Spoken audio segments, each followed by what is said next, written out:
Hey everyone, welcome to the Ultimate MySQL Developer Bootcamp. I know it's a bit of a mouthful of a title. My name's Colt, I'll be your instructor for this course.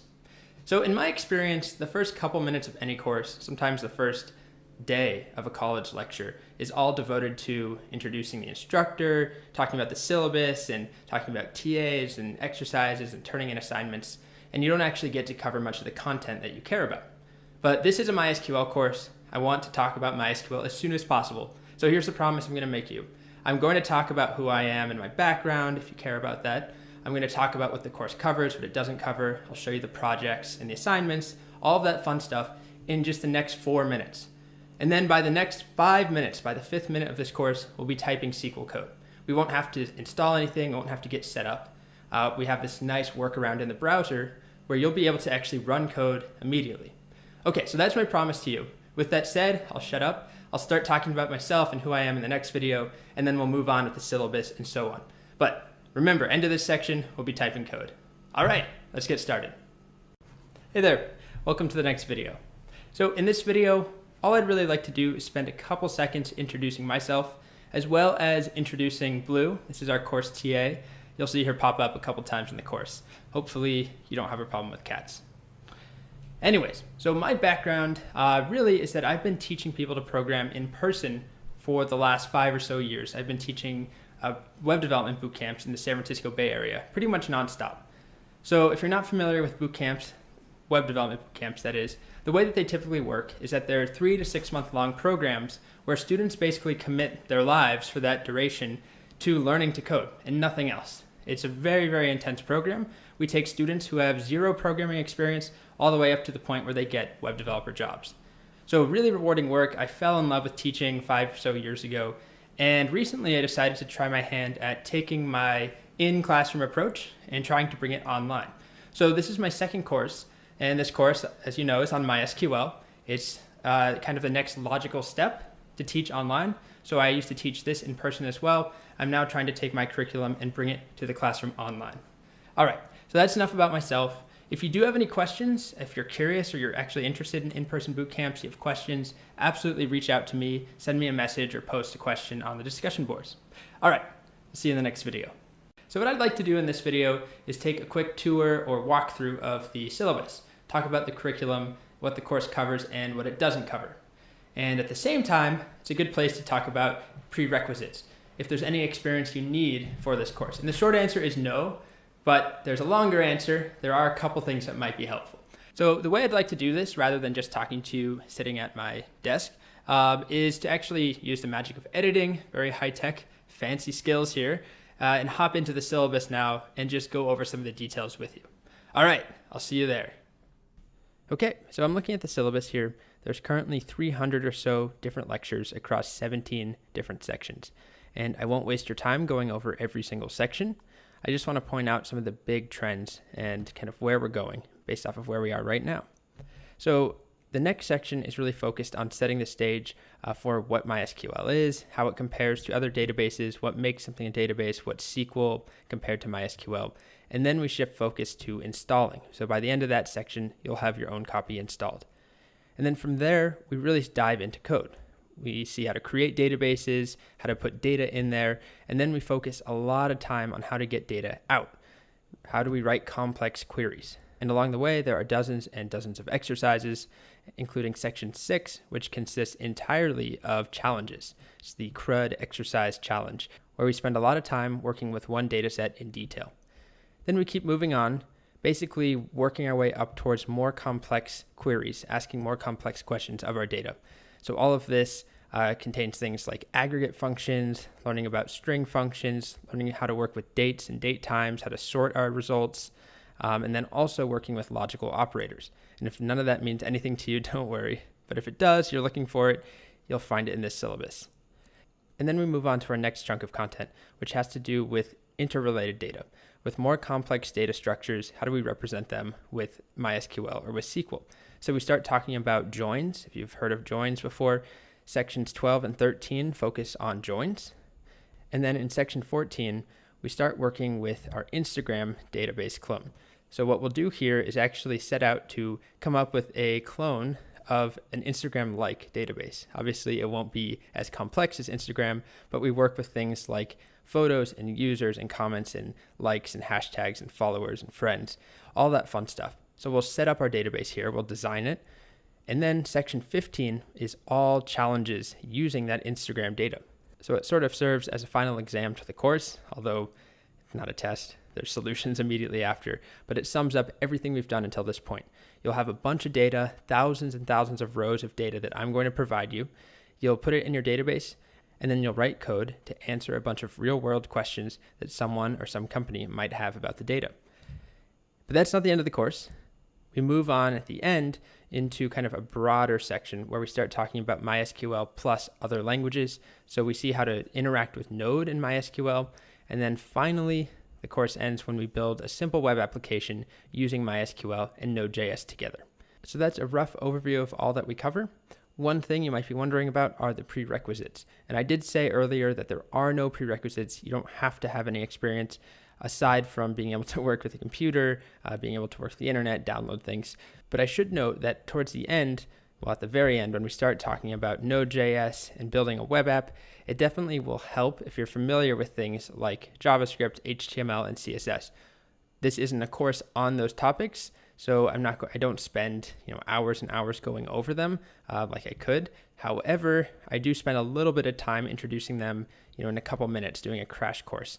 But that's not the focus of this course, so that's the only note I would add. If you're here just for MySQL and that's what you're concerned about, there are no prerequisites. But if you really want to be able to understand Node.js at the end and the web app that we build, it will help if you have a little bit of experience with HTML and CSS and JavaScript. Other than that, though, no prerequisites. All right, I mentioned I wanted to get us writing some code as soon as possible, so that's what we're going to do in this video. Obviously, it's super early on in the course, so don't get your hopes up for doing anything crazy impressive. It's going to be pretty basic, but the idea is that I just want to introduce you to writing some SQL, show you what it's like. So the first thing you'll need to do is click on this link if you want to open the slides. I've included them with this lecture, or I've included the link itself as a resource with this lecture. So however you would like to get there, go to this link, which takes us to this page right here. This is the Try SQL Editor. And I'm going to make my screen a little bit bigger just so that you can see it. Here we go. And I'll start by just deleting what's already in there. So you might be wondering, what is this place? That's a good question. It's an interactive browser-based SQL environment. And what that really means is that think of it as your own personal SQL sandbox in the browser, where you can go try some things out and play around. It's purely for educational purposes. So this is not what you would be doing if you were actually working with a real production database. But what it lets you do is type some SQL queries and run them by clicking this Run SQL button, and you'll get a result. And that's fundamentally the process of working with SQL. You type something, and then you run it, and then you get something back. Oh, and before we go any further, I should point out that we're talking about SQL here, not MySQL yet. And if you're confused about that distinction, totally normal question to have, wait until the next section when I go into detail about the differences. But for now, I'd like you to try running some code. So here's the first line of SQL that we can try running. Select star from customers. So you can either type this or copy it from the slides or from the included code file after this lecture. So I'll just copy it from the slides here. And then back in the editor, I'll paste it in and click run. So the first thing you'll notice is that we get a bunch of data back. So I'm not going to go into the details of the syntax and what all of this means for every command we run. It's really more about just giving you an experience of running commands. The rest of the course talks about the details and the syntax. But what this does is it gives us all of the data about customers in this database. So you can see we've got 91 customers, and every customer here has a name. So these are stores or restaurants. There's the contact at the restaurant or at the business, the address, the city, the postal code, and the country. Okay, so that's all I'll say about that. Select star from customers. That gives us all of our customers' data that are in the database right now. So here's another thing we could try. It's very similar. Select star from orders. So we'll just copy that. And back here in the editor, I'll paste it in and click Run SQL, Run SQL. Same thing happens, but this time we get all of our data printed out for our orders. So you might be wondering, where is this data coming from in the first place? Very good question. It's pre-programmed in here. So every time you open this in your browser, you have this preloaded data set that you can work with. And just by taking a quick look at our order data, you can see we have things like an order ID, a customer ID, an employee ID, an order date, and a shipper ID, but there's really not much descriptive information here, and that's actually why I chose this table. I wanted to make the point that a lot of the data you'll be working with on its own, or like a snapshot like this, isn't very meaningful. What we actually want to do is start combining it with other tables. So we're not going to do that now, but that's what we're building up towards the end of the course, is how do I combine customers with orders and products and shippers to get some meaningful answers out of my data.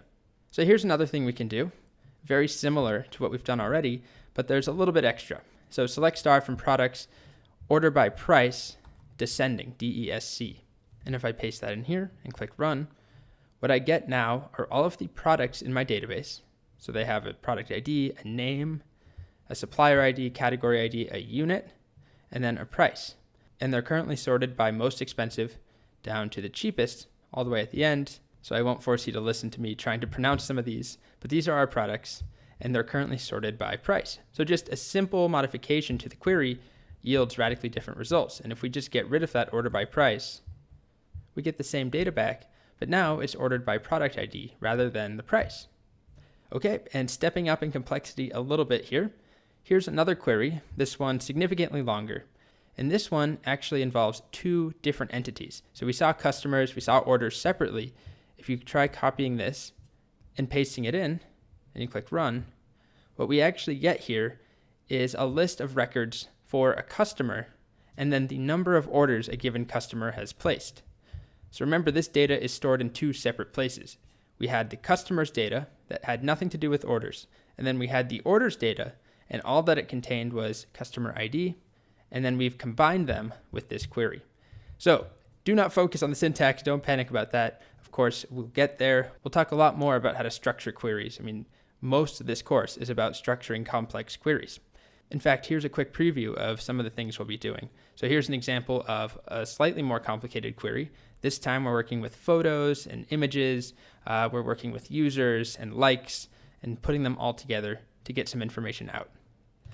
And here's another one, a little bit crazier, where we're working with ratings or reviews and TV shows and reviewers. So think of like a Netflix or iTunes where you could rent or watch a TV show and then rate it from 1 to 10 or 0 to 5 or whatever the rating scale is. Here we're working with that data to figure out who our power users are, who are the most active users who are reviewing the most things. So we'll be building up to these sort of queries. And by the end of the course, you should be able to make sense of this and do a lot more, by the way. Okay, so that was a taste of SQL. Hopefully it didn't taste too bad. So in the next section, we'll dive into the nitty-gritty of what SQL is and how it compares to MySQL. We'll get everything installed, and then finally, we'll have our first set of exercises.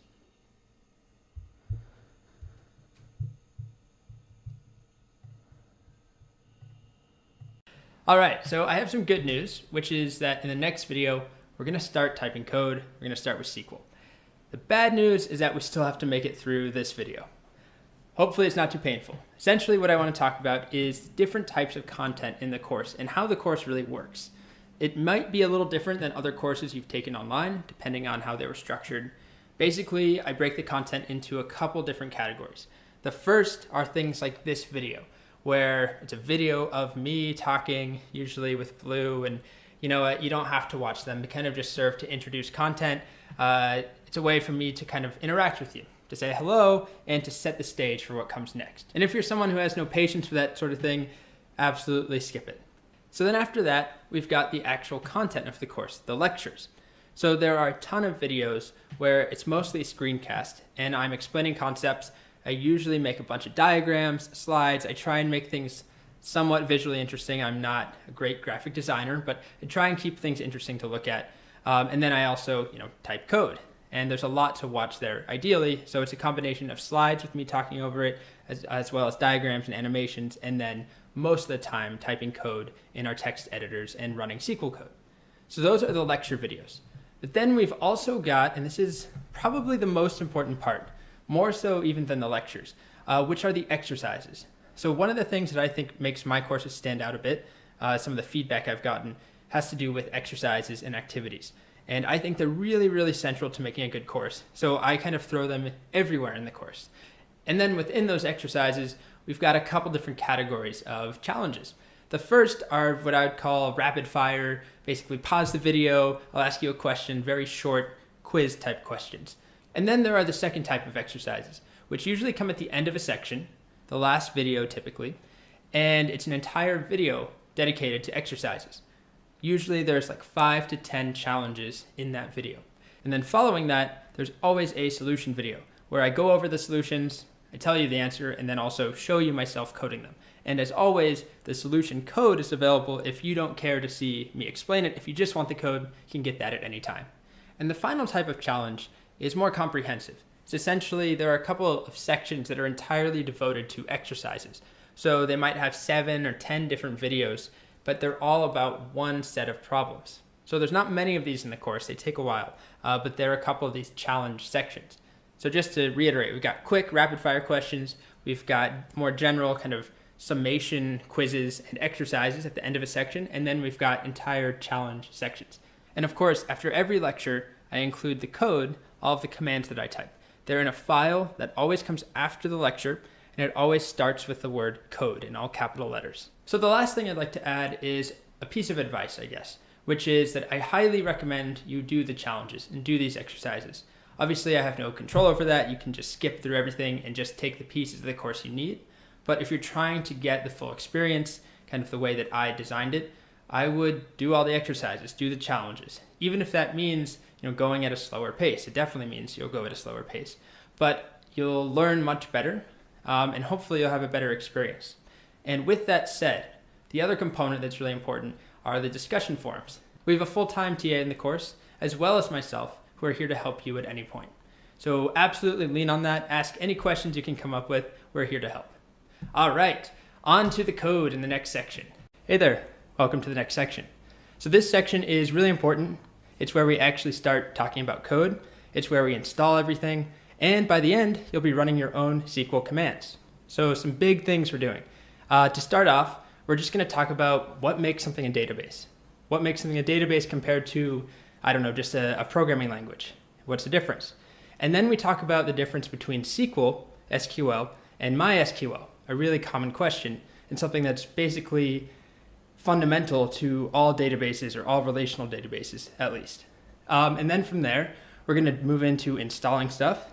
Really important step for this course. You'll install MySQL, get it up and running. And by the end of the section, for some of the challenges and exercises, you'll be running your first bit of MySQL code. So nothing crazy. We're not working with any complex data yet. We will be, but not yet. We're starting off nice and easy, just some simple commands, but still it's something. So by the end of the section, we'll be doing that. All right, let's get going. All right, so we're going to start off by taking a bit of a step back and talking about two very high-level general questions that are pretty central to everything this course is about. And they are, first off, what is a database? Seems like it's a pretty straightforward question, but there is a little bit of terminology we need to discuss. And then secondly, why do they matter? So let's start off with the first one. What is a database? What actually makes something a database? And there are a couple of definitions that we could go with here. I kind of synthesized some of them into my own definition that has two parts. And the first part is that it's a collection of data, which seems pretty straightforward.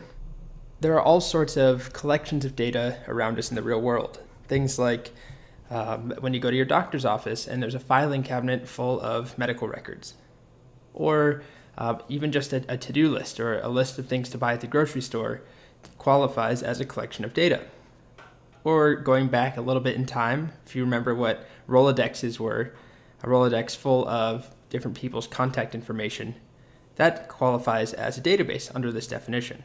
Speaking of archaic technology like a Rolodex, another example of a database is a phone book. So I say this mainly jokingly, but I actually have some siblings who don't know what a phone book is, or they've never seen one or used one before. It's a gigantic book, basically, that lets you look up people's phone numbers based off of their name.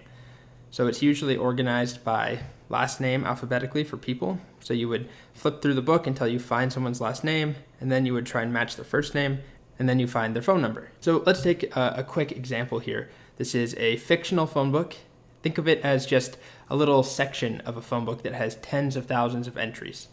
And these are fictional characters, alphabetically organized by their last name. So Archie Andrews comes before Betty Cooper, who comes before Ned Flanders, and so on.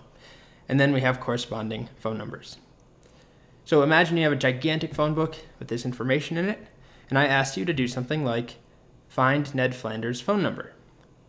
Well, it's actually pretty straightforward as long as you're comfortable using the alphabet in alphabetical order. You flip through the book until you find F, FL, and so on until you find Ned Flanders, and then you find his phone number. It's what the phone book is made for. However, it gets a little trickier, or a lot trickier really, if I asked you to do something like find everyone in the phone book who has the first name Ned. There isn't an easy way to do this. You basically would have to go through every entry in the book and check for however many thousands there are. Is this person's name Ned? So I have a couple other questions that are similarly difficult. So the point here is just if you were to find all phone numbers with a particular area code or to find all people who have a 3-letter first name, it's not easy. And it would take a lot of time, like a ton of time. So that brings me to the next component of the definition of what makes something a database, in my opinion, which is not just a collection of data, it also contains a method for accessing and manipulating that data. So going back to this phone book, we would want a way, some sort of program or code that would allow us to do things like find everybody with the first name Ned, or find all people who have a 3-letter first name, or even do things like add a new person into the phone book, or change area codes or change phone numbers, or get crazy and just delete people from our phone book or delete everybody if we wanted to. We would have some sort of program or code as part of our database that would help with that would allow us to interface with the data. So I did say we were going to dive a little bit into jargon and terminology. I usually try and stay away from that early on. Well, I try and stay away from that in general, but especially early on in a course. Basically, if you've read about databases, if you've used one before, if you've read a blog post about them, you may have come across the term database management system, or relational database management system, or DMS, or RBDMS, all these different acronyms.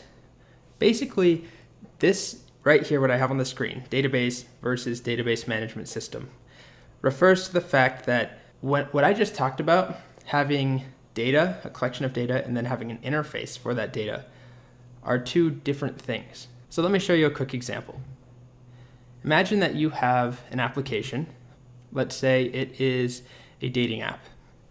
And then you have a database, and you're storing all sorts of information, all the different users, all the different messages that have been sent, the photos, whatever else goes into your dating app.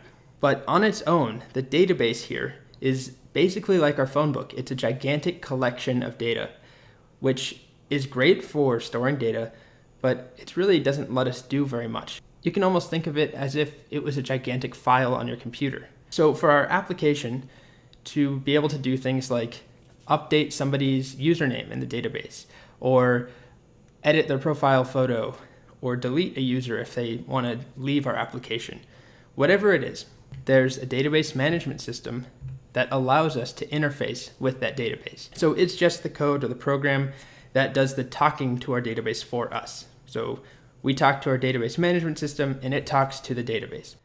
Okay, so for the most part, we're out of the weeds with the jargon here.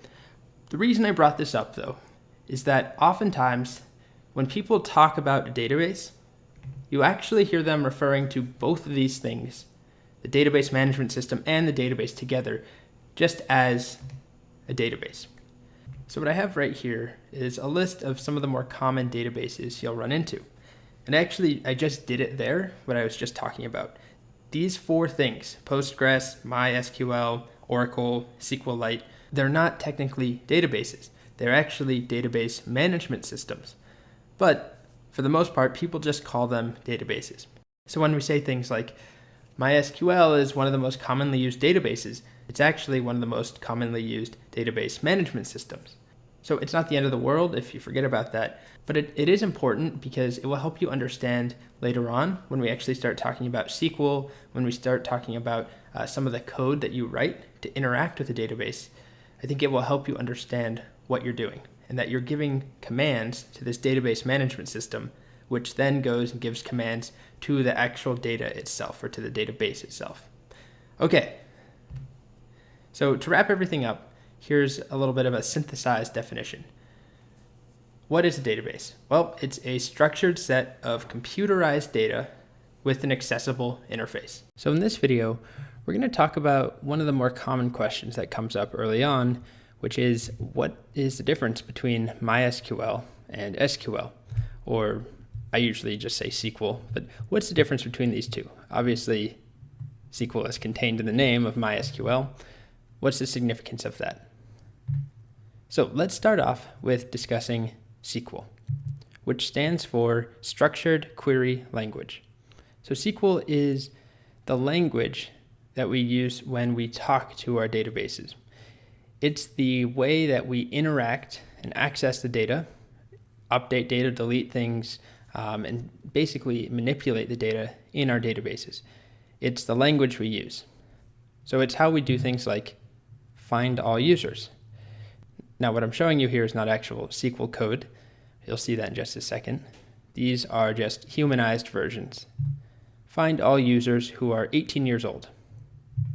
Add a new user with username Jumbo Jim, or if we want to get crazy, delete every single user.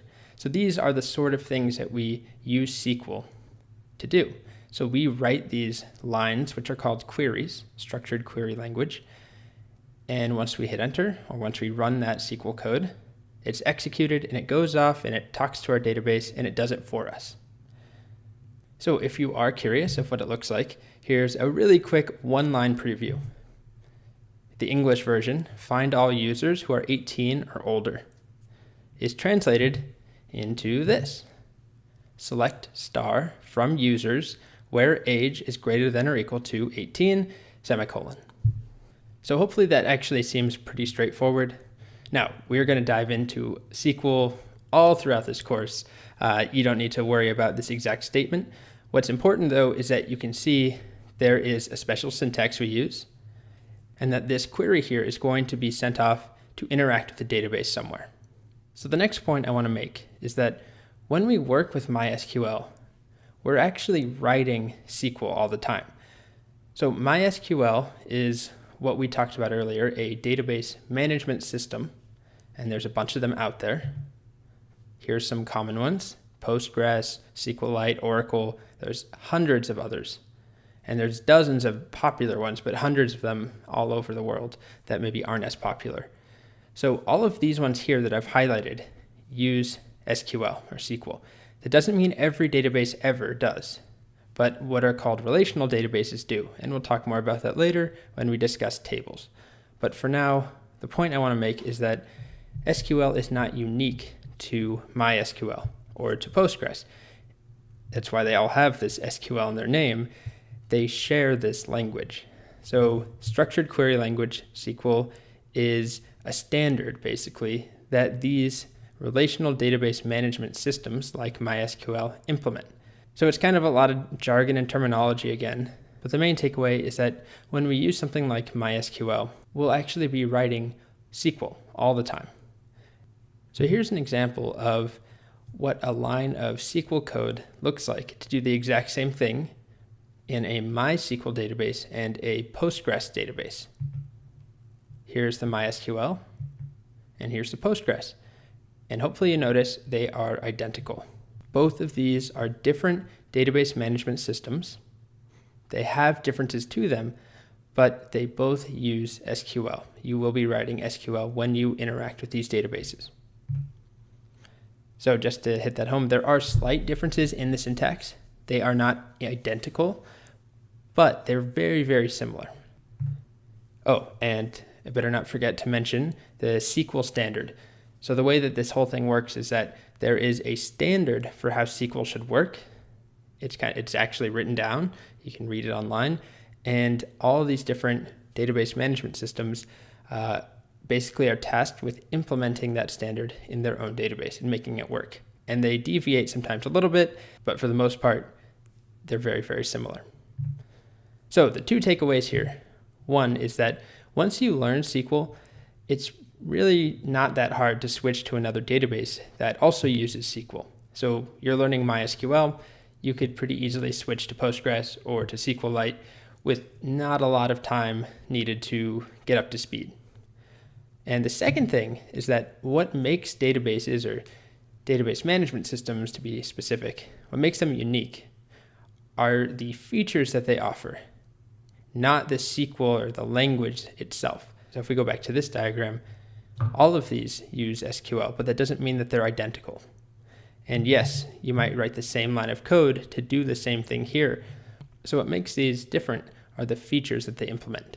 Things like how secure is one versus the other, or how fast is it? How big is the download? How do user permissions work? And on and on and on. And we'll talk more about what those differences are when we get to a point where they actually make a little bit more sense. I don't want to just talk at you. Okay, so this was about MySQL versus SQL. SQL is structured query language. It exists separately from MySQL. And MySQL is a database management system that implements SQL.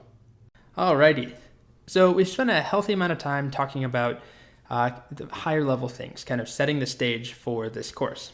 Why should you care about databases? What are databases?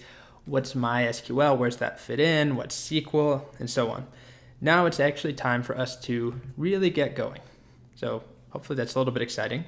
Unfortunately, the first thing we have to do is install the tools, install MySQL on your computers. So I want to add a note really early on, which is that in my experience, installing anything can be a pain. And that's true for someone who is an experienced developer all the way down to a complete beginner. It's always a potential point of friction where things can go wrong. And nothing is more frustrating than being excited to do something, being excited to learn something new, and then have it not work, or have to spend hours trying to figure out why it's not installed correctly and what's going on. In my opinion, it's one of the worst parts of being a developer. And then also in my experience teaching, I've seen a lot of people get discouraged really quickly when something doesn't work out. If you're unable to install MySQL when you want to learn MySQL, it might just send you in a different direction, and you might end up learning another database like SQLite that doesn't require as much setup and that's easier to install. So we don't want that to happen. Nothing against SQLite, but this is not a course on SQLite. So I just wanted to put that out there, that keep in mind installing can be a pain, but I'm going to do my best to try and make it painless. So we have three options. The first one for installation is to install it on a PC. So if you have a PC, if you're a Windows user, you can follow those instructions. The next option, as you probably guessed, is that you can install it on a Mac. So if you're following along using a Mac, this would be a good choice for you. But there's also a third option, which is to install it using a service called Cloud9. So if you've taken my other course, you may be familiar with Cloud9. It's basically an online interactive development environment. In just a couple of videos, I'll go into some more detail about it. And before we go any further, I just want to highlight that installing using Cloud9 is without a doubt the best and easiest way to get started, and it's what I recommend that you use, which is why I spent so much time drawing this little box around it. Install on Cloud9. So why is that? Why do I recommend that you use Cloud9? There's a couple reasons. The first is that it's what I'll be using in the course. So rather than doing everything on a Mac and confusing the Windows people, or doing everything on a PC and confusing people on a Mac, I'm going to use Cloud9, which is something that anybody can use regardless of the type of machine that you own, how old it is, how much RAM you have, what operating system. That doesn't matter. It levels the playing field. So because I'll be using it in the course, I think it makes it a lot easier for you to follow along. Now, if you're someone who's pretty confident as a developer, of course, feel free to install it however you'd like. But I highly, highly recommend that you use Cloud9, at least early on, because you'll be able to follow along much, much easier. And the second reason, equally important, is that it's way easier for you to get help if something goes wrong. If you're doing a project or an exercise and something doesn't seem to be working the way you expect, or you hit a bug, or you're just not sure what you did wrong, you can easily share a link to your environment through Cloud9 and post that on our discussion boards, and either me or one of the TAs can help you out. So it's way easier for you to get help. If you were just working on your PC or Mac and you're trying to explain what's wrong, you're going to have to take some screenshots, you're going to have to upload them, you might have to copy and paste some stuff from your terminal. But if you use Cloud9, and I'll show you this when we talk about Cloud9 in more depth, you can just take the link of your workspace and share that, and anyone will be able to look at your code and diagnose a problem. And the third reason that I didn't write down, and this is a really important one, is that installation is basically painless. You have to sign up for an account, and that's about the worst part. Once you're past that, it's one command to get MySQL working, which is pretty amazing.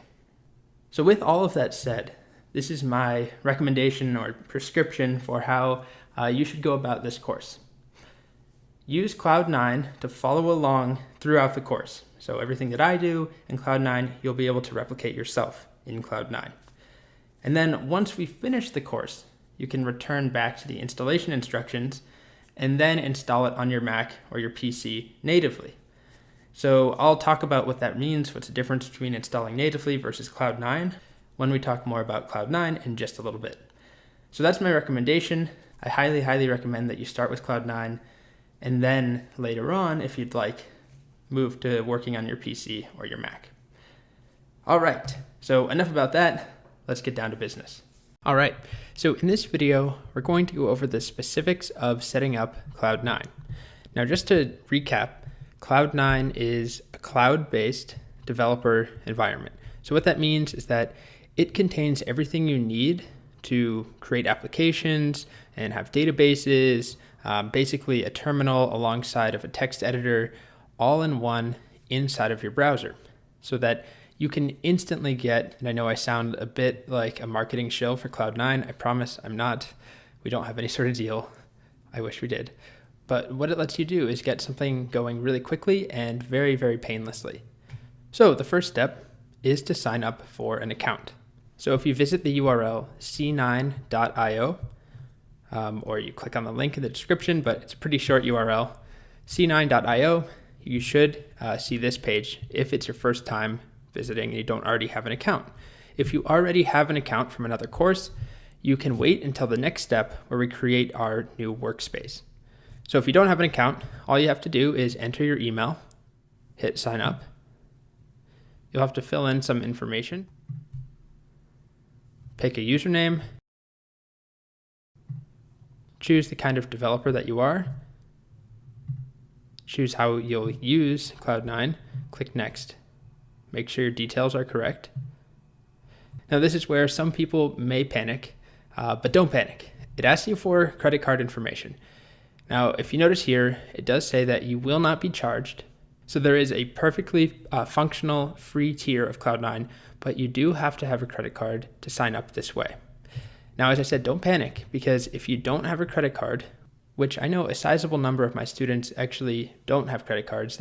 You may come from a country where credit cards aren't as prevalent. You may be too young to have a credit card, or you just may not have one for some other reason. And that's totally fine. It's not a barrier to using Cloud9. It's a little bit of a tiny hurdle. So there's a workaround. So Cloud9 offers educational accounts for teachers and instructors. And what that allows me to do, or allows you to do, is to sign up without having to use a credit card. Now, the only problem is that I have to manually add you in as a student under my educational workspace. So again, it does take a bit more time because either me or one of the TAs will have to manually add you in, but we're committed to doing that. We want to make sure that everyone can follow along, even if you don't have a credit card. Now, if you do have a credit card, I do recommend that you just fill this out because you will not be charged. And it's just going to be faster. You won't have to wait for me to wake up in the morning and check the discussion boards on Udemy. You'll just be able to get started right now. So once you've filled all that information in and completed the sign up process, you should see a screen like this, although you won't have any of these workspaces here. So in Cloud9, when you create a new workspace, what you're actually doing is creating a new developer environment, separate partitioned off environment that you can work in. So actually you can see here, I have a couple of different environments going. Some of these I use all the time, like the one for my Web Dev Bootcamp course. Some of them are just, here's a test that I made to see how a Ruby environment works in Cloud9. Or here's one where I installed MySQL, which is what we'll be doing in just a moment. So step 2 is to actually go ahead and create a workspace. So we click create a new workspace, and you're welcome to call your workspace whatever you want. I'm going to call it MySQL _course. And then I'll go ahead and set it to be public. It's up to you if you want your work to be private or public, but you don't really need to worry about anybody seeing what you're doing anyways. But if you do want to make it private, that is how Cloud9 makes some of their money. But I'm going to make mine public. Then we have these templates down here that we can choose from.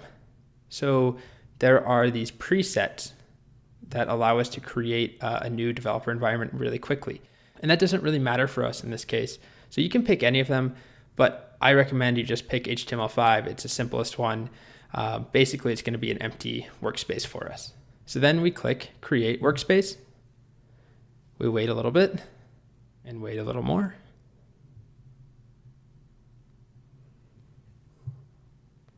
And finally, once it's done, you should see something like this.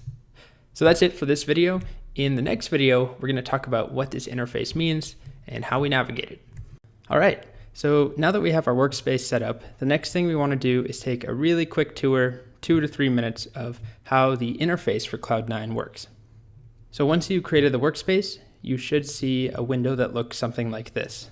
I did increase my font size to make it a little easier for you to read. So yours will probably look a little nicer, but otherwise they should look the same. Before we actually dive into the interface, I want to emphasize what actually happened when you created a workspace, because I think it's pretty cool. I mentioned that Cloud9 is a cloud-based developer environment.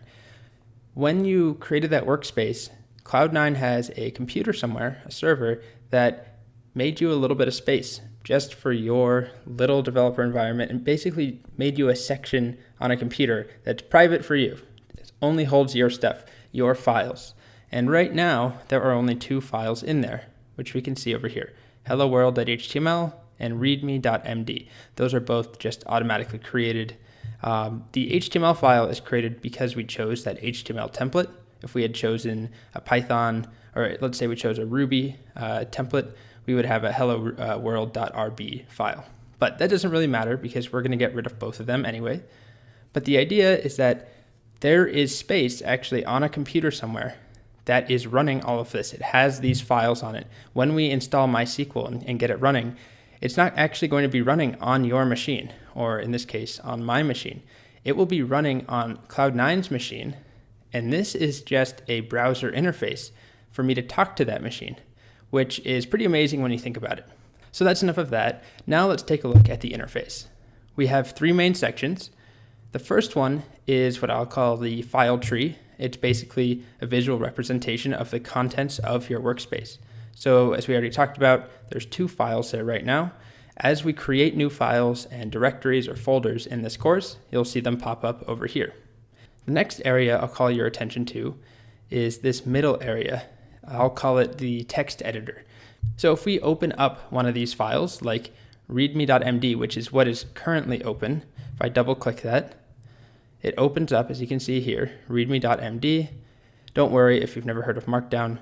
That's not super important at this point. But I can now go in and edit things.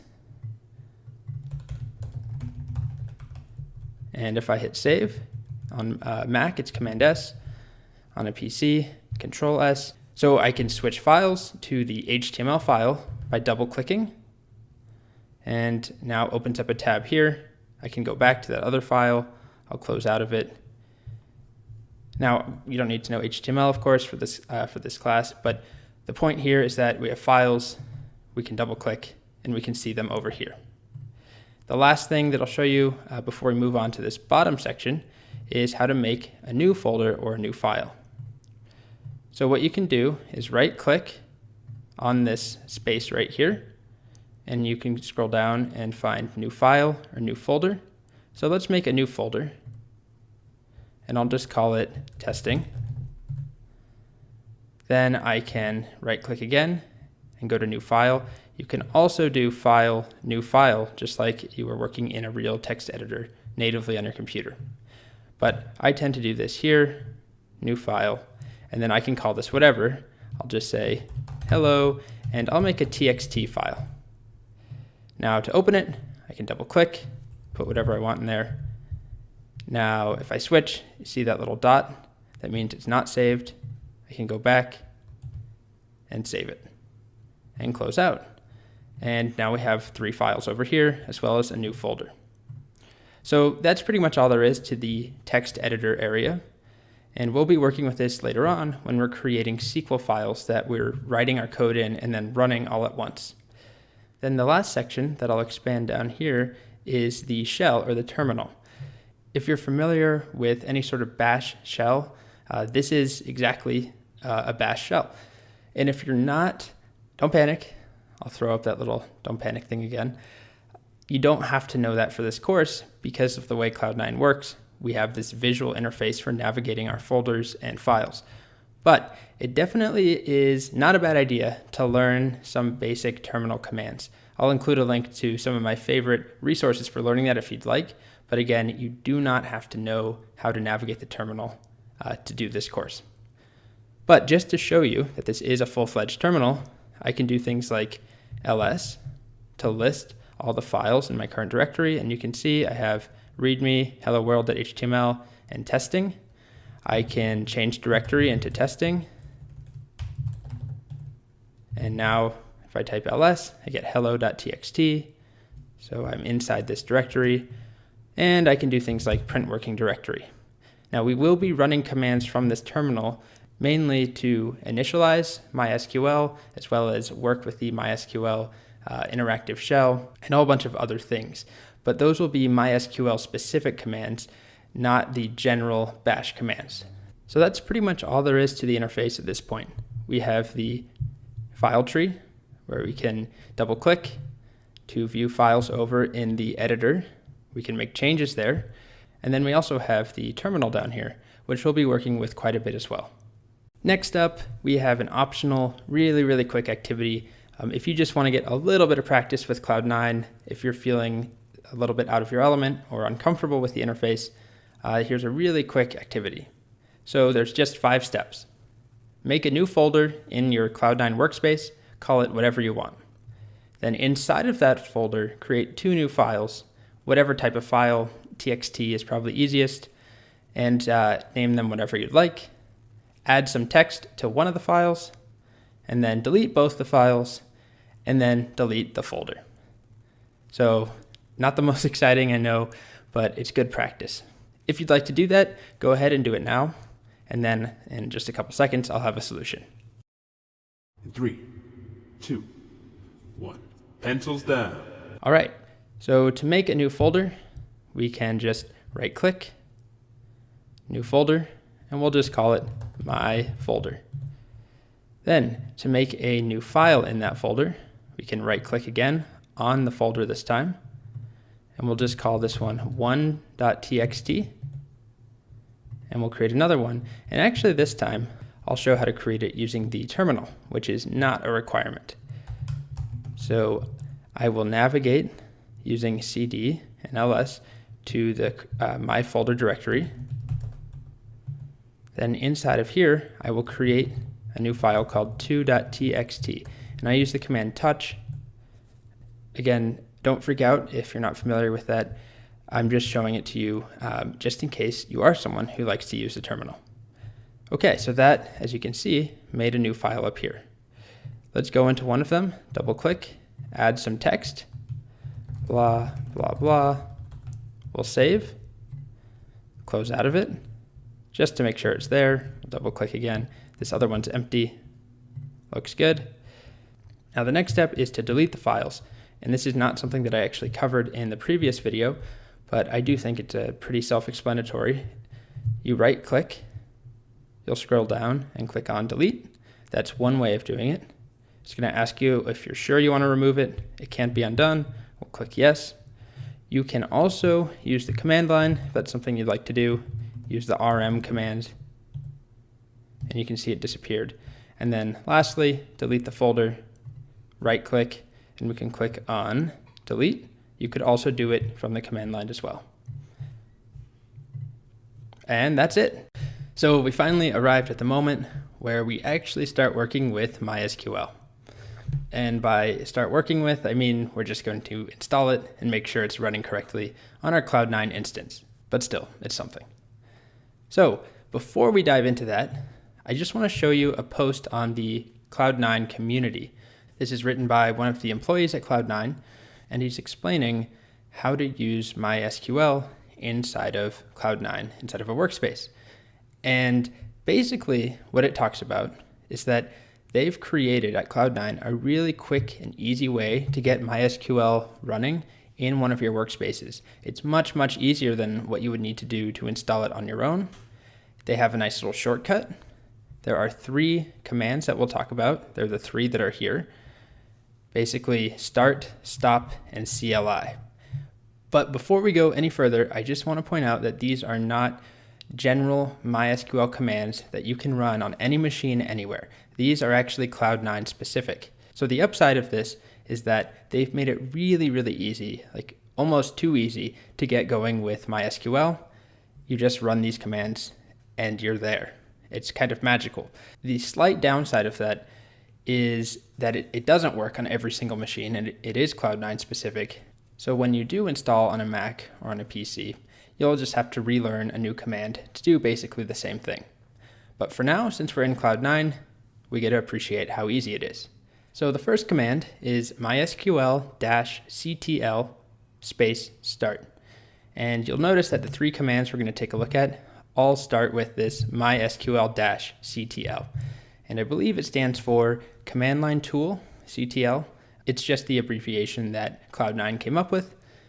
So this first one, if we look at their documentation, it tells us it starts MySQL and it will create an empty database the first time you start it. So let's give it a shot. You might notice that I cleared out everything in this directory. I got rid of those 2 starter files. You don't have to do that, but I just wanted to get rid of clutter. So we're going to write MySQL-CTL space start. You can see it's hard at work installing MySQL. It's starting up a server. It's doing a few other things. Don't need to worry too much about that. It tells us a root user is my account name. Our database name is C9. It created a database for us. Again, we'll dive more into this in the next section when we actually start talking about databases and how you create them and work with tables and write SQL. For now, all that we really care about is that something happened, which is good.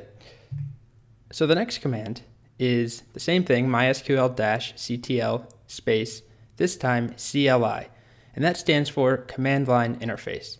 And what this will do is it will start up the MySQL interactive shell. And if you've worked with any database before, usually there is an interactive shell that goes along with it. Or if you've worked with things like Ruby or Python or Node, there are usually terminal or command line based interactive environments. If this is all new to you, I think it's easiest to understand it just by using it and taking a look at it. So now let's try this again. This time, MySQL-CTL space CLI. And we hit enter.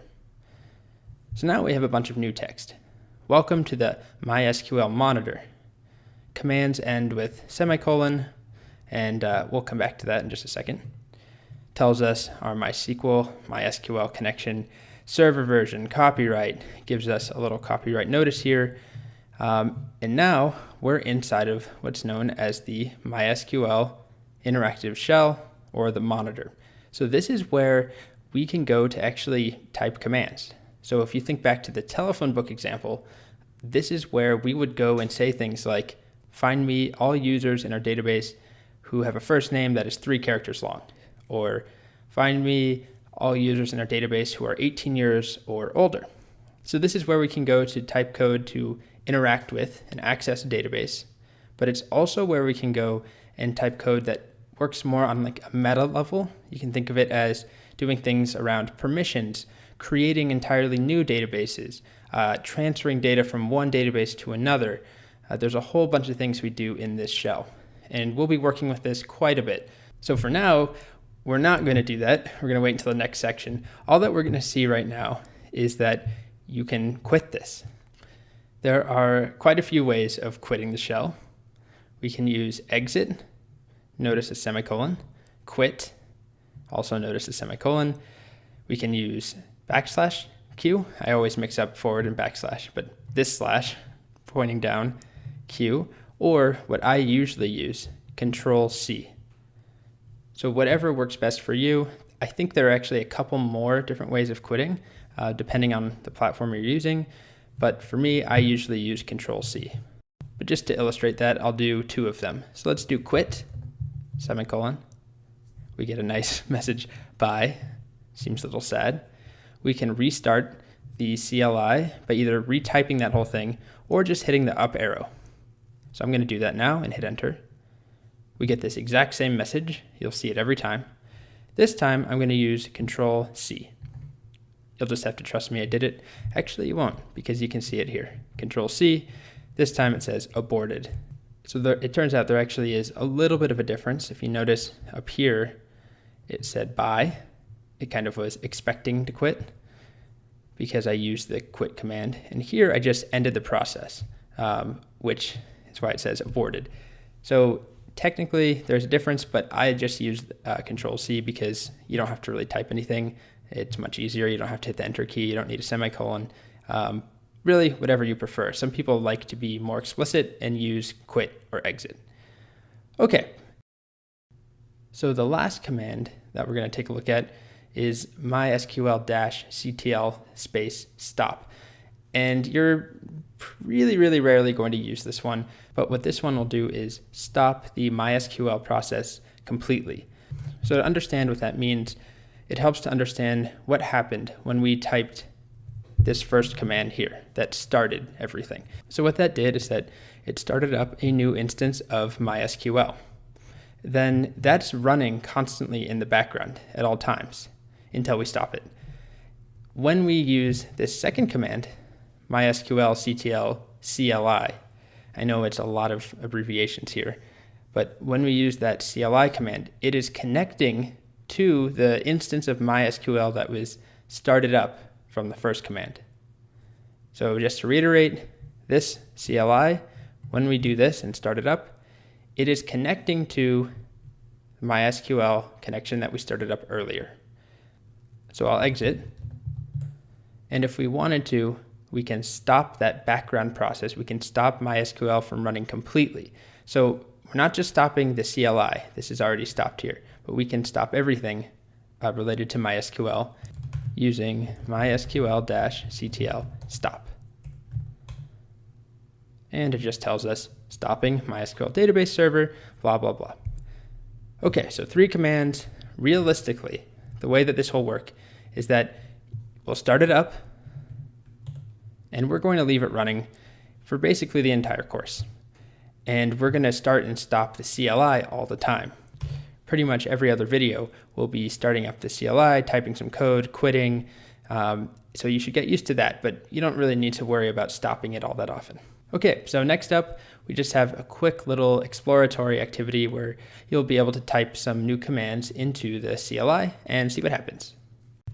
Okay, so as I mentioned in the last video, we're going to do a really quick activity where you're basically going to try experimenting with these 3 commands and enter them into the MySQL CLI. So if you stopped it, if you quit, make sure that you open it back up using the CLI command, and then try running these one at a time and just see what happens. So pause the video if you'd like and do that, and then come back, and in a few seconds, we'll go over what happens. All right, so let's start with the first one, help. So I'm going to clean up my terminal here just by using the clear command. Then I'm going to access the CLI. I'll just use the up arrow. So now I have this CLI, command line interface, ready for me to type some commands. So I will do that first one, which is help. And you can see we're actually prompted to type that. So when I hit enter, all it does is give me a list of commands of things that I can do. You can see we've got things like clear, help, which we just used, print, prompt. We've got quit, which we already used as well. Basically, it's just a list of things that you can do. As you can see, we can also try help contents. And we basically get a list of categories that we could access. So if we wanted to know more about, let's just pick one of these at random. Don't worry, let's try data types. We can do help data types. And it kind of dives down further and gives us information about what those are. We haven't talked about data types, so don't stress about that.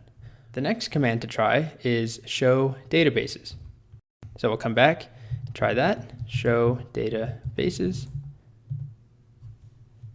And it gives us this nice little representation here of the current databases that we have in this instance of MySQL.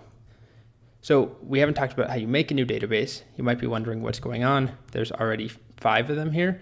All of those were created automatically when we created this MySQL instance. So don't worry, it doesn't really matter what they are right now, but they're there automatically.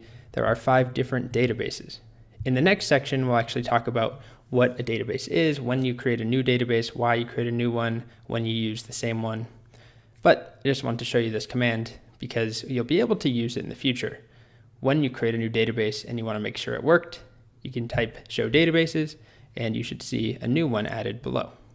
And the final command here is select @ hostname.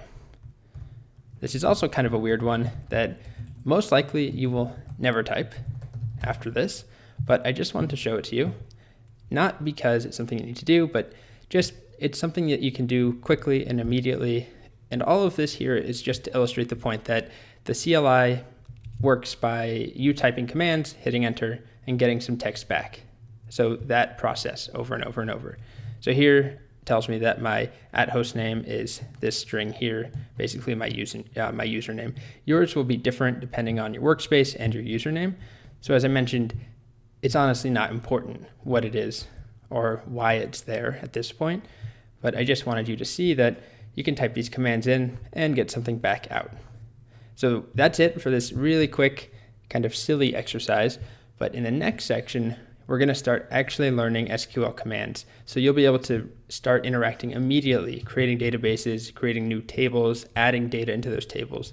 And it gets a lot more interesting there, I promise. Warning. This video may contain extremely frustrating installation instructions and is for experienced developers only. It's advised that you install using Cloud9 to avoid needless pain and anger. Okay, welcome to this video on installing MySQL on a Mac. And again, I'll warn you, this can be painful. And this lecture and doing this, all these steps are 100% optional. In fact, if you don't have a good reason, if you're not sure if you should do this, then that means that you shouldn't do it. At least not until you get to the end of the course. Of course, if you're somebody who is an experienced developer and you know you want to get this running locally at the beginning on your Mac, then go ahead, follow these instructions.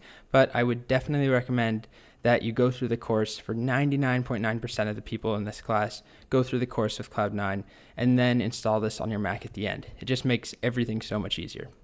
Okay, so if you're still here though, the steps to actually install it are surprisingly simple. The problem is once you install it, you run into issues depending on your developer environment, depending on things like if you're using Bash or Z Shell, if you have permissions issues and passwords, and it just turns into a nightmare a little bit. Well, not just a little bit, a lot. So the first thing we need to do, like I said, is actually nice and easy. Just go to mysql.com, go to the Downloads tab, and what you'll see here are a bunch of the basically like the commercial services and MySQL enterprise software that is not free. We want the community section. And then we want the first thing here, MySQL community server. Then at the very beginning, this is kind of just a blurb about it, some documentation, instructions. But if you keep scrolling down, you'll see the download links. So you'll need to select the one that corresponds to your Mac, depending on how old your Mac is, how new it is, what version of Mac OS it's running, all of that. You'll have to make a decision. But for me, it's this first one here. So I'll click download, and it looks like you have to type or you have to sign in or create an account, but that's not true. You scroll down and there's this link, no thanks, just start my download. Of course, if you want to, you can sign up, but most of you probably don't care. So just click no thanks, just start my download. And I'll see you in just a second once I edit this download timeout. All right, now that's completed downloading. So I'm just gonna open it up. Might take a second to open, But once it does, you'll see a single file inside of this. And we'll just double click, follow the steps, continue, read every word of this. Of course, I've already done it, so, I know everything it says. Click agree. Tells you 1.13 gigs of space needed, so make sure that you have that available. Then we'll click install. Then it will ask you for your password for your computer. Fortunately, I guess I can use my thumb or my finger. That way, you don't have to watch me type my password. I don't have to edit that out. It's always a problem. I don't want people to see my passwords. Okay, so here's an important part. I mean, it's all important, but this in particular, it gives you a little pop-up here that says a temporary password is generated for root at localhost, and then it gives you this password. So I don't highly recommend it. You need to copy this. Technically, if you forget it or you lose it, you can reset the root password. It's just another set of steps and complications. So copy this, save it. Okay, we're now done installing it. I'm going to move it to the trash. So we're done with the install, but that's the easy part, just a couple of clicks. Now we need to do a couple things. The first is start up the server. So to do that, we go to System Preferences, and it should be down here. There should be a new icon somewhere, at least depending on how you have yours set up. For me, it's the bottom left, MySQL. I'll click on that, and we should see MySQL server status, blah, blah, blah. The server instance is currently stopped. There's a button to click to start it, which will start it. And then there's also this checkbox, which I'll address now. Depending on what you want, you can have MySQL server start up every time you start your computer. I'm not going to do that. You have to type your password again. I have like 6 or 7 database servers on here, and I just don't want any of them to start up on this machine, at least. This is not my developer machine. This is what I use for teaching. Totally up to you. Just depends on how you're using it. But if you're just learning MySQL now, it might actually be good to leave that on so you don't have to continually start it. But either way, it's not that hard to start. It's just a button here, which we'll click now. And there we go. If you didn't click this or uncheck this, you may have to type your password when you click that the first time. Okay, so now what we have left to do is open up our terminal and start interacting with this. So I'm going to bring the font size up a bit. And theoretically, you should be able to type MySQL. But this is where we start running into issues. So I'm getting this command not found. And if you get this, again, this depends on how your Mac is set up in your developer environment. And this is where it's annoying. But for me, I'm using something called Z shell. I'm getting command not found. And that's because the MySQL command is not in my path. So what I need to do now, I'll open up my ./.zhrc file, and I'll paste this line in here just so you can see it. I'll include this in the instructions for this lecture. You can find this on anywhere online. It's a very common error when people type MySQL and you get command not found.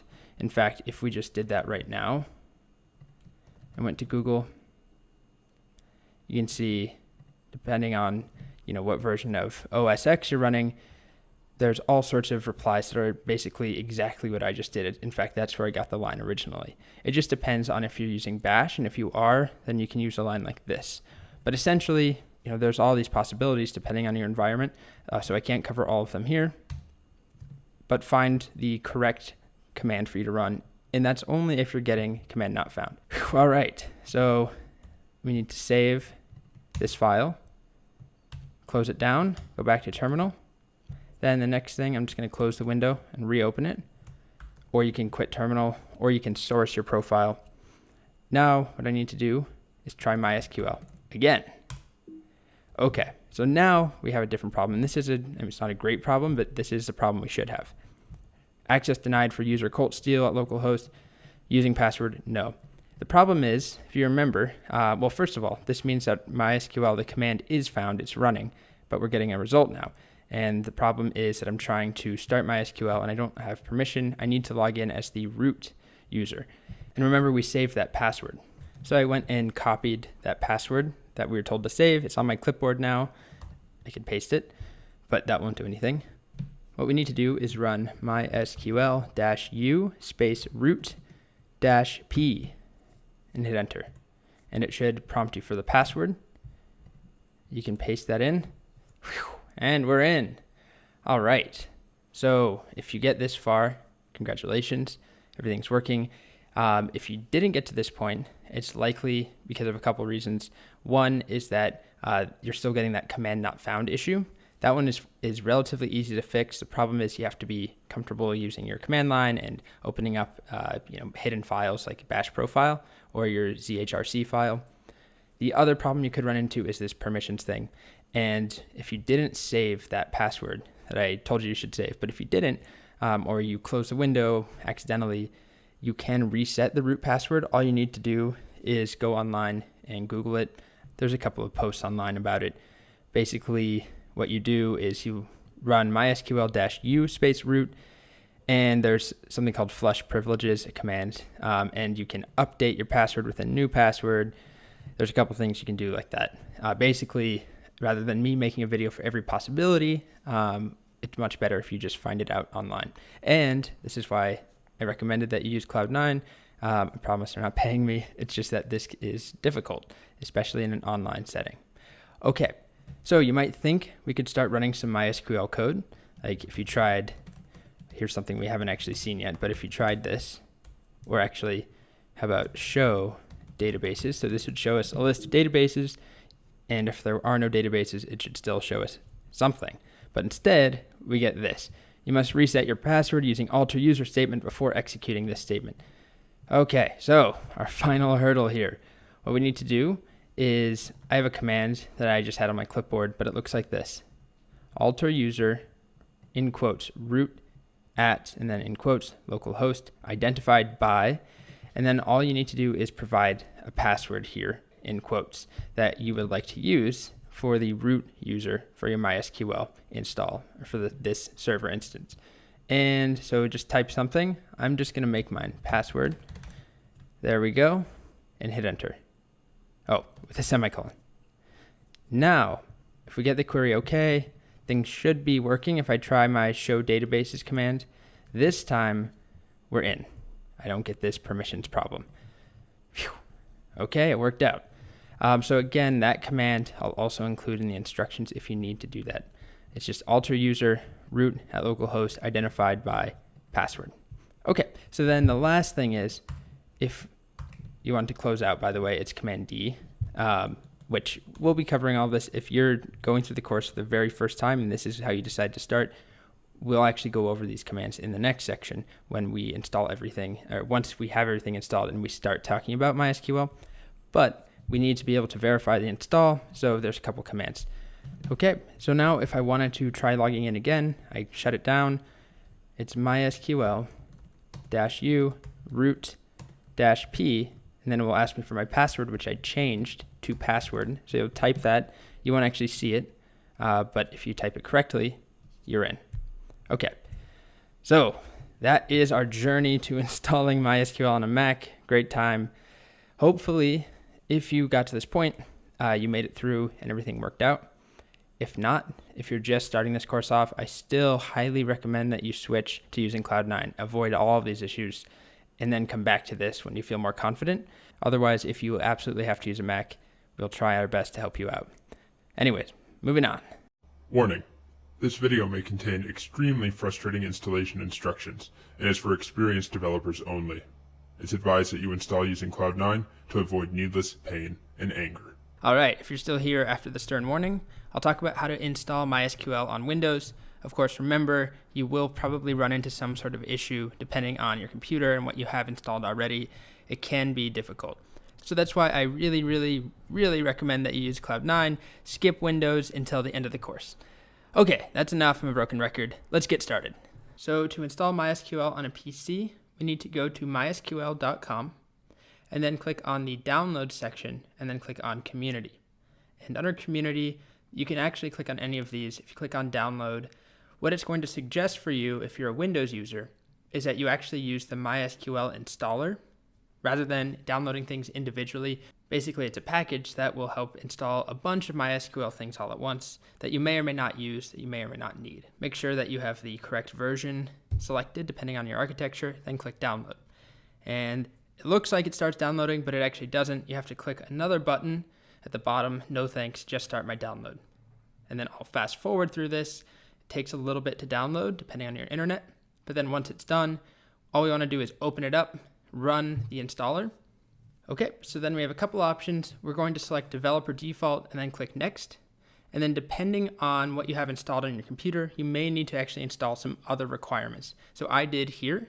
So I basically had to go through a couple times, double click, click execute, wait for something else to go install, in this case Visual C++, and then I had to repeat that a couple of different times. Now that will probably be different for you and your machine. But then once that finishes, click on execute again, and this will actually start the installation process. So there's a bunch of components installing, but once they're complete, click next, and then we move on to configuration. And all we really care about is configuring the server. So we'll click next again, basically click next another time. We don't need to change anything. And further, another time, click next. Okay, so we're now at the point where we need to decide on a root password for MySQL. So you can decide on whatever you'd like. I just chose password, the word password. It's not a good password, but I wanted to make it simple, easy to remember. So you type it in twice, tells me that it's weak. And then I'm also going to add a user here. You don't have to do this. I'm just gonna make one with the name Colt, and also the password will be password. And then confirm the password, also tells me that it's weak, and I'll click OK. So really all that you need to do is remember whatever password you typed for the root, and then click next, and then we'll click next one more time, and then finally again we'll click execute, and it will start to apply the configuration, and it may take a moment or two, but then once it finishes, everything should be installed. So we'll click finish and then get out of here. So that's how we install. The next important thing is starting up the command line client, which you can find just under MySQL command line client. Click on it, and then you'll need to enter your root password, which in my case was password. And now we're able to actually type some code. Something like show databases, which we haven't talked about, but you can type code in there. You can also try typing things that aren't SQL, and you'll see you get error messages, but all that we really need to care about is that we have the command line client up and running, and we can type stuff into it. Hey there, it's me again. It's time for yet another one of these videos. This time we are diving into section 3, a really important section. And yes, you could probably say that about everything in this course, but this is where we really get going. It's really crucial. In the last section, it's true, we did run our first MySQL commands, but if we're being honest, they're a little bit underwhelming, kind of lame, they didn't do much. In this section, that actually changes. We see our first commands around data. So we'll be able to make a new database or delete a database, and then inside of those databases, we'll start working with tables, which are kind of the fundamental structure in all of SQL and MySQL. So really important stuff. And by the end of the section, well, actually throughout the entire section are sprinkled a bunch of exercises around commands that we'll learn, things like creating databases, using and switching to databases, and then creating tables and describing tables. So a bunch of challenges coming up. But like I said, this is a really important turning point where we actually get past all the garbage around setting stuff up, installing. Now we're actually doing real MySQL stuff. So let's get going. Okay, so in this video, we're going to talk about how you actually create new databases in MySQL, finally. So before we go into the code, let's set the stage just a little bit. Currently, we have a MySQL database server represented by this box that's running on our Cloud9 instance. So that's what happened when we did the MySQL-CTL start. That started up the database server. So now the command that I'm going to show you is what allows us to create individual databases inside of the MySQL database server. So hypothetically, we could have a database for a dog walking app, another one for a soap shop. We could have a practice database if you were just practicing some new code, some new lines of SQL you wanted to try out. And maybe there's a news site database, and they're all hosted, they're all part of the same database server, but they're individual databases inside. And that's really important. And to understand why, let's zoom in a little bit on two of the databases, our dog walking app database and a soap shop database. So inside of those two databases, we'll store various entities or different data. So in the dog walking database, we'll probably need to store information about dogs. And in our soap shop database, we'll need to store something about soaps. And then here's where it gets really important. Our dog walking app likely has users, but so does our soap shop app. And our dog walking app has payments, and so does our soap shop app. So they have to be separated. If we just had one database that everything was using on this server, there would be a lot of crossover and there would be issues. What if you had somebody who had the same name who used your dog walking app and they also used the soap shop app, and the streams got crossed, if you will? That's problematic. So what we're going to learn now is how to create these individual walled off databases inside of the MySQL server we have running. Okay, so let's take a look at some code. This first line here, we've already seen before. All that it does is list the current databases that exist in the MySQL server. So when we do it right now, I need to start up MySQL, CTL, CLI, and I type show databases. We get this list of the 5 pre-existing ones that we have nothing to do with. We didn't create these manually. The next piece of code is create database, followed by the name of the database you'd like to create. So in this course, whenever there's a variable, I'll use these brackets to signify that it's just a placeholder. So in this case, whatever the name of your database is, and then a semicolon. So to make a database for our soap store, we might name it soap_store. Or for our dog app, we could use dog app, and you don't have to use underscores. You can capitalize things if you would like. There's no rules governing that exactly. However, if you did something like this, while it can work, it's just not a good idea to do it. So that gets X'd out. I don't recommend doing it. Actually, my recommendation is to stick with this here, what's called snake case. Everything's lowercase and just use underscores instead of spaces. But it's totally up to you. Like I said, there's not a hard rule. And what's more important is that you are just consistent. So whatever you choose, just make sure that you continue to use that just to avoid any confusion. So let's hop over to our terminal and give it a shot. So I'm going to just make my first database, and I will call it Hello World DB. And remember that semicolon. And if we wanted to make sure that it worked, we can just run that show databases command again. And now you'll see a new addition, Hello World DB. A note about capitalization. When I wrote create database, yes, you can get away with doing create database hello, and let's call this one testing DB. That works just fine. So whenever you see those capitalized letters in SQL commands, you do not have to use them. But I like to use them, and a lot of people like to use them just to signify what comes from SQL and then what is a custom name. So in this case, testing DB is something I wrote, or Hello World DB is a database name or a table name down the line, or a column name once we get there. And we can tell that because it's not capitalized. And then create database is in all caps. It tells us that's just regular old SQL. Okay, so that's pretty much it to creating a database. That doesn't really give us very much, but we've basically made a space on the server where we can add data. We just don't know how to do that yet. So we've just partitioned off a little area and we've given it a name of Hello World DB, or in our second example, testing DB. So we've seen how to create a database, and the natural next step is to see how to delete one. It's pretty simple. The command is drop database, and then whatever the name of the database is that you're looking to delete. So we'll come across this term drop here a couple of times in the course. It's basically the SQL version of delete, and we'll be able to use it to drop things other than just a database. We'll be able to delete tables, for instance, once we get there. So let's try it out. Back in Cloud 9, when I ran show databases, here are 2 that I created. I'm not going to delete any of the pre-existing ones. I just don't want to mess with that. So we will delete both of these though, Hello World DB and testing DB. So let's do that now. Drop database, Hello World DB, semicolon. And you can tell that it works, first of all, because it said query OK.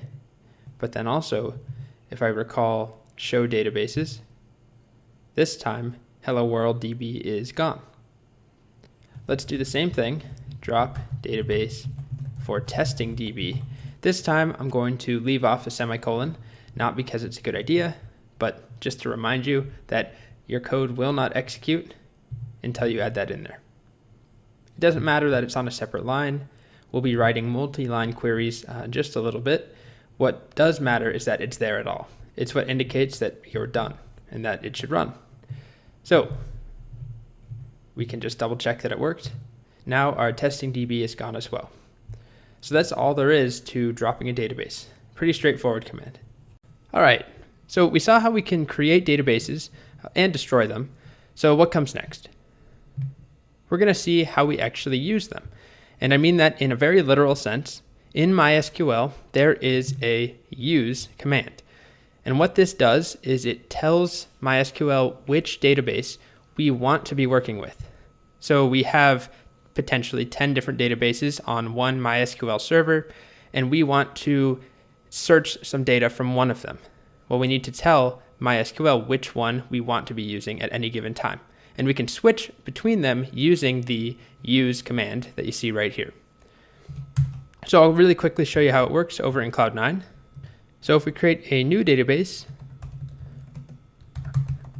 and we'll just call this one dog walking app, and we hit enter. We do show databases. There it is. And if I want to use that, all I have to do is type use dog walking app. And you won't see much except for database changed. That's a good thing. But if we wanted to know for sure what database we are currently using, there's another MySQL command that we can use. And that command looks like this. Select database with parentheses after it. And what this will do is tell you the currently used database. So let's try that out. Back in Cloud9, if I type select database with those parentheses and a semicolon, it tells me database is dog walking app. And if I decided to delete that database, I would use the drop database dog walking app command. It tells me query OK. I do show databases and it should be gone. But if I do my select database command, pause and think to yourself for a moment, what database do you think I'll be using right now? We were using the dog walking app, but then we deleted it. So now what? And here's the answer. Kind of a trick question. We're not using a database right now, hence the null here. And we'll be talking a bit more about null throughout this course, but that basically means we're not using any database. So just to show you one more time, if we switch, let's say I wanted to use one of these pre-existing ones like the C9 database. I'm not going to delete that, but if I wanted to, I just use C9. And now if I do my select database, it tells me database is C9. Okay, so that's all there is to using a database, and then also this select database command to see your current database. Next up, we'll start talking about tables and putting some data in these databases as soon as possible. So the next couple of videos are all about tables, which are the most important part of SQL. They are the true heart of using SQL. And in this first video, we'll start off by setting the stage, or setting the table, if you will let me get away with that, for how they work, what they are, and then we'll dive into data types next, and then we'll actually create tables and see the code that you use to create them. So let's get started. The first thing you should know is that a database is just a bunch of tables. So we've already created a couple of empty databases and deleted them as well, but what goes in them are just a bunch of tables. That's where the data is stored.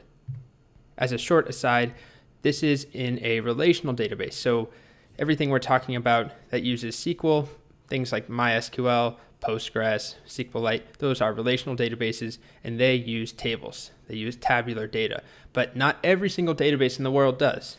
And we'll see some examples of those later on. This course is not about those types of databases, but it helps to kind of bring them in to show you some contrast to what you're learning. So we'll see that later on. Just a short caveat there. So tables hold the data. That's my definition. If you want the boring Wikipedia definition, it looks like this. Tables are a collection of related data held in a structured format within a database. Hopefully you're still awake after that. But let's take a quick example using cats. So we're going to model some cats data using a table. Okay, so let's take a quick look at the cats table. Drum roll, please. Dum-da-da-dum. I know it's pretty hilarious. You're probably falling out of your chair. All right, so the real cats table, at least in this context, doesn't have an apostrophe, looks something like this. And of course, there's a million different ways we could break down the data for a cat, for modeling cats. In my case, I just went with name, breed, and age. So we could do plenty of other things like location, gender, is spayed, is neutered, that sort of thing. But just doing name, breed, and age. So I've put a couple of cats in here. We've got Blue, who's a Scottish fold, who's 1 year old. That's my cat. We've got Rocket, who is a Persian, who's 3 years old, totally made up. Monty, who's a tabby, who is 10 years old. That is my childhood cat. He's still kicking and biting people. We've got Sam, who is a munchkin. If you don't know what that breed is, look them up. They're pretty hilarious, although kind of sad. They have really stubby legs. Who is 5 years old. Also made that cat up. So, some terminology. When we're talking about tables and you hear the term columns, it's referring to the headers on that table. So what are the different components of data, the different pieces that have to be there? In our case, we have name, breed, and age. So those are the columns. And then the rows are the actual data in the table. So here's a row. Blue, the cat, is one row. Rocket is another row. Monty is another row. Sam is another row. I really wish those lined up correctly, but I just drove myself nuts trying to get it to work. Please forgive me. Anyways, so databases are made up of lots and lots of these tables. It's usually not just one. And if you have a really, really simple app and you're just storing one thing, then it will just be one. But usually apps are pretty complicated and data is complicated. All that we modeled there was cats, but imagine if this was actually an app. Let's say it was a pet sitting app and cats were one thing that we had to keep track of, but we also have to keep track of owners and the pet sitters and addresses and dates and appointments and payments, and those are all going to be tables. Some of them might even be multiple tables. But for now, we're not going to really worry too much about that. But just to show you, sometimes it does get crazy.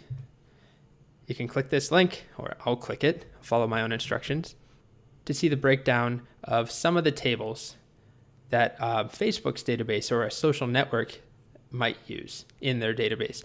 So this is not actual, this is not 100% accurate. There are things that are missing or incomplete, but this just shows all the different tables, or at least some of the different tables involved in a pretty complex app. So as you can see, there's a bunch of them here. Things like account and event and message and notification, website, screen name, address, blah, blah, blah. All these different things to take into consideration. So things can get messy. And as we progress in this course, you will start working with multiple tables. You'll see how they connect. But we haven't even seen how to create a single table yet. So we're going to focus just on individual tables, and then we'll move on from there. So the next thing we need to discuss around tables are data types. So data types are really, really important. And to show you what I mean, and first of all, what I'm talking about when I say data types, let's return back to our cats table. So we have these three headers, three columns: name, breed, and age. And here's an example. I changed some of the data just a little bit. So the names are the same, the breeds are the same. But if you look over at age, Blue is 1 year old, Rocket is 3, but Monty now is 10, the word 10. And Sam is crazy. Sam's age is I am young cat. So what I'm trying to illustrate here is that we have inconsistent data. This is all text in text, but here we've got numbers mixed with text, and that is not good, and it's actually not allowed in SQL at all. When you create a new table, you actually have to specify name has to be text, breed has to be text, age has to be a number. And there are a whole bunch of different data types. It's not just text and number. In fact, those aren't even data types. Those are just what I'm calling them, the English version, but you'll see them in just a second. But to illustrate why it's so important that your data matches, that you don't have this inconsistent data, and why SQL forces you to do this, here's a little example.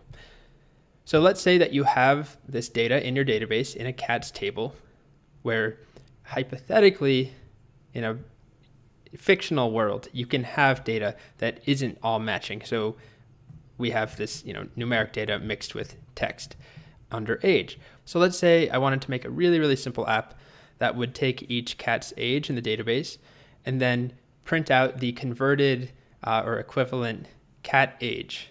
So from human years to cat years, basically, which is sort of interesting. Actually, in making these slides, I learned quite a bit about how you calculate cat age, because for dogs, there's this colloquialism, you can just multiply it by 7.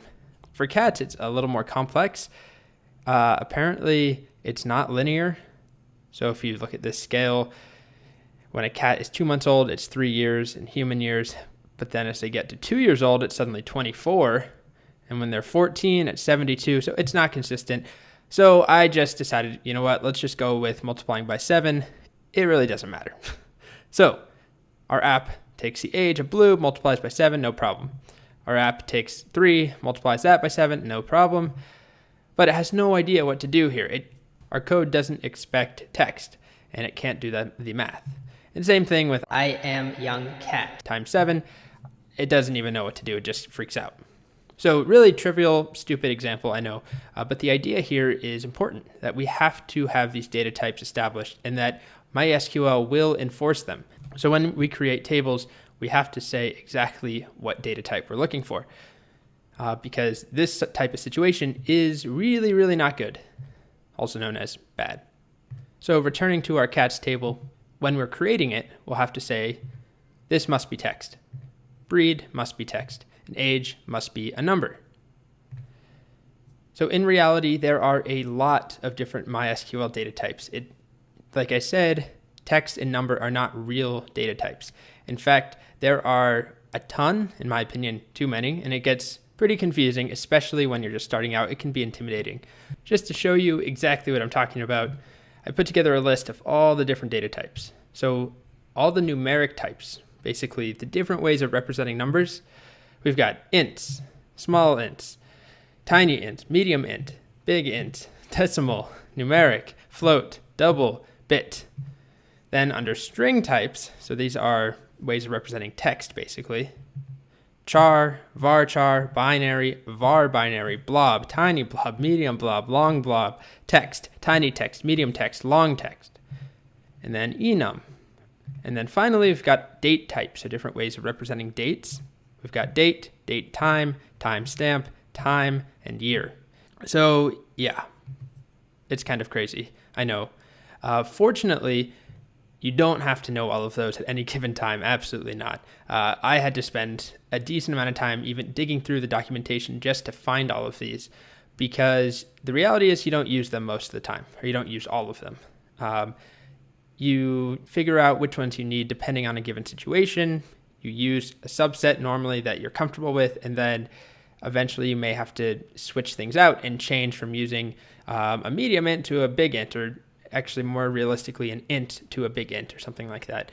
But we'll get there. For now, we're going to accept that it's crazy, and we're just going to whittle it down and focus on 2. The first one is int for our numeric type, and then varchar for our string type. So to represent numbers, we're working with int, and then to represent text and strings, we'll work with varchar. So we'll start off with int. So int represents a whole number, so we can't use it for decimals.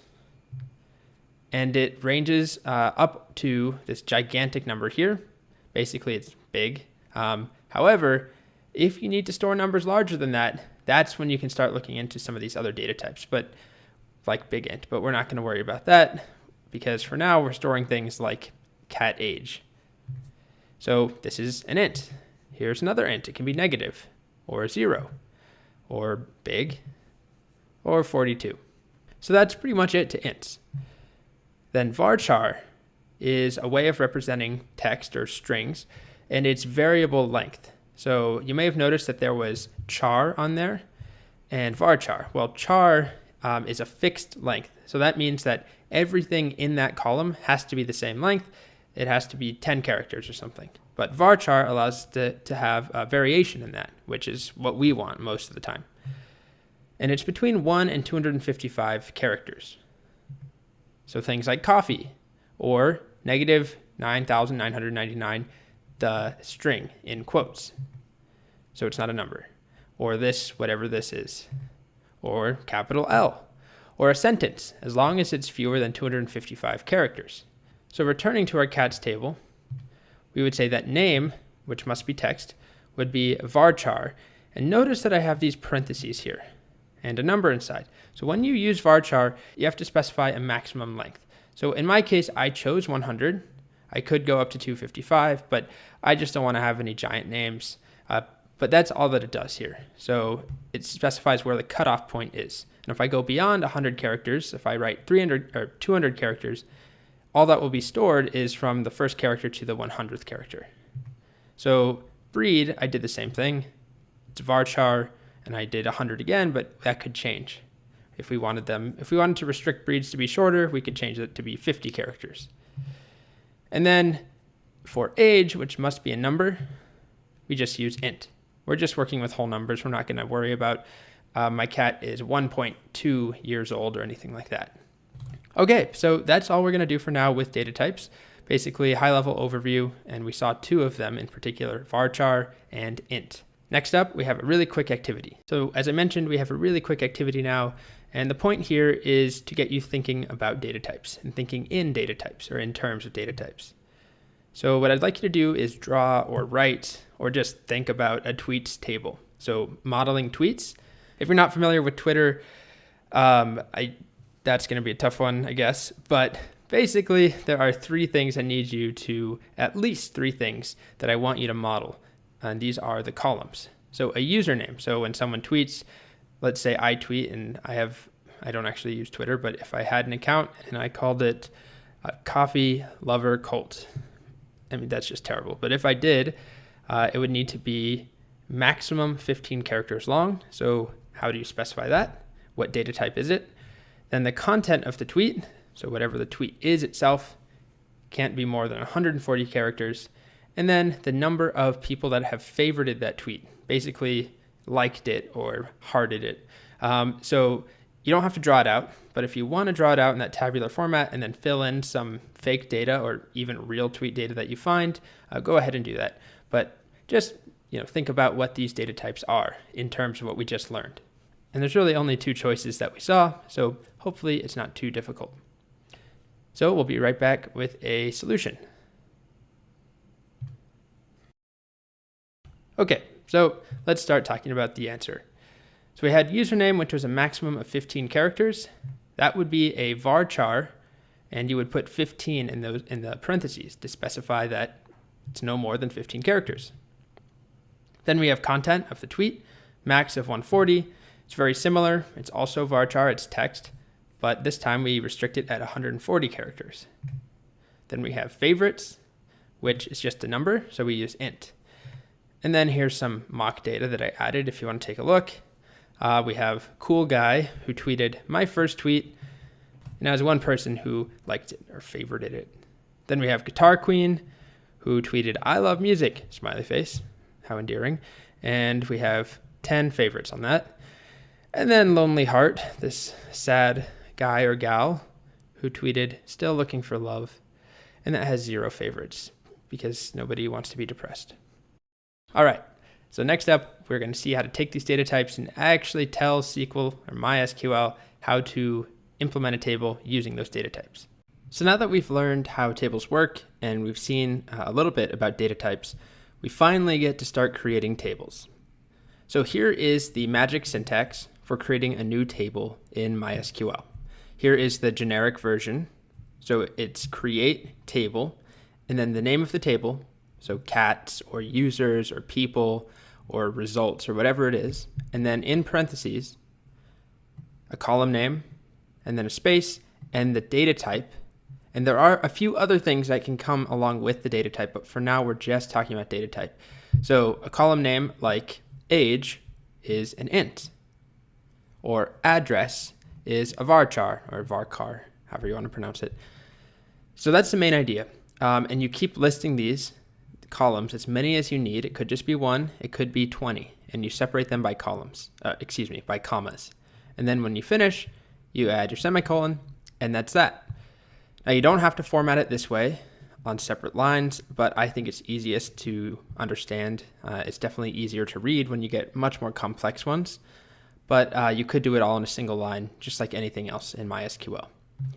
So here's an actual example using our cats table. So we're just working with name and age, create table cats. One thing I should point out is that table names should be pluralized. So it doesn't actually matter for the mechanics or behind the scenes, it won't change anything, but you want to just follow this convention. Use plural, because that's what a table describes, is multiple cats, or people instead of person, or payments instead of payment, and so on.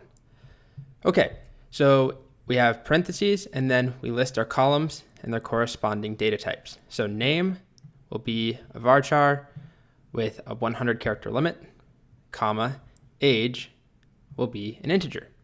So let's hop over to Cloud9 and see if it worked. So the first thing I'll do is just make a new database. You don't have to do this if you're following along, but I'll just call one cat app. Oops, forgot my semicolon. Then we will use, okay. So now the next thing we'll do is create table cats.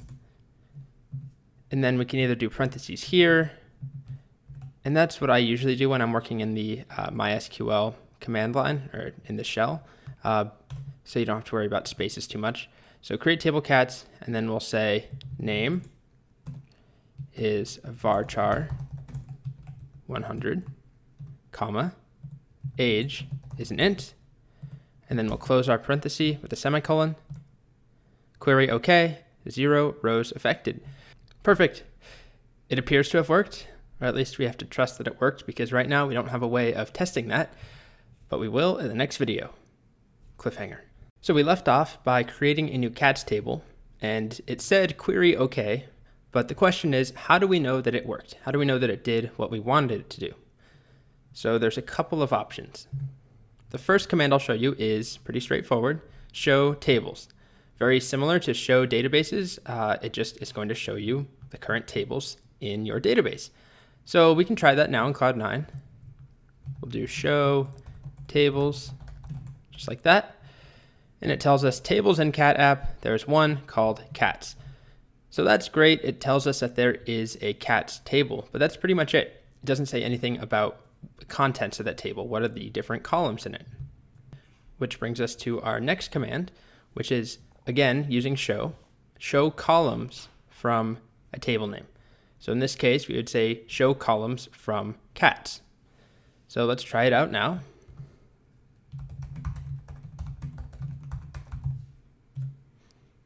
And as you can see, we get some nice little table back here that says we've got two fields, name and age. Name is a varchar with 100 limit, and age is an integer. And don't worry about this 11 for now. Then we've got some other data that we're also not going to worry about, because we're going to talk quite a bit about it in the next section. But there are some other categories here that we're just going to ignore. But this is what we want. Name, varchar, age, int. Perfect. One other thing I'll show you is that you can use a shorter version. Technically, these are slightly different commands, but used in this context, there is no difference. So we can use describe, or DESC, a table name, and that's my preference. It's shorter, easier to remember. So let's try that out. Describe cats. You can see we get the exact same printout.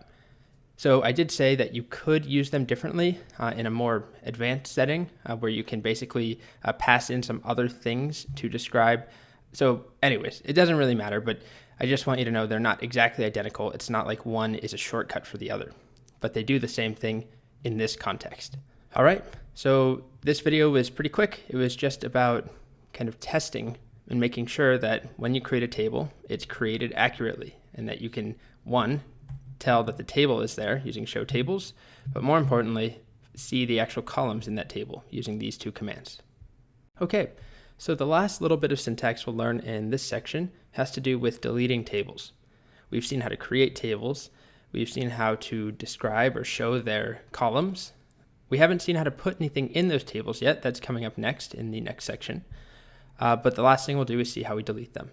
So think to yourself for a moment, what's your guess about how you delete a table?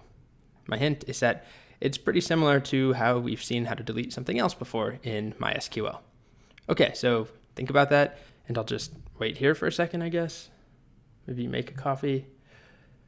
All right, so the magic is drop table and then the table name. So rather than drop database, we're going to say drop table and then cats in our case. So just to prove to you that that works, let's give it a shot. Back in Cloud9, I will type drop table cats. And this is permanent, it's going to disappear.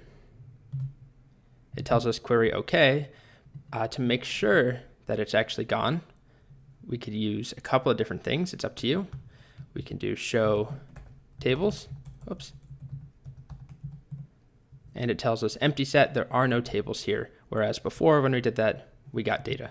And if we try to describe cats now, we get an error because cats no longer exists. So it can't even show us the columns because it doesn't exist.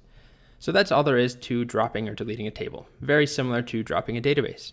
So to close out this section here, we're going to get a little practice with data types and the syntax for creating and deleting tables. So one more activity. This time, I'd like you to imagine that you work at a pastry shop. So you're going to manage, and I manage in air quotes that you can't see me doing right now, but you're going to manage a pastry shop in the inventory for these pastries. It's going to be very simplistic, but you'll need to create a pastries table. And there should be at least 2 columns. If you want to add more, that's fine. But a name for the pastry, so what is it, a croissant, a chocolate donut, whatever it is, as well as a quantity, which should be a number. So I could go in and see that there are 10 croissants or 5 chocolate croissants and so on. But we won't fill it with data because we haven't seen how to do that. So we're just defining the table and the columns. So I'd like you to do that. Then use a command to inspect your table and the columns using the MySQL command line interface. So one of those short little commands we saw, just to make sure, basically to check your work. And then lastly, delete all that hard work, delete your table. So pause the video if you'd like, go through this and come back when you're done. And I'll be here. Okay, so I'm back in Cloud9. I'm actually still, if I select database, I'm still using cat app. There are no tables in it right now because I deleted the cats table, but I'm just going to put our pastries table in here, even though it has nothing to do with cat app.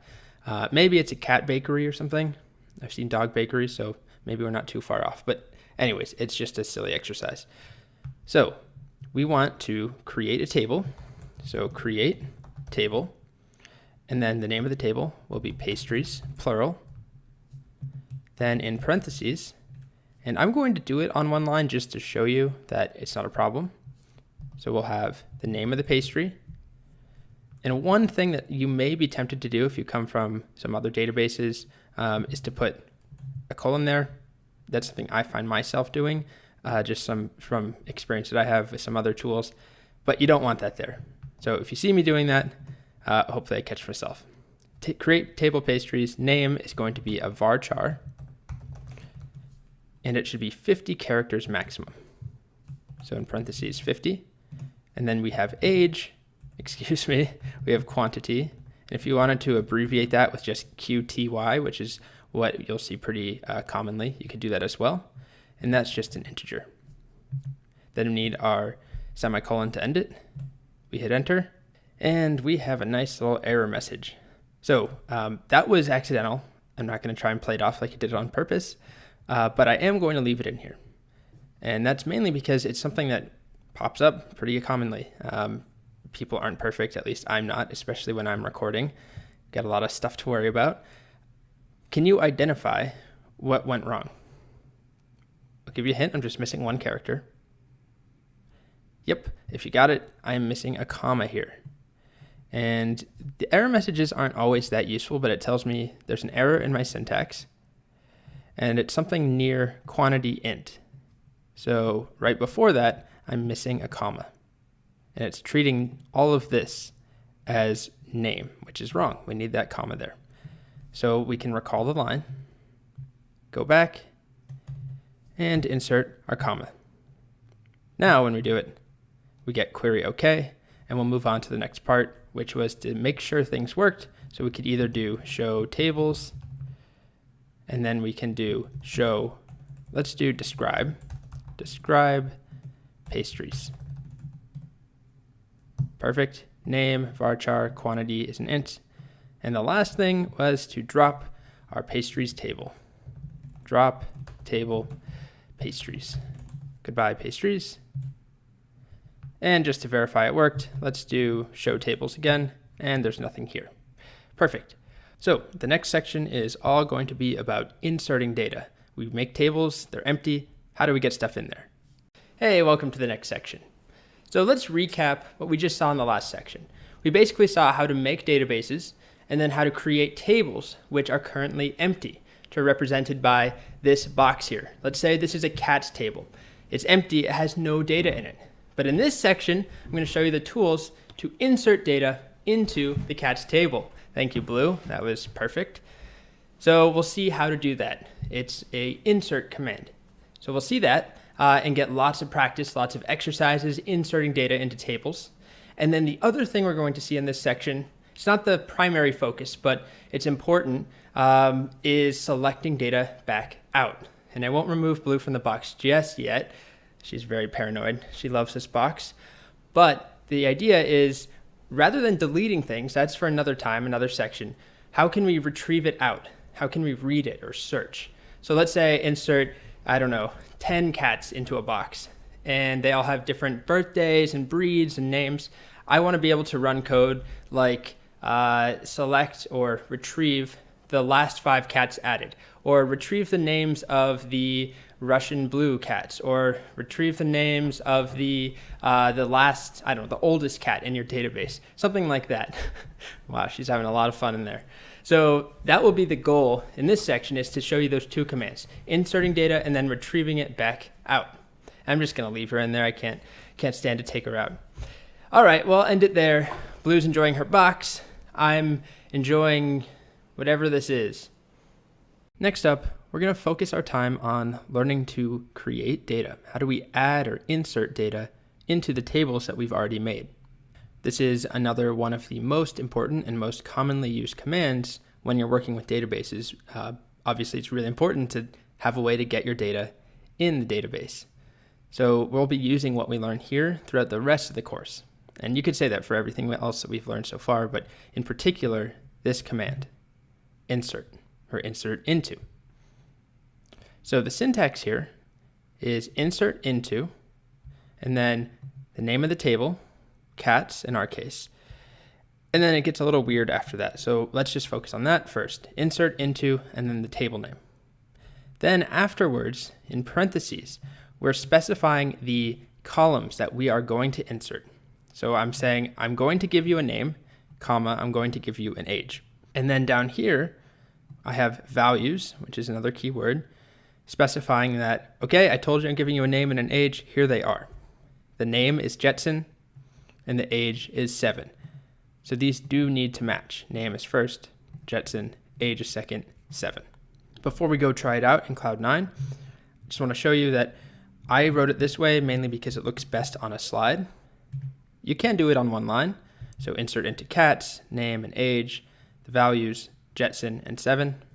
Or you can do it like this. And this is actually a lot of people's preferred way of writing it. But this is a huge pain to enter into the shell this way, where you have to space things manually. But when we start working with individual SQL files, where we'll save our own code basically into these separate files in a text editor, and we can space them out how we want, this is definitely a preferable way. But we're going to work with this. I just like this when I'm presenting and when I'm teaching it. It's a mix of readability, but also it's not so laborious like this. Okay, and just to hit this point home, the order that we write these column names matters. So if I say insert into cats, and I say age is coming first and then name, I have to provide age first and then name. So it doesn't matter which order you use, but whatever you establish up here, you have to follow through with. Otherwise, it will try, if you had this reversed, it would try and assign Victoria to age and 12 to name. And that's going to be a problem because we have these strict data types where things are supposed to be numbers and strings. And so if we mix them up, it's problematic. Not to mention that it makes no sense. So let's give it a shot in Cloud 9. I'll make some space here. And the first thing we need to do is actually recreate a table, because right now I don't have a cats table. I deleted it because I showed you how delete works. So let's recreate that. Create table cats, and it's going to have name is a varchar 50, comma, age is going to be an int, just like that. Perfect. So now we'll use the insert into command we just learned. So we will insert a new cat, insert into cats, and I'll start with name and then age. And then I'll go to a new line. I don't have to, but I like to. Values. And the values we'll put in, let's say for name, let's work with my cat Blue, comma, and her age is somewhere between 1 and 2. We'll just leave it as 1. Semicolon, we'll hit enter. We get our query OK. This time it says 1 row affected. You may have noticed that everything else we've done so far has said 0 rows affected. And I think that's pretty self-explanatory. We haven't had any rows of data yet. So all of these commands have returned 0 rows affected. Now we actually have created something. We've added data to a table, and it says 1 row affected. And before we move on, let's insert one more cat here. And this time we'll switch up the order. Insert into cats, and I'll do it on one line, age, comma, name. And then our values, let's say the age for this cat will be 11, and the name will be Draco. All right. And we also get 1 row affected. So a next logical question might be, how do I see the data? How do I know that it's in there correctly? Basically the same thing that you might have asked when we saw how to create a table. How do we check our work? Well, we've created data in a table. How do we check our work? And we'll see that in the next video. Sorry for the cliffhanger. Okay, so we left off with a little cliffhanger, which was we've inserted data. How do we know that it actually worked? And the main reason I made this a separate video is that it gives me a few seconds, a separate opportunity to talk about one of the main dilemmas behind figuring out how to best teach this content, which is that pretty much everything in this course is related and interdependent, or a lot of it is. So here's an example. I'm showing you, or I'm talking about inserting data, but it's really not that great of a learning experience unless you know how to view data. But if I teach you to view data first without having you insert it, there's nothing to view, and so on. So my approach is to try and teach things in isolation, but then kind of bridge the gap and give sneak previews when necessary. So with all of that said, I come from the future here. With a SQL command, you won't actually learn officially until the next section. So for now, you can just copy this. We're not going to talk about really what it does or how it works until the next section. We'll dive a lot more into the select statement. But to view all of our data in any given table, select star from the table name. So select star from cats. And that's all I'm going to say about it for now. Our priority is still focusing on creating and inserting data. This is just going to help us check that it worked. So let's try it. We should have 2 cats in there. Select star from cats. And there we go. We've got name and age. We have Blue, who is 1, and Draco, who is 11. And remember, we inserted these in different orders. So we did name and then age for Blue, and then we did age followed by name for Draco. So that's all there is to this. We know that it works. There's a lot more to using the select command. Probably 30% of this course will be focused on selecting data and filtering it and sorting it and searching and all sorts of different ways of viewing data. But for now, this is a magic little shortcut. So another thing to know about the insert command is that you can use it to bulk insert data. So we can insert 10 different users at once, or we can eventually, once we get to it, we can update 10 different users at once or delete 10 or whatever it is. But for insert, the way that it works is that rather than just giving one set of values, like Charlie, who is 10, we just use a comma separated list. So we tack on a comma, and then we add another one, Sadie, who's 3, and then comma, Lazy Bear, who is 1. A note about the comma placement does not matter. You'll see it. I think what's more logical is actually to put it here at the end of the line, but often what you see is here. I think it makes it easier for you to just visually break things up and to see, okay, here's a new line and here's a new line, but really just a matter of preference. So don't pay too much attention to that. Don't pay any attention to that, actually. What's important is that we have a list, and we can multiple insert all at once. So let's try it. So we have our cats table with Blue and Draco. We will do an insert into cats, and we'll do name followed by age. Now we have values, and our first pair, or our first set of values will be, oh boy, this is the hardest part of teaching this stuff, coming up with the fake data. Let's say Peanut, and Peanut is 2, and comma, you could have put the comma there, doesn't matter. Let's say the next one will be called Butter, who is 4. Yes, I am looking at a thing of peanut butter in my kitchen right now. So that's where that comes from. And lastly, let's do, sure, Jelly, who is 7. Just like that, we need our semicolon to end it. Now we get something slightly new. Query OK, 3 rows affected. Awesome. So to check our work, we can just do select star from cats again. And I should be consistent. It doesn't matter, but I'll capitalize the from. Now we have Blue, Draco, which were there before, Peanut, Butter, and Jelly. That turned out nicely. And we inserted them all with one command. So later on in the course, when we start working with some more complicated data, what I'll actually do is give you a file that has an insert statement that will insert, let's say, 20 different items into a database, 20 rows. And you'll be able to run that one line and get kind of starter data that you can use. It'll be an easy way to populate your database with data without having to do it manually 20 times. Okay, so that's all there is to multiple inserts. All right, so it's now your turn to give this a try. Going to get some practice using the insert command. So we'll be working with people this time. You're going to create a new people table. So actually, this is going to combine both creating tables and inserting data. So the table you'll need to define will have 3 columns. First name that has a 20 character limit, last name also has a 20 character limit, and age, which is a number. So once you've defined that table, the next step is to insert your first person.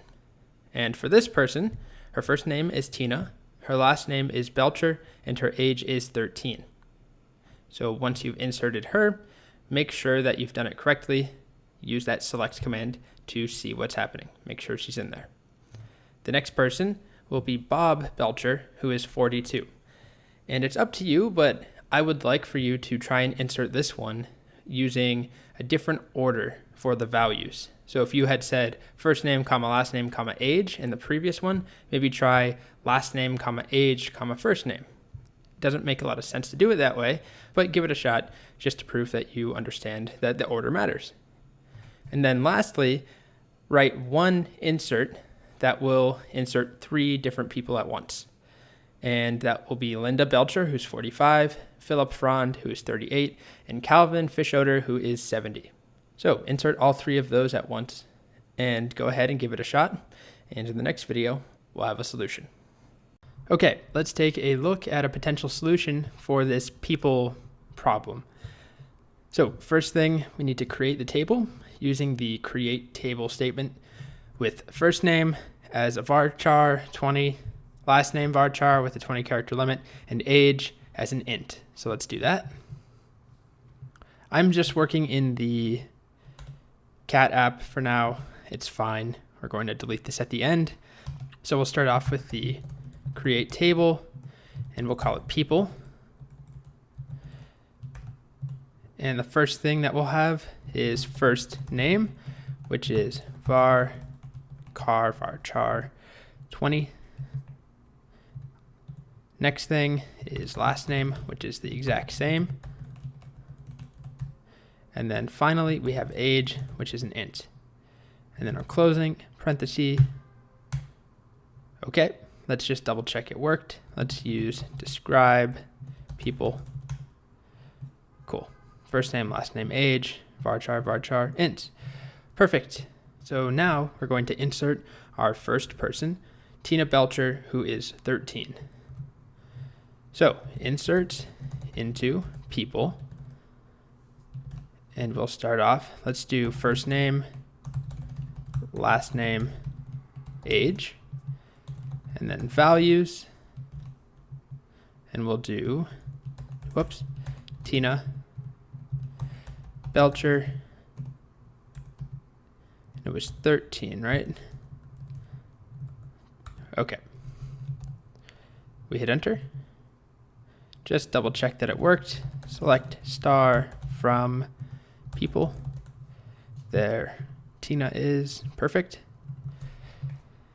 Now we're going to insert our second person, Bob Belcher, who is 42, and my instruction here was do it in a different order. So we'll do an insert into people.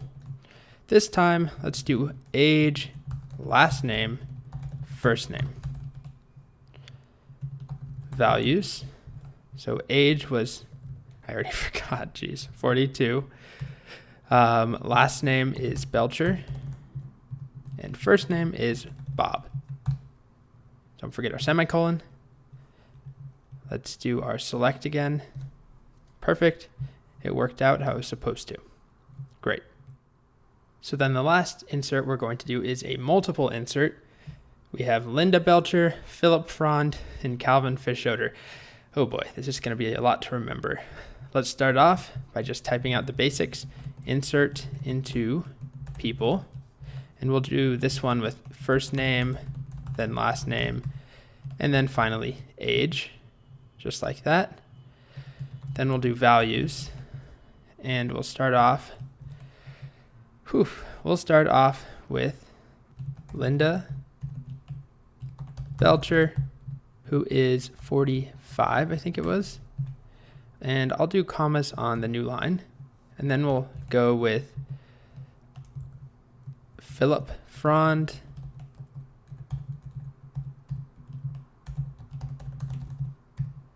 and he is 45. No, 38. I made this too hard. Lastly, we have Calvin Fischoder. I'm just going to copy Fischoder, who is 70. Calvin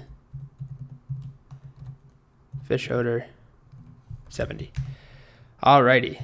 And before I forget, we need a semicolon. Perfect.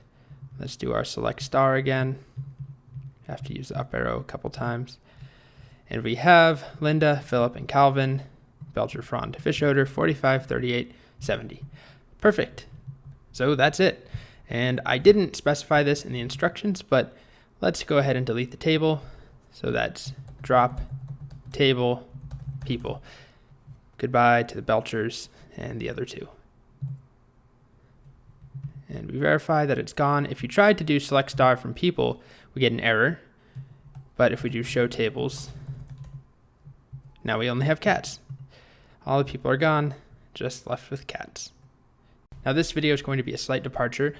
We're still working with inserting data, but it's a slight side note, which has to do with something called warnings. So to illustrate what I'm describing here, if we tried to insert something that looks like this, so we're going back to cats, and our cats have a name and an age. If we tried to insert a cat whose name is this gigantic string. This is a cat named Charlie, which is also a human name. In fact, I know a couple of Charlies, fun fact. If we're trying to put that as this cat's name, and age is just 10, if we do that, let's go ahead and copy this just so I don't have to type that. Make sure we have our cats table. Let's do describe cats. Okay, so name and age. Remember there's this restriction here of 50. I'm just going to paste that and put a semicolon. I get something that says query OK, 1 row affected, 1 warning. Just to double down on that, I pulled it out into a separate slide. 1 warning. Oh my gosh, what's going on? Well, if we wanted to know what that warning was, we can use this command, show warnings. So we'll go back and type show warnings. And I want you to pause and think, what is the warning? If you were to guess, obviously we haven't talked about it yet, but what do you think I'll see? And the answer is I get a warning here that says data truncated for column name. So that corresponds to name here, which had a limit of 50 characters. And this is more than 50 characters. I can't remember how much it is, but it's more than 50. And if we look at cats, you'll see that first of all, our table gets a little messed up here, but the string for name gets cut off after this cat is named Charlie, which is also A, and then the rest is gone. So it's not like it's hidden and it's not displaying, it's just not stored at all. So that's important to note. So that's one warning that we saw there, and that happened when our data was truncated. Can you think of another warning we could generate deliberately? What's something we could do that would give us a warning? So pause the video, or don't, but try and come up with something based off of what we have currently set up for cats. How could we insert something that would give us a warning? All right, so what I was imagining is that we could try to insert something where we mixed up a data type. So let's say age, instead of being an integer, we passed in some text, random gibberish. That should generate a warning. So let's try it now. Insert into cats. We'll do name first and then age. And name will just be Lima, why not? But age will be gibberish, like that, which is not a valid integer value. We'll hit enter.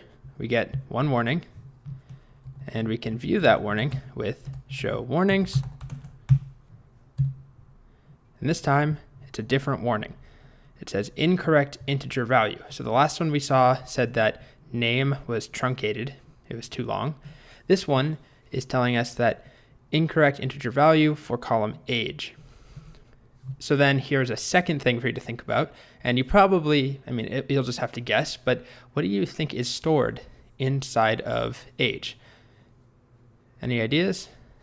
Well, if we do a select star from cats, we can see we have Lima, whose age is 0.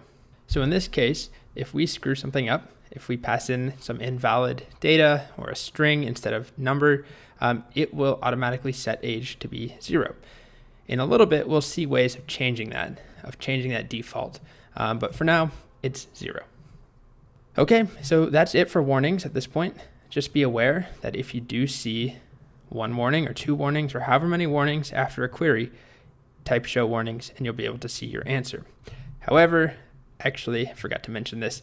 If we do something invalid, so let's do the same thing, but instead of Lima, I'll call the cat Cusco. I can't remember if there's a Z in that. I don't know. Well, we'll assume that there is. So Cusco, with this crazy gibberish, should give us a warning. But if I do something in between, like select star from cats, and now I do show warnings, nothing. Our warning set is empty. So this is just something to be aware of. With that said, when you're creating applications using MySQL, that application, whatever you're using, let's say we're using JavaScript or Ruby, that will have ways of handling these warnings and letting you know. But when you're working in the shell like this, you have to use the show warnings command. All right, that's all there is to warnings. In this video, we're going to answer a simple question. Back when we typed describe table names, or describe cats, what's up with this part? What is this null column here in this little table? And why is there two yeses for name and age? So this video is all about null, the concept of null, and working with null in SQL. So to start off, let's talk about what null means. Null basically means that the value is unknown. It's SQL's way of saying, I don't know what this is, or there is no specified value. An important note is that it does not mean zero. Some people often think null means zero. It doesn't in this context.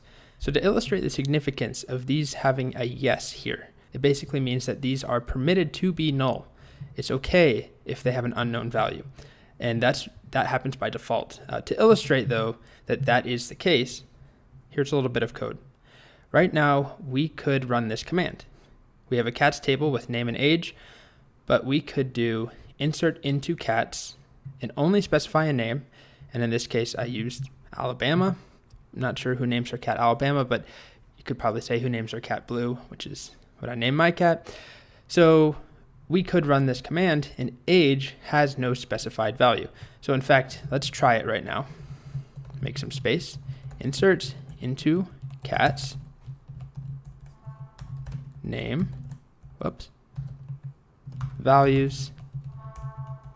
What is this siren?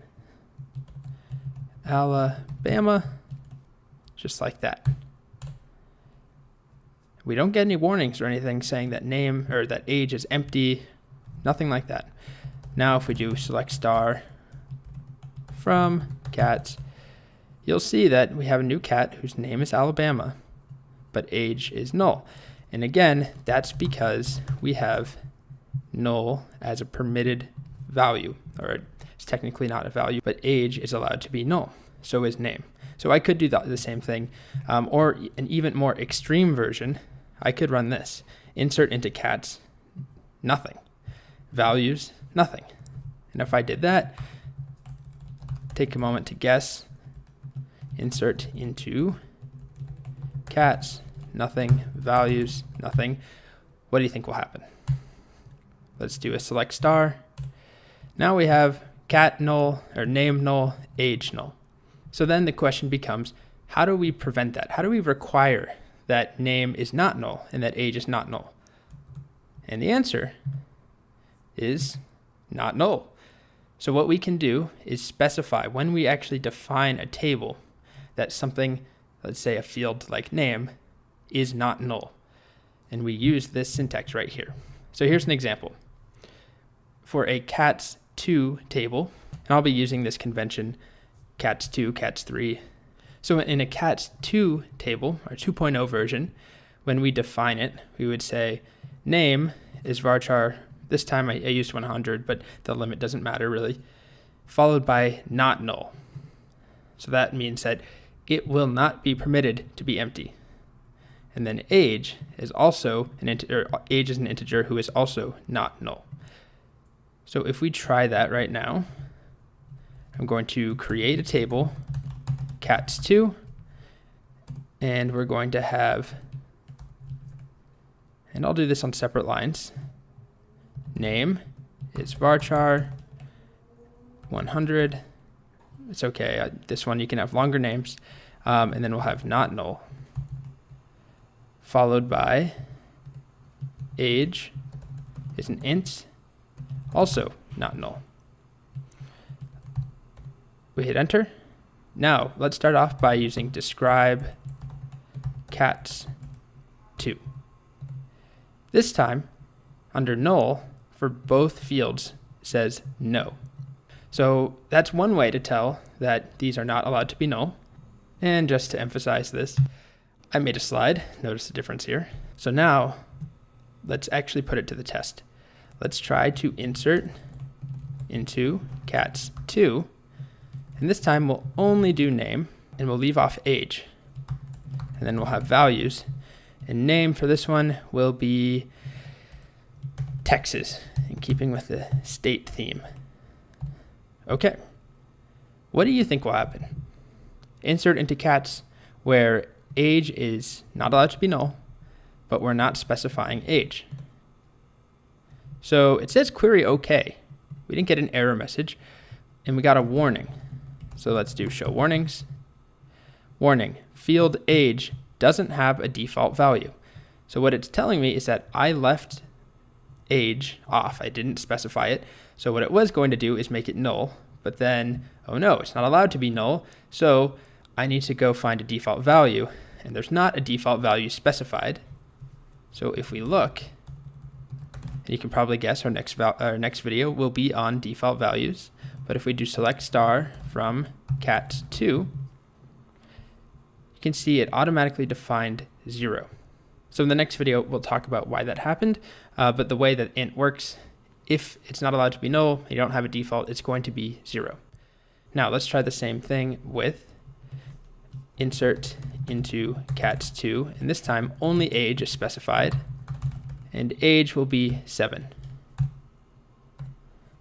I get the same query OK, one warning, show warnings. This time it says field name doesn't have a default value. Let's do our select star. Notice what we get right here. Earlier, see how far back I can go, we had null when we didn't specify a name when we inserted into cats, just regular cats, not cats2. But now when I don't specify a name, it doesn't say null. And this is an empty string. So there's a difference. Null means that there is no value at all. We didn't specify. Empty string is just a type of a varchar that just has nothing in it. So you can think of it as this basically. Okay, so next we'll talk about how we specify these default values. Okay, so we're moving on. In this video, we're talking about default values. What's up with this part right here? Default. So as we talked about a little bit in the last video, it's helpful to be able to decide or to set default values. So if something is not specified, that there will be a fallback. And here's how we do it. We use default, so you can see both of these when we're defining a table. Default, and then we specify default. So for name, if you leave off name, I just said, okay, we'll call it unnamed or name to be determined. Sometimes if this is a cat shelter, in the real world, sometimes they decide on a name a little bit later once they figure out the cat's personality. And then for age, if this is more of a silly example, but if we wanted to, if we didn't specify age, we could always set it to be 99. Not sure why, but for the sake of this exercise, we're going to do that. So let's give it a shot, remaking a new cats table, cats3. Okay, here we go. So create table, cats3, and I'll do a new line here. And we will have name, varchar, let's do 20, even though my slides say 100, it's okay. Default, and our default will be, let's see, no name provided. How about that? It's important that whatever you put here matches this data type. So we couldn't say the default is the number 100. And then we'll have our comma, age, and age is an int. Default should be 99. Perfect. Close that. Now if we do our describe cats3, here we go. So we have default, no name provided, and default 99 for age. Awesome. Okay, so now let's give it a shot. Let's do insert into cats3, and I'll do age only and no name. And age will be, let's do 13, just like that. What do you think will happen? I'm going to insert a new cat into cats3, which is right here, only providing age. And name has a default value of no name provided. Okay, I did it. Now let's look, select star from cats3, and I get no name provided. Perfect. So we have a default value that's working great. We could do the same thing for age. Feel free to skip this if you feel like you know exactly what's going to happen. Let's leave both off this time. Insert into cats3, values. Now when we select, we have another unnamed cat, this time who is 99 years old by default. So the next thing that I want to talk about, here's another version of creating a table for cats4 this time. And I combined not null alongside default. Otherwise it's the same. So we have name, varchar, default is unnamed, age, int, default is 99, but I added in not null. And as I wrote here, you might be thinking, isn't this redundant? Because if we have a default value, it's already saying it won't be null.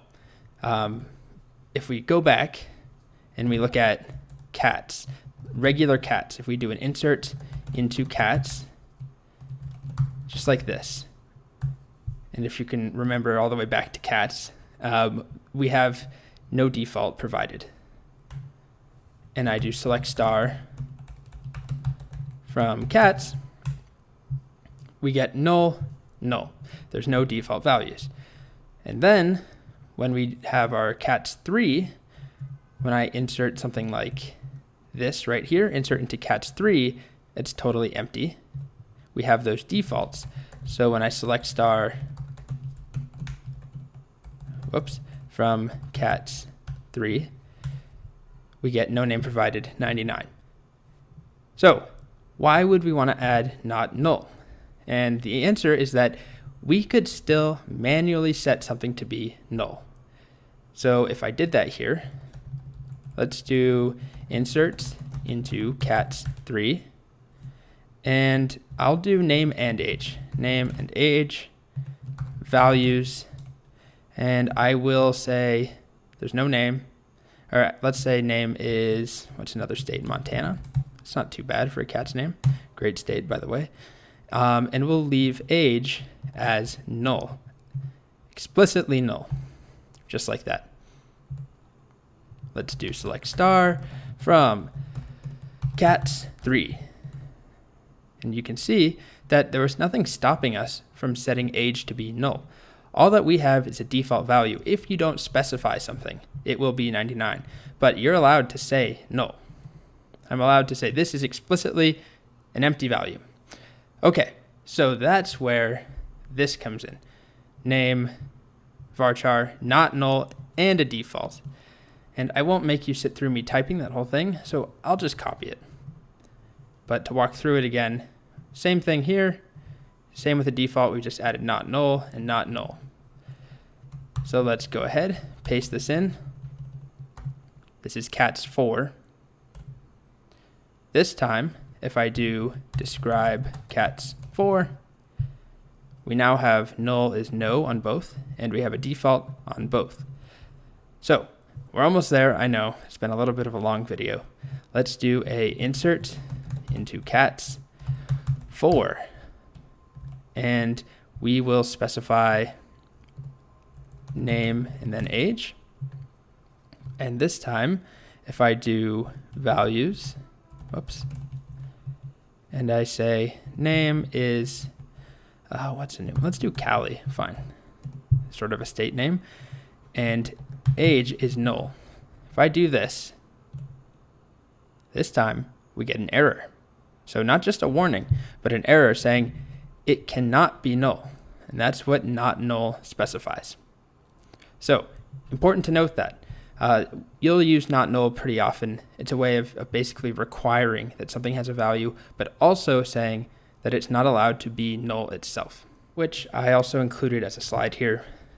In cats3, we can manually insert something as null. Okay, as you can see, the slide says we have one more thing, and that is true. We have one more thing to cover here before we do our final exercise in this section. So in keeping with this pattern, what's up with this key column here? And it's empty. There's nothing for name or age. What does this mean? So to dive into this, and this is actually something we are going to come back to quite a ways down the line in this course, but we'll experience working with key for the first time in this video. So to illustrate the problem, right now, I could do this. I could insert identical data, Monty 10, Monty 10, Monty 10, Monty 10, and so on. And we've already seen this, but just to prove that to you, if I just work with cats, let's do select star from cats, and this is true about any of the cats tables we have. You can actually already see we have two cats that are identical, null and null.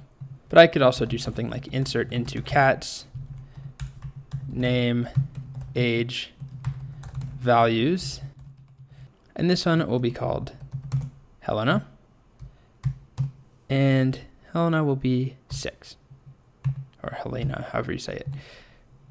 We can do this, and we can do it as many times as we want, and there's going to be identical data in there. As you can see, we have 5 identical cats.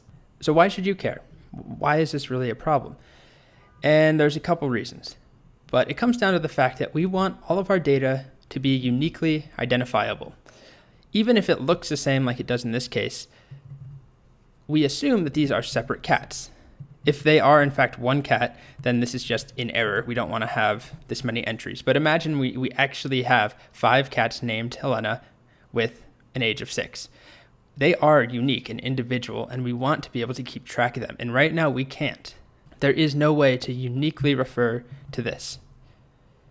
So in a case like here, where we have Alabama, who is null, age null, and then we have null, who is age null, there's a way of telling these apart. Even though they both have age of null, I could tell SQL, and we don't know how to do this yet, but I could say, give me a cat whose age is null and whose name is Alabama. And that can get me this. But there's no way for me to get this cat and separate it from this cat, or this one and separate it from this one. And that's really a useful and important thing, and it's actually a really fundamental part of working with databases, is having things be identifiable. When you're signing up for an account on, let's say, Twitter, and you're trying to make a username, there's a reason that you can't just make the same username that already exists. I wish that I could just go and make my username Colt, but somebody already has that. And it's not just about keeping it simple and not being confusing for users, because obviously it would be confusing if there was, one Colt and then another Colt and they're both tweeting. How do you know who is who?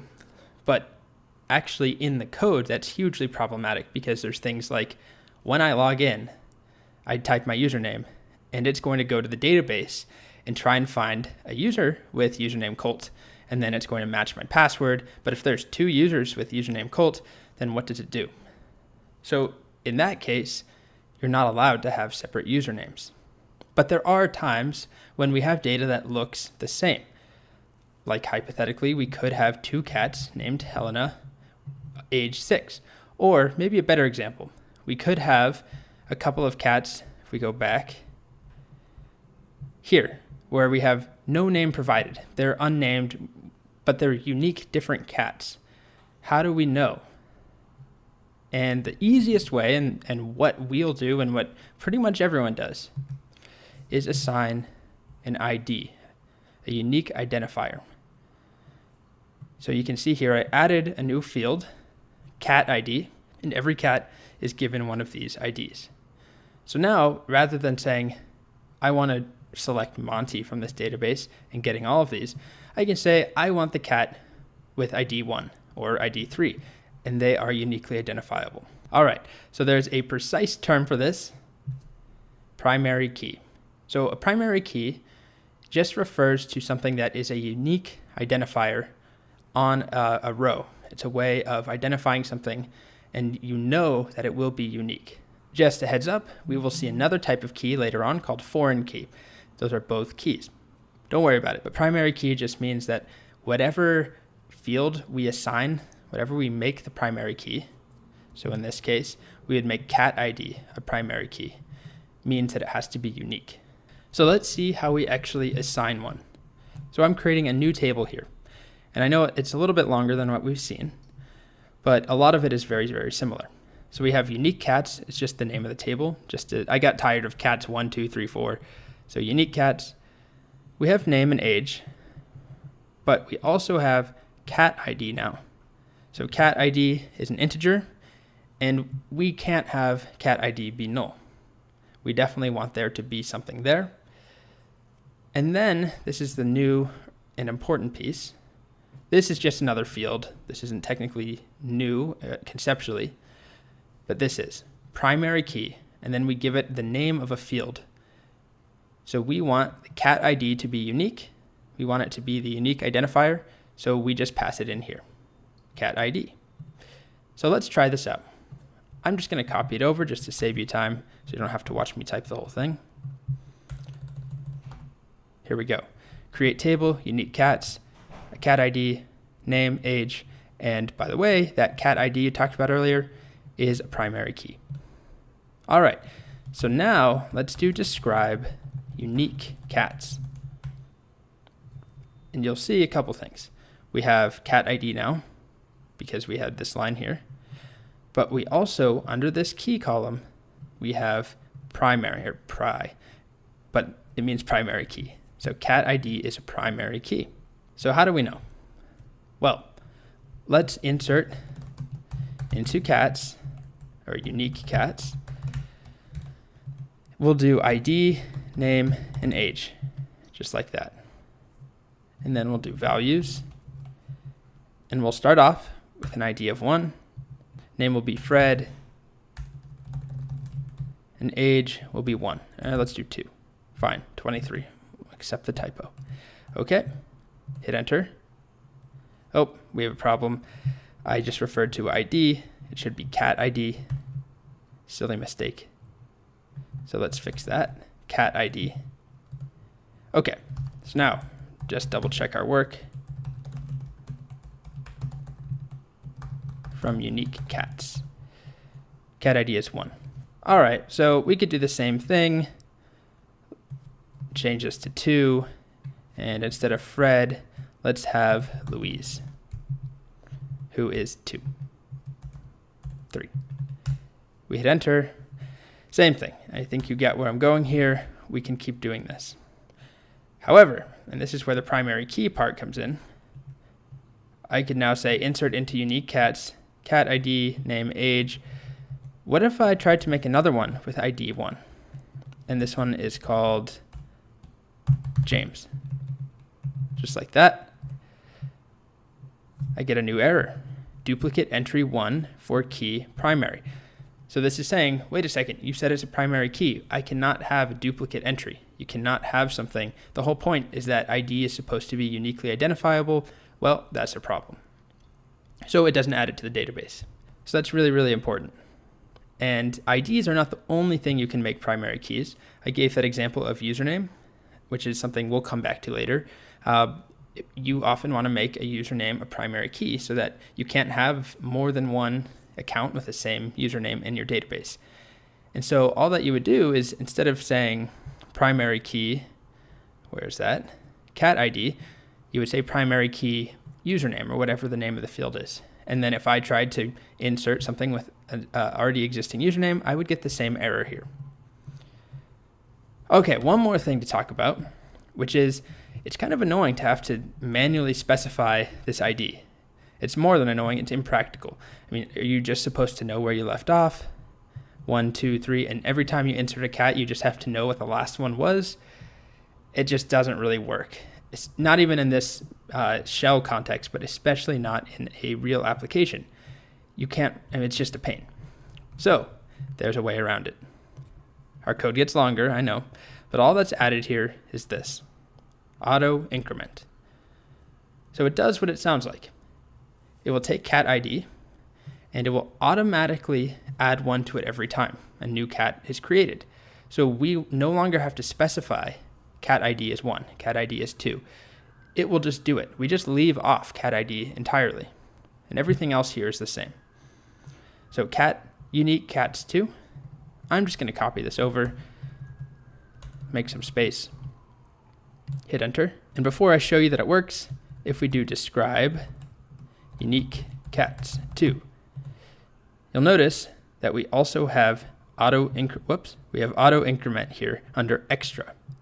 So it doesn't get its own field, but it's considered extra. So Now let's try and insert something into that. Insert into unique cats 2. And we'll do name and age. We don't specify cat ID anymore. Values.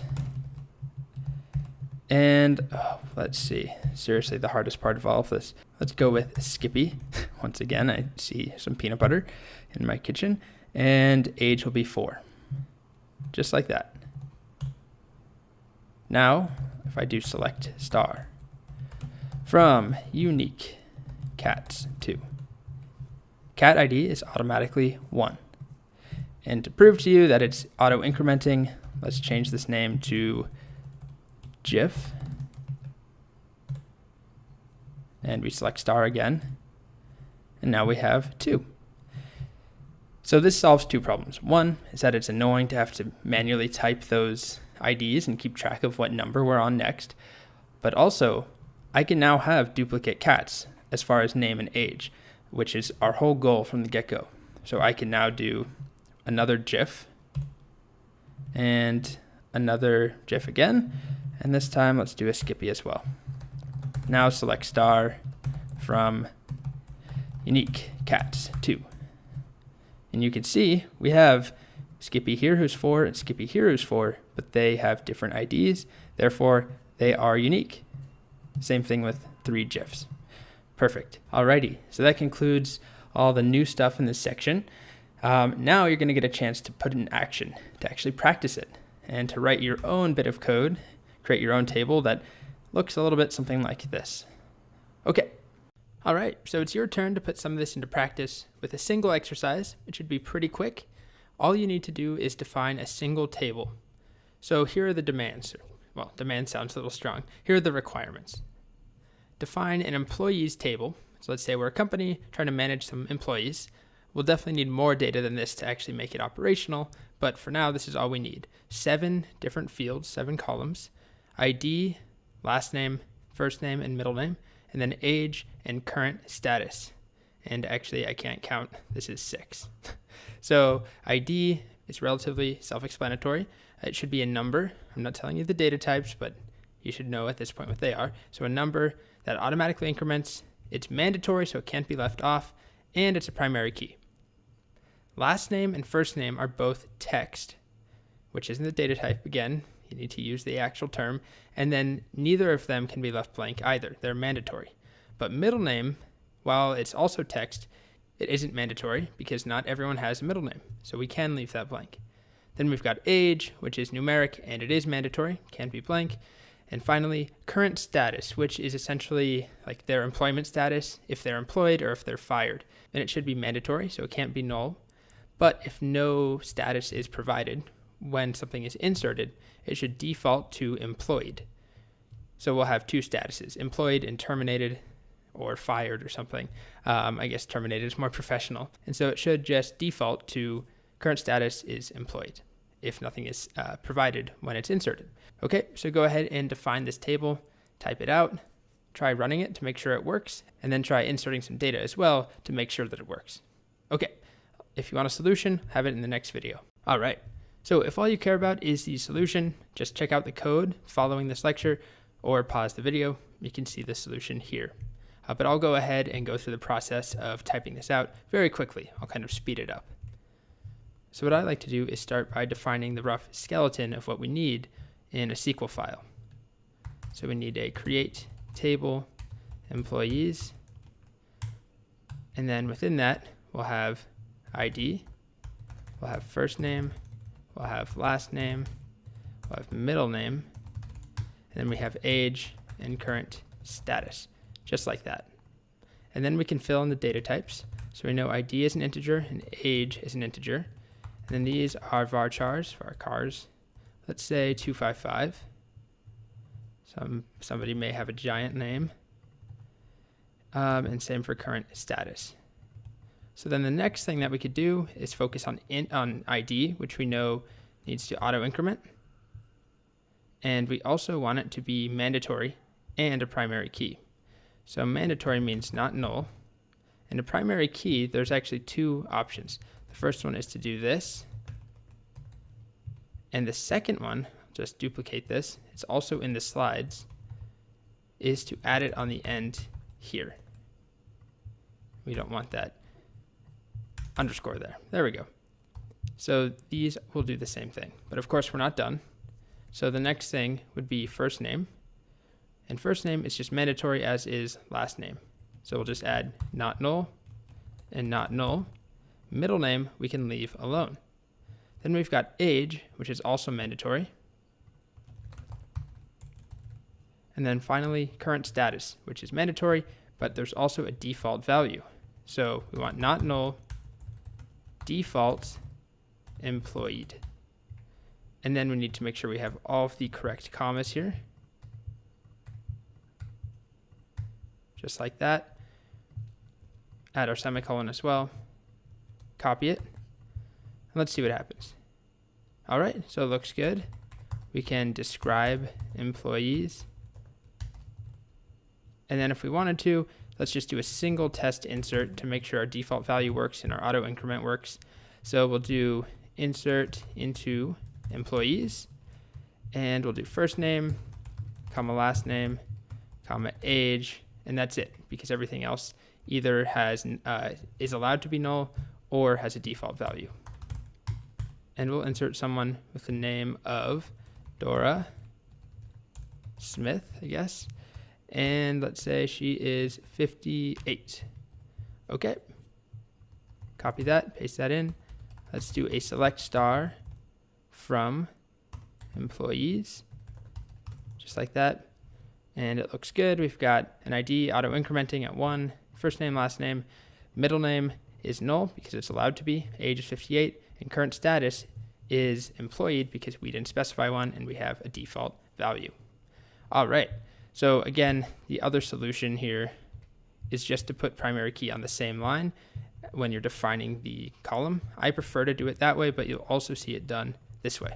Both work. All right, that's it. Hey, welcome back. If you're looking at my desk right now and you're asking, wow, why is there so much CRUD on it? Well, you're on to something. This section is all about CRUD. Yeah. So CRUD is an acronym. It stands for 4 things: C-R-U-D, create, read, update, and delete. And they are the 4 basic actions that we want to be able to do to our data. So we've actually seen 2 components already. We've seen how, let's say we're working with users. We've seen how to create users with the insert command. We've seen how to read users, take them back out, spill the milk out of the database.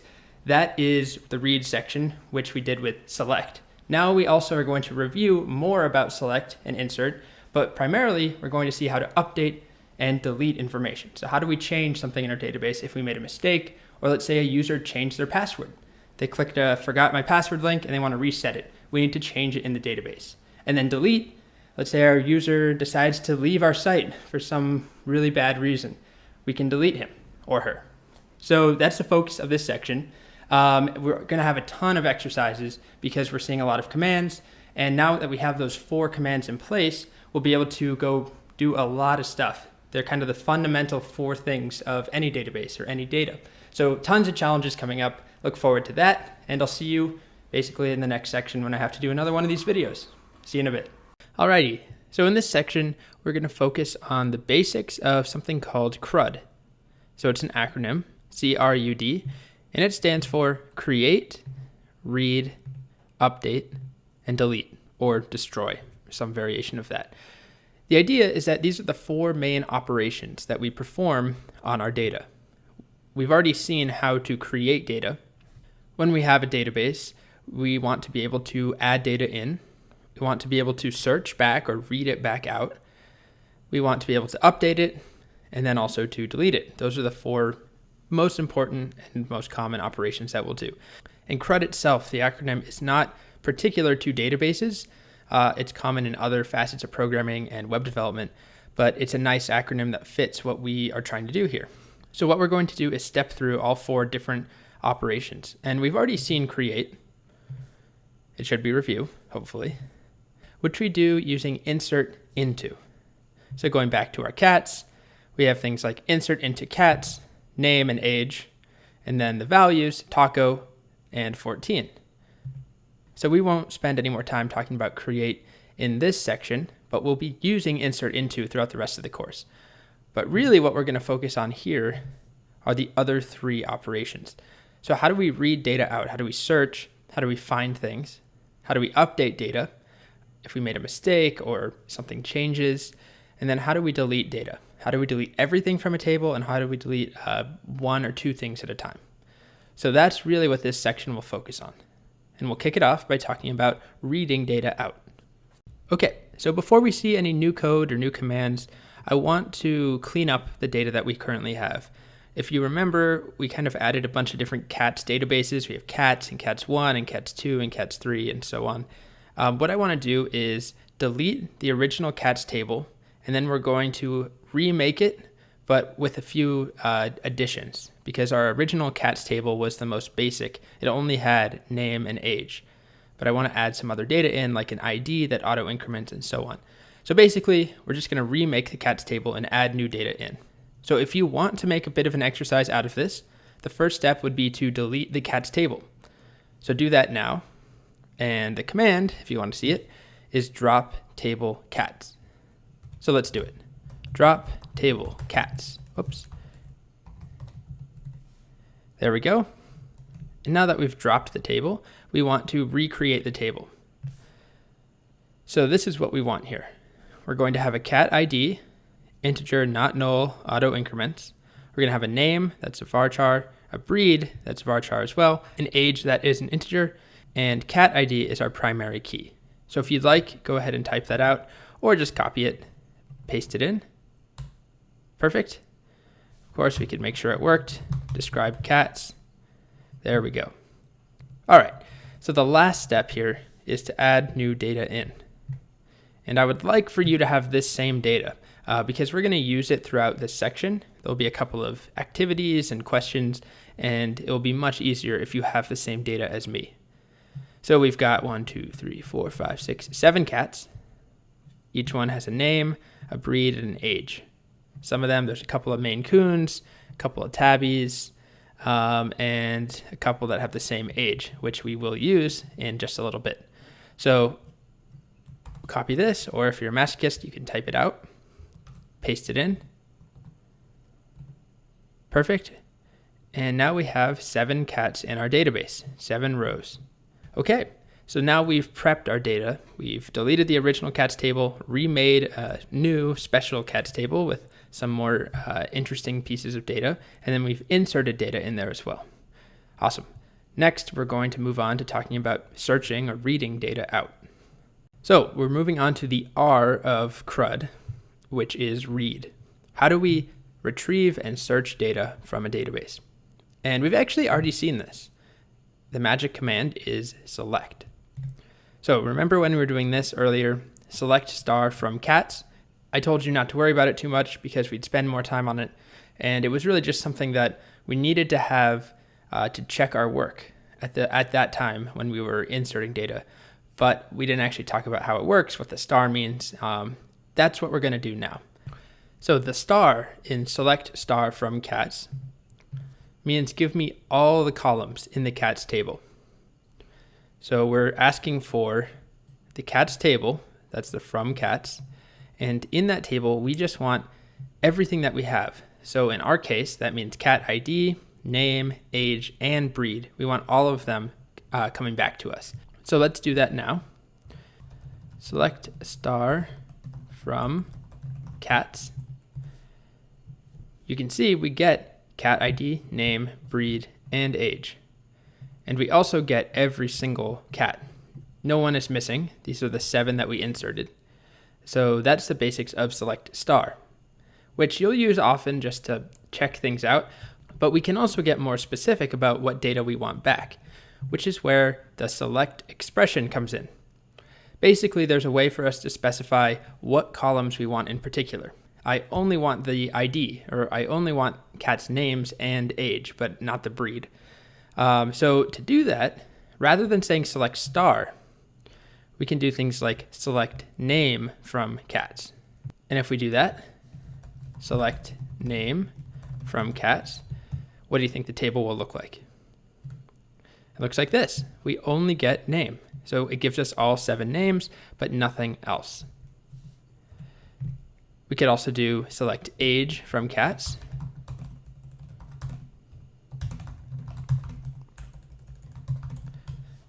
And hopefully this is what you expected. We just get a bunch of ages. And just to hammer it home here, we could also do a select, let's do cat ID from cats. And we get 1, 2, 3, 4, 5, 6, 7. Okay, so that's useful enough, but oftentimes we want more than one piece of data, but we don't want everything. And that's where this comma separated list comes in. So this whole thing is the select expression. We're saying select name and age from cats. So we can try it now. Select name, comma, age from cats. And what do you think we'll see? So we get a table with name and age returned back. So there's no limit on that. We could do name, age, comma, cat ID, comma, breed, which would be the same thing as select star. We could do name, age, and breed, or cat ID and name and age, and so on. I think you get it. We can mix and match whatever fields we want back. So just to illustrate my point, let's do a select cat ID, comma, name, comma, age from cats. And we hit enter, and we get those 3 fields. Notice we're missing breed, but we could just go add that in if we wanted. And notice that the order matters. So I said cat ID, then name, then age, then breed. And that's what we get. But if I just did a select star, it uses the default order, which is cat ID, name, breed, and then age, which is just how we entered it when we created the table. So I could reverse it if I wanted to by select age, then breed, then name, then cat ID from cats. And there we go. Okay, so that's pretty much all there is to the select expression, for now at least, where we're just specifying exactly which columns we want, or we can default and use the star, which will give us all columns. Okay, so what we've seen so far allows us to specify what columns we want, name and age only or only ID, but it still gives us every single result in the table. So if we have 10,000 users in our database, if we wanted to select one, we don't have a way of doing that right now. We only can select all of them, which really is not that useful. And in fact, most of the time when you're selecting things, you're doing it deliberately and you're trying to find particular pieces. You're not just trying to check in on your table, make sure everything's okay.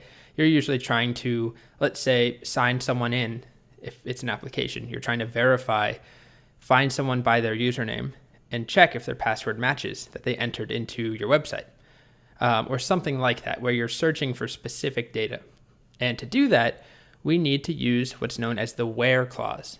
So it's another magic keyword, where, and it allows us to get specific. It allows us to say, I want all cats who are 4 years old, or I want all cats who are tabbies. And those are very simple examples, but later on, throughout this course, we'll continue to expand your arsenal for select and for searching. You'll be able to do things like, I want all cats that are tabbies between the age of 1 and 2 and whose name starts with the letter B, let's say. So we'll be able to get much more specific, but for now, we're focusing on the basics. And as a side note, I want to show you that we will use where all the time. So it's not just for searching or for selecting, but we'll need to use it when we're updating or deleting things as well, because unless we're trying to update every single thing or delete every single thing, usually we want to update something specific. So we might say, I want to update the cats where their age is 2 and I want to make their age 3. Versus I want to update every single cat to have an age of 3. We could be more targeted using where. So we're going to start by seeing how we use it to select. So here's an example. Select star from cats where age is 4. So notice the syntax here. We have our same select star from cats. That will give us all cats. But then we have this where age equals 4. So what this will do is only select the data from the cats table where the age column is equal to 4. And if we try that now, if we look at our data, actually, you'll see we have 2 cats, Ringo and Egg. who are both 4 years old. So if we do a select star from cats, you see what we get. But now if we modify that with our where age equals 4, semicolon, we only get those 2 results. So we still get cat ID, name, breed, and age because we use star. That tells us the columns. But now we only have 2 results because we used where to get specific. One note, notice that when I refer to age here, that is the column, age. So there's no quotes around it, it's just age. So we can do the same thing here, but this time I'm using name to drill down or to get specific. So select star from cats where name is equal to egg. And notice I use quotes here because it's no longer an integer like age is. Name is varchar, it's text, so we need those quotes. So we can try that now. Select star from cats where name equals egg. Just like that. And you notice we get egg. Cat ID, name, breed, and age. One side note while I'm here. You may come across this at some point. What do you think will happen if I fully capitalize egg? It still works. So it's important to note that by default, this is case insensitive. So I could do lowercase g, uppercase g, and it still gives me the same data. So we'll see ways around this later on. Oftentimes it is useful though to not worry about case if you're dealing with things like an email address where case doesn't actually matter. So if a user types in their email with a capital letter at the beginning versus lowercase, it should still be the same email in your database. But we'll talk about that later. I just wanted to point out that it's a thing, case insensitivity. So that's all there is for now to the where clause. Now there is a lot more that we will be seeing and working with. Like I mentioned at the beginning of this lesson, we will come back and use where all the time. And in fact, we're going to continue to use it for updating and deleting. Like I said, we need to specify what we want to delete and what we want to update. But I just want to make it clear we're not done with where. There's a lot of add-on functionality that we'll see in ensuing sections. Perfect. All right, so before we go any further, we have a couple of quick exercises that are just going to test you basically on what we just learned, select, and where. So the first one, I'd like you to write the SQL that will select the following. And this is using our cats, so the same data that we already had, which is why I asked you to, hopefully you inserted the same cats. Basically, select all the cats, but only get their ID. And then the next thing I'd like you to do, of course, you can pause the video and do it, and then move on when you're ready to the next question, which is write the SQL that will select the following. Name and breed only. So we don't want ID, we don't want age, just name and breed in that order for all of the cats. All right, and the next one is a little bit more complicated. You'll need to combine both things we just learned, the select expression and the where clause. So in this case, you're going to only select the tabby cats. So the cats that have breed equal to tabby, and we only want name and age. And then finally, this is a little bit of a challenge because I didn't show exactly how to do this, but hopefully you'll be able to figure it out. We'll talk about it in the answer video either way, but hopefully it's not too difficult. In this case, what you're doing is selecting the instances where cat ID and age are the same.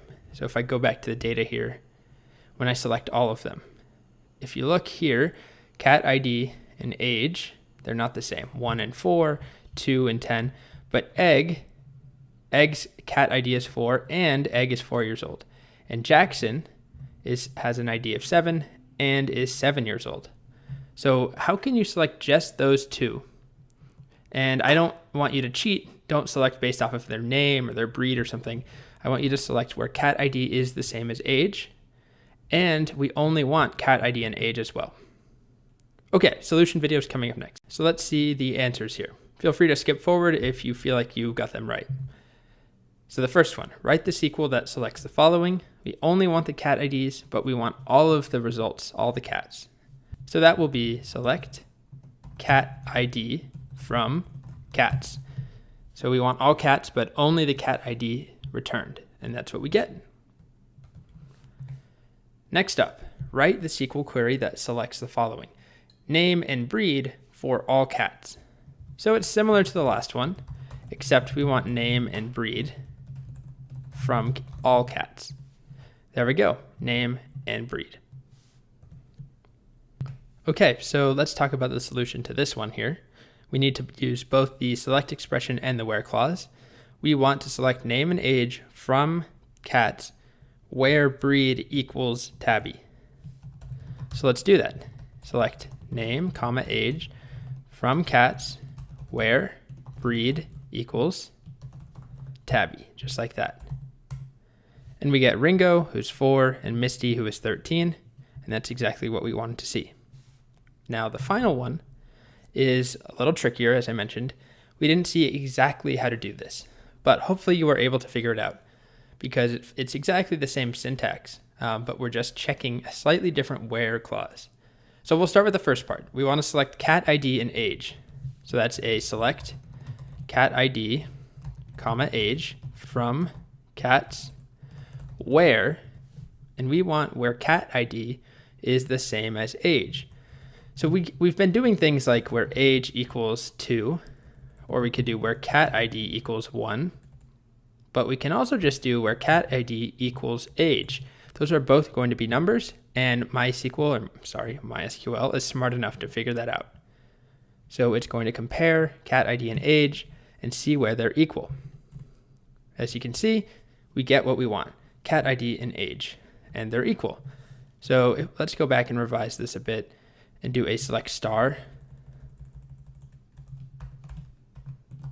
just so you can see exactly what we're working with. We have Egg and Jackson, where age is 4, ID is 4, age is 7, and ID is 7.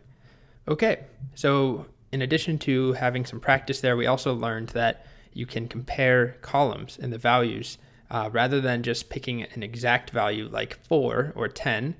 We can compare two different columns and select based off of when they're equal to one another.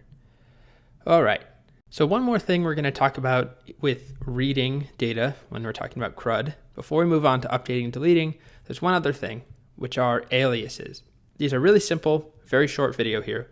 Basically, we can specify how our data should be displayed back to us. So what that means is rather than having cat ID, name, breed, and age here, I could tell MySQL that instead of breed, I want, type of cat. Or instead of age, I want years. And it won't alter the data itself. It just is how it's displayed to me. So let me show you a more specific example. Here we have using an alias.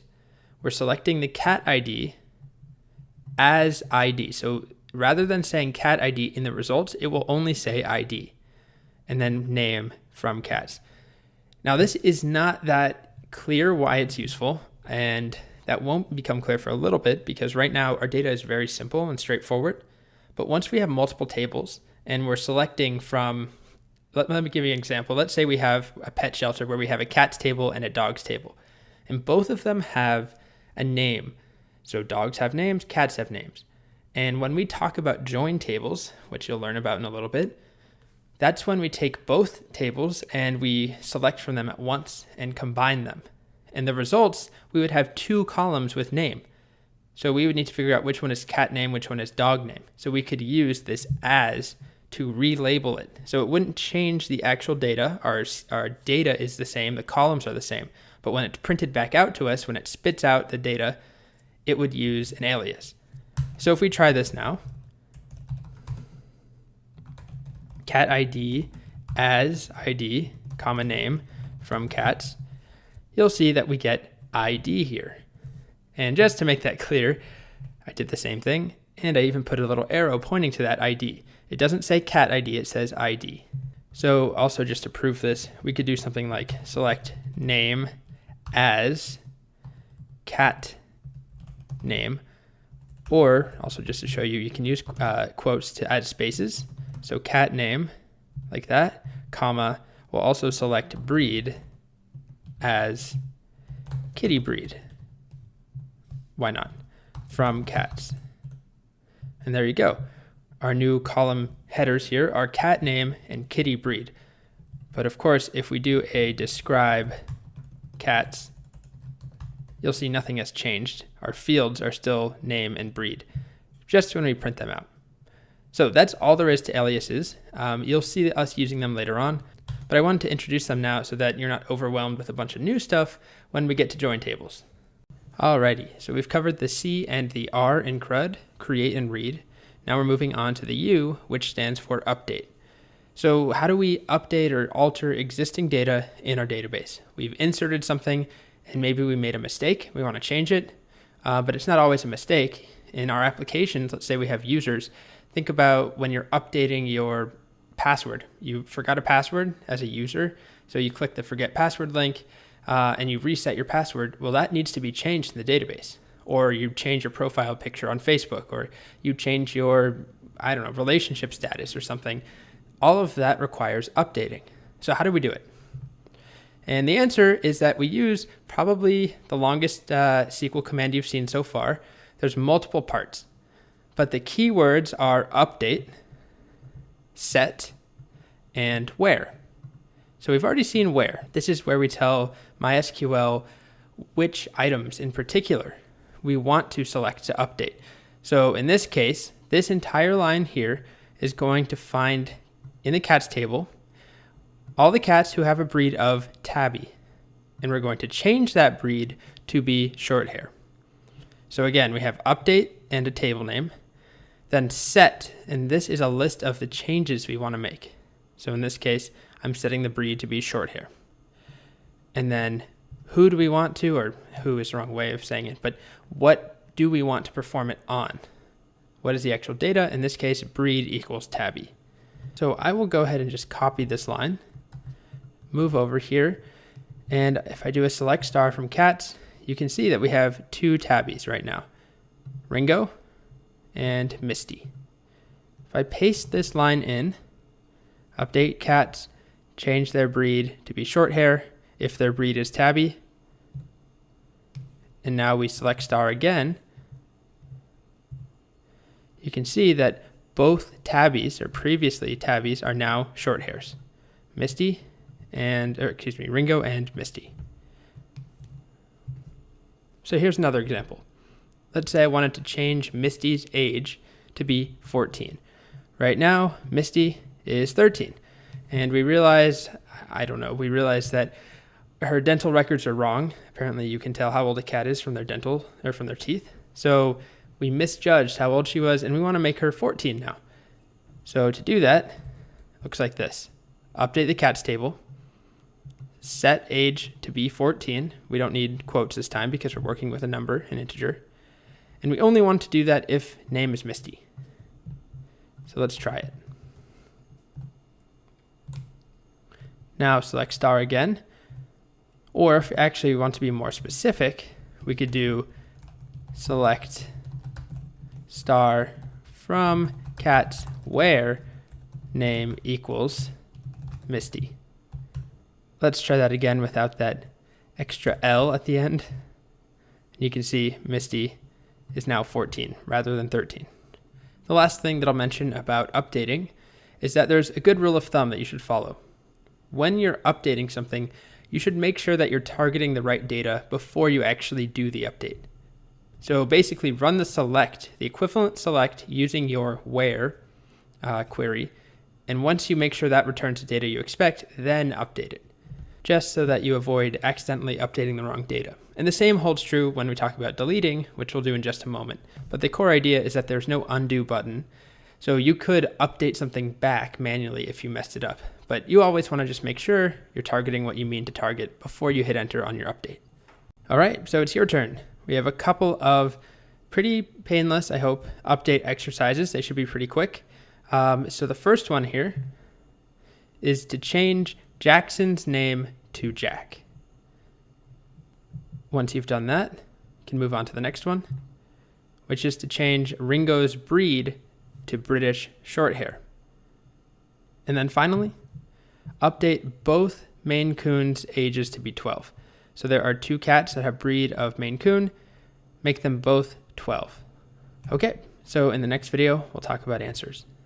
All right, so the first one is to change Jackson's name to Jack.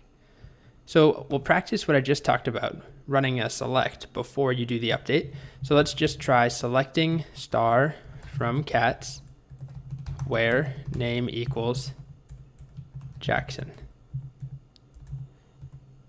Okay, so we get Jackson, but we want to update his name to be Jack. So now we do our update, cats, set name equal to Jack. That's what we want to change it to. And where do we want to change it? We want to change it where name is currently Jackson. Now I didn't specify that you had to use where name equals Jackson. You could also say where name or where cat ID is 7, or where breed is Sphinx, because we only have one Sphinx right now. So any of those are valid. Now if we do our select again, we get nothing because there is no cat named Jackson. If we change it to Jack, we get the same cat whose name is now Jack. Next up, change Ringo's breed to British Shorthair. So let's do the same thing where we just do a select where name is Ringo. You can see that currently breed is Shorthair, but we want to get more specific, British Shorthair. So to do that, we do an update, cats, set breed equal to British Shorthair,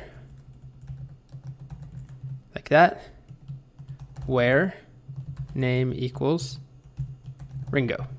And again, you could also do cat ID 1, or where breed is Shorthair. You could identify this cat however you'd like, but let's make sure it worked. So now if I select where name is Ringo, we see breed is now British Shorthair. So the last one, update both Maine Coons, so breed equal Maine Coon, and make their ages 12. So let's just take a look at our current setup in our database. You can see we have these two Maine Coons, Cindy and Dumbledore. Cindy is 10, Dumbledore is 11. For whatever reason, we want both of them to be 12. So let's just select both of them first. Select star from cats where breed equals Maine Coon. Just like that. Perfect. So we are targeting them correctly, so we can copy that. And then we'll do our update, cats, set age equal to 12. We don't need quotes. Where, and I'll just paste that in. And it updates both of them. So that's really what I was testing here, is that you understood that where is not always just going to return one result. Whatever is returned will always be updated, which is also important to note that if you leave that where off, and I just said update cats set age 12, that would update every cat, which we don't want to do, which is why it's always important to select things first and make sure you know what you're targeting. Sometimes there could be reasons you wanted to update everything in a table, like if you were making a big change or you are migrating something, or you realize that you made a big error early on in your application and you have every piece of data is wrong somehow, maybe. But most of the time, you're being very specific in the changes you're making. So just to double check, if we select again, you can see Cindy and Dumbledore are now both 12. And that's all you needed to do. Perfect. Next up, we're diving into delete. Okay, so we've made it through the C, R, and U portions of CRUD.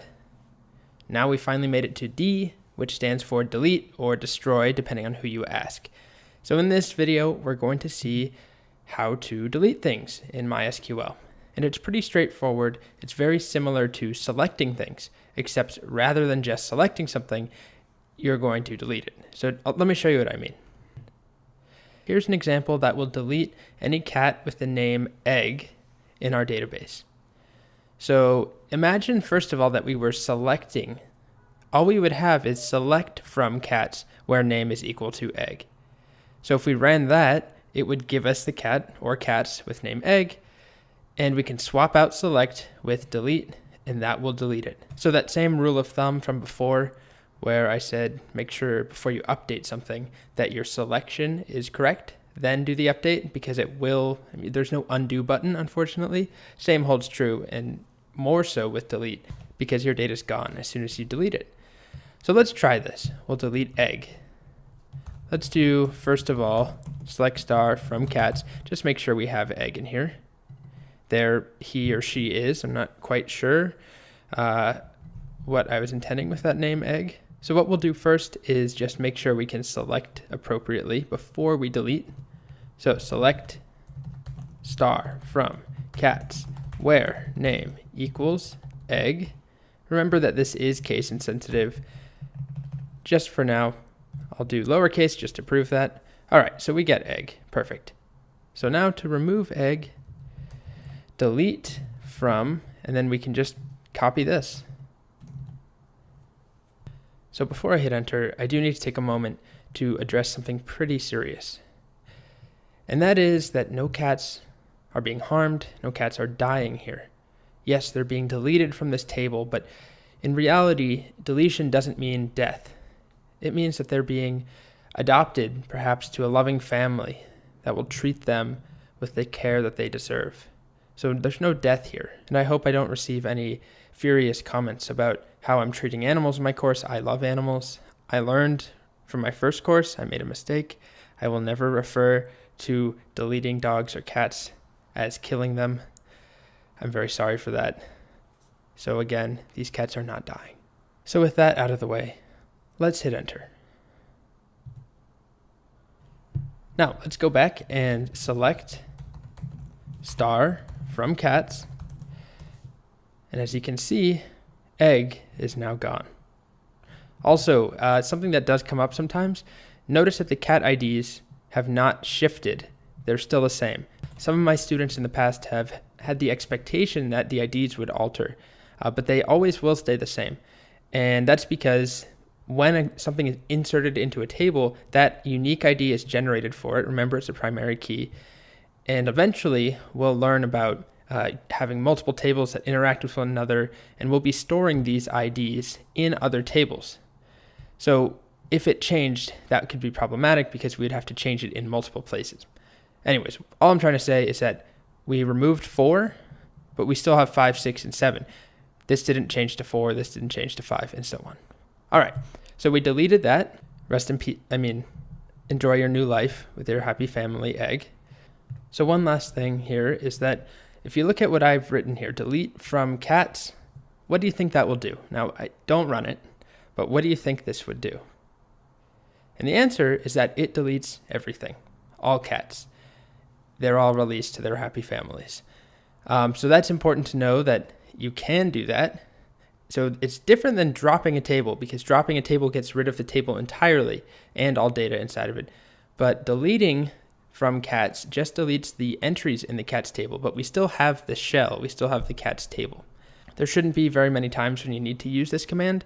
I'm not going to do it just yet because I want us to have our cats data for a little bit for the next exercises, but just keep that in mind.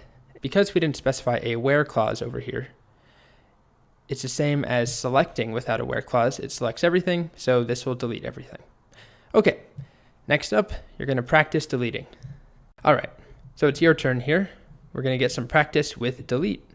So we have 3 different things I'd like you to do. The first one is to delete all cats that are 4 years old. So if we look at our data, there's only 1 right now because we got rid of egg. But I would like you, so don't just say delete Ringo or where breed is British Shorthair or ID is 1, but use age. Then the next is to delete cats whose age is the same as their cat ID.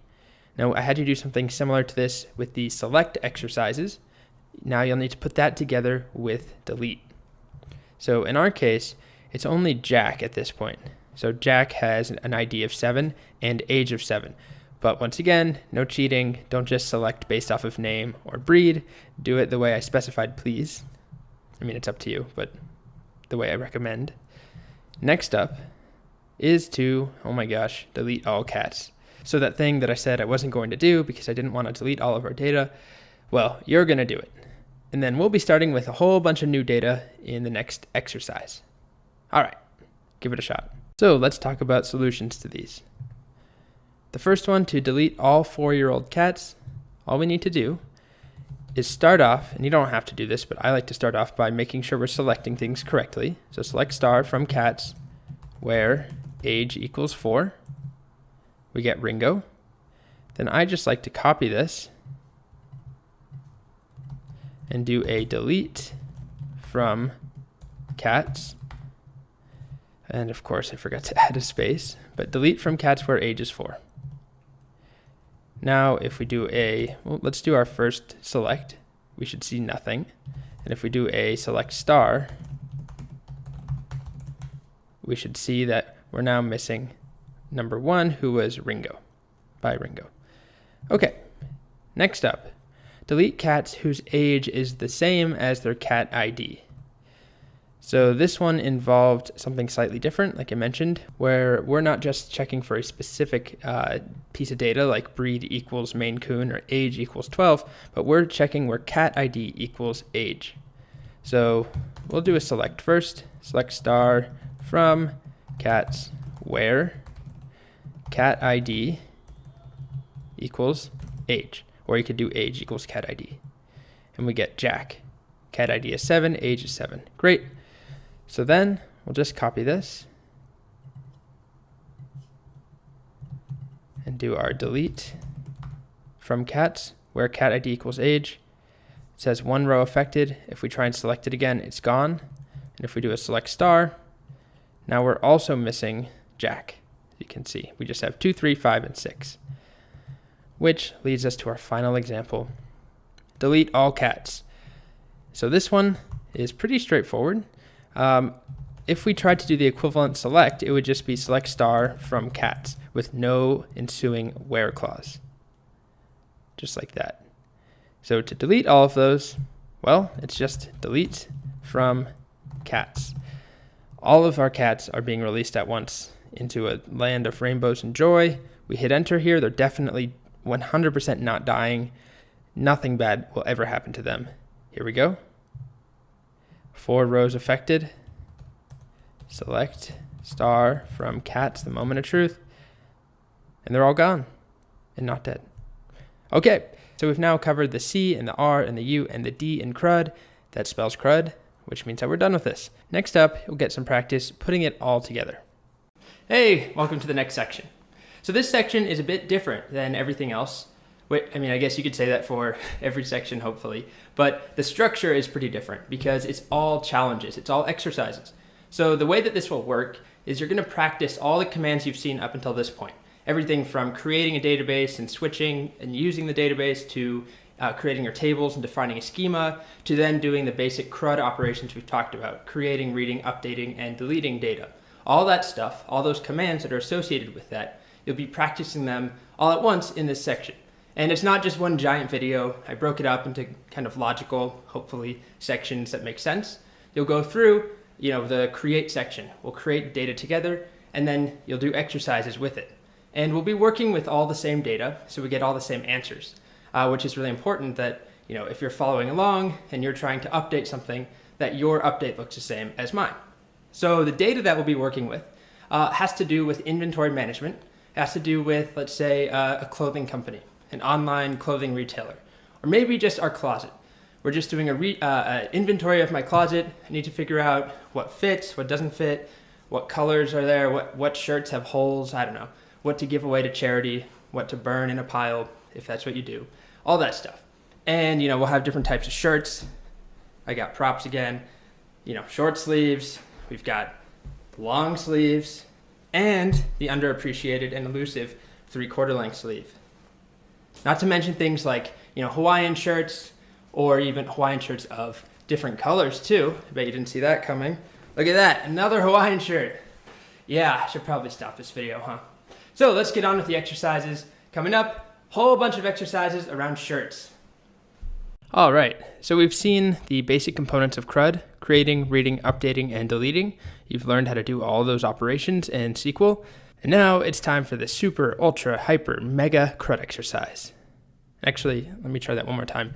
It's time for the super ultra, hyper, mega CRUD exercise. It's only been half a second, but I already regret that. So let's move on. So the idea here is that you're going to get to put all the different things you've learned to use. So this will be one exercise. In this case, we're working on closet inventory. Super exciting, I know. So basically the idea is that I or you or somebody has a bunch of clothing in their closet that they want to go through an inventory and figure out sizes and colors. And we're just focusing on shirts, so different types of shirts, tank tops, polo shirts, t-shirts, and so on. And we can go through and we'll just perform some basic operations on them. I do want to add a note that I know that up until now our data has been sort of trivial, and this included t-shirts. It's not that exciting or that realistic really, but we still don't have the pieces to go into complex real world data that you would see in a web app. But we will get there, and so hold tight. I promise we'll be seeing a lot of real world, potentially more exciting, definitely more challenging data.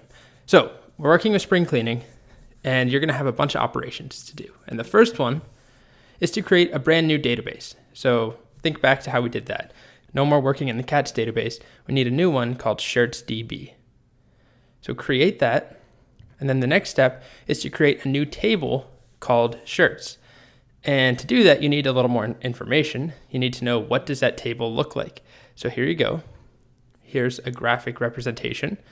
We've got a shirt ID, which cannot be null and is a primary key. We have article, which should be something like t-shirt or polo shirt or tank top. It's text. Then we have the color of the shirt, which is also text. White, green, black, blue, and so on. We have the shirt size, in this case, smalls and mediums, text. And then we have actually before I move on, I do want to call your attention to the fact that I did shirt_size rather than just size. And that's because size is a bit of a reserved word. So you can still use it, but it's a word that MySQL uses internally, size. And so it's better to avoid any conflicts there. So I just went with shirt size. And then last worn is a number, and that refers to roughly how many days ago the shirt was last worn. So the idea is that we would inventory our closet. Maybe you do this, maybe you don't, but you go through and you figure out what you don't wear all that often, and then either sell it or donate it, or I don't know, make tie-dye with it, whatever you do. So that's what we're trying to calculate, or what we're trying to store here. And it's just a number for now. So create that table. It should be called shirts. And once you do that, you can move on to the next step, which is getting the starter data in there. So I want all this data in the table, but I don't want you to have to type it up yourself. It can be obnoxious to insert that manually. So I've given you basically a starter seed data that contains the exact same thing. So a white t-shirt that's small with 10 days ago. So you can see it's the same as this first shirt here. And I've done it for all 8. So you could copy this. It's in the text of this video as well. And then what you could do is just insert it all at once. So remember how to do a multi-insert. Get all that data in there with a single line. And then the next step is to add a single new shirt. So insert something manually, not using a multi-insert, but just one at a time. A purple polo shirt that's medium that was last worn 50 days ago. All right, so then once we have those 9 shirts in there, we can now start to do some stuff with them. First thing we'll do is select all shirts, but only print out article and color. So we should only see t-shirt purple, polo shirt black. We don't want to see ID, we don't want to see size or last worn. Then once you do that, the next step is to select all medium shirts. So all shirts that have size of medium, and print out everything but the shirt ID. So we want all of this here, article, color, shirt size, last worn, but not this, but only for the mediums. Okay, then next up, we're moving on to update. So we've done the create and the read. We're working on update now, which is update all polo shirts to be size large. Maybe, I don't know, you realize that the company that makes your polo shirts, it might say medium on them, but in reality, they're pretty large. And so you want to update your database. It's a dumb story. Let's just go with it. So change their size to large. So that's where article equals polo shirt. Next up, update the shirt that was last worn 15 days ago and change last worn to 0. So this would mean there's a shirt that was worn 15 days ago that we decided to wear today. So we're going to change the database to say last worn is now 0. So once you do that, now our final update, we had a bit of a mishap. We were doing laundry. we took all the white shirts and we washed them with, I don't know, some colored stuff that we shouldn't have, and we shrank them at the same time. So we have a double update here. You need to update all the white shirts to now be an extra small size, and their color is no longer white, but it should be off-white. So you need to update both of those at once with one line, just to be clear. All right. Next, we're deleting. So delete all old shirts. And in our case, old just means if it was worn 200 days ago or last worn 200 days ago. We will see very shortly how you can do things like delete all old shirts that have been last worn greater than 50 days ago. But for now, we're doing exactly 200 days. Okay, next up, our tastes have changed. We've decided we no longer like wearing tank tops. We don't like the person that it turns us into. So we're going to delete all tank tops from our database. So delete all shirts where article is tank top. Then finally, catastrophe strikes. We have to delete all shirts. I'll let you decide why, but we need to delete all the shirts. That doesn't mean delete the table or the database. Just delete the shirts in the table, so it should be an empty table. Then finally, drop the entire shirts table, another catastrophe. So it should be an empty table at this point. Drop it entirely. And that's it. So go through all those steps. I recommend just pausing the video as you go. Make sure you do them. And then if you'd like, watch the solution to see how to do it or how I did it. Okay. Alrighty, let's go through the solution. Spring cleaning, we're doing our closet inventory. And the first step was to create a brand new database called ShirtsDB. So if we hop over to Cloud9, if we just check what database we're using, remember we can do select database. We're using cat app. So we're going to make a new database, create database, and we wanted to call it shirts_db, semicolon. Now, if we do show databases, you can see we have ShirtsDB down at the bottom. All right, so the next step, we need to use ShirtsDB, just like that. And now if we run that same select database line, we're currently using ShirtsDB. Okay, so now this is probably the longest thing you'll have to type. We need to create a new table. We'll call it shirts, and it needs to have these 5 columns. Shirt ID, which cannot be null, and is a primary key, which means that we'll have it auto increment as well. Article, which should be varchar, and let's just for simplicity say all of these have 100 character limit. Color, varchar 100. Shirt size, yes, we could have kept it short, but maybe you might have a shirt size that's small, spelled out the full word rather than just the letter S. So we're not going to limit that either for now. And then last worn is an int. So let's try it. We'll do a create table shirts. And I'm going to do this on a new line here. And the first thing that we have, let's start with shirt ID, which should be an integer, not null, auto increment. Next, we're going to move on to article, which is a varchar 100. And then after that, we have color, which is also varchar 100. Then we have shirt size, which is also varchar 100. And finally, we have last worn, which is an int. Just like that. Then we'll close our parenthesis, and then we'll add our semicolon. And I forgot something, which I did not do on purpose. But if we look at the message, it says incorrect table definition. There can be only one auto column, and it must be defined as a key. And so I'm missing the primary key definition at the end, which this is actually a helpful error. Oftentimes these error messages aren't that useful, but this one tells us exactly what we did wrong. So I'm going to recall that line. And then at the end, I'm going to add comma, primary key. And then our primary key is shirt ID, just like that. Now if I hit enter, and would you look at that? I left off the last parenthesis again.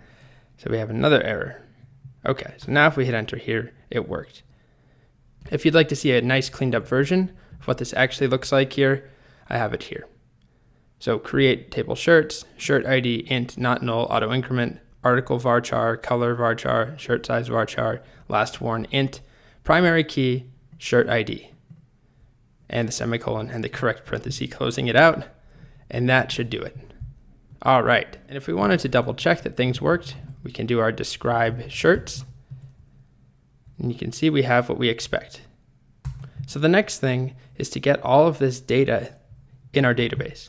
So I gave it to you as this comma separated list where things are all in the same format, where we have parentheses for one shirt, and then inside of that we have article first, and then color, and then size, and then last worn.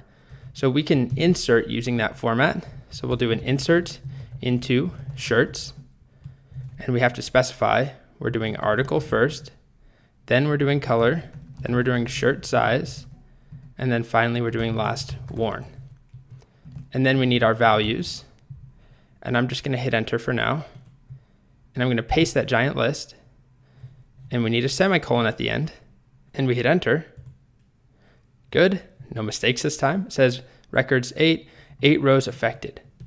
Okay, so if we wanted just to double check, we can do our select star from shirts, and we get the data in there that we should have.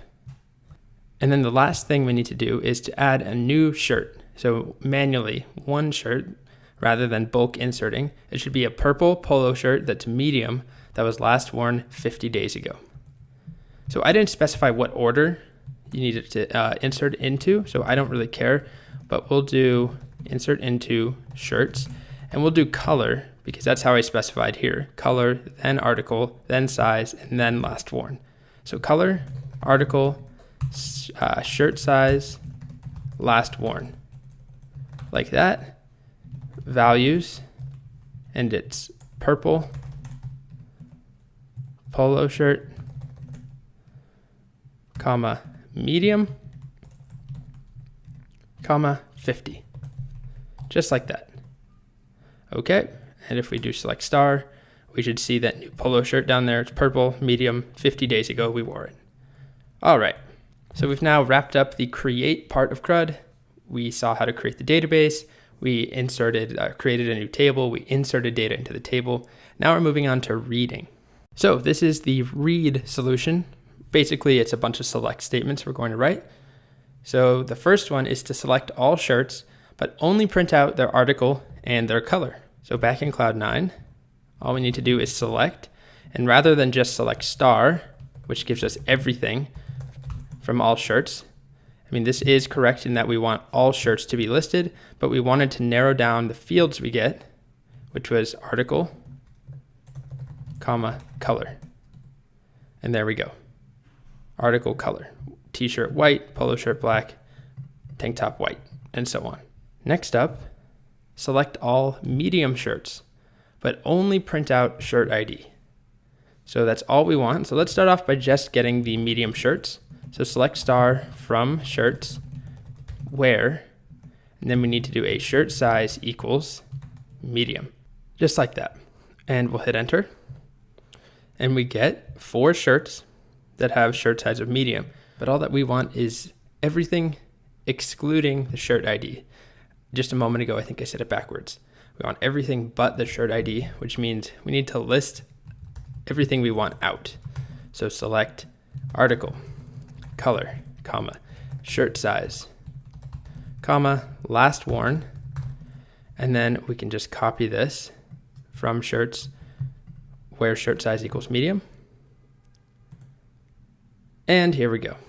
We have all mediums, and we have the 4 columns we're looking for, which excluded shirt ID. Sorry, shirt ID. So that's it for the selecting portion, the read in our CRUD. Next up, update. So we've covered creating and reading. Now we're on to updating our shirts. So the first problem is to update all polo shirts and change their size to be large. So we'll start by just selecting polo shirts. Select star from shirts where article equals polo shirt, just like that.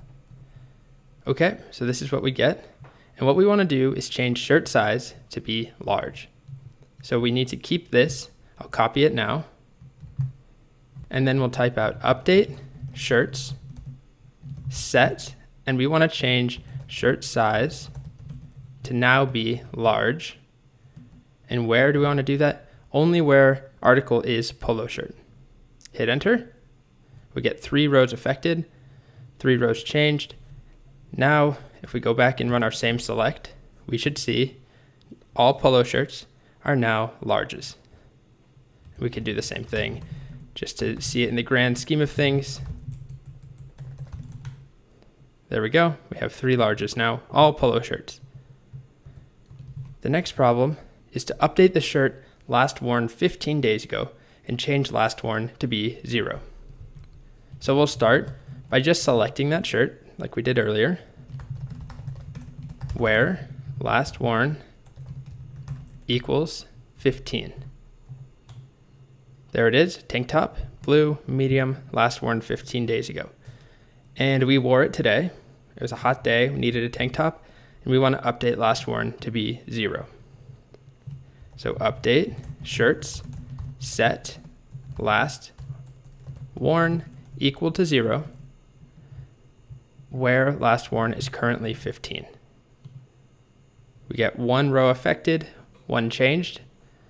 Let's do our select again. We no longer have it, but now if we say select where last worn is 0, we have 2 shirts.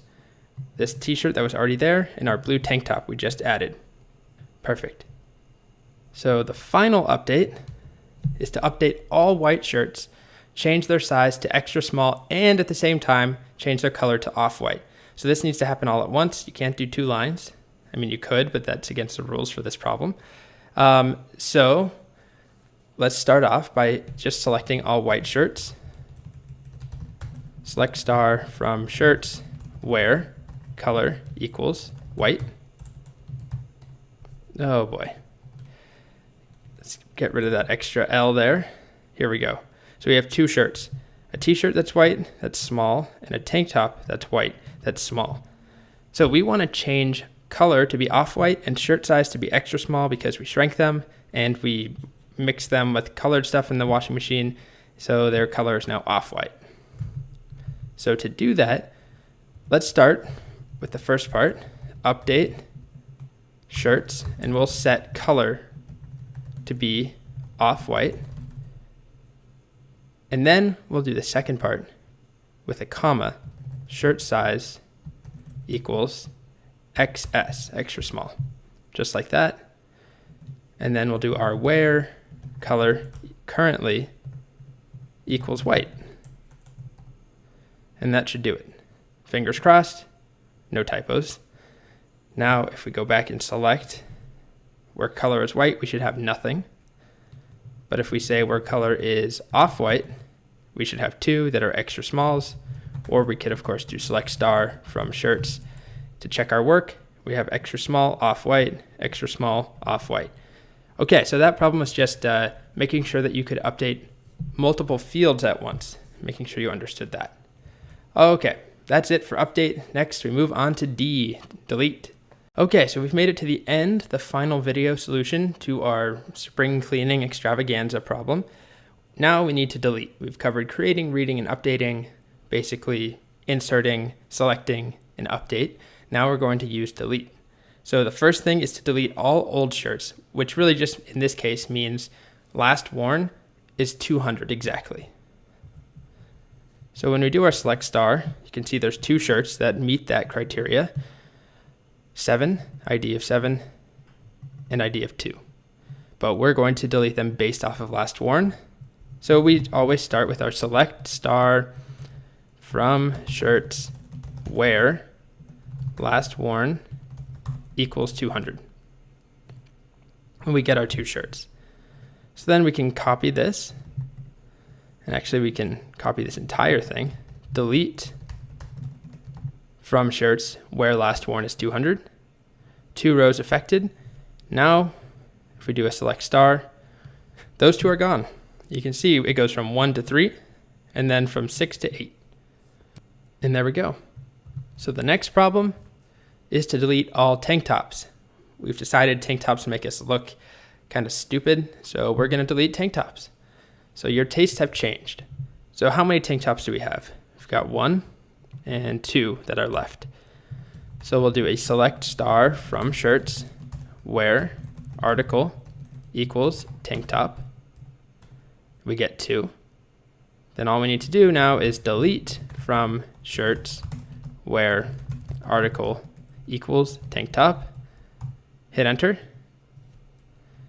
Now if we try and select them, they're gone. And if we do a select star from shirts with no where clause, now we have 1, 3, 5, 6, 9. So we've lost our 2 tank tops. All we have are t-shirts and polo shirts, which leads us to our final exercise here. Delete all the shirts. And I lied, it's actually the second to last. So to delete all the shirts, but not the entire table, it's pretty simple.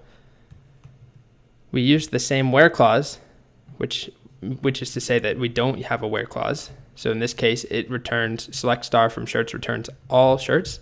Well, we just replace that, delete from shirts, if I can spell it correctly, with this part, and moment of truth. 5 rows affected. Now when we do select star from shirts, we get nothing.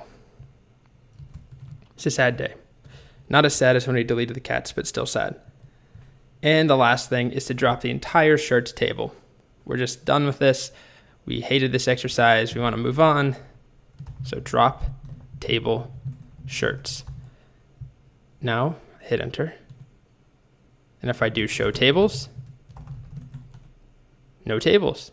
And if I try and describe shirts, we get an error because there is no shirts table to describe, and it freaks out. So we've successfully deleted it. Now we have an empty database that we don't need anymore. And we're done with this. Congratulations. Hey, welcome to another one of these videos at the beginning of a section where I just make a fool of myself and do something ridiculous. This time, we're working with books. As you can see, I got more props. Just really love props on this course. And they're here for a reason, because in this section, we're getting introduced to our new data set. So for the next couple of sections, we're going to be working with one data set that I'm going to give you, and it has to do with books. And books make a particularly good data set because there's a lot of data to model. We've got things like, titles, genre, the authors, how many authors there are, things like reviews, ratings, page count, release dates, tons of information for all different sizes of books, giant prop books, medium, small books, all that fun stuff.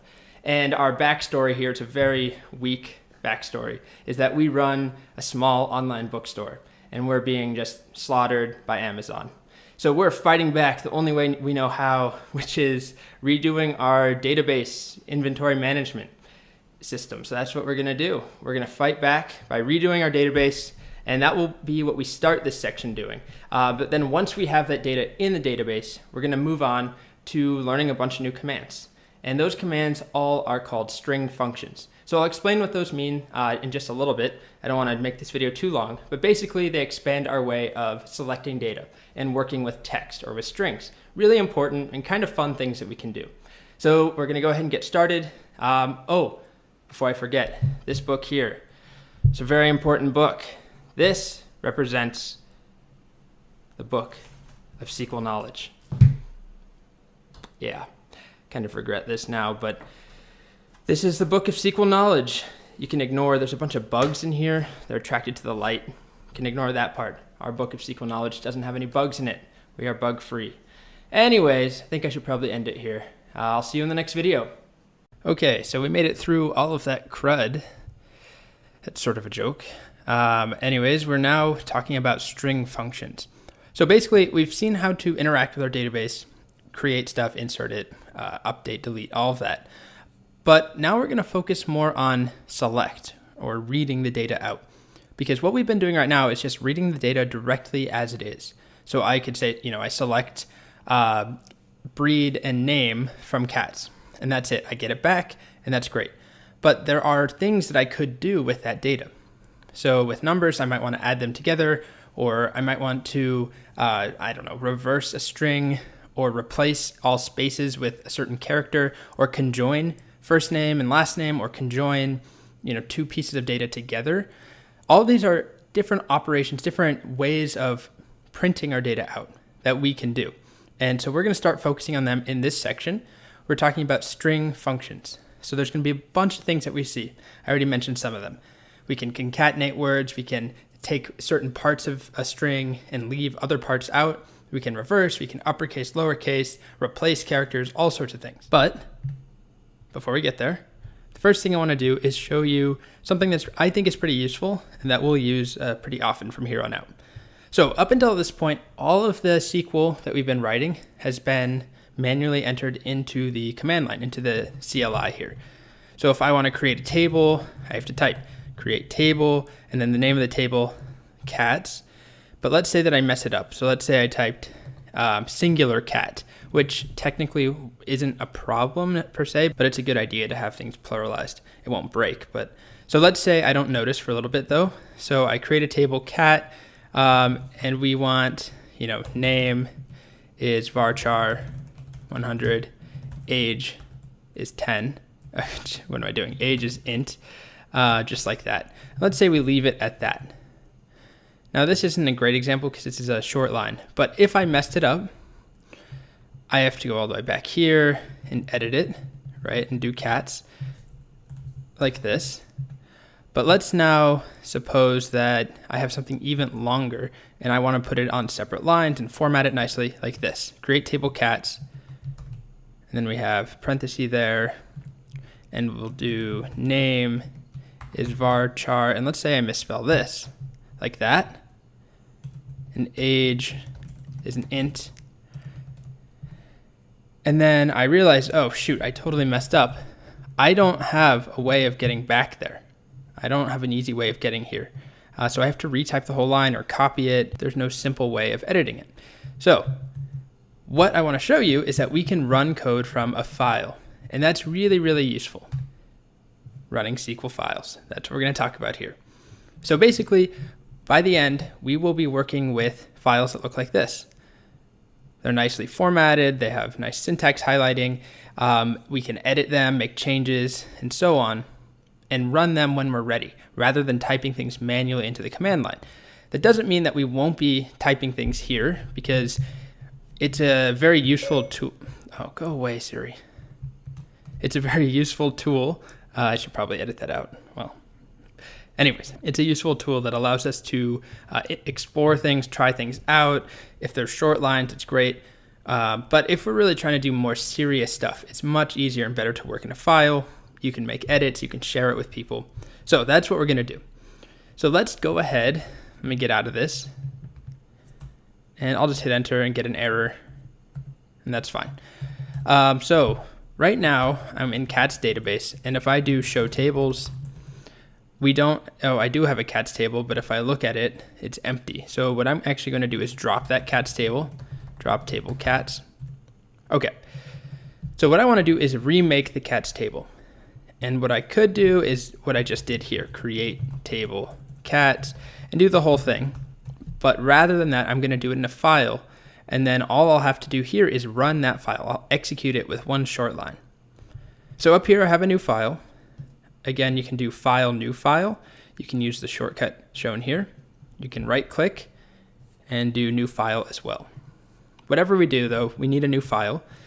And I'm just going to put something in there. So create table. And I am showing you creating a table, but we'll be putting any SQL query in here. Creating a table, dropping tables, inserting data, selecting any sort of query we want. So create table cats. And it's so easy now to format it nicely. We'll have name, which is varchar 100. Let's do an ID as well. See how easy that was if I made a mistake. Cat ID will be an int, not null, auto, increment, comma, name, varchar, and then we'll do age is an int, and we'll do primary key is cat ID. So this should all be review. But what's nice is I have this query like this. I need to save the file. So I did Command S, but you can also go File Save. And we need to give it a name. Any name will do. I'll just call it first file. And this is the most important part, .sql. So that's what identifies the contents of the file as SQL code. So we need that. Click Save. Make sure it changed up there. Also, you can see we got nice syntax highlighting now, which is also very useful. Okay, so I'm sure by now you can see the value in doing this. You have a history of your work. You can edit it, share it with people. It's just a much better way of doing it. So how do we actually run it? Well, this is the magic. Source, and then a file name. So in our case, our file name is firstfile.sql. So we just need source filename.sql. So I'm going to actually quit out of the CLI. And the first thing I want to show you is that it matters where you are when you initialize your CLI. So when I type ls here, and if you're not familiar with that, it just lists the current files. So what this shows me is that I have book data, first file, and problems. All right, so we want first file. Don't worry about these other two. So we are in the correct directory to access that file. So if I start up the CLI with MySQL CTL space CLI, and I use the cat app database, just like that, I'll make some space. Now all I have to do is source first file.sql, just like that, and we'll see what happens. It says query OK. So now how do we know it works? Well, we could do describe cats, and here's our table.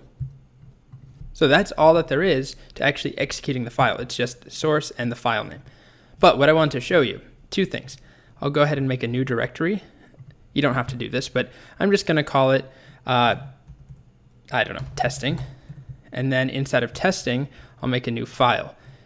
And what I'll put inside of that file is a select statement. Select star from cats. Actually, let's do an insert.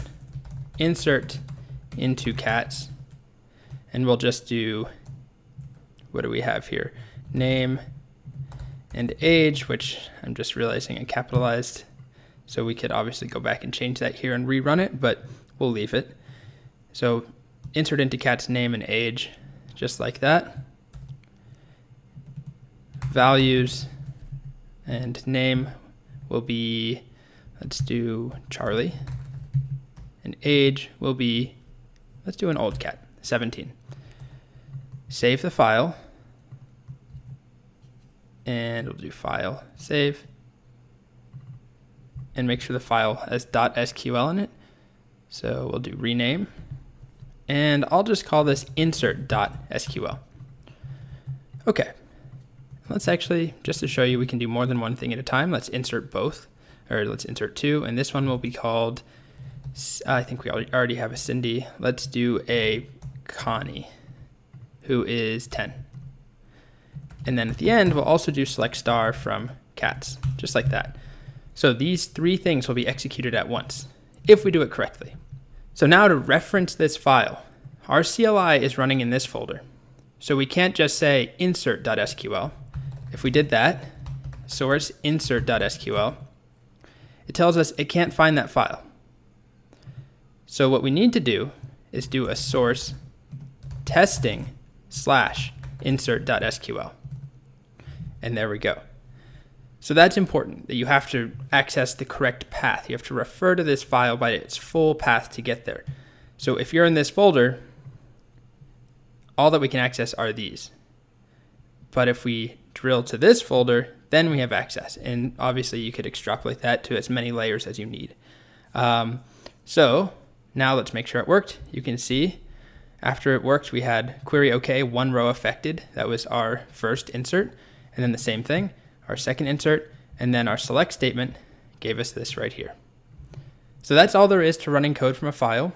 It's really, really useful. We'll be doing it pretty much nonstop. And the first thing that we're going to do is actually get some new data into our database using this in the next video. So now that we've seen how to use source, we're going to take advantage of it to get some sample data going for the next couple of videos and exercises. Cats are kind of boring. They're pretty simple at this point, name and age and breed. And we need some more complicated data, and that's something that's a little more real world. So we're still not working with something straight out of a production app because we haven't seen some of the features that we need to know for that to work. So it's still kind of simplified data, but what we're working with is books data. So this is what we have. I've given you this file, so you can find it in the file section or the downloadable section of this video. Basically, there's two parts. We're creating a books table, and I'll go over that in just a second. And then after that table is created, there's a bunch of values that I'd like for you to insert. And I didn't want you to have to type these all at once, but I want us to all have the same data so we can be on the same page when we run exercises. So all of this data is actually real data. It's about books from Amazon. And basically every book has a book ID, so that should not be new. There's a title, it's a varchar.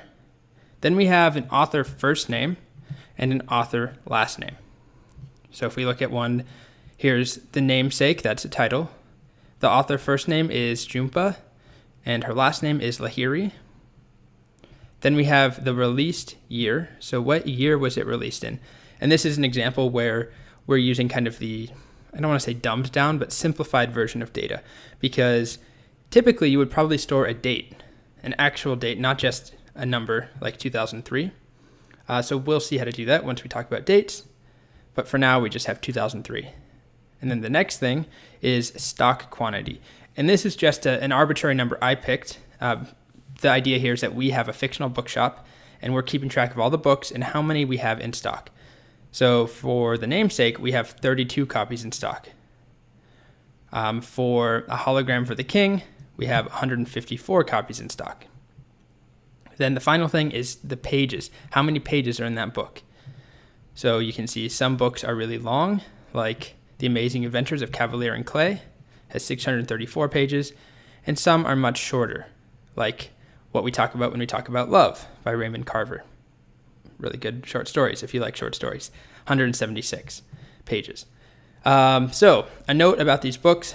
I started off by just picking off the best sellers on Amazon as of writing today. So I think that's where this one, Norse Mythology by Neil Gaiman, came from. But I then just decided to create a variety of years and page numbers, some of my favorite authors.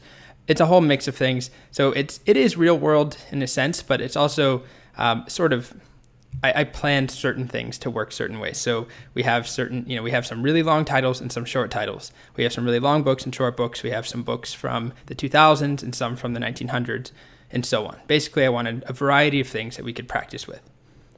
So go ahead, create a file in Cloud9 and put all of this in there. Now, if you want to type it, go ahead, but I would recommend that you don't, just so that you don't accidentally mess something up. We want our data to be consistent. So you go ahead, copy it, make a new file, and then we need to execute that file. And I want to make a new database. Right now, if we do select database, we're working with cat app. I want to create database, and we'll call it bookshop. And then use bookshop, and we should have a blank slate. If we do show tables, there should be nothing here. Perfect.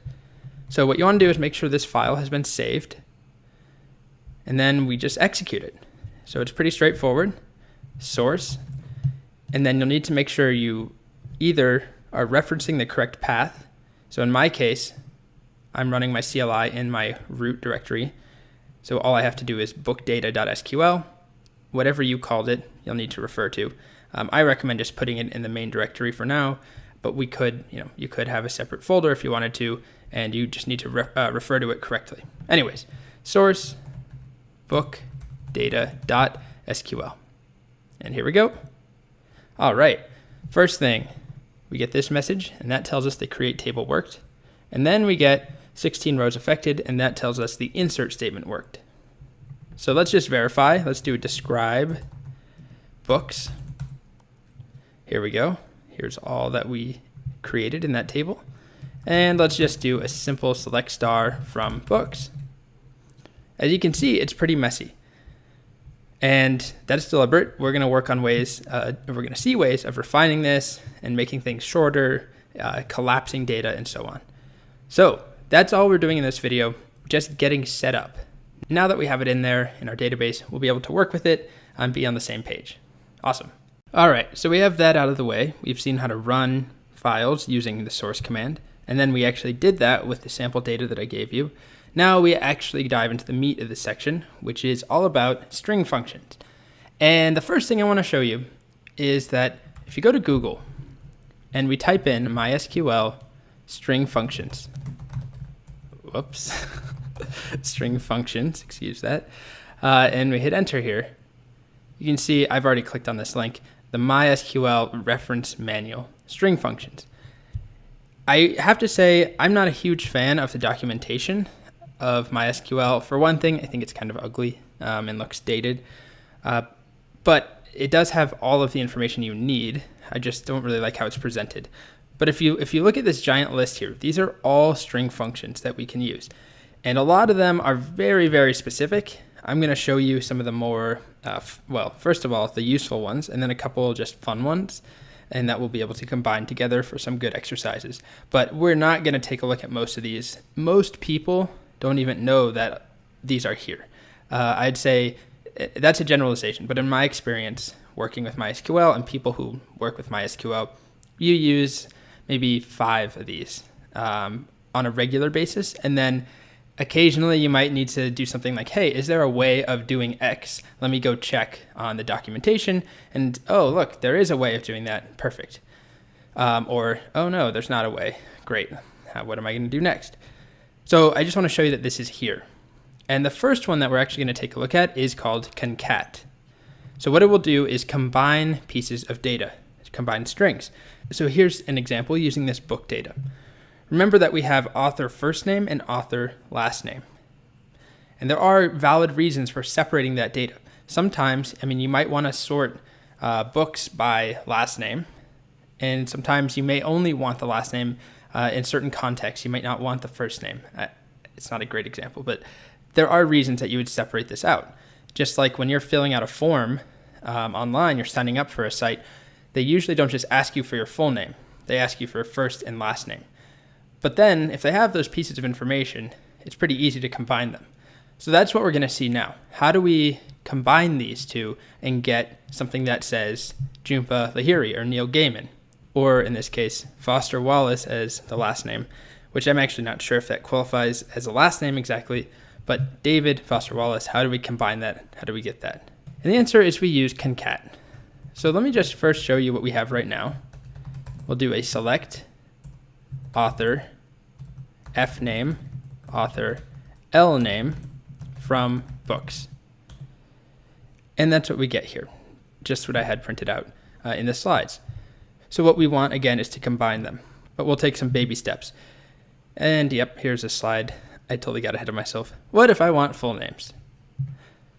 So concat. The way that concat works is that we pass in multiple arguments or pieces of data, and it will combine them. So whatever we give it, in this case, if you had columns named X, Y, and Z, this would work, but it's really just supposed to be an example. More specifically, what you can do are things like this. Concat a column name with another column. So that's what we'll work on. We're going to do first name, or author F name and author L name, and combine them together. And if we do this right here, so concat author F name, author L name, what it will actually do is just slam them together. Put them exactly together, concatenate them. So there's no space in between. So we get Dave Eggers, Jhumpa Lahiri. So there's no, that's not exactly what we want. Maybe we want a comma. Maybe we want last name, comma, first name, or maybe we want first name, space, last name. So there's a way of doing that. When we concat, we can pass in a column name and then some other text, and then another column name, and if we wanted more text. And we can keep going on and on and on, and it will concatenate everything. So to add a space, it's pretty simple. Author, first name, comma, and then a space, comma, author L name. And that will give us Dave Eggers and Jhumpa Lahiri. So now that I've shown you in the slides, let's take a look. And the first thing I'll show is that often people expect they can just come in here and just type concat. But if I just do concat, author F name, comma, author L name, there's a problem. Hopefully you can identify what the problem is. If I hit enter, this is not valid syntax. First of all, it doesn't know what table. What if we have multiple tables? Where's author F name coming from and author L name? And second of all, we have to select. So we can't just run these willy-nilly. We can't just run them on their own. We need to run them as a select. So select concat. And then in here, I'm actually going to start with something simple. I'm not going to use columns. I'm going to use text. So I'll just put something like hello, comma, world. So this is very trivial, but if I just do this, select concat hello world, and I hit enter, you can see it does it for me. And it just gives me hello world, combines these two things. So I could do the same thing and add a space. And rather than a space, let's do dots so it's easier to see. And we need a comma, a lot of punctuation going on. Select concat hello, comma, dot, dot, dot, comma, world. It just shoves them all together and we get hello, dot, dot, dot, world. So that's how we can do it with just text, which you probably won't be doing. You'll be doing things like this. Select, and then concat a column like author F name, and then a space, and then author L name from books. So let's try it. We can copy it now. Go over here and paste it. Select, and what it will do when we hit enter is just make a new column for us, or in our results. It doesn't change our initial data, just to be clear. Our data looks the same in the database. This is purely about printing it out. But we have this new thing up here with this horrible title, concat author F name, comma, space, comma, author L name. But then in here, we have the data that we're looking for. We have Jhumpa Lahiri, we have Patty Smith, Raymond Carver, and so on. So that's really useful to combine data like that. Now, if we want to get a little fancier, let's rename it. So let's give it an as, and we'll just say as full name, just like that. And now I get full name up here, Jhumpa Lahiri, Neil Gaiman, and so on. So that's concat. I'll show you a couple more examples just to show you how these string functions work. You don't have to just do one at a time. So we could do something like this. Select, and we'll do author first name just on its own, author F name as first name. Let's just do first actually, as first, comma, author L name as last, and then we'll have a concat author, and let's do it on a new line just because it gets a little messy here. Concat author F name, so this is what we've already seen, with a space, comma, author L name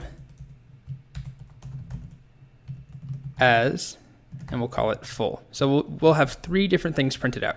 The first name under the title first, author L name as last, and then the full name combined using concat as full. So then we need to say from where? From books. And now I hit enter and I get this pretty little table. First, last, and full.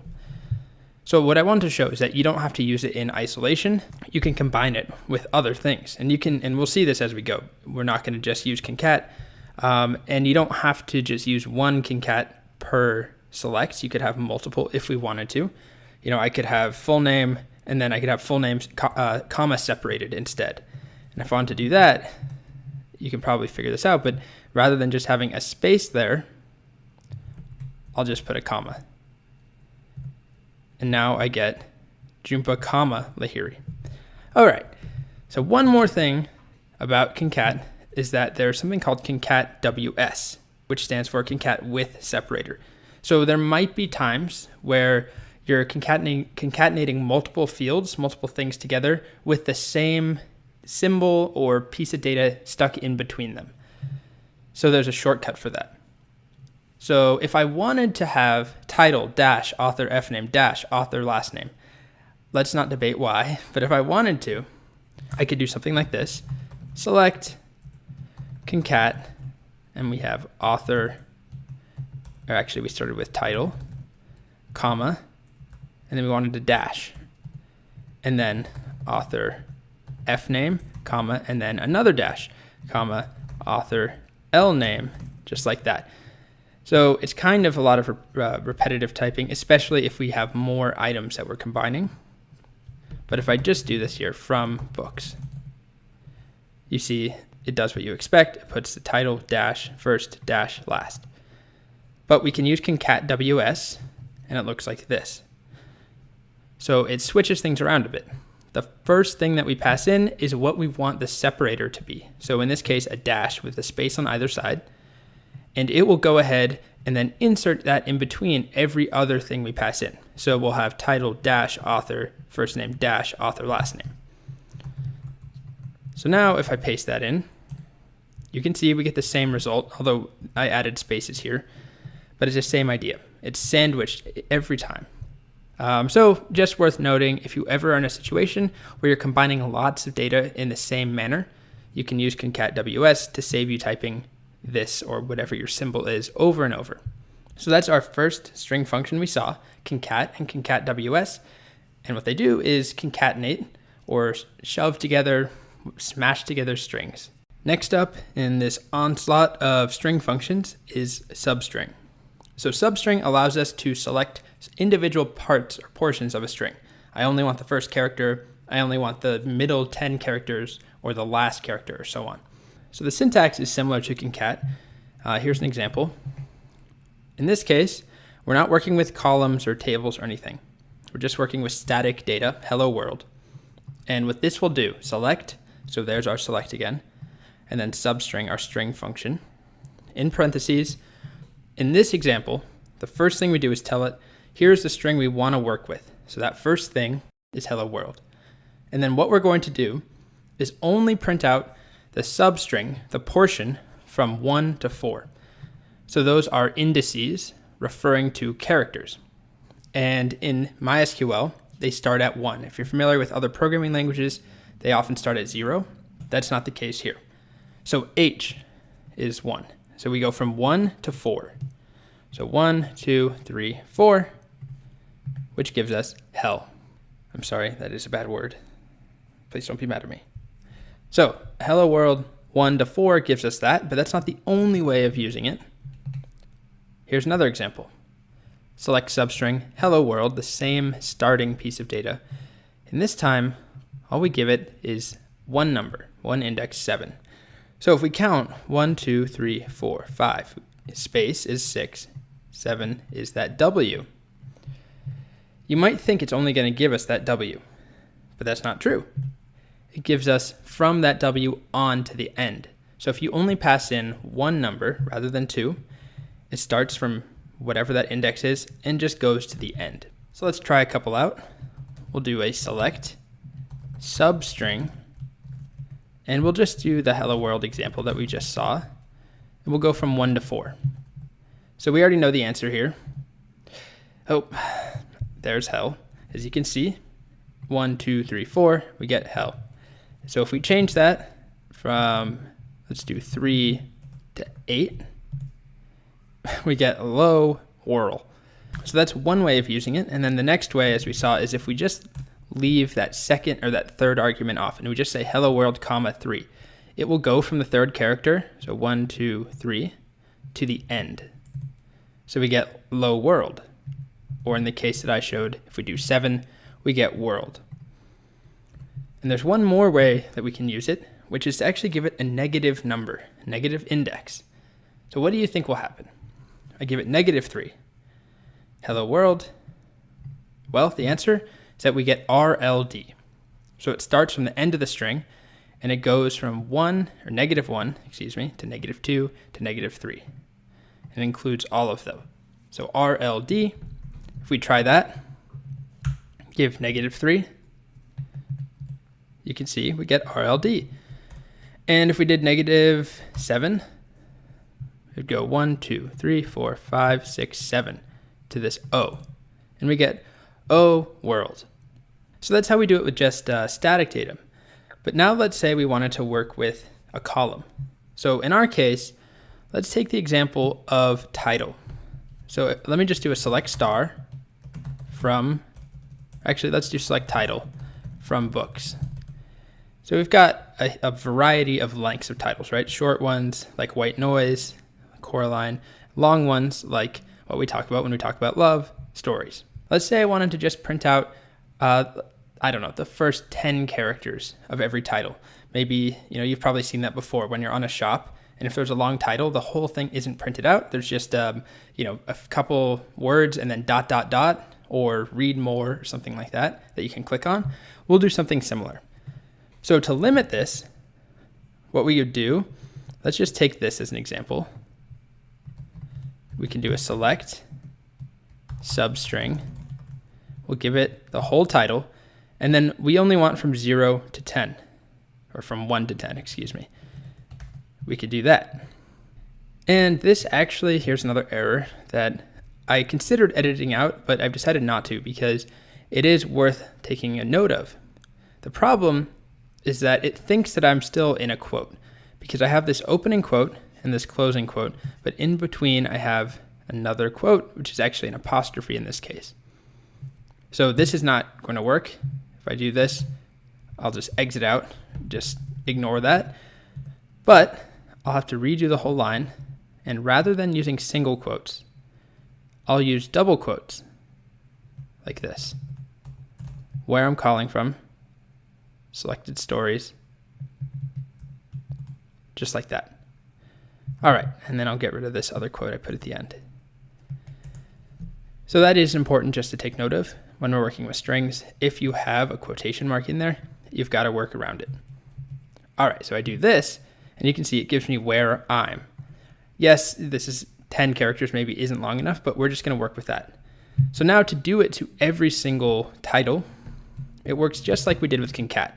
We're going to do a select substring title, 1, 10 from books. And that's it. And there we go. Now we have this ugly heading up here, so we could do an as again. As, and let's just say short title, like that. Now we get this short title, blah, blah, blah. The name say Norse myth, American G, a hologram. Some of these actually work. The circle, there we go. Just kid. All right. So one other thing I'll show you.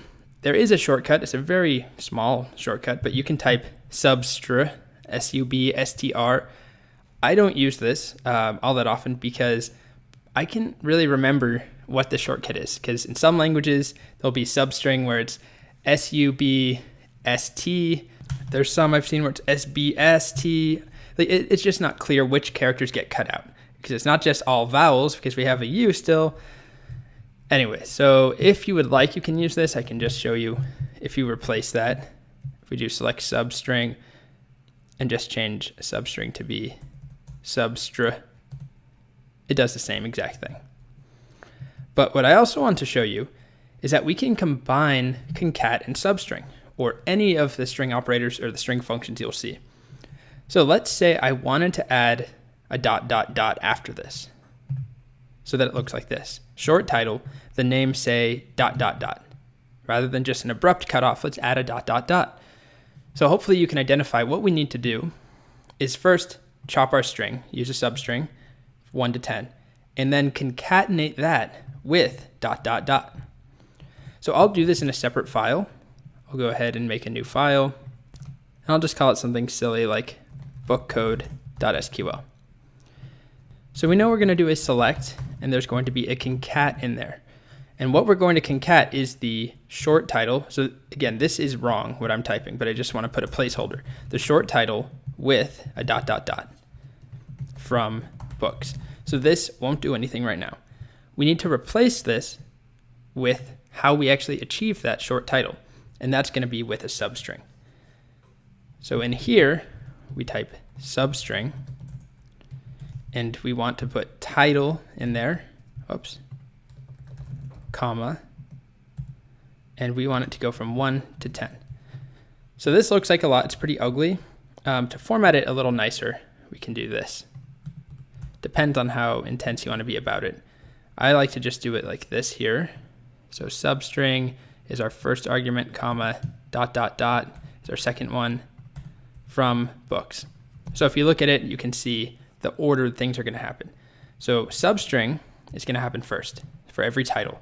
So that will be the name say, or American G. And that will be concatenated with ... And that will run for every single book in our database from books. So if we save that, we could either source the file or just copy and paste it. So let's do that now. We'll do source book code.sql. And there we go. The names say ... Norris Smith ... American G ... But you see we get this really hideous title up here. So let's put in as. We'll call it as short title. Save again, rerun it. Now we get this. Much, much nicer. Short title, the names say ... and so on. All right, so that's what all there is to substring. But the tricky thing, in my opinion, is just knowing that you can combine them. So it takes a little bit of getting used to, but again, the way it works is whatever is on the inside first will be evaluated. So substring will happen first, and then that will be concatenated with this. So that's it. We have a couple more, and then we'll do some challenges. The next built-in string function that we'll work with is called replace. And what it does is it replaces parts of a string. So if you wanted to get rid of a certain occurrence of a character, or you wanted to replace all spaces with commas or something like that, you could use replace. And the syntax looks like this. Here's an example where we have the string hello world. And you know what? I just realized this again. That's a bad word right there. So if we wanted to get rid of that, we could use replace hello world, comma, what we're trying to remove, and then what we want to replace it with. And it will do that to all occurrences. In this case, hell only occurs once. So that's what our output looks like. Percent star octothorpe, what's this thing called? There's an actual name for it. The @ symbol, but there's a real name. And then O world. So if I copy that over and just run it now, you can see that's the output that we get. We could also do something like replace hello world, and let's just replace all L's with 7s. Why not? And that's what we need to do there. And then we get hello world, but with 7s instead of L's. You know, we could do the same thing, just to show you one more, with O's and replace them with 0. Now, one thing that is important to pay attention to, let's say I have hello here with a capital O and hello here with a lowercase o. Or excuse me, world with lowercase. So the idea is just I have upper and lowercase O's in here. If I try and replace O, and let's say I just want to replace it with, let's do an asterisk. What do you think will happen? And the answer is it only replaces exactly this character. So it is case sensitive. So it didn't touch this capital O here. So that's one way to use replace. The other way that I mentioned is that it can replace multiple things. So here's a silly example where I have a string cheese, space bread, space coffee, space milk. Maybe it's a grocery list or something. And I want to replace all spaces with the string and, well, space and space. Basically, the output will be cheese and bread and coffee and milk. It inserted that right there, here, here, and here, every time there's a space. So if I try running that, you can see it works. Cheese and bread and coffee and milk. So now let's do something with the book data we have. We'll do something really simple and similar to what we just did. Let's replace all E's with 3's.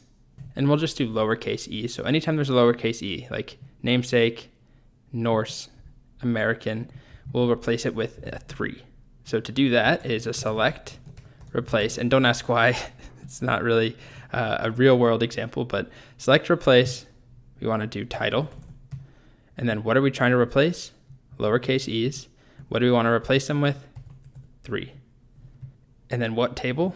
From books. And we could get more specific, but let's just do from books. And you can see we get the namesake with 3 3's and all the way down. Consider the lobster, cannery row, and so on. And that's pretty much it to using replace. A bit of a bonus at the end here is that I'll show you we can combine replace with other functions like we've already seen. We use concat and substring together. So we could try the same thing by using replace and concat, for instance. So I could do something like, if I work in this book code, I will comment this out, which I haven't shown how to do yet, highlight it, and on a Mac it's command /. On a PC, I believe it is control /. So I'm going to comment it out, which means it just won't run. It's here so I can see it, but SQL treats it, or MySQL treats it as if there's nothing there when it runs it. So what I want to do now, I want to combine replace. So what I'm going to do is select, and I'm just going to fill in some rough blanks here. So we have replace, and then we're going to have from books. But what we want to do is not just replace things. I'll do the same thing where we replace all E's with 3's. So that's replace title, the lowercase e with 3, like that. But I'm only going to take the first 10 characters like we did with substring. So I need to do substring, and I want to do substring of this whole thing. And I'm realizing as this goes on, this is a little convoluted, so I'll throw up another don't panic here. This is more just me showing you that it's something you can do, but it's not essential that you wrap your head around this entirely. But just to show you, so substring, and the first argument is replace this whole thing. So basically, we're taking a substring of this and then of this, and we want to go from 1 to 10. So that's a lot there. And now, if I paste it in here, you can see what it did was first replace all E's with 3, and then take the substring of that from 1 to 10. And of course, we could give it a better name because it is pretty ugly. So we could do as weird string, let's say. And now we have weird string up here. And yeah, that's pretty much it. I just wanted to show that we could combine them together. Why you would do this exactly, again, you probably wouldn't. But the key here is that they're kind of like Lego pieces. You can reorder them. You can, maybe more like nesting dolls actually, where you can nest them inside of one another. So like we did substring inside of a concat, we can do a replace inside of substring. So that's enough of replace. We're going to continue with a couple more, and then we'll do some challenges. All right, moving along to the next function, which is reverse. And reverse does what it sounds like. It reverses strings. That's why I said it's super straightforward. Forward, reverse. It's a joke. Yep. So that's what it does. It will reverse a string. So here's an example. Select reverse of hello world, and we get this. Ole. I think it's probably best if I just stop pronouncing them from here on out. But you get the reversed version of the string. Same casing and everything, same spaces, just reversed. And that's kind of all there is to it, to be honest. I'll show you a couple examples, but if you feel like you already have it, that was enough for you and you understand how it works, then feel free to just move on. But I'll go over to Cloud9 and show a couple of examples. So let's do a select reverse, and instead of hello world, let's just do meow, meow. Why not? Just like that. And we get what? Oh, I said I wouldn't pronounce them. Well, we get this right here, reversed of meow, meow. So we could do the same thing to find the reverse of every author's first name in our table, for instance. So that would be a select reverse author F name, and then from books. And there we go. We get the reverse of Jumpa, the reverse of Neil, and so on. And that's kind of it. And just like some of these other ones, we can combine them. So if I wanted to turn something into a palindrome, for instance, let's say I started with the string woof.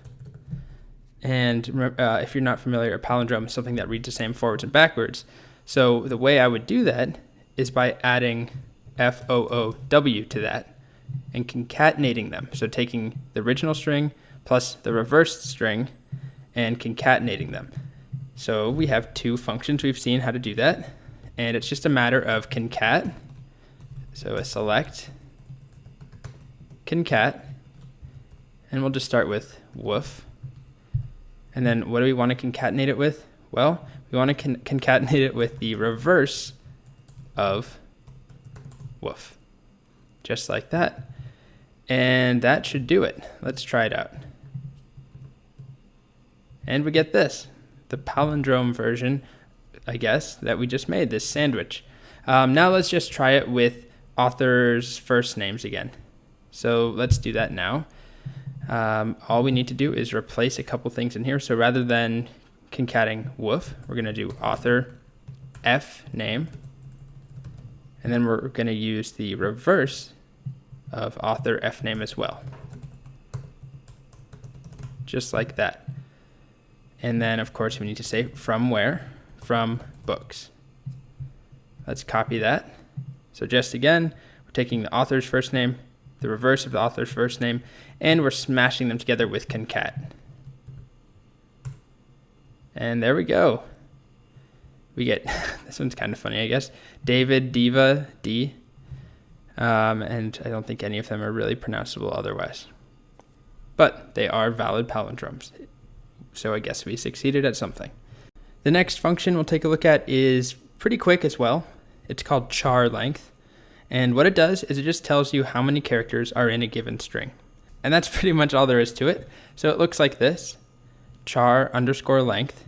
And when we do it on Hello World, we could count the characters. So 1, 2, 3, 4, 5, 6 for the space, 7, 8, 9, 10, 11. And we get 11. At least my slide says we get 11. Let's verify that. Can't trust those slides. Whoever made them. Me. So you can see we get 11. So if we changed it and just added a bunch of stuff, we won't count it, but it says that's 31 characters long. Okay, so we could do something like select, and let's just print out the author last name this time. So author L name, comma, then we'll also side by side print the character length of the author's last name. So it might say something like Carver, and then next to that, 1, 2, 3, 4, 5, 6 characters. And Eggers, also 6 characters, and so on. So it's just going to be our author's last name followed by the number of characters in their name. So character char length, author L name, just like that. And let's put an as here, and we'll just call it length, just like that, from books. We'll hit enter, and you can see we get this nice little table with our author's last name and the corresponding length. So we've got a lot of authors who are 6 characters long, or their last name is 6 characters long, and then we get Smith, who's the shortest, and so on. We'll see later on how we could sort things and order them differently, but for now, we've got them all here. All right.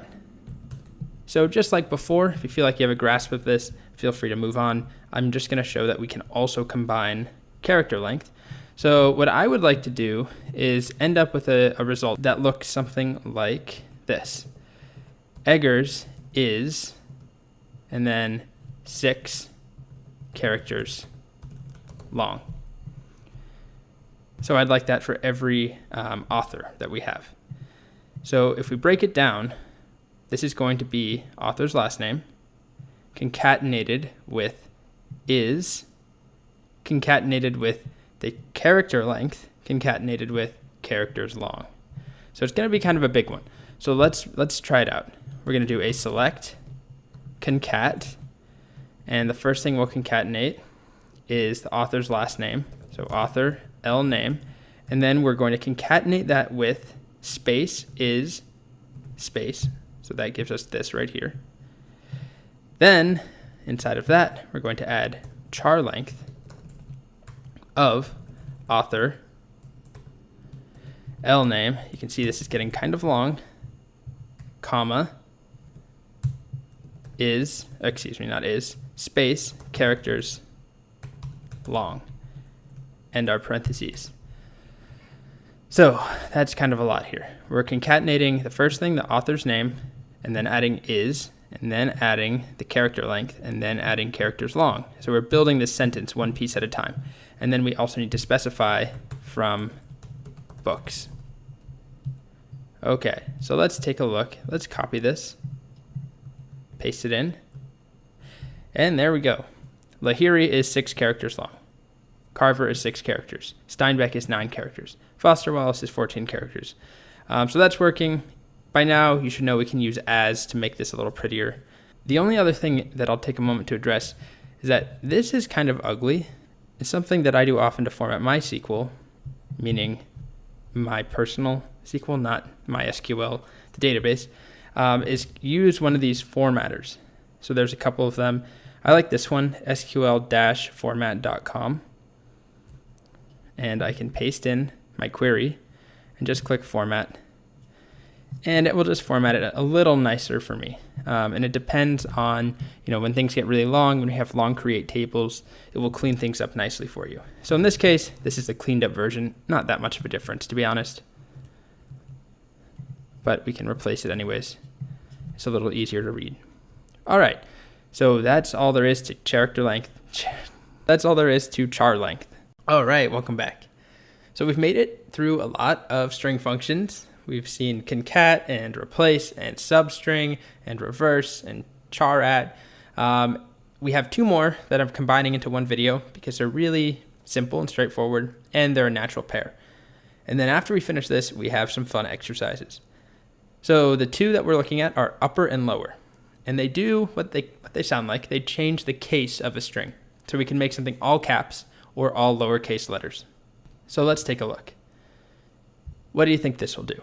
By now, you should be familiar with this select and then some string function. So select upper hello world is going to convert hello world to all caps. And just to prove that, let's go over here and do it. And we get hello world in all caps. Likewise, select lower hello world will convert everything to be lowercase. So it's really just the H and the W. And we get hello world. Still don't believe me? Okay, there we go. Hello world. So honestly, that's pretty much it. Just like the other couple videos before this, if you feel like that's good enough, go ahead, move on to the exercise. But if you want to see me use it with some of our author data, stick around. So let's do something silly like print out all book titles in all caps. So to do that, it's just select upper title from books. And that's it. And of course, we can combine it with other things. So we could do something like my favorite book is, as if someone was yelling. My favorite book is, and then a book name, like the namesake. And to do that, we need to combine the uppercase version. So I'll start writing it here, upper title. And we need to concatenate that with this string right here. And to concatenate them, kind of building backwards here, we need to use concat. Just like that. So concat, my favorite book is, and we should add a space, the, and then the uppercase version of title. And then we'll just add a select concat from books. So I kind of built that one in a different way, starting from the inside out. But you can see we get my favorite book is a namesake. My favorite book is a circle. My favorite book is is the Cannery Row. Yeah, I'm not sure why I put the there. Whoops. Well, anyways, if we delete that extra the and rerun this, now it's grammatically correct. So that's pretty much it to upper and lower. I mean, we could change this to be lower fine, if you make me, I'll show it. I don't think there's any surprise about what will happen, but just in case, it just converts everything to lowercase. Okay, so that's upper and lower. That was a lot of stuff. All these different string functions we saw. Now it's time for you to get some practice doing it yourself. Okay, so you made it to the end, hopefully. I mean, I guess you could have skipped forward, but you made it to this video, however you got here, at the end of the string function section. So we have a couple of exercises.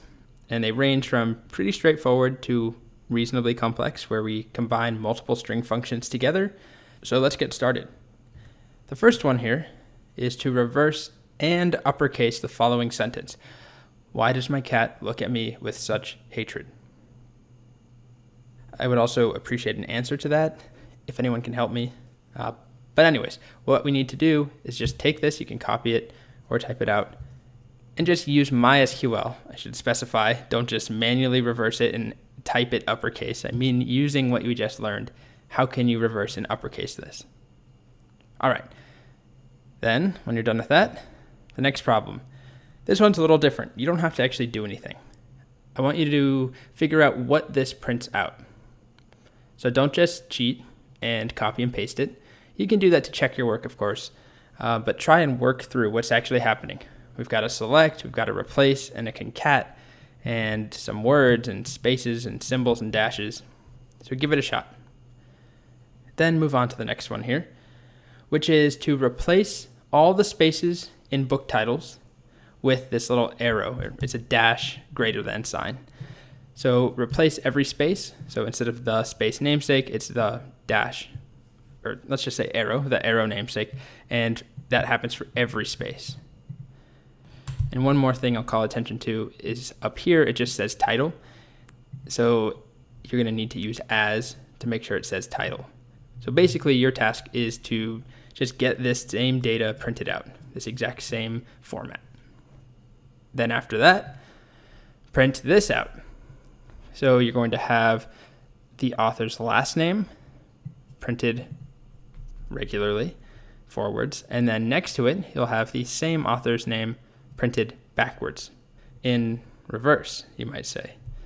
So that's what you need to do. Also pay attention up here, it says forwards and backwards. So you'll need to use as again to do that. Then once you do that, the next one, I'd like you to print out a full author's name. So it's a little more complicated in caps. So we want Jhumpa Lahiri, so that's author first name and last name combined and uppercased. And that should happen for every author. And then also, again, the name appears, or the header says full name in caps. All right, then make this happen.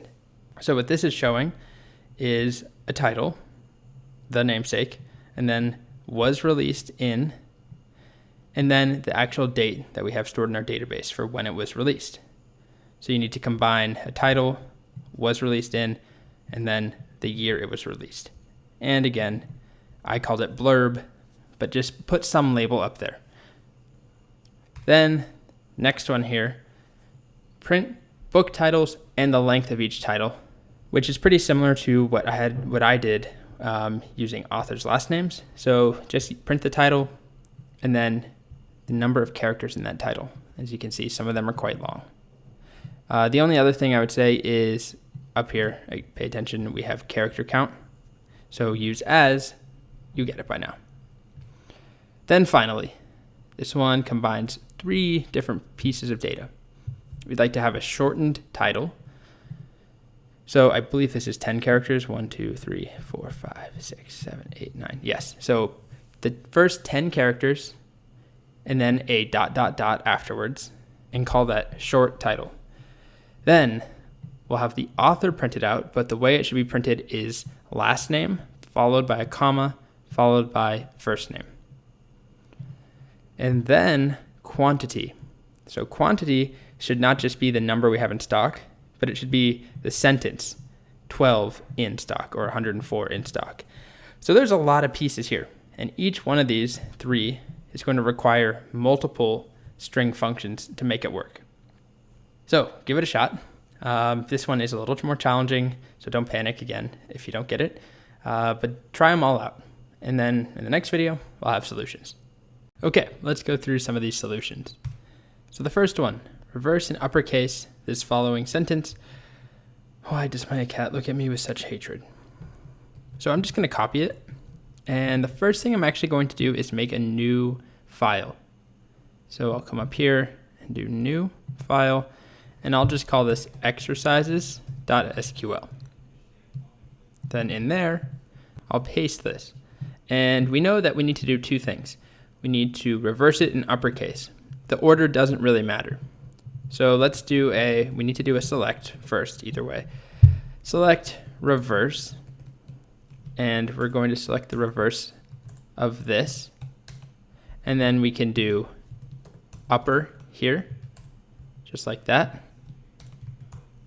Or we could switch them and do select upper reverse. But let's give it a shot. And I'm missing my quote there. Let's get out of here. Missing that closing quote. There we go. Try it again. And there we go. It's reversed and all uppercase. So now I'm going to comment that out, and we'll move on to the next one. What does this print out? So let's start on the inside. Concatenate I with space with like space and cats. So it will be I like cats, the sentence with spaces. But then we have a replace, and replace is going to get rid of all those spaces and put dashes. So it should be I dash like dash cats. Let's try it. There we go. I like cats with dashes. So that one's really just testing that you understand how these are actually executed and that you can stack or nest multiple functions. Next up, we have our first one really working with the books data. So replace all spaces in book titles with the arrow. So we need to do a select, and we know that there's going to be a replace, and we know that it's going to be from books. So let's start with that. So what are we replacing? Well, we're looking for all titles, and we're replacing a space with the arrow. Double check, replace spaces with arrows, that should be good. And the other thing was that up here we had title. So we need to use as title. So let's copy it, make sure it works. There we go, title, the arrow namesake, Norse arrow mythology, and so on. I'll comment that one out, and we'll move on to the next one. Print this out. So we should have forwards and backwards, and this is last name printed regularly, and this is last name reversed. So let's start. We know we need to have a select, and the first thing that we know is that we're going to have author L name as forwards. Just make sure I have that. So that will give us this right here. And let's close off. Let's do from books, just like that. So we could start with this if we wanted. And we get that left portion. Now we need this right portion. So we need a comma because we're now selecting two different things. And what we want to do here is use reverse author L name as backwards, just like that. Let's copy it. And there we go. Forwards, backwards, regular last name, reversed last name. All right, comment that one out, and we move on. This one, we need to print a full name, so first and last name of the author, all in caps. So there's a couple ways we could approach this. The easiest way is just to capitalize one string. So we combine the two, first and last, and then capitalize. If you wanted to, though, you could take capital first and then capital second, capital first name, capital last name, then combine them, and that works just as well, but it's easier to just do it once, and it's also faster. So the other thing is we have full name in caps up here, so we need to use as. So let's start by printing full name. So we have a select from books, and what we need to do is concat, and what are we concating? Author F name, comma, author L name. And I'll leave it like this for now, but hopefully you can predict what the problem is. When I do that, we don't have spaces. So let's add our space in. And that should give us the concatenated version. And well, if we add the right comma, Now let's try it. There we go. So we get Jhumpa Lahiri, Dave Eggers, and so on with the spaces. So now what we want to do is just uppercase that. So we could do it on the same line because uppercase is so short. We can just say upper of that, copy it, paste it in. We also need to rename this up there. So we need as, and what did I call it? Full name in caps. So there's spaces in that. So we need to use quotes, full name in caps. Copy that. There we go, full name in caps. And if we want to format a little bit better here, we could do this.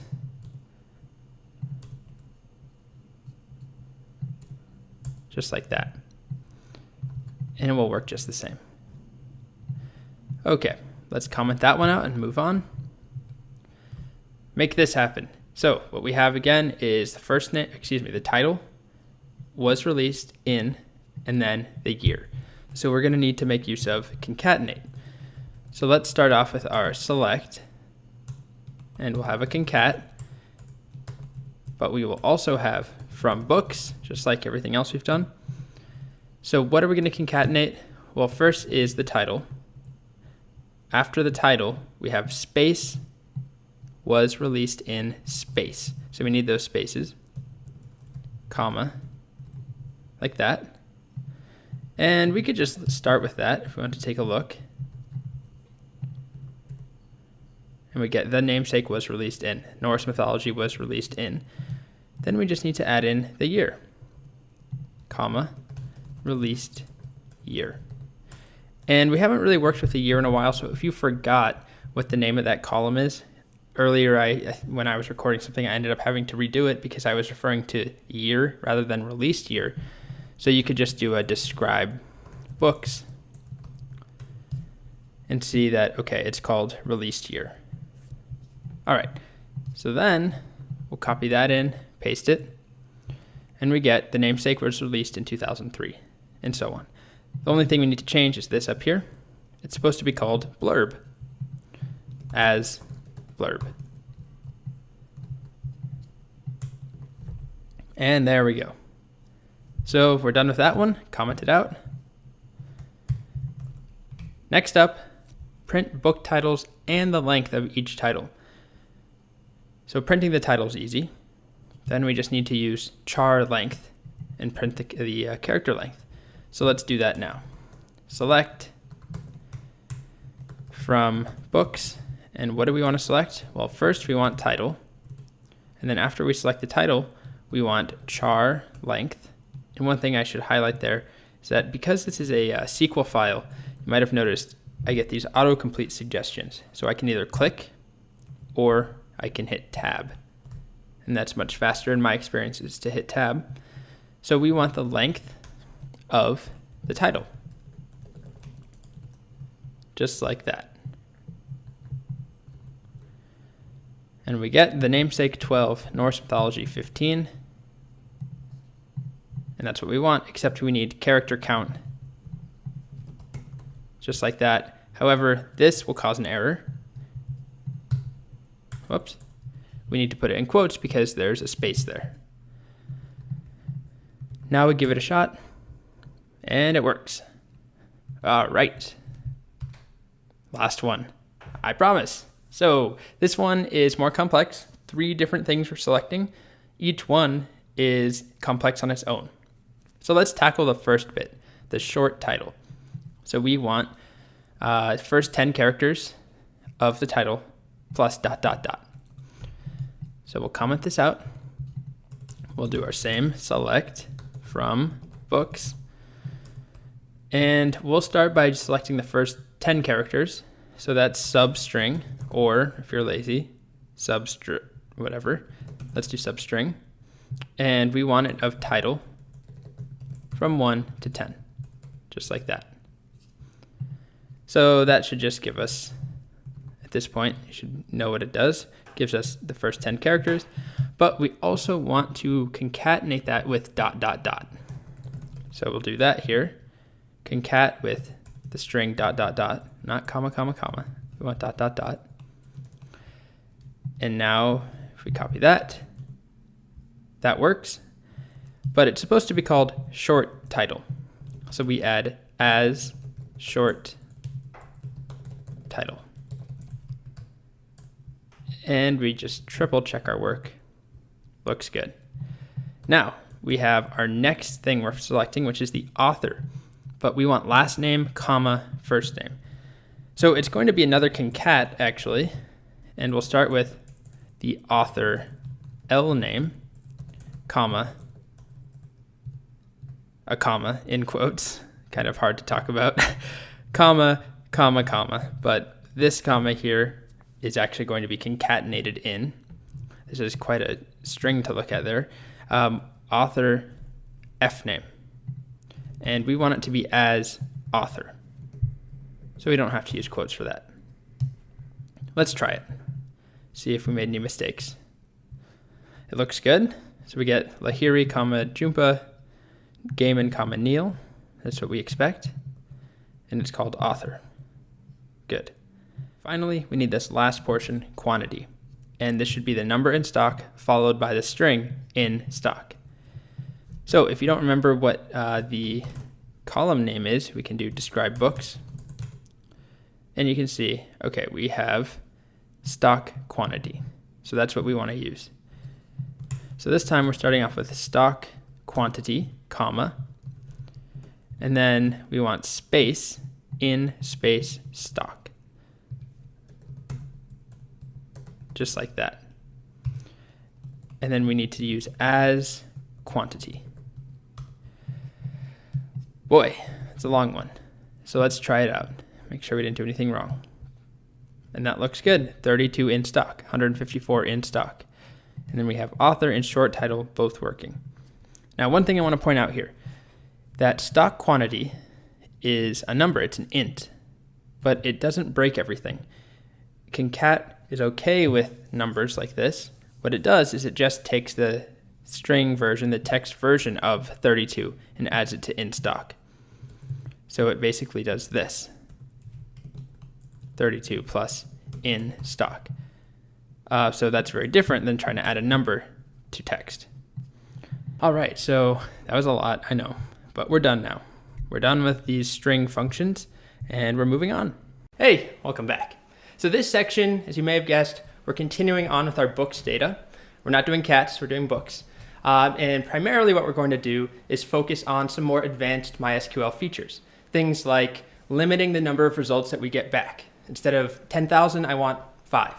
Then we'll see how to do things like sorting our results. I want the top 5 books sorted by sales or sorted by title alphabetically or by genre. All sorts of things we can do.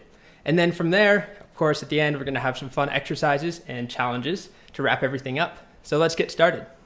All right, welcome back.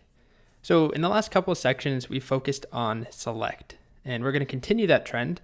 In this section, we're going to talk about some of the other tools that we'll be able to use to get more specific when we're selecting things. So we'll be able to do things like sort our results that we get back in alphabetical order or reverse alphabetical order, or limit the number that we get, or only get unique results back, and a bunch of other things that we'll be able to combine and use just as other tools in our arsenal, or weapons rather, in our arsenal. So before we do that though, I want to start by just adding a little bit more data to the books that we're currently working with. Basically, I want to have a bit more variety. So I'd like to insert 3 new books, and they look like this. So we have one here, 10% Happier by Dan Harris, released in 2014. We have 29 in stock, and it's 256 pages long. You'll see why we have that, why we're inserting that in just a couple of videos, but there is a reason. We're going to come back to it. And then we have a fake book. So just imagine that we're testing our system or something, and we want to make sure it works. So we have fake_book. And then that's written by Frida Harris in 2001, 287 copies in stock, 428 pages. And then this is actually one, so I haven't read either of these, but this is one I just finished. And that's one of the reasons I added it in. There's another one though.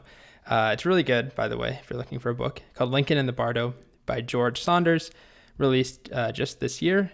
And we have 1,000 copies in stock because it's brand new. So we haven't sold any, or we haven't sold many yet, or maybe we're anticipating a big flood of sales, and it's 367 pages. So either type that up or copy and paste it in. The code's available along with this video. And we're going to just copy and run over here. Make sure that let's make sure we're working with the correct database. All right, in Bookshop, and we'll just paste that in. Insert into books, blah, blah, blah, blah, blah. We don't need to go over everything. All right, so we get 3 rows affected. Let's do a select title from books. Just make sure that we have those in there. Here we go. We had up to Consider the Lobster in the last section. Now we have 10% Happier, Fake Book, and Lincoln in the Bardo.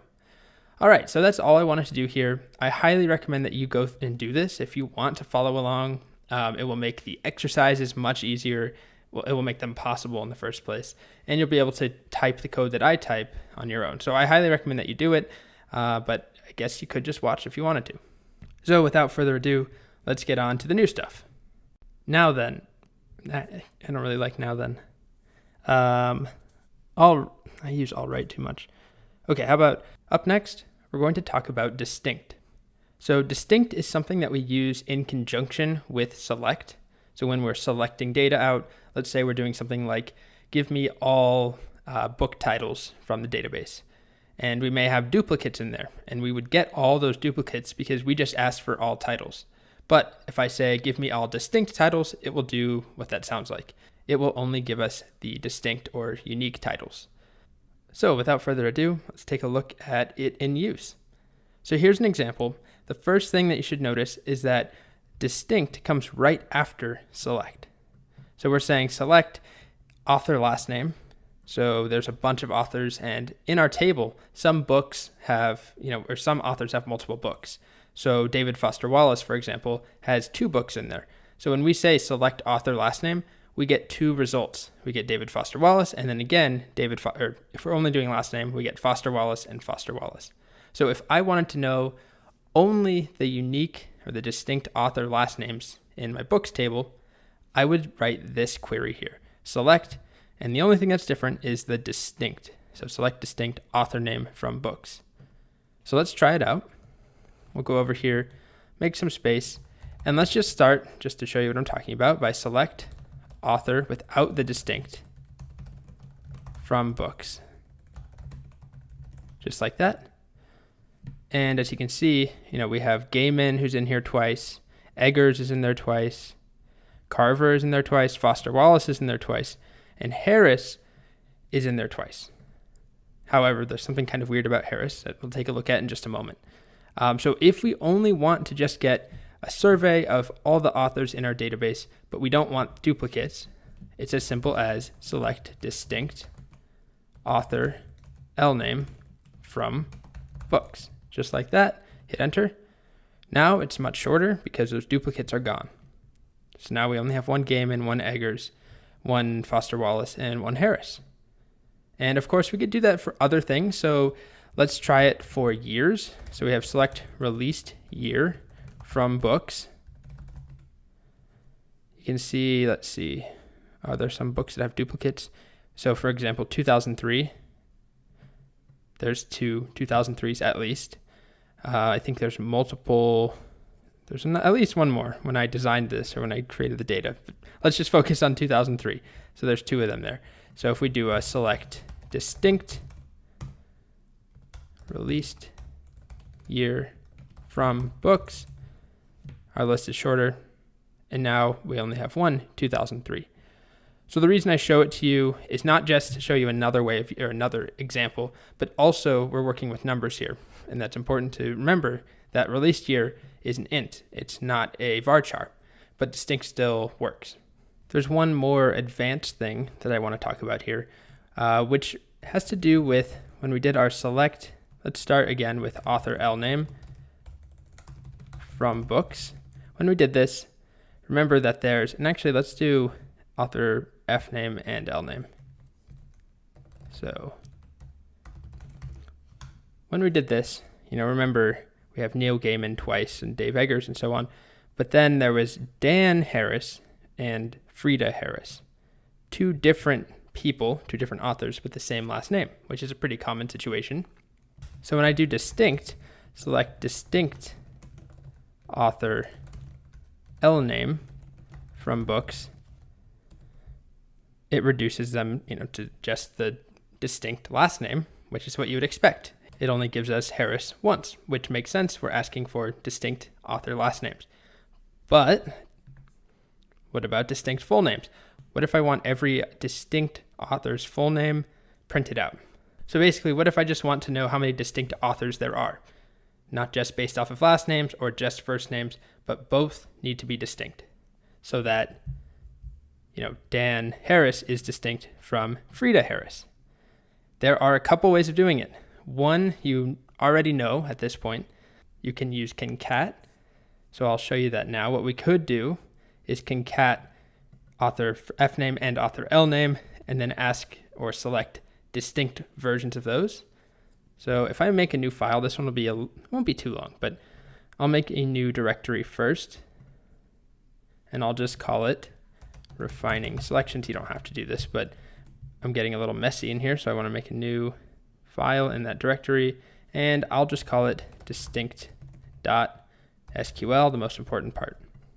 Okay, so in here, right now we have our select distinct author L name from books. So let's start off by just running this, make sure that our file is working. One thing I will point out, I don't recommend putting spaces in your directory names. It's just not a great idea.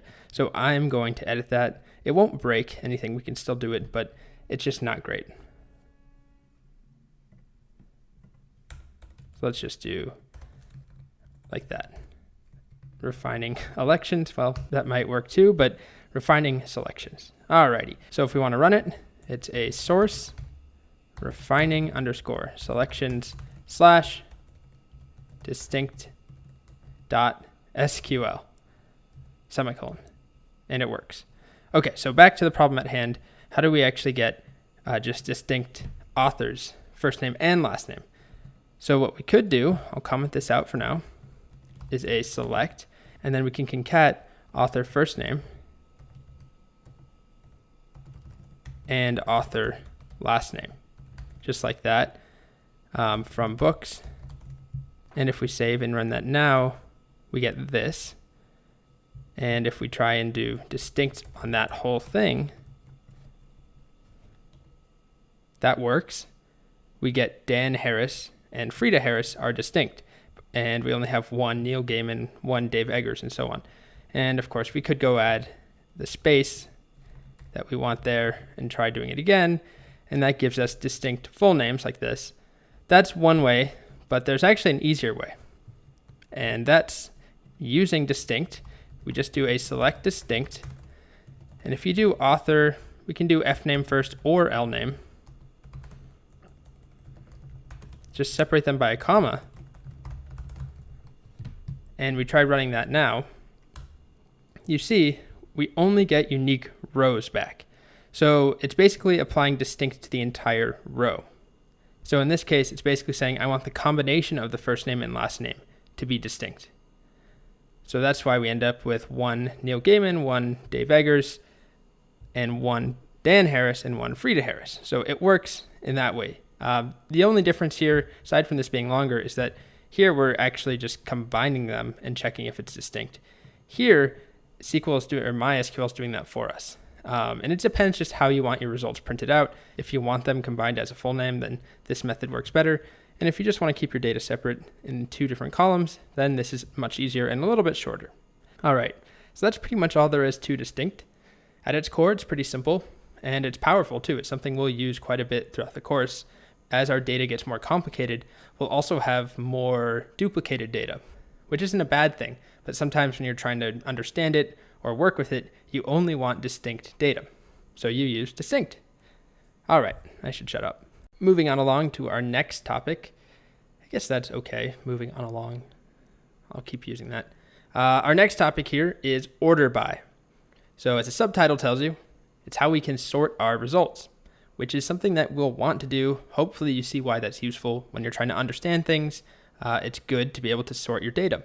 So with our books, for instance, right now we're getting them all in the order that they were inserted in. And maybe we want to do things like find the best-selling books or the worst-selling books, or Find the most active users on our website or the least active users or something similar. Find the most upvoted posts or the post that has the most comments on our blog or whatever we're working with. It's important to be able to sort things. And again, the way we do that is by using order by. So let's take a look at an example. Here's a query that's going to select all the author last names from books. So up until this point, nothing is new. Select author last name from book or books. But after that, we add on this little thing, order space by. That's something that trips me up, by the way, that there is a space. Sometimes it feels like it should be one word or there should be an underscore, but there's a space. Order space by. And then what do we want to order it by? By the last name. So let me show you. If we go here, we just do a select author L name from books. This should be review. What we get them in the order they were inserted. So that's not alphabetical at all. So if we want to do alphabetical, select author L name from books, order by, and then we have to say author L name, just like that. And as you can see now, we have Carver up top, all the way down to Steinbeck. And you should notice it is sorted by default in ascending order. So from C or A, technically down to Z. And it's actually alphanumeric as well. So if we do titles, for instance, let's just do select title from books. We've got a title that has an A at the beginning, but we also have 10% happier.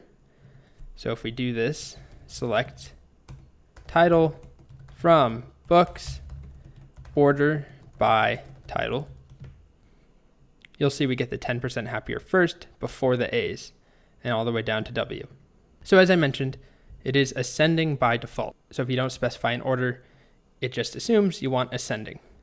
But of course we can change that, as my slide says, by just providing one thing at the end.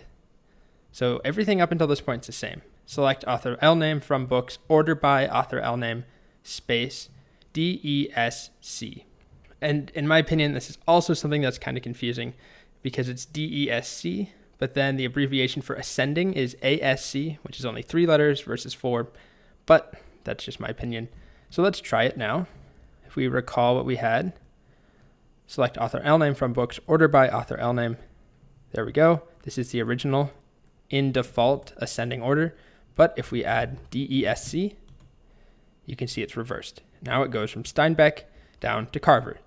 Or if we do the same thing with our title, and we just add on DESC, it now goes from white noise down to 10% happier.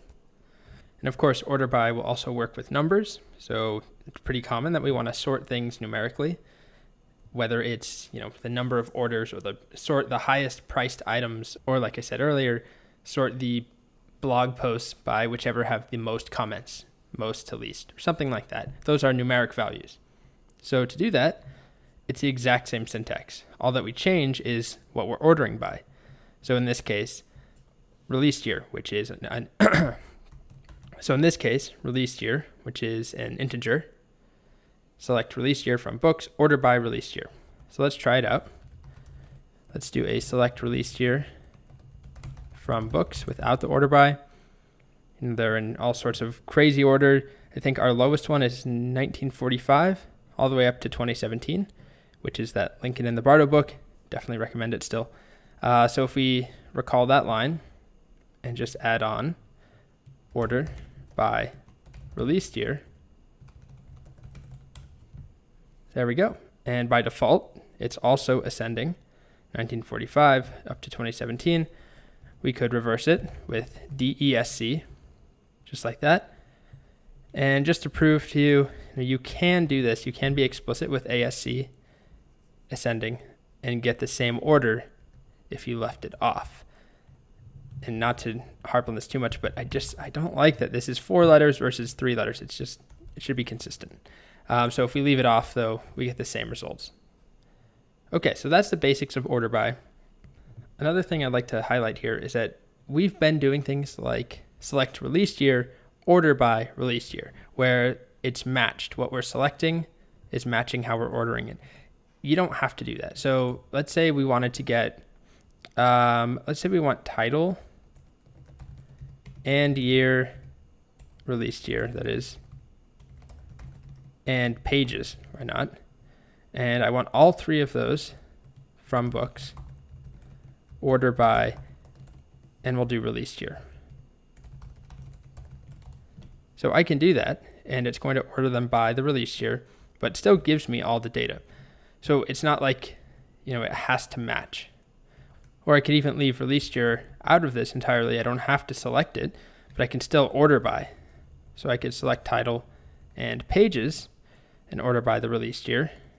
You can see the first one we get is Cannery Row, and the first one we got here is Cannery Row from 1945. And the last one was Lincoln in the Bardo, 2017. Last one is Lincoln in the Bardo, 2017, even though we don't have the year actually printing out. So that's all I want to show there, that you don't have to be ordering by something that you're selecting, or that it doesn't have to be the only thing that you're selecting. So here's another little quirk of order by. If you take a look at this query, select title, author fname, author lname, and I put this on 2 lines here, not because it's correct to do that, but just so that it's easier to read for you. So select title, author fname, and author lname from books, order by 2. What do you think the 2 refers to? Well, in this case, it's actually just a shortcut. So we don't have to rewrite author fname. So if we're selecting title, author fname, and author lname, this will be 1, this is 2, and this is 3. And it's a shortcut for me to say order by 2, author fname.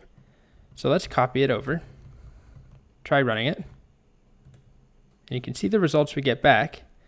They're not sorted alphabetically here, even though it sort of looks like it because we have 10% happier and then a hologram for the king, 10 and then A, but it's not. The rest of the way is not. But you can see over here, we've got Dan first, and then David, Dave, Data, Don, Frida, blah, blah, blah, down to Raymond. And if we wanted to sort instead by last name, we just change it to 3, again, because author lname is the third thing that we're selecting. And now we go from Carver down to Steinbeck. And likewise, we could change it to 1 to sort by title. And we could also switch it over to descending, and that works. And if we did switch the order here, just to show the order does matter. So if I do author lname, comma, title, if I want to sort by title, I would need to do 2 now. And now they're sorted by title. Okay, so there's one last thing, and I made a slide to remind myself about it, which is this here. So what we can actually do is sort by or order by 2 different columns, which seems like something that you wouldn't really do that often, and truth be told, it's not, but I just want you to know that you can. So to show you what I'm talking about, let me first do a select, and I'll make a new file for this one as well, just because we're going to have a little bit of code. Let's do new file. I'll just call it order underscore by.sql. Okay, and if we do a select author fname, comma, author lname from books, just like that, save it, and we need to do our source order by.sql, just like that. And I forgot the directory, refining selections /. Okay, so when I do that, we get first and last name, so not sorted. So now if I do an order by author last name,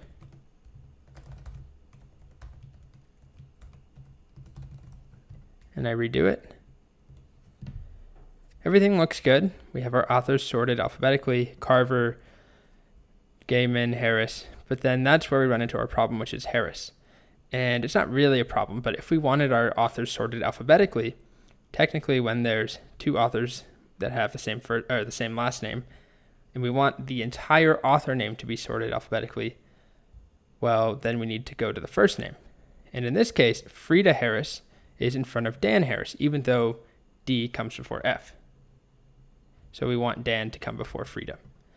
And that's where this comes in handy. We can sort, after we sort by last name, then sort by first name. So it's not going to redo everything. It's going to keep basically the initial sort and then sort first name if there's any conflicts. So we can just add that in as a comma, author, F name, and save. Now, if you just focus here, so we have Frida Harris and then Dan Harris. And if I source that and run it, you can see it just switched. So everything else is the same. Carver first, Steinbeck last. But now Dan Harris comes before Frida Harris. All right, so that's actually it to order by. I saw a lot there. It's a little bit dense. I apologize. But order by is useful. Like I said, you'll be sorting lots of things, and it helps you understand your data, especially when we're talking about sales data or site-specific data. There's a lot of insights that you can get just by putting it in an order. Next up in our toolbox is limit. So limit allows us to specify a number for how many results that we want to select.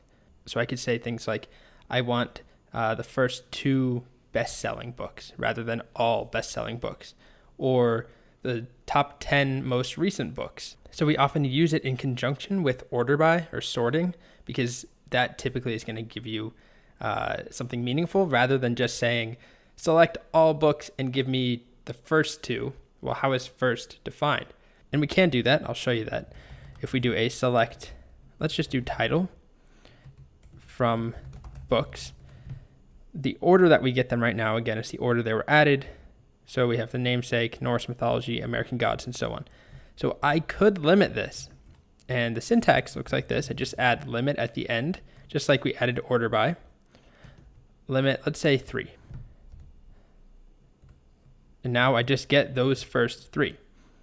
So it's going to limit it to the first 3, whether they're sorted or not. It doesn't care. It just chops it off right there. So again, it's not that useful or that meaningful just to do it on its own like this. But we could do, limit 1, limit 10, and so on. And that's basically all that there is to limit. We can do it with a select star.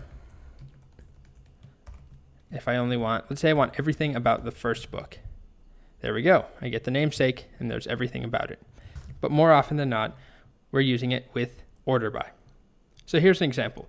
If I want the 5 most recently released books, I'm going to, and I only want the title and the release year in this case. So select title and release year from books. Then I'm going to order them by the release year, descending. And then I'm going to limit it to the first 5. So let's try it. I'll go ahead and make a new file again, limit.sql. And in there, I'll write a select title, comma, released year from books. I won't add limit yet. Let's just make sure our source is working. So we'll do a source, refining, why did I name this so long? Refining selections / limit.sql. Fortunately, you only have to type it once. Okay, so that's working. So now what we'll do is order them by that released year. So we'll do an order by, and we could write release year, and I will because it's more specific, or it's easier to understand. It's more semantic to write it out, even though it's longer. But of course, we could replace it with 2, as we just saw in the last video. So order by that release year. If I do that now, that gives us all the books ordered in ascending order based off of their year, which is not what we want. So we can switch that with DESC. There we go. And now I can limit it to 5. And so that limit comes last as well. So it's going to do everything and then chop it wherever you specify. So that's important to know. So let's try it now. Make sure I save. And there we go, the 5 most recent books. And of course, we can change this to whatever number you want. If you want the 1 most recent book, or if we wanted, let's say 14, we can do that. So there are a few other ways we can use it. For example, here's the same query. However, I've written it slightly different. So everything up until this point, right here, is the same, limit. But this time I'm saying limit 0, 5.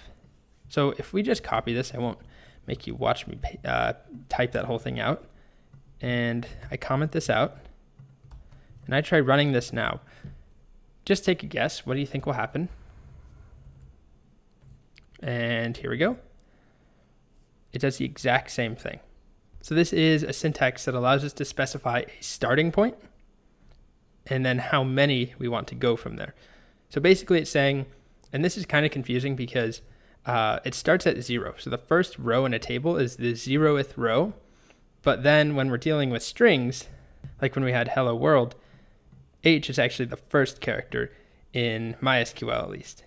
So anyways, it's saying I want the first row and I want to go for 5 rows. So we could change that. I only want 3 rows this time. If we rerun it, it gives us the first 3 rows. But then I could shift it.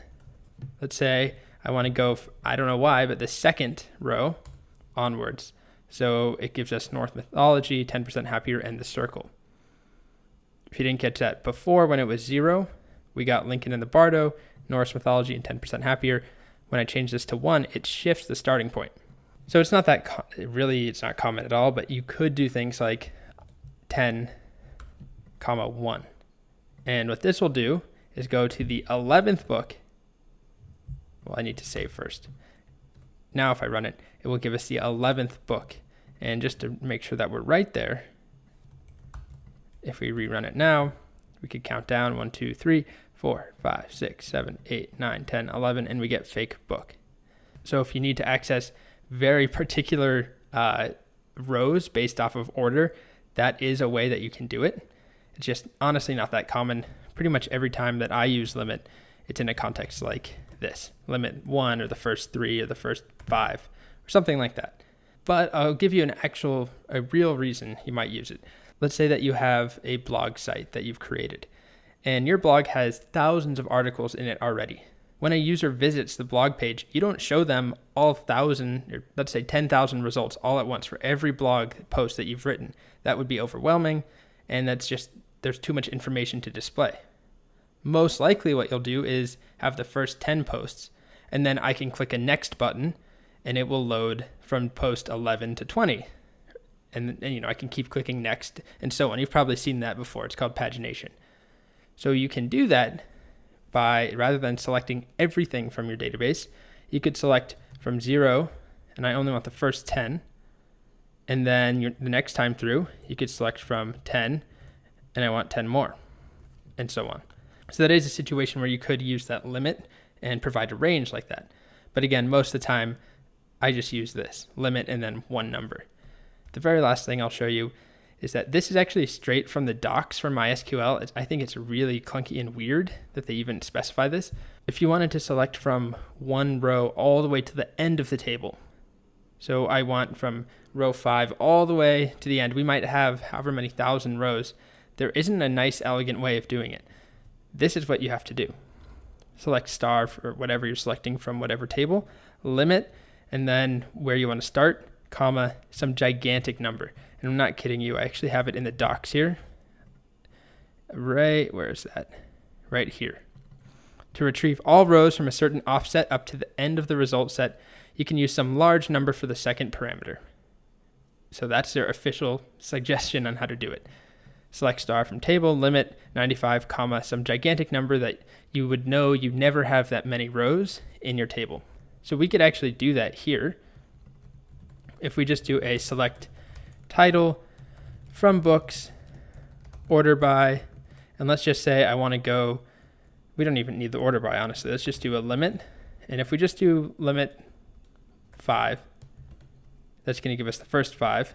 But if I want to go from 5 to the end, I can do limit 5 and then some gigantic number. And in our case, it doesn't even have to be that gigantic because we don't have that many books. But if I do that, it gives us everything after 5, or technically 6 because it starts at 0. So I could reduce this down. I could just do like 50, and it gives us the same thing because we don't have 50 books. So it just goes until the end.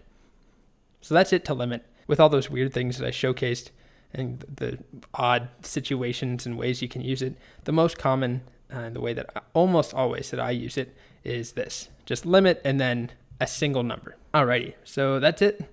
Moving on to one more, and then we're done. For this section at least. We're not done with the whole course. All right, so we have one more video here, or at least one more tool for the toolbox before we get to the exercise at the end of this section. And that tool is something called like. And I'll start off by saying like is very useful. It basically allows us to perform better searching of our data. So if you think of when we saw how to use where would allow us to find exact matches. So I could do things like select star from books where title is exactly Harry Potter and the Sorcerer's Stone. But what if I wanted to select all Harry Potter books? I would want to do something like select star from books where title contains Harry Potter or starts with Harry Potter or something like that. And we don't have a way of doing that yet until now with like. So like allows us to do things like this. Imagine someone comes into your bookstore, if we have a bookshop, and they say, there's a book I'm looking for, but I can't remember the title. I think the author's first name is David, or maybe it's Dan or Dave. And you could go over to your system as a really helpful bookstore employee, and you could just search for, let's say, books written by authors whose first name starts with DA, which I guess is a very broad category, but you could still do that. If you searched for authors at like a Barnes & Noble or a Popular Bookshop or Amazon, you can do that type of search, and it will work. It's just not that common. But we could do the same thing for books, like I said. Harry Potter is a good example where we want to search for all the Harry Potter books, not just the exact one word for word matched or character for character matched. So that's where comes in. Now, I'll warn you, it's going to look a little bit odd when I show it to you, but that's okay. It's not that complicated. There's just some weird symbols here. So here's an example of using like. This is ignoring the first part of the query, the select star from, or the update, or the delete, or whatever it is. So blank where author f name like, and then in quotes I have this %, DA %. So I'll tell you first of all what this is going to do is find where the author's first name has the letters DA in it. And these little things here, those percentage symbols, kind of like that animation there, those are known as wildcards. So that's basically the way that we specify we want to find author first names where there's something, anything at all. It's a wildcard. So any characters, and then these two exact characters, DA, and then anything afterwards. So it's basically a way of saying whatever blank, anything, DA, and then whatever, anything else afterwards. And if we try using this right now, actually, you'll see what happens. If we go over here and we do a select, and let's just do a title and author F name from books where, and then we'll do author F name like, and then this is where we need those wildcard symbols, and we'll put DA in between. So once again, this is saying anything followed by DA, exactly DA. So it can't be D and then S and then A. It has to be DA and then anything afterwards. So if I hit enter now, you'll see that it works. We get these authors, Dave, David, Dan, and Frida. And you might notice, well, Frida, that doesn't start with DA, and you would be right. It ends with DA. But it still meets this query's it still meets the conditions for this query, which is anything DA anything. So in this case, it's FREID, or FREI is meeting this, and then we have DA, and then this wildcard, there's nothing afterwards, and that's perfectly fine. This is not saying there has to be something after the D and the A or something before. As you can see, we're matching DA VE, so there's nothing before it, that's fine, then DA, and then VE afterwards. So basically this is all about pattern matching. And if we wanted to refine this so that we only get author first names that start exactly with exactly with DA, we can do it like this. All we do is leave off that first wildcard, that first %, and that says I want to find author first names where they start with DA and then anything afterwards. So it could be Dana, David, Dave, Dan, Darwin, whatever. So if we just make that one small change and we delete that percentage sign, you can see Frida is gone. I'm sorry, Frida, because Frida no longer fits the pattern that we're matching. Also, it's important to note that it is case insensitive, as you can see. This is lowercase d and a, and it still matches all these uppercase d's and lowercase a's. So if I wanted to do something slightly different, let's say search all books where the title has the word the somewhere in there. It's pretty simple. It's just a select title from books where title like. And if I just say the, that's only going to give me books where it's exactly the, and that's not what we want. So we want something followed by the, and if we just leave it like this, that's not going to give us anything, because this is specifying we want books where the title has anything and then ends with the letters THE. That's not really what we want. So we'll add another wildcard at the end, and now that gives us all the books that have a title that has something, then THE, and then something else afterwards. So you can see we get the namesake, a hologram for the king, the circle, the amazing adventures of Cavalier and Clay, Consider the Lobster, and then Lincoln and the Bardo. Really good book, by the way. I know I've said that like 10 times. It's a good book. So that's the basics of using like. These percentage signs are very common. I know it looks kind of odd, but this is really, really important. Think of when you're searching, I don't know, if you use Reddit, if you're ever searching for things on Reddit, behind the scenes, like is being employed. Or if you're searching on whatever site you search on, there's some form or variation of this like going on, where your query, whatever you search for, it's not only matching exactly. So when I search for, on Amazon, I type in, let's just go with let's say Lord of the Rings. I search Lord of the Rings. It's not only going to give me books that have a title exactly of Lord of the Rings. It's going to give me books that have Lord of the Rings in the title somewhere. Obviously, their search is much, much more complicated, where it also searches things like, through comments and reviews and related books. And there's this whole complicated graph network of how the search works. But the core idea, the simplest search that you could implement, uses like. So that's the basics. But there's another wildcard character that I'll show you, which is the underscore. So here I have a really weird query. This is 4 underscores in a row. You'll just have to trust me that it's 4, and it was hard to tell. What this will do, so we're searching stock quantity, which is a number, and we're trying to find where it's like 4 underscores. And basically an underscore is a wildcard to specify exactly one character. Any character, but exactly one. So 4 of them in a row is saying, I want to find where the stock quantity is 4 characters long. So let me show you why we might want to do that.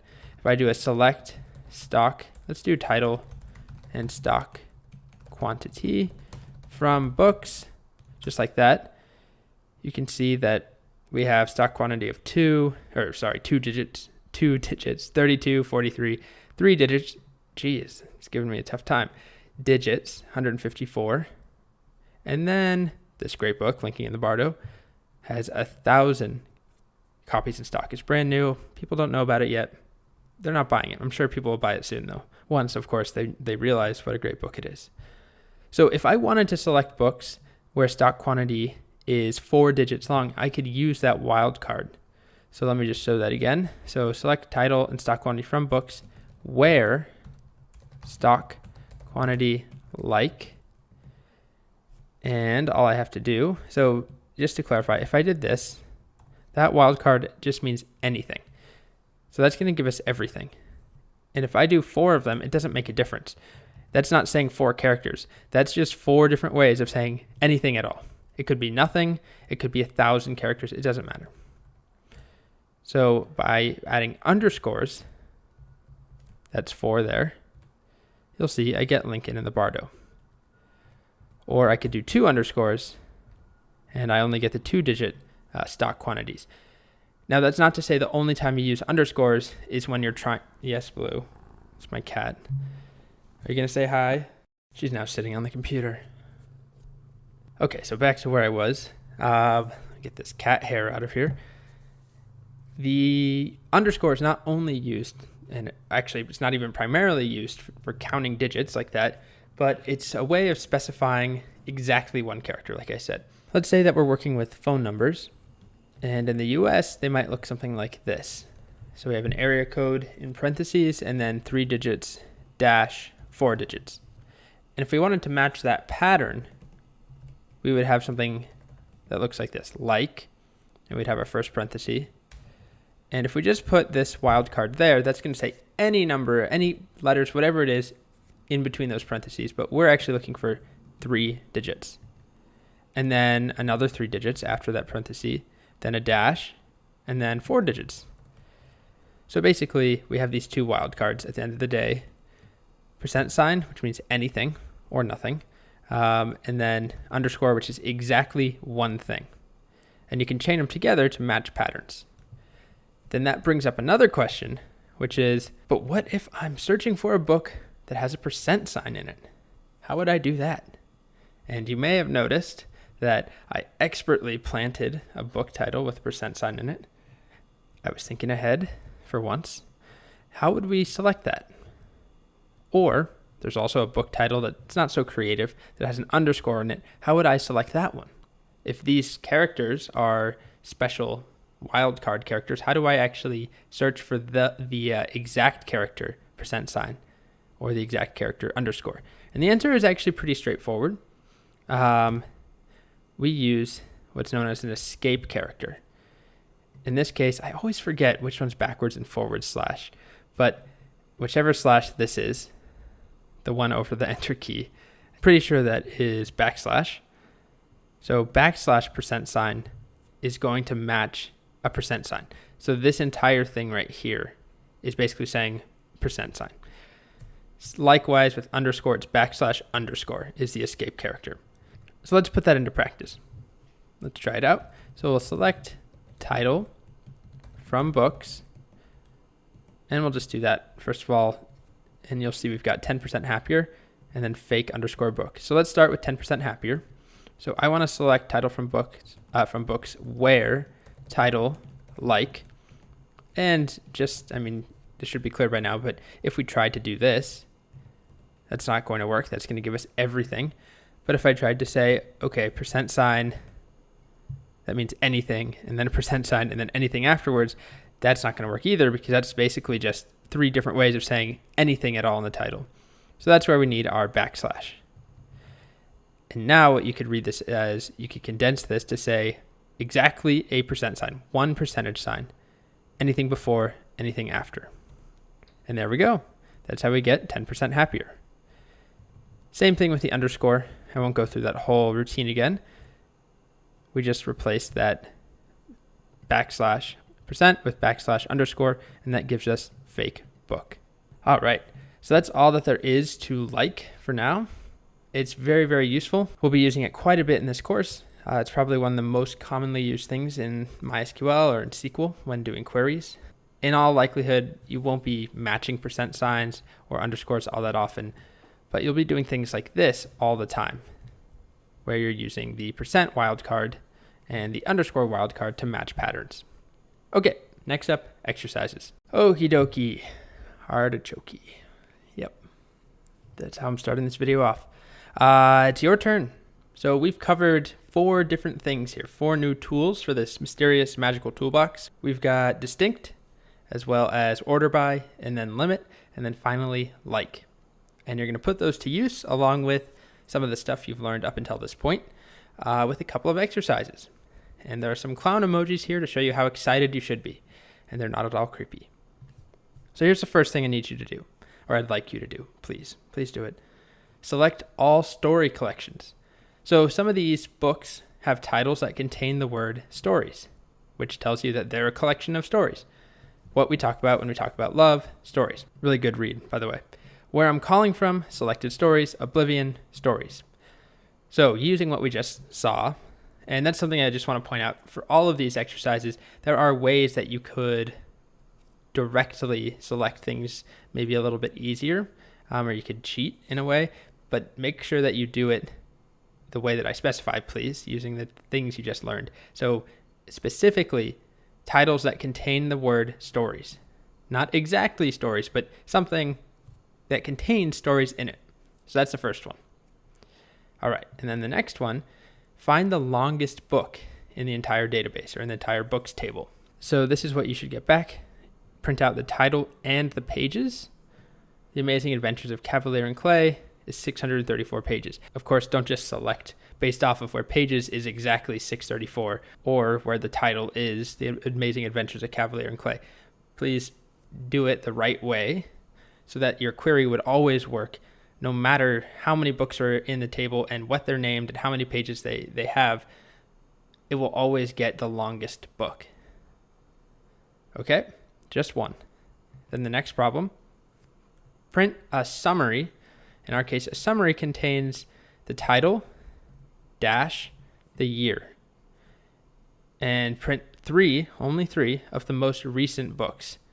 So 2017, 2016, and 2014. So again, a summary. And it says up here, it says summary, so that remember how to do that. The title, dash, the year it was released, and then only print out the three most recently released books. All right, next up is find all the books whose author's last name contains a space character. And it's only David Foster Wallace in our case. Don't cheat and just say where author L name is exactly Foster space Wallace. But how can you find any author last name that has a space in it? And then once you do that, find the three books with the lowest number in stock, the lowest stock quantity. So as you can see here, we've got American Gods has 12, Where I'm Calling From has 12, What We Talk About When We Talk About Love has 23. And I'd like you to print the title, the released year, and the stock quantity. So just to reiterate, the three lowest stocks. All right. Then we have this one. Print the title and the author last name. So we've got title, author L name, sorted by the author's last name. So this is all of the books, by the way. So sort by the author last name and then sort by title. Because some of these authors, for example, Carver or Eggers or Gaiman, have multiple books. So if we look at Carver, for instance, Carver has What We Talk About, blah, blah, blah, Where I'm Calling From. What we talk about comes before Where I'm Calling From, alphabetically, if that makes sense. Same thing with Eggers. A Heartbreaking, A Hologram, The Circle. So sort first by the last name of the author, and then on top of that, the title. Then we've got this one. Just make this happen. It's kind of difficult to write out exactly what's happening. The main idea is that we're going to go through every book. You're going to print out this string here. My favorite author is, and this is yelling in all caps. I won't wake my neighbors. It's kind of late. But my favorite author is, and then the author's first name capitalized, and the author's last name capitalized, and an exclamation point at the end. And do that for every book, sorted alphabetically by the author's last name. So you can see Carver comes first, Eggers, Foster Wallace, Gaiman, down to Steinbeck. And then make sure you call it yell up here. Yes, it's a bit of a complicated one, but fortunately it's last. Hopefully you can make this one work. It's a little bit long. Good luck. See you in the solution video. All right. So hopefully you made it through those exercises, or maybe you're just wanting to watch the solutions, or maybe you're here accidentally. However you got here, what I'm going to do in this video is go over the solutions to the previous video. And that's a bad noise. Why'd that happen? All right. So the first one, select all story collections. So those are titles that contain the word stories in them somewhere. And we just want to print the title. So I'm going to go over here and make some space. And the first thing that I'll do is just make a new file. And I'll just call it exercises.sql. And then I'll open that up. And we'll start off with this first one. Select title from books. And we'll start there. Just make sure we're doing everything correctly. Source, refining, selections, / exercises.sql. Make sure that, okay, it's working, selecting the titles. So now we only want the ones that contain stories. So that's going to be a where, and we're going to do title like. And this is, if we just do stories, it's not going to work. That gives us exactly stories. We're going to want that wildcard character, just like that. And now we get what we're looking for. Technically, with our specific data, we could leave that last percentage sign off, that last wildcard, because all of the books that contain the word stories, it comes at the end. But that may not always be the case. There might be a book out there called My Favorite Stories for Kids, or something like that. And if we wanted this truly to just find all books that have stories in the title, we need both of those wildcard characters. All right, so that's the first one. Next up, find the longest book. So print out the title and the page count for the one longest book.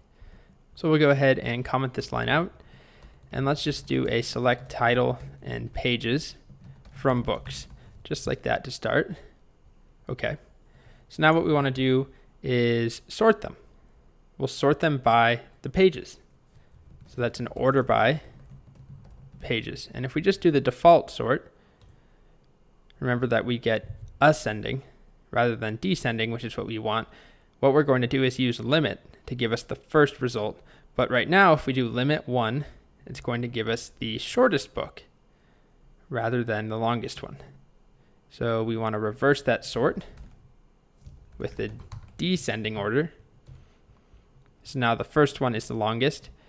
And then we just add our limit 1. And we run it again and again and again, and it always works. And so whatever book has the longest page count will always be what is printed out here. All right, so that's that one. Let's comment it out and move on. Print out a summary containing the title and year for the 3 most recent books. So this one required you to not only use order by and limit. We're ordering by most recent year and then limiting to 3, but you also needed to use concatenate to concatenate the title with a dash with a year. So let's do that now.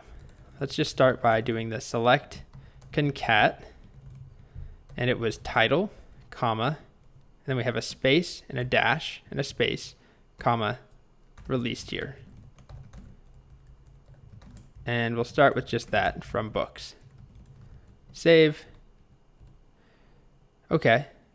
Oh, the other thing we wanted to do is clean this up so it says summary up there. So this is also review.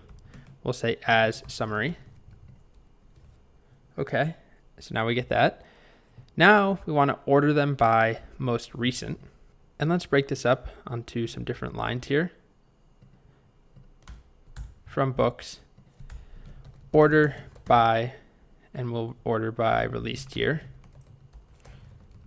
And if we try that now, we also see that it does work, but it's in the opposite order that we want. We want most recent, so we need to reverse that again with descending. And then finally, we want to limit it to the first 3. Limit 3. Or if you want to get fancy, we could do this, but I don't like doing that. So that's much easier. Okay. So that gives us Lincoln in the Bardo 2017, Norse Mythology 2016, 10% Happier 2014, summary. That's all good to go. Next up, find all the books that have an author last name containing a space. And don't cheat by just doing Foster Wallace. So let's comment this out first. And this one's actually pretty short and easy. It's just a select, and we're looking for title and author L name. Select title, comma, author L name, where author L name, like, and of course we can't just say space because that's only going to find authors whose last name is exactly space. And it looks like, oh, I'm forgetting from books. Hopefully you caught that before I did. But back to what I was saying, this isn't going to work because we don't have any authors whose last name is space. So what we want is that wildcard on either side. Anything with a space and then anything afterwards. Now we get Foster Wallace. And that's it for that one. Next up, find the 3 books with the lowest stock. So we want the title, the release year, and the stock quantity. 3 books with the lowest stock. So let's start with commenting this out, just like we've done with all the others. Select title. What else was it? Released year and stock quantity. Okay. Just like that. And we'll have our from books. We'll start there, make sure that works. Okay, so now what we want to do is sort them by stock quantity. So that's just an order by stock quantity. And you can see that gives us the order we want. We want them to be in ascending order this time rather than descending, because we're looking for the lowest stock quantity, 12 all the way up to 1,000. Okay, and then we want to limit it to 3. I don't know why I picked 3 so many times in these exercises. Let's try it now with that limit 3. And there we go. American Gods, where I'm calling from what we talk about when we talk about love. That's what we're looking for. Then we've got this one. Print the title and author last name sorted first by author last name and then by title. So let's get the title and author last name to print first. Select title, comma, author, L name from books, just like that. And at this point, we all know what that does. So now let's sort by the author last name. So that's just a simple order by author L name. And that gives us the alphabetical order we're looking for. So we don't need to use descending. That's all right. But then if you look over here, if we take Carver's books, notice that where I'm calling from comes before what we talk about when we talk about love, even though WHA comes before WHE. So we want to now sort by title there. And the way we do that is not by just changing that to be title, because then it purely sorts by title and ignores author L name. Rather, we want to do this, author L name, comma, title. And there we go. Now you could also replace this whole thing with 2, 1, which I really don't like, just because it's not very semantic. It's not meaningful to look at this, but it is shorter. And again, that 2 is referring to author L name and 1 is referring to title. It's just the order that we're selecting them in. So I'm going to change it back, but I will also duplicate that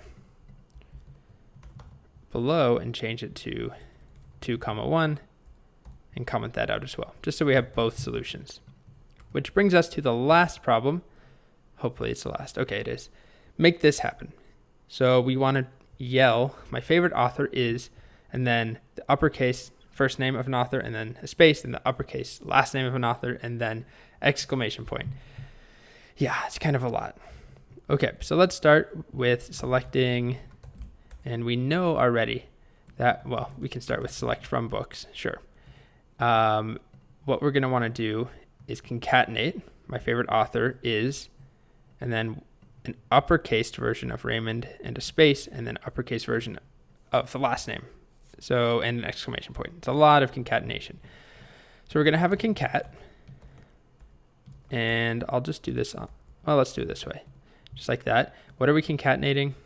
Well, let's start without the uppercase, or without. So let's just start with my favorite author is, and we'll add a space, comma, and then we want author F name, and then we want another space, this space here, so they don't just run together, comma, author L name, finally an exclamation point.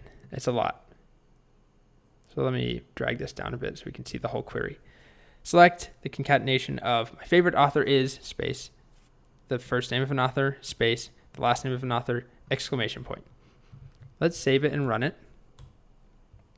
It's pretty long. Oh, and this is partially messed up because you can see up here, the column heading here is this entire thing. So let's add the as yell. And now if I run it, there we go. Okay, so we're close. The next thing we need to do is capitalize author F name and author last name, which is easy. just an upper, like that. Save, rerun it. Okay, it's all uppercase now. We have one last thing, which is sorting alphabetically by the last name. So from books, order by author, L name. Long query here. Let's try it. It looks like it worked. We got Raymond Carver all the way down to my favorite author is John Steinbeck. And that's about as loud as I'll yell in here. Don't want to wake my neighbors. All right. So congratulations. Hopefully you made it through this relatively unharmed. It's a lot of exercises, a lot of ordering by and limiting. But the reality is you'll use those a lot. It is very useful to be able to determine, the highest page count, maybe not, but the best selling book once we get to sales and users and stuff for the most active users, or like I keep coming back to the highest commented post, or the most trafficked, the most clicked on ad. All those sorts of bits of data are really useful, and you'll use order by and limit all the time, as well as other tools that we saw distinct and like. They're all very useful. All right. Well, I recommend you take a quick little break, and then we'll move on. Hey. Welcome to the next section. So this section, as you can probably gather, we're still working with our books data. I hope you're not tired of it yet. If you are, we're almost done. But it's important that we keep working with one data set for a little bit at least, so that you can get familiar with it. And the reason that matters is that as we do some of the more advanced things, we want you to be able to check your work. So in this section, we're going to learn a lot about different ways of performing analysis on data. So things like finding averages or summing a bunch of data together, grouping things by authors and calculating average quantities or page numbers per author. These are operations that if we had 10,000 books or 10,000 something else, it's really hard to know if you're doing it right or wrong. You get an answer, just a number, let's say 67.5, and how could you know if that's right or wrong? But if we're working with books and we have 20 of them, and you're familiar with the page counts and the authors, you'll know, okay, this author has 3 books, that seems right, versus, okay, that author only has 2 books, why are we saying that, we have 3, or something like that. Terrible example, but the same idea is true. We know our data at this point. We're going to, at the end of this course, and along the way, we're going to keep upgrading our data to more complex structures, more tables, more rows, complex stuff. But at the very end, kind of the capstone case study, we'll be working with Instagram-esque data, fake data for Instagram, and we'll have thousands and thousands of rows. And you won't actually know if you're doing things right or wrong based off the number you're getting, unless you've manually checked your work by, doing 1,000 additions or something. So all that's to say, stick with the books if you can. And in this section, we're focusing a lot on these new aggregate functions. So those are things like finding averages, counting, summing things together based off of grouping data. So it's a bit hard to explain in a headshot without showing you code. So I'll let the code do that in just a few videos from now. But the rough idea is that we take our data and there's all sorts of insights we can gain. So rather than just working with an individual row or a group of rows, we can combine things into like mega rows. I can combine all of our authors and group books based off of who wrote them, or group books based off of what year they're written in, and then perform operations on those groups. So it allows me to do things like find the average sales that we've had per year. Or we could do things like find the average page number for books per genre. And then we could expand that obviously to more complex stuff. If you're working with advertising data, or let's say our Instagram data, we'll be able to, at the end of the course, do things like find out which one of our users is a power user or an influencer is what they're called, I guess, meaning that they have the most comments, the most likes on each one of their posts on average. So who in our database is getting on average the most likes and comments?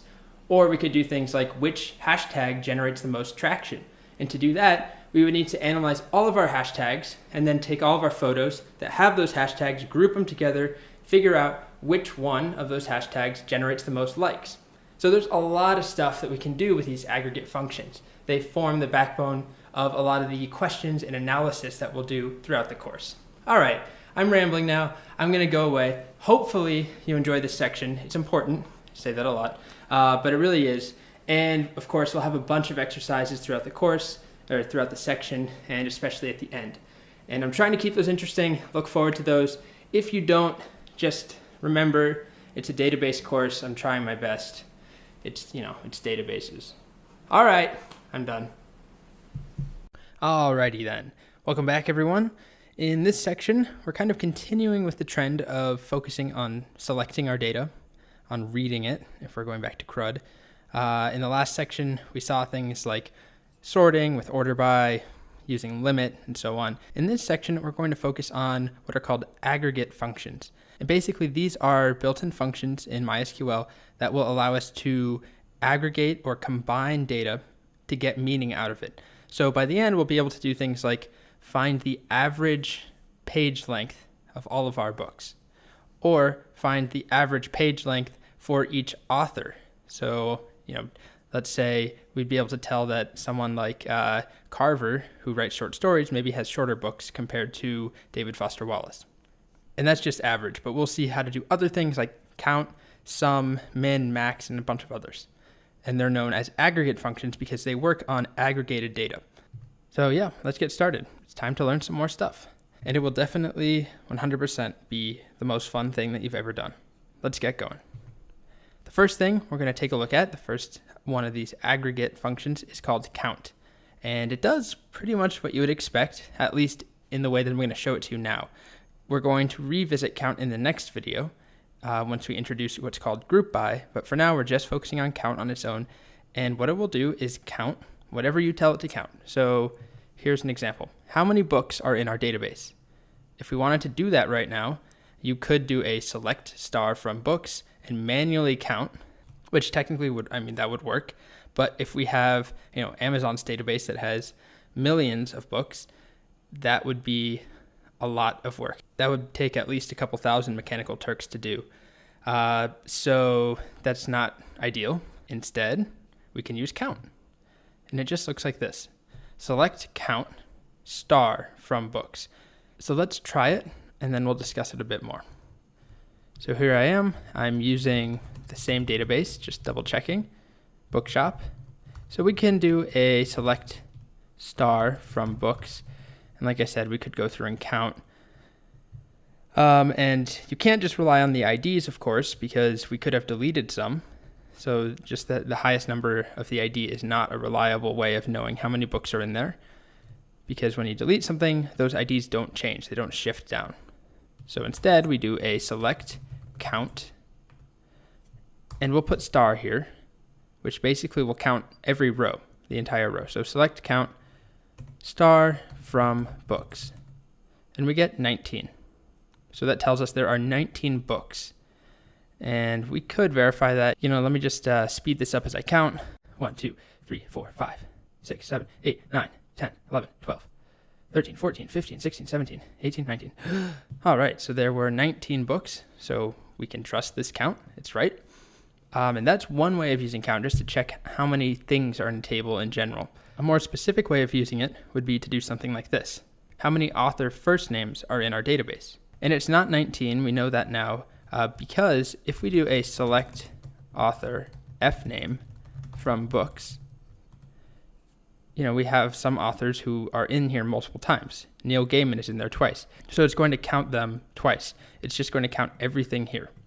So if we did this, select count author F name from books, is it really going to be correct? And the answer is no, as I just said, but let's just try it. Select the count of author L name from books. Or we're doing actually F name, aren't we? And it tells us there are 19 author F names. And that's technically true. There are 19 F names in here. I want to know how many unique first names are in there. And fortunately, there's a way of doing that. And it relies on distinct, which we've already seen. So we just put distinct inside of that count.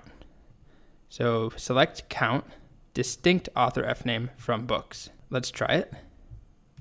Select count, distinct author F name from books. And now it tells us 12. And I won't make you sit through me counting it, but there are indeed 12 first names that we have in our database. So instead of 19, it's now decided, okay, there's only one here, and there's one here, and there's one here. So that's the basics of using count along with using count with distinct. Now I do want to show you a bit of an edge case here. Let's say I wanted to know how many unique authors are in my database. So that means first name and last name. So if we do our select count, and let's just do author last name first from books, we get 19. As you would expect, there's 19 rows. Every row has a last name. But we know that there are some duplicated last names. And if we just look at those, just do this very quickly, it's the same problem that we had with first name, right? We had Foster Wallace, we have Eggers, and we have Gaiman. So if we use that distinct, select count distinct last names, maybe you can see where I'm going here. If I hit enter, it tells us there's 11 distinct author last names, which is true. There are 11 distinct last names, but that doesn't mean there are 11 distinct authors. Because if we go and do a select author F name, comma, author L name, so if we look at both first name and last name from books, remember that we have Dan Harris and Frida Harris. So when we're selecting distinct last names, it treats this as the same because Harris is the same as Harris. So if we wanted to know how many distinct authors were in there, what we could do is do author L name, comma, author F name. And now it's only going to return distinct rows where first name and last name, or last name and first name, are distinct.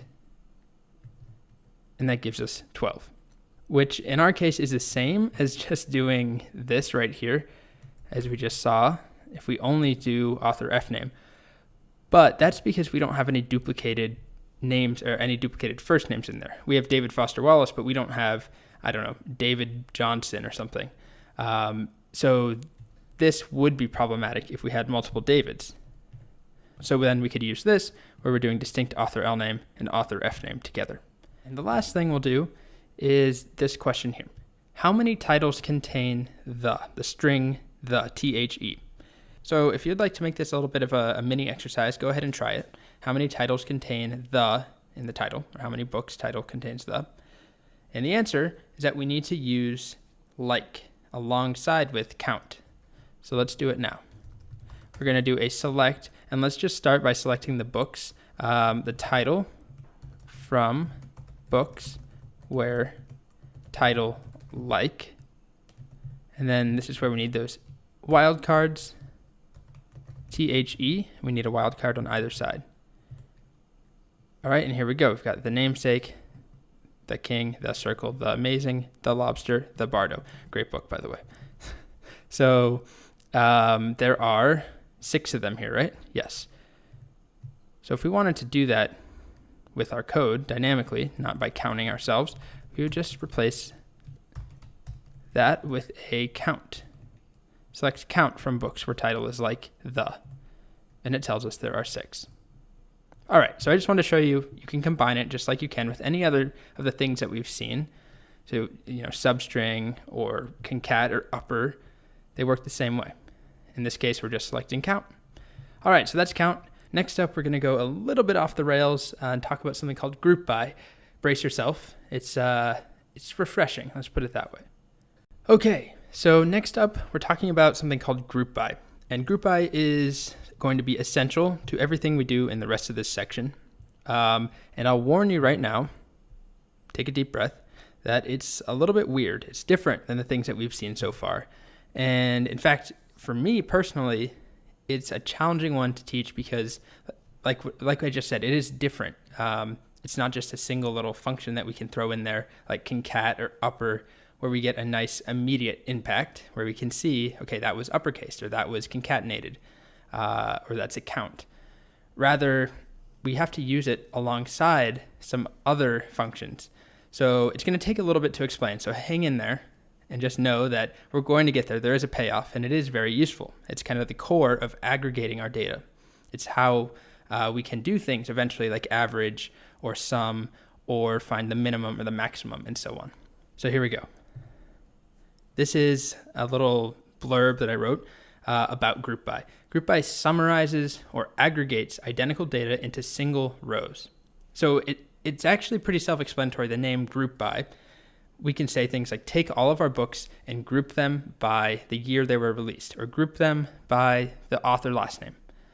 Or take all of our T's, or actually let's say take all of the movies in our database and group them by genre. And that on its own is not that useful. But then we can say things like group them by genre and tell me how many each genre has. Or group our T's by variety, like green tea, white tea, black tea, and so on. Group our T's by variety and find the average sales price for each one, for each variety, that is. Or add together all the sales for each variety and figure out which tea type is selling best. So we'll get there in time. But for now, let's start with a little example. Again, here's a reminder. Stay with me, please. Let's say we're working with a very small subset of our book data. So I just grabbed 5 books. So when we do select title and author L name from books, right now we'll get 19 in our actual database, but this is a fictional database where we get 5 books. We've got The Namesake by Jhumpa Lahiri, Norse Mythology by Neil Gaiman, American Gods by Neil Gaiman, Interpreter of Maladies by Jhumpa Lahiri, and A Hologram for the King by Dave Eggers. All right, so we get these 5 books out when we just select. Just like that. We don't do anything fancy. We're just getting title and author last name. So then we introduce group by. And we'll talk about the syntax in a little bit, but all that we've done, this is the exact same line as before. Select title and author last name from books. And we've added on at the end, group by author L name. And I've just done it on the second line just to make it so that this is all easier to read. Again, it doesn't matter. So group by author last name. And what we get looks like this, which is bizarre. It's probably not what you would expect. It's not what, to me, makes sense on a visual level at least. It does make sense once you learn what's happening, but on a visual level, it looks like basically it's only just giving us the unique authors, like Lahiri, Gaiman, and Eggers, and then just picking their first book title, right? So we're getting The Namesake for Lahiri, Norse Mythology for Gaiman, and A Hologram for the King for Eggers, but then we're missing these 2 books. And that is what's happening. That's what we're seeing here, which isn't really useful. Why would you want that? So what's actually happening is that even though it just prints out The Namesake by Lahiri, it's basically grouping based off of last name. And so it creates one big, let's call it a super row with all of Lahiri's information, or all the books written by Lahiri. So that's The Namesake and Interpreter of Maladies. And it treats that as one row. And it does the same thing for Neil Gaiman. And then the same thing for Eggers, and there's only one Dave Eggers book in our data set. So even though this is all that we see, behind the scenes, they are grouped together in these super, mega, whatever we want to call them, rows. And that's important because the data is now grouped, and we can do things like this. Count how many books each author has written. So our query would look something like this. Select author last name, comma, we don't have to have this here either, but select the author last name, comma, count star from books grouped by author last name. So it's going to group them like we've already seen. And then when we do a count star, it's not going to count every row in our entire table. What it's counting is for each of these mega rows, how many sub rows are in there. So basically how many things are under Lahiri, and in this case there's 2. How many things, how many books are grouped under Gaiman? 2. And how many are under Eggers? 1. So then what we get spit out when we're actually selecting the author last name and the count is this. Lahiri, 2. Gaiman, 2. Eggers, 1. So we're only getting started here with group by. I'm going to now dive into Cloud9 and do some more. But just know that we will be using group by to do things like average. So once we have, let's say, grouped by authors, we could average the page count, like I said, or the average year that they wrote a book. Or we could find the first year they wrote a book using min, which we'll see in just a moment. Or we could sum the total page count, for instance, for every author. So group by is very important and versatile. For now, we're only using it in conjunction with count. So now let's dive into Cloud9 and do just that.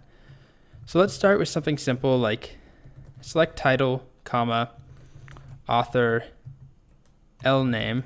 Let's do actually first name and author, last name from books. So no count or anything like that yet. So we have a much bigger data set, right? Let's do a group by now. Group by, and we'll do author last name. And we're going to just do the exact same thing. I want to know how many books each author has written. And we will run into problems, I'm just telling you now, with this Harris, right? Because we have two different Harrises, Frida Harris and Dan Harris. But when we group by last name, it just treats them as one. So it will say Harris has 2 books, which technically is true. The last name Harris has 2 books. Okay, so if we do this and just hit enter, it's not useful. I don't know why you would ever do that, honestly. It just is giving you sort of a preview of the mega rows, if you will. Basically, it's just taking the first book by Carver, the first book by Harris, but we don't see how they're actually grouped. So it's not that useful. It's not useful at all, honestly. So what we want to do is, rather than just title, author, first name, author, last name, let's do count star. And remember, count star in this case is referring to the grouped rows. So it's going to go to each of those grouped rows and count how many rows have been grouped together. Oh, and this is kind of a mess to look at. So let's actually get rid of title and just do author, first name, and last name. Now we can see. So Raymond Carver has 2. Don DeLillo has 1. Dave Eggers has 3. David Foster Wallace has 2.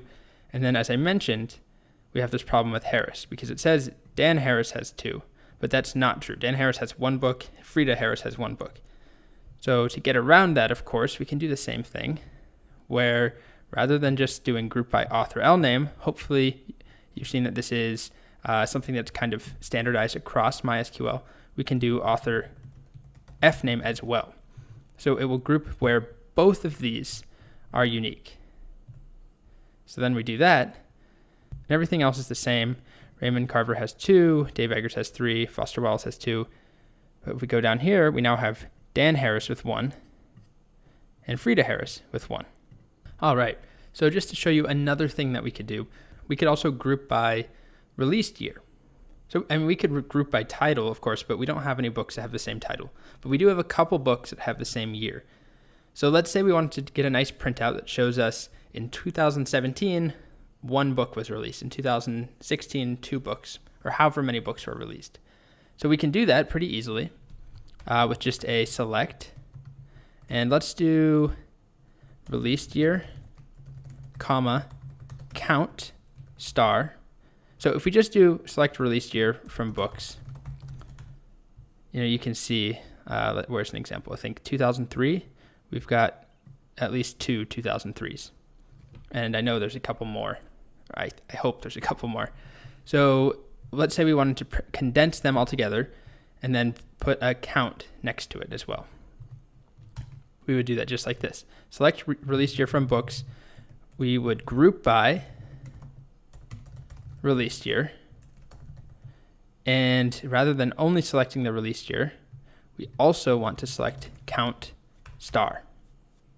Let's hit enter. Now you can see we've got 1945, 1 book. 2001, there were actually 3 releases. 2003, there were 2 releases. So you can see that it's working. And if we want to get really fancy, go ahead, move on to the next video if you'd like. But I'm just going to show if we want to get fancy and print it out nicely, we can combine it with concatenation. We could do something like this. So rather than just selecting the count, we could do let's see, a select concat, and we're going to concatenate the released year, comma. So let's add a string before. So I'd like it to say like in 2010, 2 books released. Or 1 book, I guess. In 2001, 3 books released. I actually want that string. So we can do in the released year, comma, the count, comma, books released. And technically, just to make sure, let's add parentheses around the S because there's, in a lot of cases, one book released. So I don't want to say one books. Anyways, so let's make sure we have our correct parenthesis here. Select the concatenation of in the released year. We probably want a space there, don't we? This is where it gets kind of annoying that we're not using a separate file. So in 2001, let's say, space 3 space books released. And then lastly, to clean this whole thing up, let's add an as, and we'll just call this as, let's just say year or something silly. We hit enter, and we get this nice little table. In 1945, 1 book released. In 2003, 2 books released. In 2001, 3 books released. Okay, so that's it for now, at least, with group by. We're going to be working with it in every video from here on out in this section. Like I said, we're going to move on to things like min and max, average, sum, fun things. Hopefully, sort of fun. Congratulations if you made it through this video. Like I said, it's a little bit weird. It's different than what we've done before. Hopefully it wasn't too boring. Okay, so next up, we're going to continue on with 2 new functions.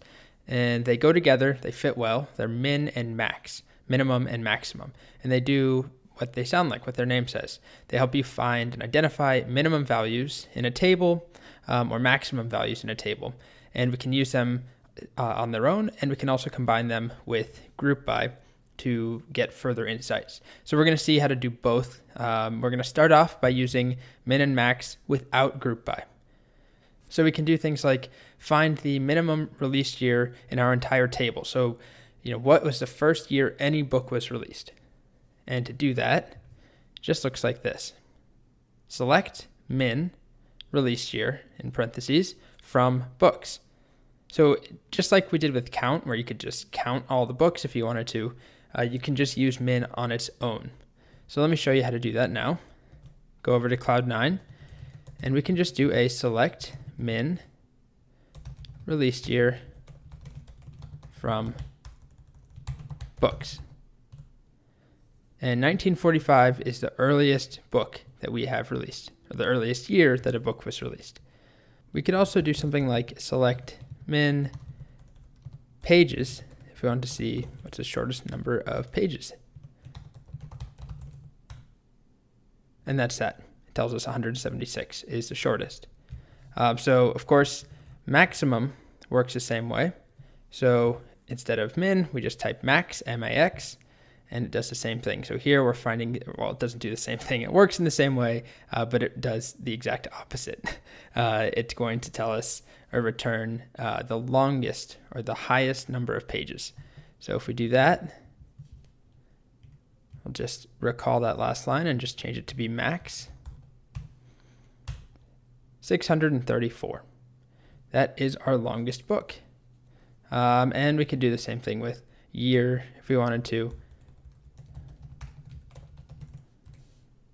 2017 is our most recent year. It's the highest number year.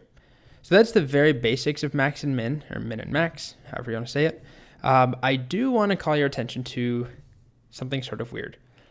What if I wanted to get the title of the longest book, not just the number of pages like we have here, just finding out that 634 is the longest. Isn't that useful? What if I wanted to know what is the book, what's the title, who wrote it, the year it was released, any other information? Well, you might think you could do this. Select max pages, comma title from books. And if we try it out, select max pages, comma title from books, it says that the namesake is our longest book, and it has 634 pages. And while yes, 634 is the maximum pages in our entire database, the namesake is not 634 pages. And in fact, if we just do a select, and let's just do title, comma pages from books, if we find the namesake, you'll see that it's 291 pages. And the one that is 634 is The Amazing Adventures of Cavalier and Clay. So that's a problem. Here's a nice little graphic I made. It's the largest emoji that I could make on these slides for some reason. So I'm just going to go ahead and insert a much larger one now. Post-production, very fancy. So how do we get around this? There has to be a way, and in fact, there's multiple ways. In the next video, it's a bit of a cliffhanger here. In the next video, we're going to see a couple options, including a preview of a more advanced method, something that we haven't seen just yet. But there is a way to do it using what we already know, something we learned a couple of videos ago. All right, next video. Okay, so what we're discussing in this video, in case you didn't see the last video that leads into this, is that there is a problem with trying to do something like this. Select max pages, comma title from books. If I want to find the title find the title of the longest book or any other information along with the maximum pages, it doesn't work. And what it's doing right now is actually returning, here we go, is first finding the longest pages, the maximum pages, which is indeed 634. But then when I ask for title, it's actually just giving me the first title, the namesake. And the reason that it does it, it's kind of complicated and weird, but basically you can think of it as SQL or MySQL is executing this, and it finds the max pages first, which is independent from this. So it finds this, 634, and there's only one row that it's preparing to print out. So then we get comma title, and there's only one spot to fill, so it just takes the first title. So these are independent of one another. They're not connected, unfortunately, but there are ways around it. So the first thing I'll show you is something a little weird. It's not weird overall, it's just weird to you at this point because we haven't seen this before. It involves something called a subquery, which we'll return to later on in the course, but I wanted to just preview now. And basically what it lets us do is run one query inside of another. So it looks like this. Select star, in this case I did star, although we could just do title, but select star from books where pages equals, and then this is the weird part, parentheses, and inside the parentheses we have another query. Select, in this case I did min pages from books. So what's going to happen is that this will actually execute first. Select whatever we have here. So let's say min pages, I believe is 129, or in our case, max pages would be 634. So it's going to find that and return 634 here. And then this will run. Select star from books where pages equals 634. So let's try it out now. And I'll show you basically manually what's happening. So think of it as doing a select max pages from books, just like this, which is 634. And then copy that and do a select, and let's do a, we'll do star, select star from books where pages equals 634. So it's a two-step process. And you can see, even though our formatting's a little screwed up, we get The Amazing Adventures of Cavalier and Clay, which is indeed the longest book, 634 pages. So we can do that all at once, or at least in one line of code with, if we just recall this, select max pages from books, that will be our subquery. And so that's kind of going to be a fill in the blank. So we'll have a select, and let's just do title and pages this time, from books where pages equals the result of finding the max pages. So it's doing what we just did, but in one line of code. And now you can see we get The Amazing Adventures of Cavalier and Clay, 634 pages. So we could also do that with min. And if we just replace this, you'll see that Raymond Carver's what we talk about when we talk about love, short story collection, great short story collection if you like short stories, is the shortest book, 176 pages. So that's all we'll talk about with subqueries, or that's all I'll show you, but as you can probably imagine there are other uses for them. But there's a small problem. It's not really a problem, but there's something to consider, which is this is a little bit slow. In our case, it's not that slow. It's not slow at all because we have a very small data set, but it's effectively running 2 queries. So each one of these is run independently. So when we hit enter, when this executes, like I said, 2 things are happening, 2 separate queries that are going to take time, each one of them. Every time you do a select, it takes time. And there's a faster way if you are worried about speed, and it involves something we've already seen. So there's nothing new, no fanciness, no top secret, advanced features, subqueries, or anything like that you haven't been introduced to yet. There's a way of doing it using what you've already seen. So that way is using order by. So what we could do is just order by pages in ascending order. So do a select star from books, order it by pages ascending, and then just limit 1. So chop everything else off and just take the first one. And that will give us the exact same result, but it's not going to take as much time. It's not going to be as difficult for MySQL to run because it's only selecting one thing and it's only running 1 query. So let's try that. We'll do a select, and let's just do title and pages from books. And instead of doing our where pages equals blah, blah, blah, we'll just do our order by. And then we want to order by pages ascending, limit 1. And we get the exact same result that we got before with our longer query that involves a subquery. And we can do the same thing with min. And to do that, we just change our order. And yes, it still bothers me that 4 letters, DESC, but ascending is only 3 letters, so inconsistent. But if you remember that DESC for descending, you'll see that the longest book is, yet again, The Amazing Adventures of Cavalier and Clay. Okay, so that was a bit of a tangent, but it's important to address because I think a lot of people, myself included, I remember when I was learning this stuff, setting out and thinking that you could do something like select min, let's say year, comma title, comma, let's say stock quantity, and that it would go find the minimum year and then the corresponding title and stock quantity. And that's not the case. That's just not how it works, as we've seen. So I just wanted to point that out and highlight a couple of solutions just so that you're aware going forward. Things aren't always as intuitive as you would hope. Okay, next up, we're going to continue with min and max and use them in conjunction with group by. All right, so I know you've been dying in suspense, waiting to see how you use min and max in conjunction with group by. Well, it's finally time. So the way we do it is really similar. It's basically identical to how we did count when we used that along with group by. So let's take an example problem first. Something like this. Find the year that each author published their first book. So we want something like, Raymond Carver and his, I don't actually know this, but let's say that in our database, his first book was published in sometime in the 80s, I believe, 1981, let's say.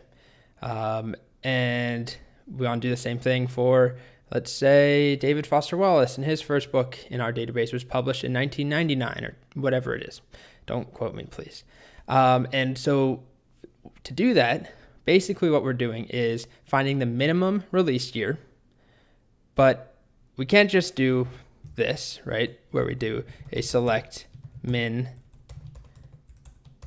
released year from books, because that only gives us the absolute minimum. We want to group all of our books by author, so unique author, and then find the minimum released year for each one of those. So we need to use group by and min, and it looks like this. And yes, I know it looks kind of long, as this emoji tells you. It might be a little confusing. Basically, let's focus on the important parts first, which is this right here, and then the group by statement. Now remember, when we do group by, I'm doing author L name, comma, author F name, because we have 2 authors who have the same last name. And so I don't want, I believe it's Frida Harris and Dan Harris. I don't want their books grouped together. So we're separating it out. So this is going to group all of our authors together, make those different groups. I call them super rows or something like that. And then for each one of those, we're going to find the minimum released year, as well as the author first name and last name, because if we just find the minimum released year, it's not that helpful to see if that's all we print out. We want something like Raymond Carver 1980 rather than just seeing 1980. So let's give it a shot. Make some space. We'll do a select author F name, comma, author L name, comma, min, released year.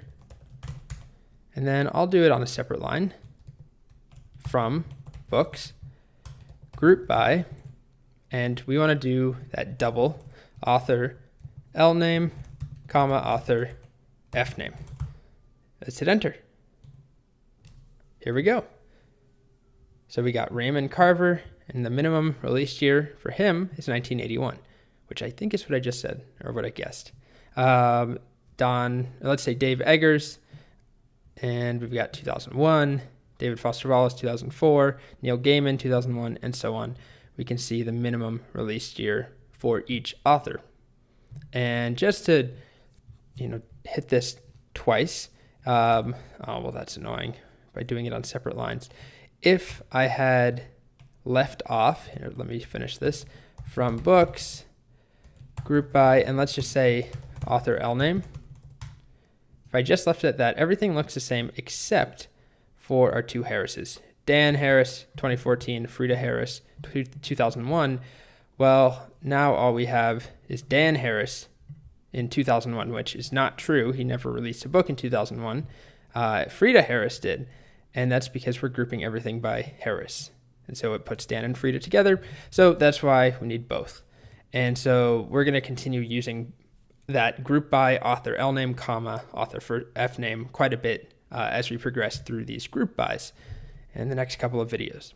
Okay, so we could also do something like find the longest page count for each author. It's very, very similar.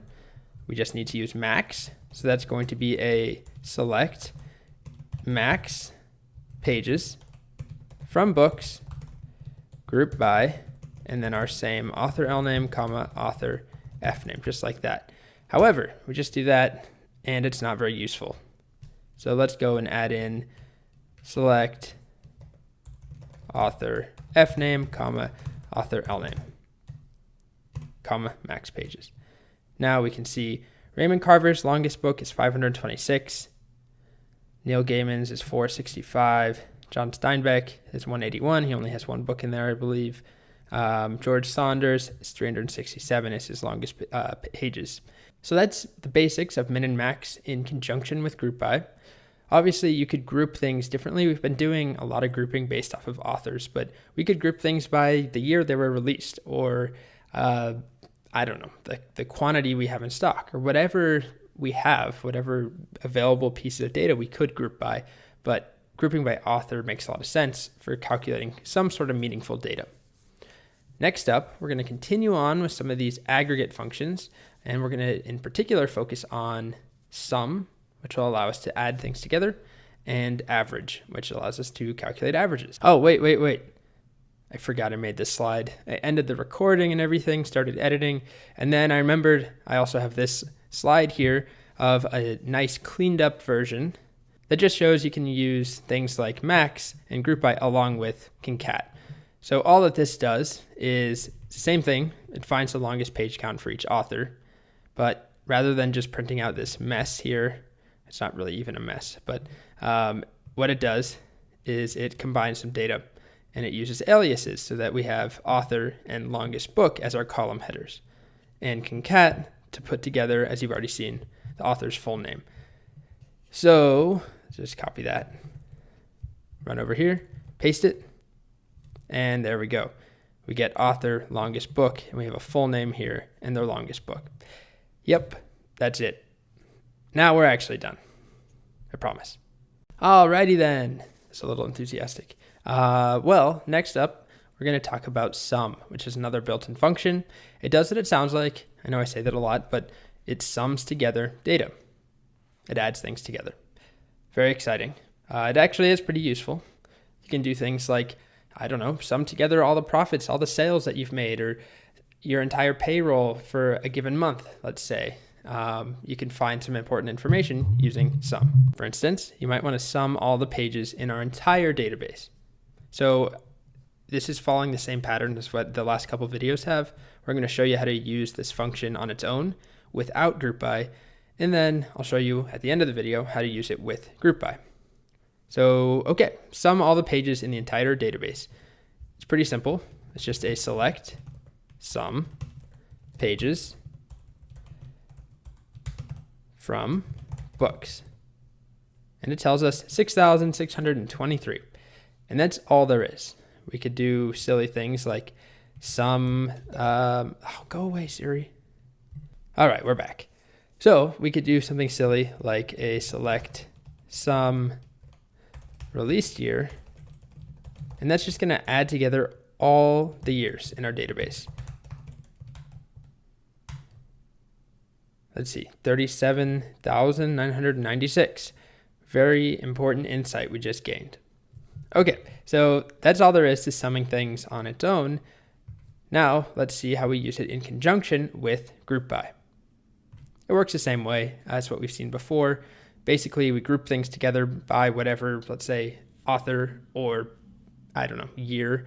And then we select what we want, and we can use sum to help us select. So select all the pages, or sum all the pages each author has written. Let's see which author cumulatively has written the most number of pages. Whew. So we'll start with a select, and let's do the same thing with author F name, author L name, and then we'll sum pages. So we'll do that from books, and then we need our all-important group by author F name, actually we need to do L name first, and then F name, just like that.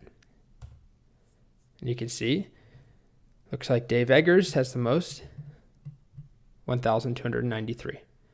Raymond Carver, 702.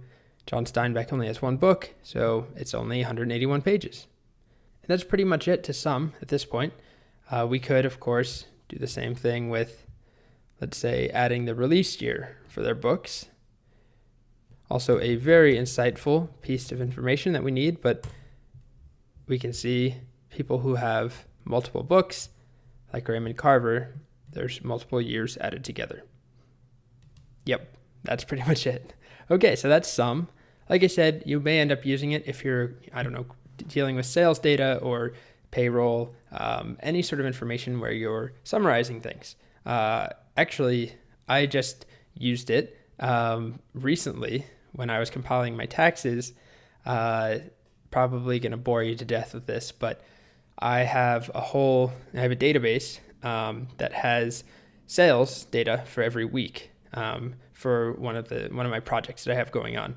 And I just wanted to figure out exactly in a given year how many sales, or not how many, but how many dollars I'd sold in that entire year, and just add all those values together. I didn't want to, manually enter them into a calculator. So it was just a matter of using select sum. And I actually did a select sum with a group by, because I grouped by year, because I have sales going back, I think 2016, 15, and 14. So I only wanted 2016 for my tax season. Anyways, if you're still there, thanks for making it through that. I know taxes are not the most interesting subject, but yeah, sum can be useful sometimes. Oh boy, I'm going to end it now. That was just bad. Next up, we're talking about AVG. AVG. Hang on.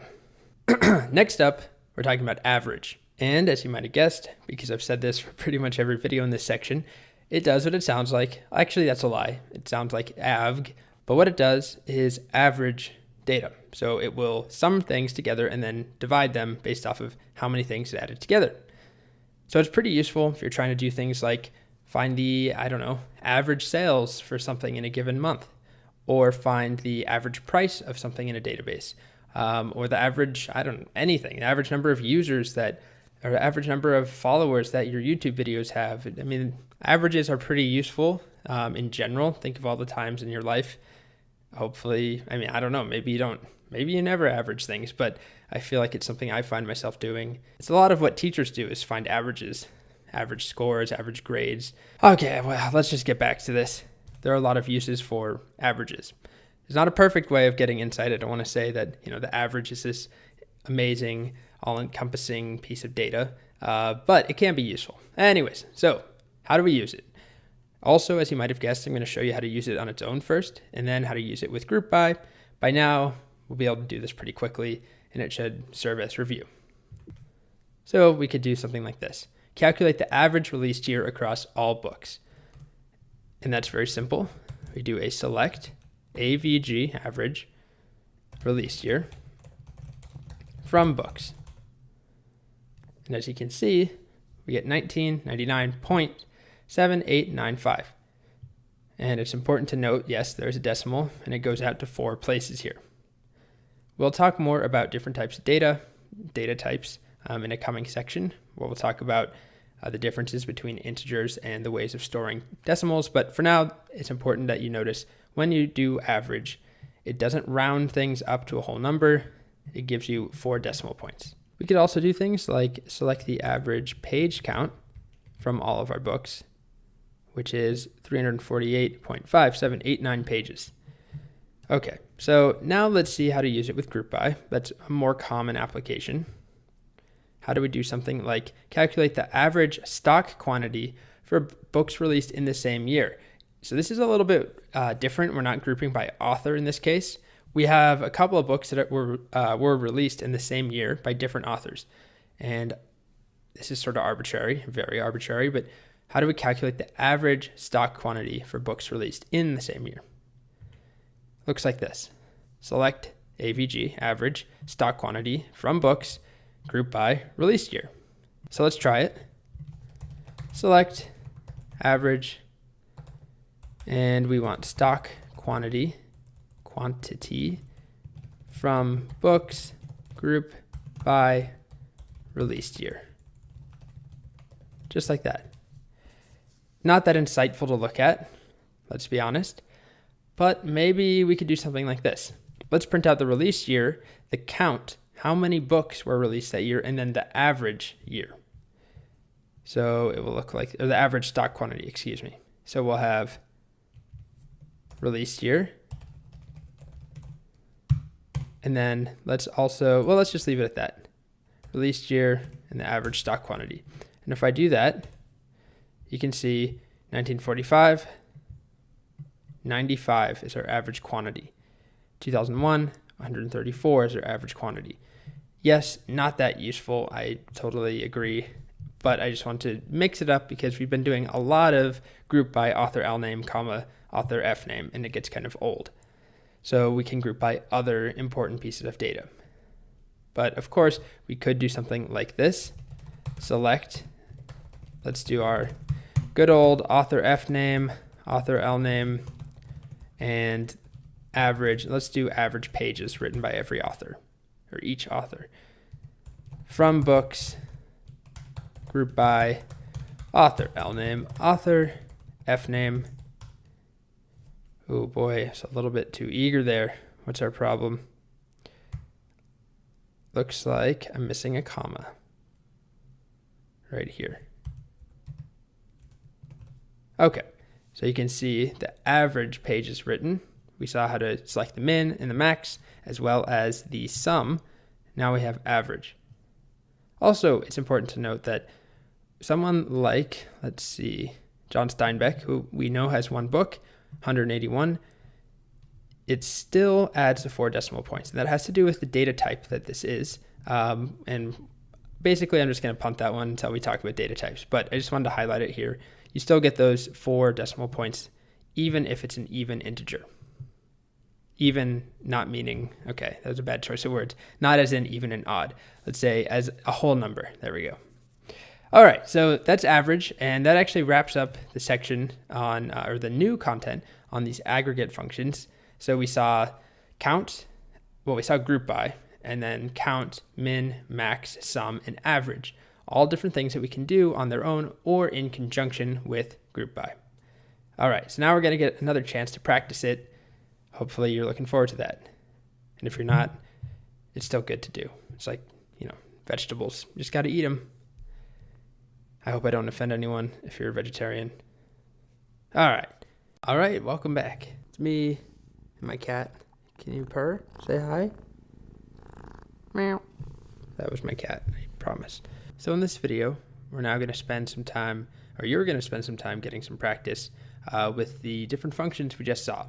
Things like count, min, max, sum, and average, as well as using them with group by. So in this video, I'm just going to lay out the challenges or the exercises, and then in the next video, we'll talk about solutions. So the first one is to print the number of books in the database. So, don't just do a select star from books and then manually go through and tabulate or count them. Write a single line that will print out the number of books in the database. And then once you've done that, move on to this one. Print out how many books were released in each year. And I have to say, the wording on some of these is not great, but I kind of struggle to figure out how to explain this the best way. Basically, group things by year that they were released, and then just print out how many were released that year or each year. So it should look something like 2005, 1, 2006, 2 books, 1945, 1 book. Now those numbers I just made up, so don't worry about those numbers, but basically that's the idea. You should have the year and then a count for how many books were released that year. And then, next up, print out the total number of books in stock. So there's a stock quantity, and every book has a stock quantity. So print out the sum. I just gave it away. Well, print out the sum of all of the books in stock. So just add together all the quantities. And then find the average released year for each author. So you'll need to go through, group things by author, first or last and first name, and then find the average year that they were released for each author. So your results should look something like Raymond, and then Carver, and then the third column should be the average released year. Let's say that's 1985.2 or something. Next up, find the full name of the author who wrote the longest book. So full name here is in a different color because it's a little different. This one, you'll need to use one of the tricks that we saw in that video where we talked about min and max and that issue. God, my cat's being a nightmare. Hey, come on. Blue. No. Oh my God. She's just knocking everything off my desk. Blue. Okay, so where was I? The idea here is to not just find the longest book or the page count for the longest book, but actually print out the name of the author, the full name.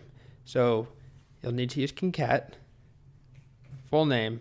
We want first plus last name with a space in between of the author who wrote the longest book. So you need to find the longest book and then use that to find the author, basically. And there's a couple ways of doing that. If you remember the min and max video, that the second min and max video, where I talked about some of the problems, or one problem in particular that arises when you try and print information like title or author based off of something being min or max. And then the last challenge here is to print this data out. So we should have the year is released. Notice that we have an alias for all three of these. So the year, like 1945, the number of books released in that year. So, 1. But then here we go. In 2001, there were 3 books. And then the average number of pages for those books released in that year. So I won't tell you how you need to group things in this case, but hopefully you can figure that out based off of this image. All right, I gotta take care of this cat situation. Oh my God. And then in the next video, we'll have a solution. Okay, so in this video, we're just going to go over the solutions to the exercises I introduced in the previous video. And the first one here is to print the total number of books in the database. So we'll need to use count. And all that we'll do is write a select count star from books, just like that. And we get 19. All right, and that's it. The next one is to print out how many books were released in each year. So we'll need to use a group by released year, and then use count in conjunction with that. So let's do a select, and we'll just do count star from books group by released year, just like that. Now on its own, this isn't that useful, so I'll go ahead and add in select released year, comma count, so that we get the year it was released and then the count. You can see most years have one book released. 2001 has 3, 2003 has 2. All right. So the next problem, print out the total number of books in stock. So this one, you'll actually need to use sum, and you'll need to sum all the stock quantities, which is something I guess we haven't really used. Oops, that's not how you spell from. We haven't used stock. Oh, my cat. You gotta chill out, Blue. So stock quantity is not a piece of data that we've used very often, but it is here. We've neglected it a little bit, but it is there, as you can see. So we just want to add them all together. And that's just going to be select sum stock quantity from books. There we go. We have 2,450 books in stock. So the next problem here is to find the average release year for each author. So we'll need to group by author, and then we'll need to use average, AVG, to calculate the average release year. So let's give it a shot. Average release year for each author. So we'll need to do a select average and then release year from books group by, and then we're grouping by author. So we'll do L name, comma, author F name. Again, because of the Harris issue. What are their names? Dan Harris and Frida Harris. Okay, so if we do that, oh my God. My cat again. Oh boy.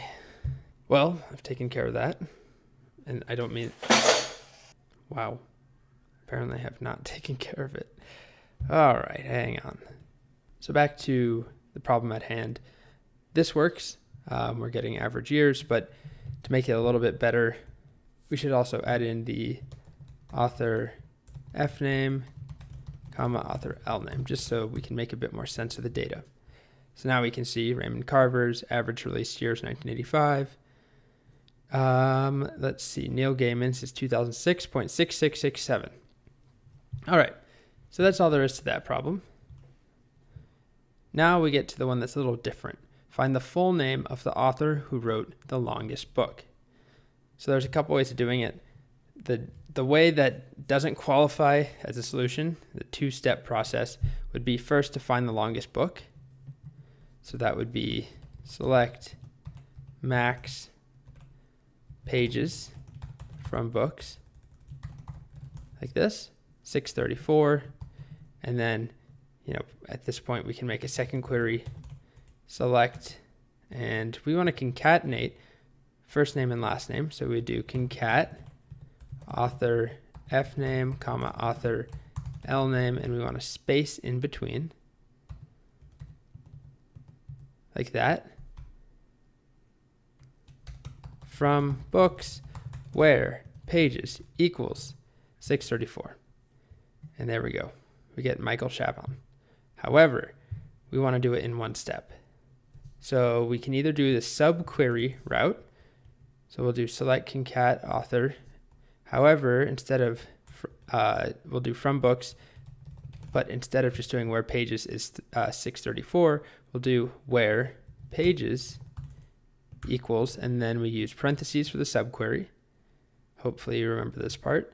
And then in here, all that we do is write our query. So that's going to be select max pages from books. And we get the same thing. Michael Chabon. And then there's the other way of going about it, which is to not use max at all and circumvent that, which is actually faster to use order by and then limit it to 1. So we could do the same thing, select concat author F name, author L name from books, and then we just do an order by pages ascending limit 1. And I believe I have that backwards. We want the longest book, not the shortest one. There we go. So we want it in descending order so that we get the longest one at the beginning. And that's going to be 634. So if we get rid of this limit 1, and actually if we get rid of the limit 1 and let's do pages, comma. All right, so you can see now we've got 634 all the way down to 176, and I had it backwards. Okay, so both are valid ways of getting the solution. This one is a little bit, it's a little faster because we're running one query. This version is more complex, more advanced, I guess, but I would definitely stick to using this when possible, using order by. All right, let's move on to our final challenge here. Make this happen. So we've got a couple things going on. We've got a year, so things, let's see, we've got a year, the number of books in that given year, and the average pages for all those books for that given year. So things are grouped by year, and we have 3 aliases going on. Okay, so let's give it a shot. So we'll start off by selecting year, or released year, and giving it the alias of year.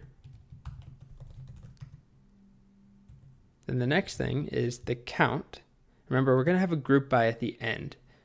So we're doing all of this, writing the 3 things we're selecting before we actually have the group by. But at the end, we're going to have group by released year.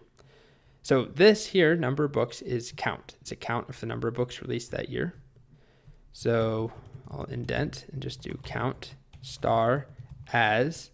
And I need quotes here because we have that octothorpe, I think is what that's called, the hash symbol, as well as a space. So we need quotes for our alias if we want to match this. Then we have average pages.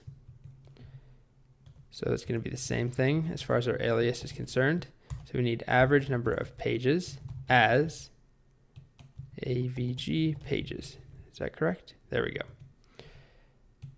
Okay, from books, and I'll indent this one too, group by, and we want to group by released year. Hit enter and pray. And it looks like it worked out. 1945 had 1 book, 181 pages long. Take a look at 2001. There was 3 books, and the average number of pages is 443 and a third. All right. So that matches what I had here, which means that we got it right. Don't ask why you would do this. Just don't ask. That's it for this section. And I'll see you in the next section. Hello again. Welcome to the next section. So first of all, hopefully you can see me. I am wearing camouflage. I know that can make it a little challenging, but I am here, not just a floating head. With that said, this section is I keep saying important. Everything's important. But this section is really taking us back to basics in a way. We're talking about data types. So if you remember way back, section 3-ish, I mentioned that we would come back to data types when I introduced varchar, however you want to say it, and integers are 2 data types we've been working with, which are great. They're very useful, but there's a big world outside of those. What about things like decimals? How do we store currency, price information where we have information after the decimal? How do we store things like dates and time? Wait, where'd my watch go? Things like dates and times. There's a lot of information that we need to store that doesn't neatly fit into varchar or integers. So this section is all about introducing and surveying those kind of different data types. And I could have done this early on in the course, but I've done it in the past like that. in person, and I find that students get too bogged down just worrying about all the data types when really they need to be focusing on things like create tables and insert statements. That's the focus of SQL and MySQL. We can add new data types easily. So that's what this section is. We have the 2 we've been working with. Now we're adding a bunch more. A ton of exercises here. Nothing complex with our data. We're not using any brand new data set. All we're going to focus on are the data types. We'll see, in particular, we'll focus on dates, times, date times, timestamps, all this terminology. It gets a little crazy, but hopefully we can simplify that in this section. All right, see ya in the next video. Okay, so we're moving on now, and it's time for a brand new section. In this case, we're spending some time revisiting something we've already discussed, which is data types. So very early on, one of the first videos, once we got everything set up and installed, one of the first videos was on very basic data types. And we talked about how data takes different forms, and you have text and numbers, and I kind of left it at that. We talked about varchar and int, our 2 first data types, but I showed you that there are a bunch more. Well, now is the time that I promised we'd revisit. We'd return to those data types and go into a bit more detail in depth around some of the important data types. So we're still not going to go over every single one because a lot of them are just not used. And some of them are very, very similar with tiny differences that honestly won't make that aren't relevant to this course. So what we're going to do is focus on what will have the highest impact for you, what has the highest impact in my developer life and the people that I know and have to talk to and about how they use MySQL. So basically it boils down to a couple different data types and a couple different broad categories. So the first category is text or string data types. And then we'll also talk about numeric data types. We have a lot to talk about there because we've only worked with ints. We need to talk about how we store decimal points or how we store, non-whole numbers. Can't remember the term for that. And also we need to talk about how we store things like dates and times. Really important part of using a database is typically, at least in web applications or applications in general, you're usually storing some sort of date and time information about when a transaction happens, when somebody signs up for your site, the last time something was updated, and so on. So we'll be discussing that as well. But for now in this video, we're focusing on storing text. So as I mentioned, we've already seen varchar or varchar, however you want to say it. I think most people actually say varchar, but I don't know. I say varchar. Doesn't really make sense, I guess. You say character, not character. But all right. So we've already talked about it. It's what we've been using to store text. But there's also char or car, which is an entirely different, separate data type. Now they both store text, but there's one really key difference. Well, what is that difference? Char has a fixed length. So when we specify, let's say we're working with our books table, and we want to have a column called title. We could have, right now it's a varchar in our existing books table, but we could specify it's a char and give it a fixed length of 5 for title. And what that means is that every title that we add in is going to be 5 characters. So if it's greater than 5 characters, if it's 10 characters, it's going to be truncated. It's going to get chopped at that 5 character mark. And if it's fewer, you'll see in a moment what it does. It actually adds spaces to make it 5 characters. So char will always allocate the same amount of space for every row or every instance of that char versus varchar can vary. And as you can see here, if we did something like char 3, only 3 characters are allowed in this example. So this is taken straight from the documentation, some really boring explanatory text, but it has some important things to know. The length of a char column is fixed to the length that you declare when you create the table. We've already discussed that. The length can be any value from 0 to 255. So the longest char, whatever, that you could have is 255 characters long. When char values are stored, they are right padded with spaces to the specified length. So that's kind of what I was explaining. If we have a 10 character limit, let's say char 10, and let's say I insert something that is only 5 characters, it's going to add 5 spaces after it on the right side of it pad it with these just spaces to make it exactly 10 characters.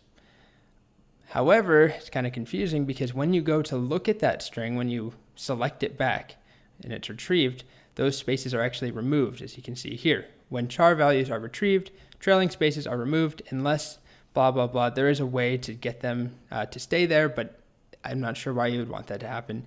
The only reason that I want to point that out is that I think it helps you understand, or has helped other students that I've worked with understand how the fixed length works. If you think in memory that it's actually storing something the same size every time, it's always 5 or always 10 characters, and you can't get around that. So if you give it something shorter, it will elongate it with spaces to make it 10 characters. If you give it something longer than 10 characters, it's going to truncate it to make it 10 characters. So why does it matter? Well, char is faster for fixed length text.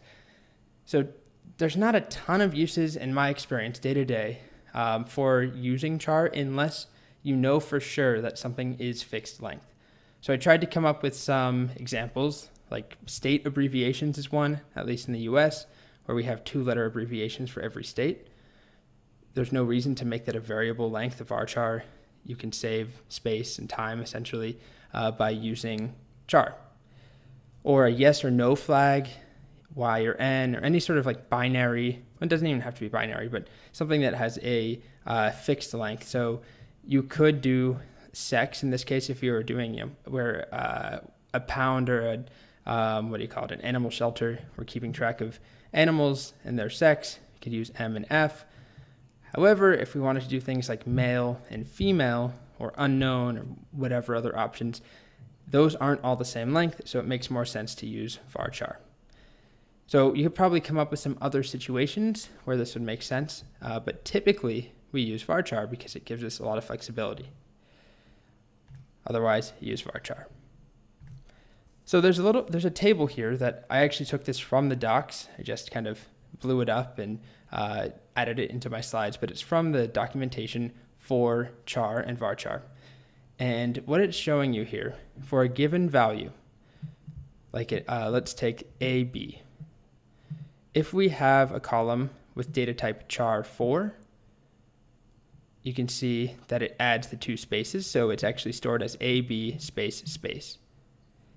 And if we store the same thing, the string AB, in a column with varchar4, so varchar instead of char, it just stores AB.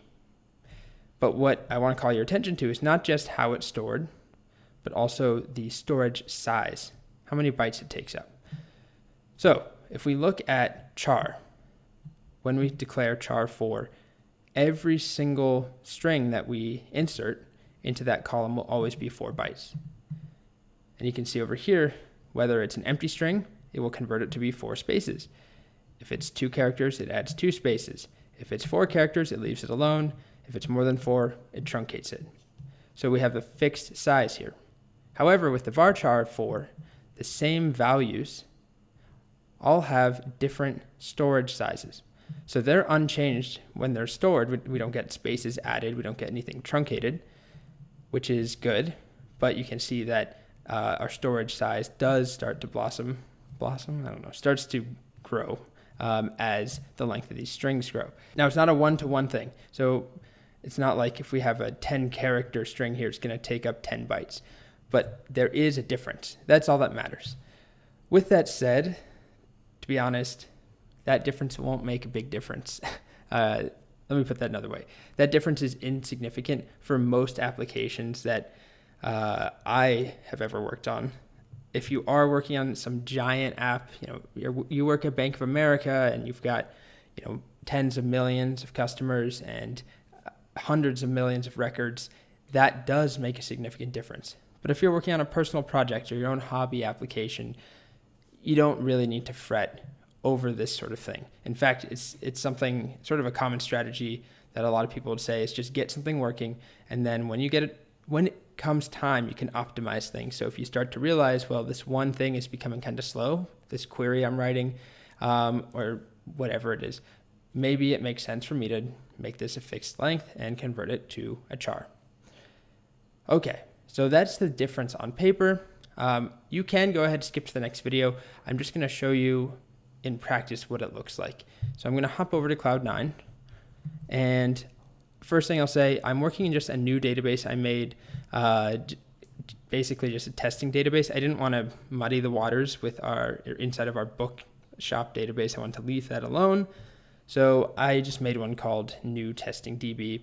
If you want to follow along, just make a new database. Hopefully remember how to do that. Call it whatever you want. I'm just going to delete it at the end of this anyways.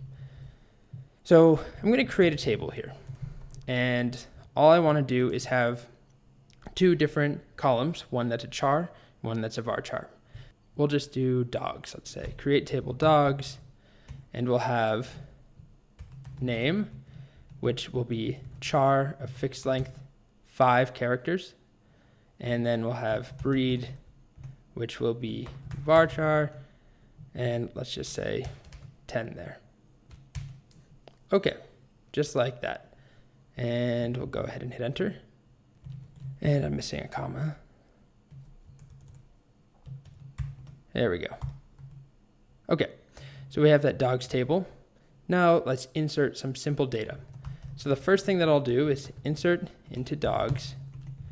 And remember our syntax here. It's been a little while since we've inserted. We've been doing a lot of selects. But we need to have our values. And the values that we'll pass in, we're going to start with something that is less than 5 characters. So for a name, let's say Bob.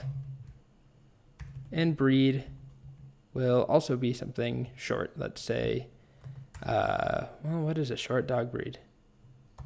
Beagle, I guess. I don't know. Okay, so we'll do that. And we'll do one more here.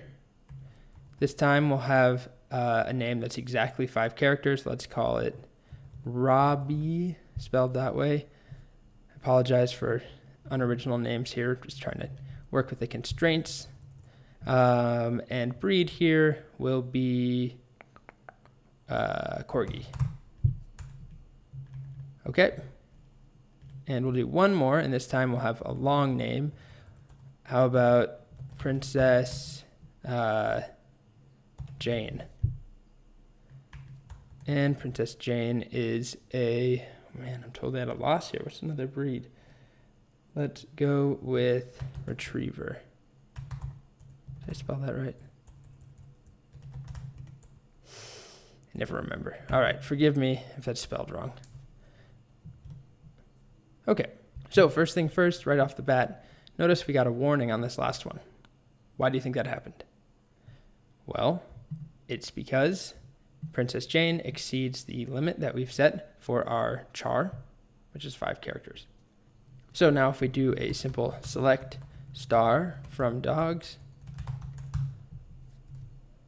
you'll see we have Bob, Robbie. They look good. They look the same, unchanged. And Princess Jane, unfortunately, has been truncated. So unfortunately, we can't actually tell that there are those trailing spaces because they are not actually here when the text is retrieved. Remember what that giant blurb text said. It said that they're stored with these 2 extra spaces in our case because this is 3 characters and we set up a 5-character fixed char. So there in memory are going to be 2 spaces here, but when it's pulled back out and displayed to us, they're chopped off. Robbie is unchanged because Robbie is 5 characters long. Princess Jane, unfortunately, is cut off.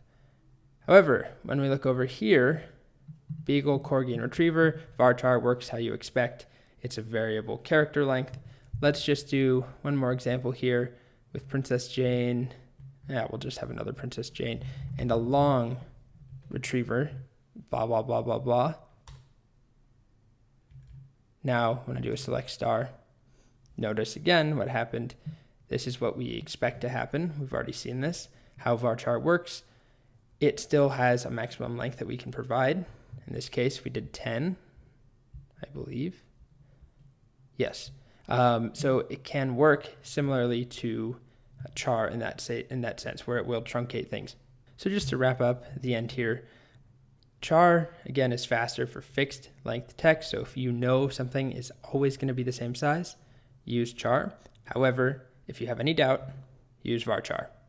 And again, the difference is relatively insignificant for most of the things. And I don't want to be presumptuous, but most of the time, it's not going to be a deal breaker. Okay, so moving on, we're now going to discuss numbers in the next video, not this video. Okay, so next up in this onslaught of data types, we're going to discuss some important numeric types. So there are quite a few. We've already discussed int. We've used it quite a bit. It works with whole numbers. So it's useful if you're working with things where you need them or want them to be whole numbers, where decimals don't matter. So we know how int works at this point. However, there are a bunch of other data types that MySQL comes with. We're not going to talk about every single one. We're just going to talk about the ones that will matter the most. And in my opinion, those are, or the first one is decimal. So decimal is what it sounds like. It's a number that includes a decimal afterwards, or how can I put this? I don't think that's the right way of saying it. It's a number that includes a decimal point and something after it, or it can include something after it. So when we create a column, we actually provide two arguments, and we'll talk about those in just a moment. But the important part here is that it's a way of creating a column that will store numbers that include decimals, something after the decimal point. So what are these two numbers we're passing in? Well, on this next slide, I have a handy little graphic here. When we run, or when we create a column, let's say, let's call it price. This is a price of let's work with books, or books price. We have two different arguments. The first one, 5, tells MySQL the maximum number of digits that our number can have. So that actually includes both before and after the decimal point. And then the second number is how many digits come after the decimal point. So another way of looking at it is something like this. Here's the maximum number we can store in a decimal 5,2. So it's 5 digits long. 2 of those digits are after the decimal point. And if we hop over to the documentation, which I'll try and hold my tongue, but I definitely find to be occasionally subpar. It does an okay job here explaining it. So the declaration syntax for a decimal column is decimal m, d. M is the maximum number of digits, the precision. It can go up to 65. D is the number of digits to the right of the decimal point, also called the scale. I've never heard anyone actually use those terms, but I guess it's good to know. And it has a range of 0 to 30. So there can be no more than 30 digits after the decimal point, which in most cases is going to be plenty. I mean, way, way, way more than you pretty much ever need. So that's the gist of decimal here. It lets us store numbers that have decimals, but we do need to specify roughly what those numbers need to look like. So we'll create a very simple table, let's say a generic item. So items, and all we're going to have is a price. We won't even worry about a name or anything. So we'll have a column called price, which is a decimal. And let's go with what we saw there, 5,2, just like that. Okay, so we have that now. Let's insert a couple of things and test it out. So insert into items. The first one that we'll do, well, we need to specify price and then values. And the first one will be just a whole number. Let's say 7. Just like that. Okay. Then let's do a long whole number like that. See that we get a warning. Then let's do 34.88. Then let's also do a 298.9999. And finally, let's do 1.9999. Okay, so now let's do our select star from items and see what we have. Okay, so the first thing that you'll notice is when we inserted 7 without a decimal, it added those 2 decimal places for us. And again, that's because when we created the table, we said there are 2 places after the decimal. So it adds those in, even if it's a nice whole number. This next one is a bit weird. We never inserted 999.99. we inserted 7987654. So what's happening here is that this is much larger than the maximum number allowed. The maximum number allowed, as you can see here, is 999.99 because we specified it's 5 digits total with 2 coming after the decimal. So that gives us 999.99. So good to know. When you do this, if you create a number that's too large, it's going to just put the largest possible decimal given the constraints you set up. Then next up, we have our 34.88, which looks just the same.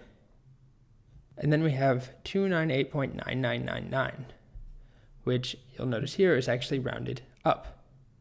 So it's rounded to 299, and that's because we specified rounding to 2 decimal places. And when we do that, it's going to round up, and that will round up, and so on. Well, actually, it's on this one here. It will round up to 299.00. Same thing applies here, where we have 1.9999. So that's the basics of the decimal data type. Pretty commonly used. I'll be using it throughout the course. With that said, there are other data types that we can use to do the same thing that we're going to talk about in the next video, and we'll discuss why and when you would use each one. Okay, so we discussed the decimal type, and you've already seen the int type, but we're focusing on the decimal type, or we did focus on it. But like I said, there's a bit of competition. So there are other types that we could use to represent similar data, which is to say numbers that are not whole numbers. So there's also things like float and double. So we're going to talk about those in this video. The differences, I'll have to be upfront, between all of them are quite technical. They have to do with how things are stored in memory. It would be difficult to explain without going all the way into how binary works and base 10 versus base 2 and how things are stored in memory. So I'm going to kind of skim over some of this because the honest answer is that it doesn't, or the truth is that it doesn't really matter. All that matters is that you know functionally what the difference is. But if you do want to learn more about the difference between them, there are some good resources online, and I highly recommend that you check out some YouTube videos. And I would love to link you to a specific one. However, I've had some copyright claim issues, so last time I did that, I'm not going to do it now. If you're curious, you can research it. But essentially, like I said, it boils down to how they're stored. So the big question is, what's the difference between float and double, let's take them as a unit, and decimal? And if we go to the documentation, there's a page that lays it out relatively plainly. It says the decimal data type is a fixed point type and calculations are exact. The float and double data types are floating point types and calculations are approximate.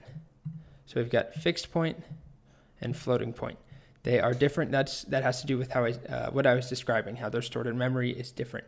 That's not as important. Just knowing that they are different is important. However, the side effect of how they're stored is that float and doubles are approximate, which seems kind of weird. It doesn't seem like you would ever want to use them if they are not exact, but essentially they're approximate, and decimals are exact.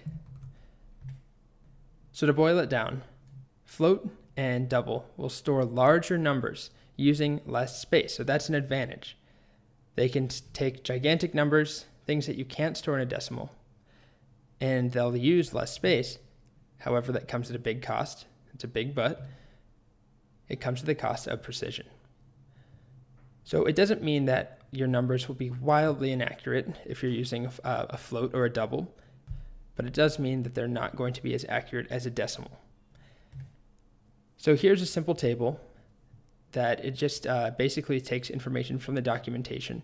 Floats will have precision issues after around 7 digits. So if we had something like this number here, we could run into a problem where this 1 might not reliably be 1 when we retrieve it. It might change. And that could be problematic if you need it to be precise. But if you're working with gigantic numbers, something like this, or let's even add in something like this 1 at the very end isn't going to be a deal breaker most of the time, depending on what you're working with. With that said, it's really important to know that there is a difference, and there's a lot of kind of classic bugs and issues people have run into. Lots of blog posts around floating point math problems, or floating point math issues and bugs. Doubles are basically the same thing as a float. They're just bigger. They have larger capacity. However, they take up more space in memory. As you can see, 4 bytes versus 8 bytes. A double, however, is more precise. So it's precise to roughly 15 digits rather than just 7. So if you do use one of these, it's better to use double. Which brings us to the question, what numeric data type should you use when you're storing information that has a decimal? And the answer, at least in my opinion, is you should always try and use decimal unless you know that precision doesn't matter. So if you're doing things like financial data, prices, if you're a bank, you need that precision, absolutely you need to use decimal. Otherwise, you can get away with floats or doubles. But for the most part, I'll be using decimal. It's kind of my preferred data type when we're working with decimals.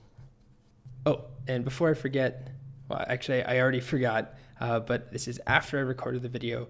I'm going and adding this in. I wanted to show you that you can actually see the inconsistency, the impreciseness of using floats and doubles as well. So I'm going to create a simple table, and I will just call it, let's go with thingies. Why not?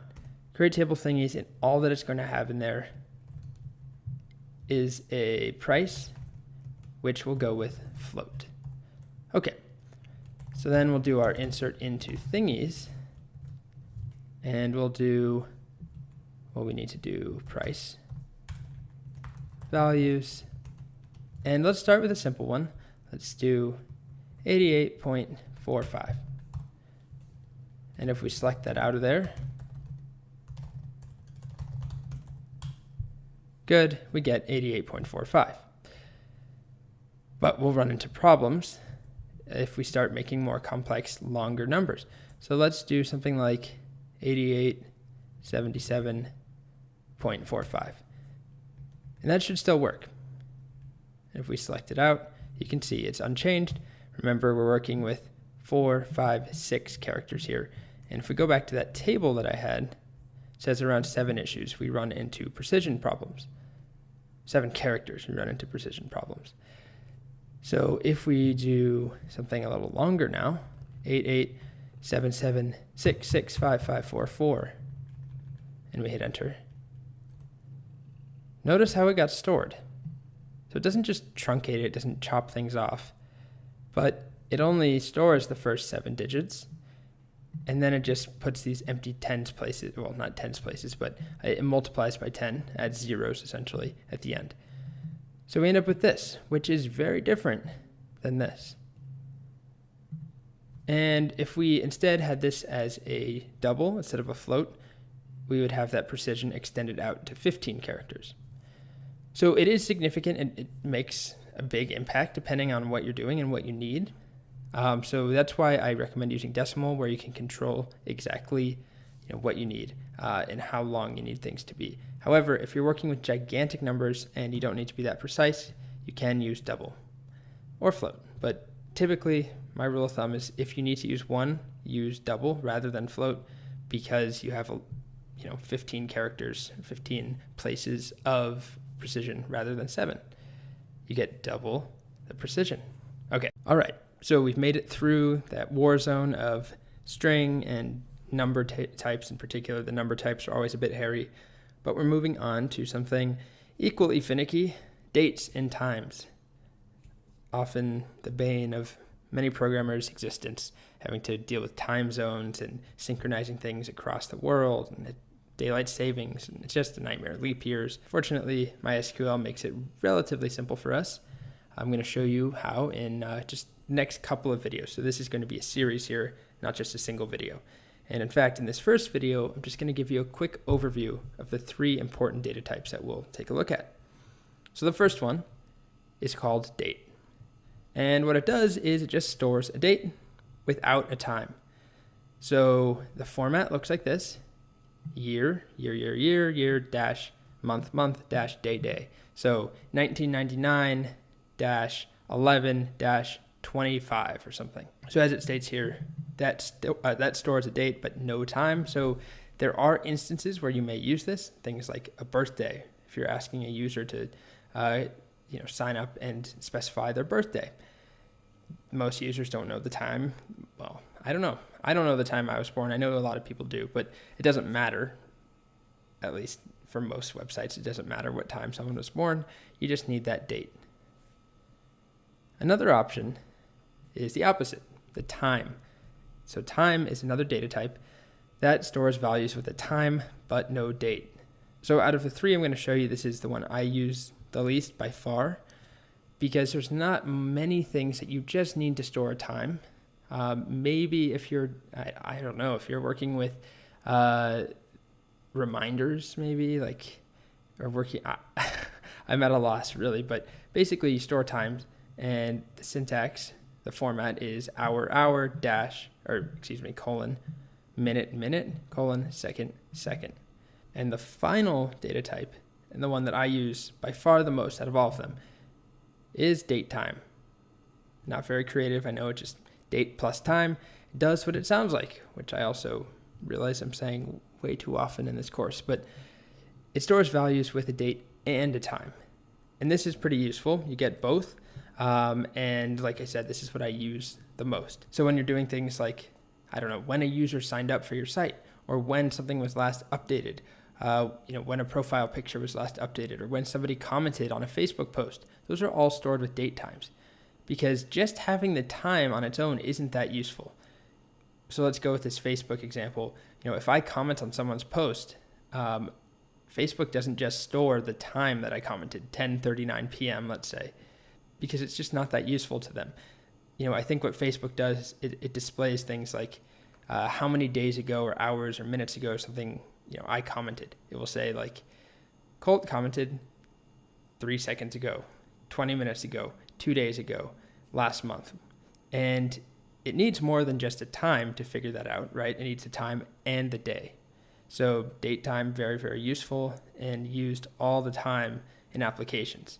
And a really common use case in programming in general is when you have a column, or let's say a row in a database, in a table, and it's created. You often want to just store the date and time it was created, so that you can then go and sort things based off of how new they are and how old they are. So very easy, if you're working on comments, for example, going back to Facebook comments are displayed in the order that they were written and posted. So you need to store that created at time. So that's where date times come in. And the format is also what you probably expect. Year dash month dash day, which is the date part, and then a space, hour, colon, minute, colon, second, which is the time component. Okay, so we talked about those three. We didn't see them in action, but we saw that they exist: date and time and date time. And again, I use date time the most, will be using it the most. It's the most versatile and the most useful. So now that you've seen the three data types we're talking about here around dates, which are date, time, and date time, let's hop over to Cloud9 and just try them out briefly. So what I'm going to do is actually make a new table. And in this one table, I'm going to use all three types, three different columns, of course, so that we can compare and contrast how they work. And you'll see that they're pretty similar, honestly, which is why I didn't want to make three separate videos, because it would be pretty boring. It'd be a lot of repetition. So let's go ahead and do this. Now we're going to make a table called people. And in people, we're going to work with, we'll start with name, which will just be a varchar. So somebody's name. Then we're also going to have birthday as a date, birthday as a time, and birthday as a date time. Of course, we can't just call it birthday 3 times. So we'll start with birth date is a date. Then we'll have birth time is a time. Finally, birth Date time is kind of annoying. Let's just do DT is a date time, just like that. Okay, so we have that table now with name, birth date, birth time, and birth DT. So we're not going to spend a lot of time adding data in, but let's insert at least 2. So let's do an insert into people, and we'll start with name, birth date, birth time, birth DT. Okay, just like that. And then on a new line, this is going to be the worst part. So let's make up a date. Well, a name, first of all. Let's say Padma. And then the birth date. Remember, we need that year, dash, month, dash, day format. So we will do 1983 dash, let's do 11. So that's the birth date. Then the birth time needs to follow hours, minute, second. Well, hour, colon, minute, colon, second. So let's say 10:07, 35. And then if we want to be accurate for the date time, we would basically combine these two. So we would have 1983-11 space in the same time. Okay, so that's kind of annoying to type. You're usually not doing things like this, to be honest, but let's just make sure we don't have any typos. We're not missing any quotes. We'll soon see. Oh boy, we do have a problem. And this is a silly one. We're missing the values keyword. Hopefully you caught that before me. Okay, so I'm just going to recall that and just change some information. So we have 2 people in there. So we had Padma. Let's put Larry, who was born in 1943. And on December 25th, on Christmas. At, let's do 4:10:42. And then we'll just copy this so we don't have to retype that whole thing. I apologize. This is a little bit painful to sit through. We're not doing much. But we need some data to work with. Okay, so that should be sufficient now. Just make sure that matches up. All right. So now we do a select star from people. We have 2 people in there, and then we're storing birthday information 3 different ways, although they're not equivalent, of course, because we have just the date, just the time, and then the date and time together.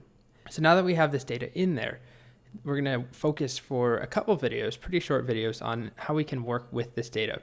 There are some functions that come with MySQL, and we've seen a bunch of them, but there's some that work with dates and date times, and we're going to focus on those to do things like format our data nicely. So how do we format dates? How do we get the day of the week based off of someone's day they were born? Things like that. How do we print out a nice version? This is a little bit ugly. And then also, how do we do math with dates? Now, we're not going to do any heavy-duty math, but things like calculating how many years it's been from 1943 to now, or how many days since Padma was born. Those sort of things. And we'll be able to do that now because we have this data in here. So thanks for sitting through that. I know it's probably a bit painful. Hey there. So I have a small confession to make at the beginning of this video. This is not my first time recording this. I recorded this about a month ago along with all the other videos in this section, and something happened. I didn't save it correctly. I maybe accidentally deleted it. My cat stepped on the keyboard. I have no idea. But the original video here is gone. And normally that wouldn't be a problem. It's happened before, or I just re-record a section because I'm not happy with it. That's not too bad. It's easy to do. But since this has to do with dates, and in particular, it has to do with these 3 date functions that I'm going to show you. Basically, they give us the current date, the current time, and the current date time. You'll see in the videos following this one that the code that I ran when I was recording it the first time resulted in different dates and different times than what you'll see right now. So it's not a big deal at all. It's just evidence that I recorded them on different times, but I wanted to just let you know what to expect. Okay, so in the last video, we inserted these 2 where we manually created, or basically wrote out the dates, the time, and the date time. And then in the initial recorded version of this video, this is the new person that I inserted. And this birth date, birth time, and birth date time were all done using these 3 functions here that give the current birth or the current date. So at the time it was April 21st, and the time was 7/12, and this was the date time.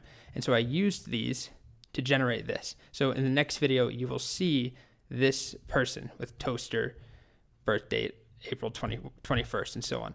But in this video where I'm actually showing you the creation, I'm having to re-record it. So there's just a small discrepancy. Other than that, everything else will be the same. So let me show you these 3 methods here. They're really useful, simple things, but CRUD date gives current date. As I said, CRUD time gives the current time. And then now gives current date time. So let's try one of them just on their own. If you did something like select CRUD date, you'll see that I'm actually recording this on 5/12, May 12th, so not quite a month later, but a couple weeks later. So if we do the same thing with CRUD time, we get the time. And then if we do now, we get the date time. So using them on their own is not useful really, just to select the current time. It's much easier just to look at your watch. But they become useful when we use them in conjunction with insert statements. So things like when we're inserting a new user and we want to save the time that the user was inserted. What we could do is basically write an insert into, and we'll do people. Let's do our select star from people. Okay, so we'll do insert into people, birth date, birth time, and birth date time. And so I think the hypothetical story I gave was that Toaster was my son, my first son, and he was born exactly at the moment when I hit enter. So we'll do the same thing here. Inserting into people, birth date, birth time, birth date time. This will be my new son, and this one's name is, let me actually add name as well. Oh boy, I'm really bad at naming things. You can tell I named my cat Blue, which is Blue Steel, by the way, if you didn't catch that. Okay, so I'll name him Microwave.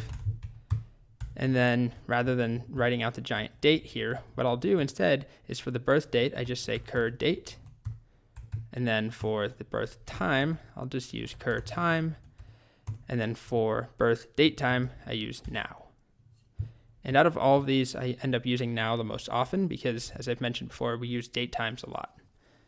Okay, so if we just run this right now and insert that, and now we do our select star from people, you can see that Microwave now has the date, the time, and the date time that reflect exactly when I inserted this just a couple of seconds ago.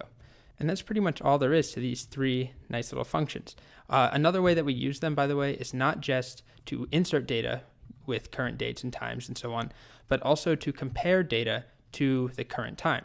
So I'll show you how to do some basic date math. We'll be able to figure out, how long ago something was compared to now. And so we need to be able to refer to now, or we want to figure out how many dates, how many days somebody was born ago compared to the current date. So we need that current date in order to help out with that math. Okay, so the last thing I'll do here just for continuity's sake is delete Microwave so that we have Toaster, Larry, and Padma, which is what I had in the original recording, so that the next video here hopefully will be relatively seamless. So I'm getting rid of my son. I'm sorry, Microwave. I failed you. Okay, so now he's gone, and we're back to these 3. All right, so that's CRUD date, CRUD time, and now. All right, welcome back. So in this video, we're continuing with dates.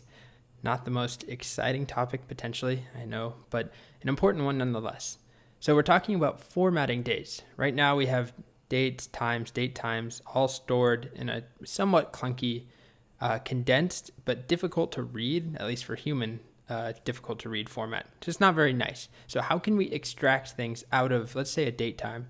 How can I convert that so that it says something like April 21st, like the full month name, followed by a space, 21st 21st, and then the full year, rather than, 2017-04-22. So we're going to do that. First thing I want to show you, though, is that in the documentation, there's a pretty massive list of date and time functions. And I will be honest with you, most of these I never use, and you likely will never use. That won't stop me from showing some of them to you, and I'm going to try and highlight which ones are most important. And the first few I'm going to show you, I don't actually think are that important, but they are nice to know that they exist. And they're a set of these one-off little functions. I'm not sure even what to call them, but basically there's a group of them, at least in my mind, I group them together. Things that will extract an individual piece of information, like day, or day name, or day of month, day of week, day of year, hour, month, minute. So let me show you what I mean. So I'm going to hop over to Cloud 9, and we have a select star. Let's only work with birth date for now. So we'll do select name, comma, birth date from people. Okay, so instead of displaying the date here, or the entire date, what I can do is use some of those things that we talked about, whatever that group is. Let's try day. You'll see what it does. So rather than birth date, I'll select day of birth date. And all that it does is extract the day.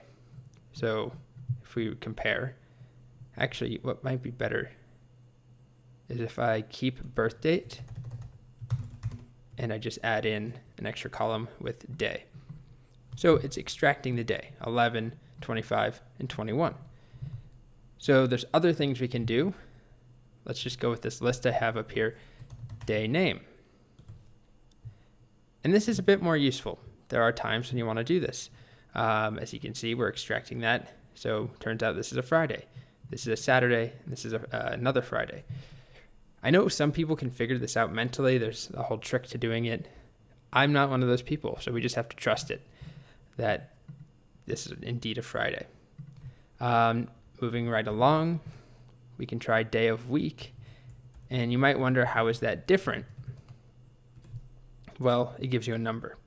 So a Friday is a 6, a Saturday is a 7, a Sunday is a 1, and so on. Then we also have day of year, and that will tell us, starting from the beginning of the year, how many days was it until, oh boy, messed up the parentheses. Here we go. Until that date. So for something on Christmas of 1943, it was the 359th day of the year. Oh my God. Blue, come on. Blue. And this, of course, takes into account things like leap years. So important to know.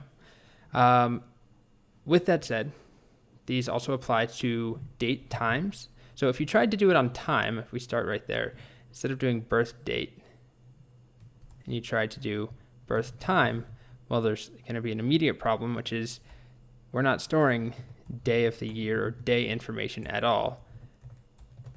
But just to show you, we don't get an error, right? We get warnings, but we don't get something that breaks everything.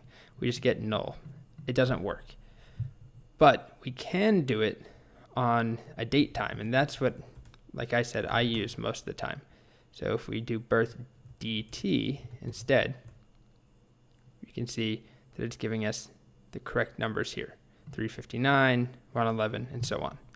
So we can use all of the ones we've seen, day name, but there are other things too, briefly, that work for date and date time, so things like month. So that tells us the month. What else is there? I think there's a month name. Yep. So if you want the full name of the month, there we go. And then lastly, when we're working with the time, so if we go and change this to birth time,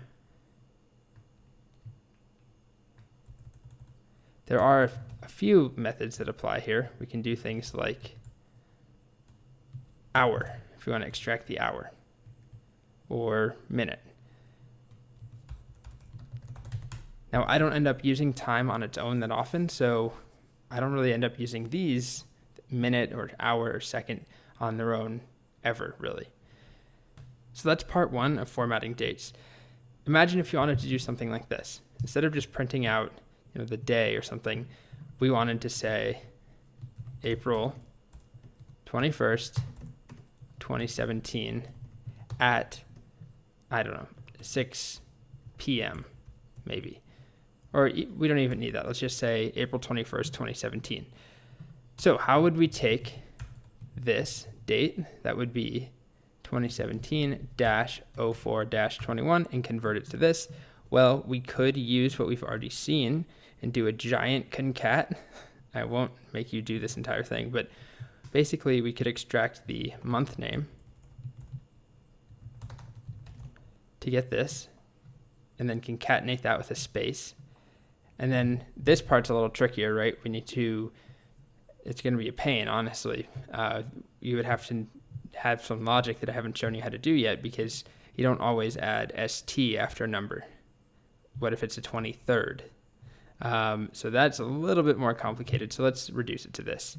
So for that, we would want to get the day, right? And then we want the year. So you could do a giant concat. Basically, we would take all of these for birth date. This is going to get messy. And the point is that there's a better way. But imagine you're doing this. So we have a concat, month name of the birth date, comma, with a space, comma, the day of the birth date, comma, another space, comma, the year of the birth date. This is a bit of a mess. But let's see if it does work. So we'll just select that from people. There we go. November 11, 1983, December 25th, 1943, or 1943, April 21, 2017. So it does work, but this is not a great way of formatting dates. And in fact, there's a much better way, which you probably gathered because the way that I set this up. There's an entirely separate method or function, that we can use, which is called date format.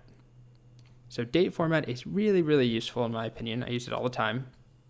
What it does, it looks a little intimidating looking at the documentation, but what it does is it allows us to format things nicely and powerfully. We have a lot of different things that we can do.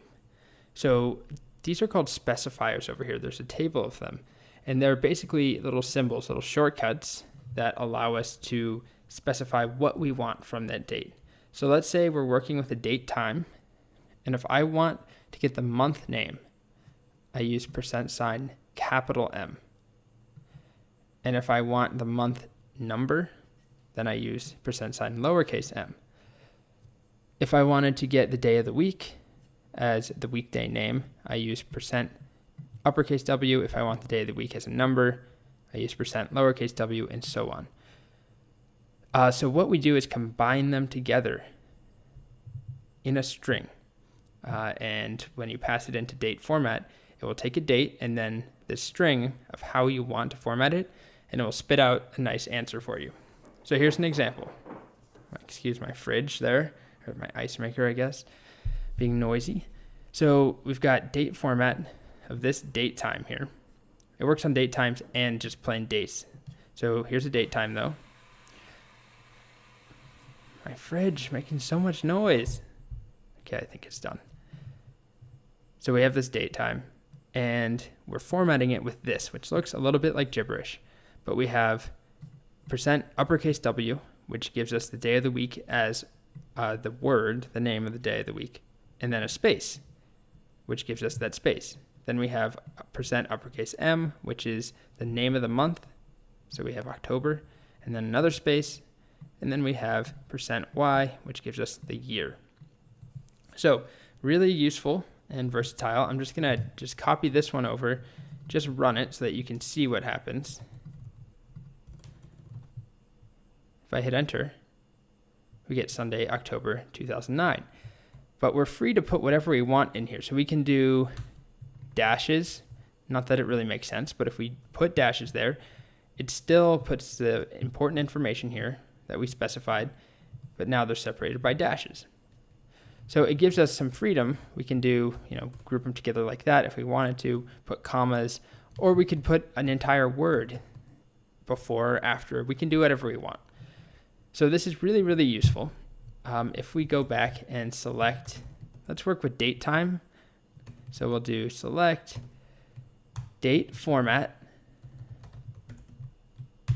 and then we're working with birth DT, and then some string that we'll provide in just a second. We'll come back to that from people. We can start with something really simple, like just getting the day of the week as we'll do day of the week first as a word. So uppercase W. We could do something like was born on a Friday, a Friday. But as you saw, there are a bunch of other things that we can do here. We can work with hours and minutes. We can work with seconds, month names, tons and tons of things. It's really versatile and very useful. And typically the things that I end up doing with it are just formatting dates so that they look like, at least in the US, where we put the month first, followed by the day, followed by the year. So that's pretty simple to do. Think about how you would do it, though, if you want to give it a shot. How do we take this and change it into that? So we can do that now.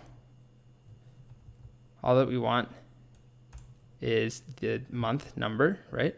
So that's %M, I believe, followed by a slash, and then the day, %D, followed by the year, which is %Y. Let's see if that works. Almost. If you notice, I use lowercase y, and that gives us the two, I don't know what you call this, the abbreviated year, the last two digits of the year. So we want uppercase Y, and I just happen to remember that, but if you couldn't remember how to do it, you can consult this. And we'd find it, where's that? Year, numeric 4 digits versus 2 digits. So let's wrap all this up. We talked about a lot of different ways of formatting dates. I frankly don't use these that often, like I said, because you can do the same thing using date format. I should mention there's also a time format. It works exactly the same way. You just pass in you pass in a different formatter here. So you're not going to be able to get month, day, and year from a time, but that you can get hours, minutes, seconds. But like I said, I'm not working with times as often. And if I am using a time component, it's within a date time. So I might do something like this. And let's just do hour and minute. And we'll put a colon there. And there you go. So I'll do something like that, but I'm rarely working with just a time, but there is a time format if you do need to do that. Okay, so back to where I was wrapping up here. There are all these weird one-off functions. I don't use them though because you can just replicate it using date format. And it's much easier for me just to remember one function, date format, rather than 15 separate functions. So that's the basics of formatting dates. Next up, we're going to talk a bit about doing math with dates. All right, welcome back. So in this video, we're going to talk about date math. How do we add dates, subtract them, figure out how many days are between two dates, for example, or how many minutes, or take a current date and add, 10 minutes into the future or something like that. It's a pretty common thing to do, especially when you're dealing with comments or blog posts or some sort of information where it makes sense to display how long ago something was created. On Facebook, I think I've been over this before, but Facebook will tell you this, you commented on this 10 minutes ago, and then you come back the next day, it will say 1 day ago. And then a week later, it'll say a week ago. And then at some point, it transitions over just to the date. It will say December 5th or something. So you can accomplish that by using some of the tools I'm going to show you in this video. Now, we're not going to spend a ton of time on date math because it's not the most exciting thing. Also, date math sort of sounds like, like at the end of a date, fighting for the check, figuring out who pays for what. Anyways, yeah, it sounds like a bad band name or something. Date math, though, in our context, there's two main functions we're going to talk about. And the first one is pretty simple. It's called date diff. No underscore, it's just date diff. It stands for date difference. And what it will do is it takes two dates. So here's an example one, a date time, which I should highlight. Pretty much everything in MySQL that has date in the name will also accept date time. So, okay, here's a date time, and then here's a date. And when you subtract them, turns out they're 1 day apart. So this always tells you the number of days. So it's not going to give you minutes or seconds or months or something. It gives you days. And then if you wanted to, you could turn that into months or something. However, its primary purpose is to give you the number of days. So let's try it. We could do something like this. Let's work with our star from people. Let's work with that. And let's figure out how many days ago each person here was born. So it would be something like select date diff. And then we want to take now and subtract birth date. Hopefully that makes sense. We're taking now. We could also do CRUD date. It wouldn't make a difference because we're not working with the time part of now, but I like now. It's a short, easy to remember thing. So select date diff now, or comma birth date. So that will take current date, subtract birth date, and find the number of days. Let's try it. Okay. So let's make this a little bit clearer. Let's do select date diff, and we'll also display name and birth date. Here we go. So Padma, born in 1983, 12,215 days ago. Larry, born the longest ago, 1943, is 26,781 days old. And then Toaster, who was just born today, is 0 days old. All right, so that's all there is to date diff. The next thing we're going to take a look at is date add, and there's a little bit more to discuss there. If we just look through the docs, date add, conveniently right below date diff. We've got another table here, like we did when we had date format. There's a bit to discuss. So what this allows us to do, it is kind of the bread and butter for date arithmetic. So we specify a date, so date add, and there's also a date sub for subtract, but we're just going to work with date add for now. So we give it a date or a date time, and then a comma, and then this sort of weird syntax that basically specifies what we want to add. Do we want to add 10 days, 1 year, 4 quarters, or 3 quarters, how about, 18 months, 10 microseconds, whatever it is. The way that we specify it is using the interval keyword. And then we pair it with one of these units and then put it all together. It looks something like this. So if we have this date time, or actually let's take a look at this example here. Date add, here's a date time. And if you want to add 1 second to it, you just have to say interval and then second, which is the unit, and then how many seconds. So it follows that format. Interval 1 day. And then it gets kind of weird when there's things like minute, second. So this will do 1 minute, 1 second. Add that to this date time. Pretty nuanced thing. I've never had to use these ever, but good to know that they exist. So let's give it a shot. Let's work with, why not? Let's do months. So we'll go here. We'll do a select And let's do date time this time. So select birth, date, time from people. Just take a look at what we have. All right. And now let's try also doing a date add, birth, date, time. And we want to add 1 month. So we have to say interval 1. And if you can't remember, you can go over here, month. It's pretty straightforward. Okay. So as you can see here, we go from 1983 11/11 to 1983 12/11. Or here 1943 12/25. Here's a significant month. Whoops. Where we went from Christmas of 43 to January 25th 44. So we can also change that over and do things like, rather than 1 month, what about 10 seconds? You'll just have to trust that that works. We can look at it, but I won't spend time in this video doing that. We could also do things like 3/4. And you might be wondering, okay, that's great. What if I wanted to do, multiple things? Like I wanted to add 1 month and a year.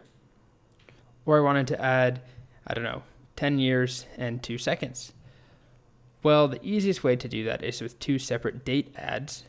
You can't just chain them together like this, 2 second or something. That doesn't work. However, there's a nice shortcut that I'll show you right now, which brings us to our third way of doing date arithmetic, which is just with the plus and minus sign. So if we go back to the docs, you can actually see that rather than using date add or date sub, which I didn't go over, but it works the same way as date add, except it subtracts things, you can just use a date and then the plus sign and then the interval expression, and a date and a minus sign. So we could rewrite what we did as, if I go back here, this one where we added 1 month. All I need to do, if I get rid of the date add, is just do birth, date, time, plus sign, interval 1 month. As you can see there, it still works. Or I could do, let's subtract 5 months. And this takes us back 5 months, 5 months, and 5 months. All right. So the only other thing that I'll show is that you can chain them together this way, so that you could do something like take a date time and add interval 15 month plus interval 10, let's do hours. And if you take a look, we're not only adding 15 months, but if you look at the time portion, we went from 10 to 20, 4 to 14, 19 to 5. So we're adding 10 hours successfully. So this is my preferred way for doing date math. I will say though, it's not that often that you're doing things like adding 15 months or adding 10 hours. More often than not, I'm actually using date diff and finding how long ago things were relative to now, relative to current time. Okay, so that's pretty much it for date math at this point. The last thing that we're going to talk about in the next video is how we set up timestamps. So a new topic, how do we automatically store when a row is updated, what time it was updated at? So we'll see that in just a sec. All right, so this is the last bit of new content around dates and date times and times. I admit that this section is a bit of a doozy or a pain, or I don't know, it's maybe not the most exciting thing. With that said, this is a really important topic what we're going to discuss here, and it's something that you'll be doing all the time, or probably will be doing all the time. I do it all the time, which is adding in timestamps to our tables. So when we say timestamps, there's 2 things to unpack. One is that that's a generic term that just refers to storing information, metadata about when something is created or updated at. That's sort of a standardized name across programming languages or across just in programming in general and in app development. Timestamps refer to basically saving information about when you create a post or when you insert something into a table. However, in MySQL, timestamp is also a data type. So yes, I know it's the last video in this section, but I'm actually going to show you another data type. So hang in there. Fortunately, this data type is really simple, and there's only one case that I recommend that you ever use it. Okay, so there's a page called the date, datetime, and timestamp types. We're going to ignore date. We've already talked about that. Let's compare datetime and timestamp. They both do the same thing. They store date and time information, but there's two differences. If we read the description, datetime is used for values that contain both date and time parts. Yes, we know that. The timestamp is used for values that contain both date and time parts as well. So they're identical in that sense. But the main difference comes down to the range of times and dates they support. So if we look at date time, it goes back to year 1000 and all the way up to year 9999. Timestamp, on the other hand, only goes back to 1970 and up to 2038. So that's really important to note. If you are working with something where you're storing dates that may go back very far, like if I'm trying to think of a good example, but things before 1970, certainly you might have sites where you're storing a birth date, and you might have users who are older than that and they're born in the 60s or the 50s. So timestamp would not work. Same thing going forward. If you're working with dates and date times where you need things to be further into the future, past 2038, then you're not going to want to use timestamps as well. But for what we're talking about, just saving when something is created or when it's most recently updated, we don't need to worry about that being before 1970 or after 2038 because it's right now or when our app is up and running. Now is relative, but basically it's not going to be past 2038. And we're not changing those dates. All that we're going to do is store information. So timestamp is a good data type to use there. And you might be wondering why use it in the first place. Why does it exist if there's already date time? The answer, like so many things in MySQL, is that it just takes up less space. I believe it's 4 bytes compared to 8 for date time, or it might be, it's double to use date time compared to timestamp. I believe it's 4 and 8. So it's easier. And if you're doing something, every time you insert something into a row, you are updating something. That 4 versus 8 makes a difference if you're working with thousands and thousands or millions of records.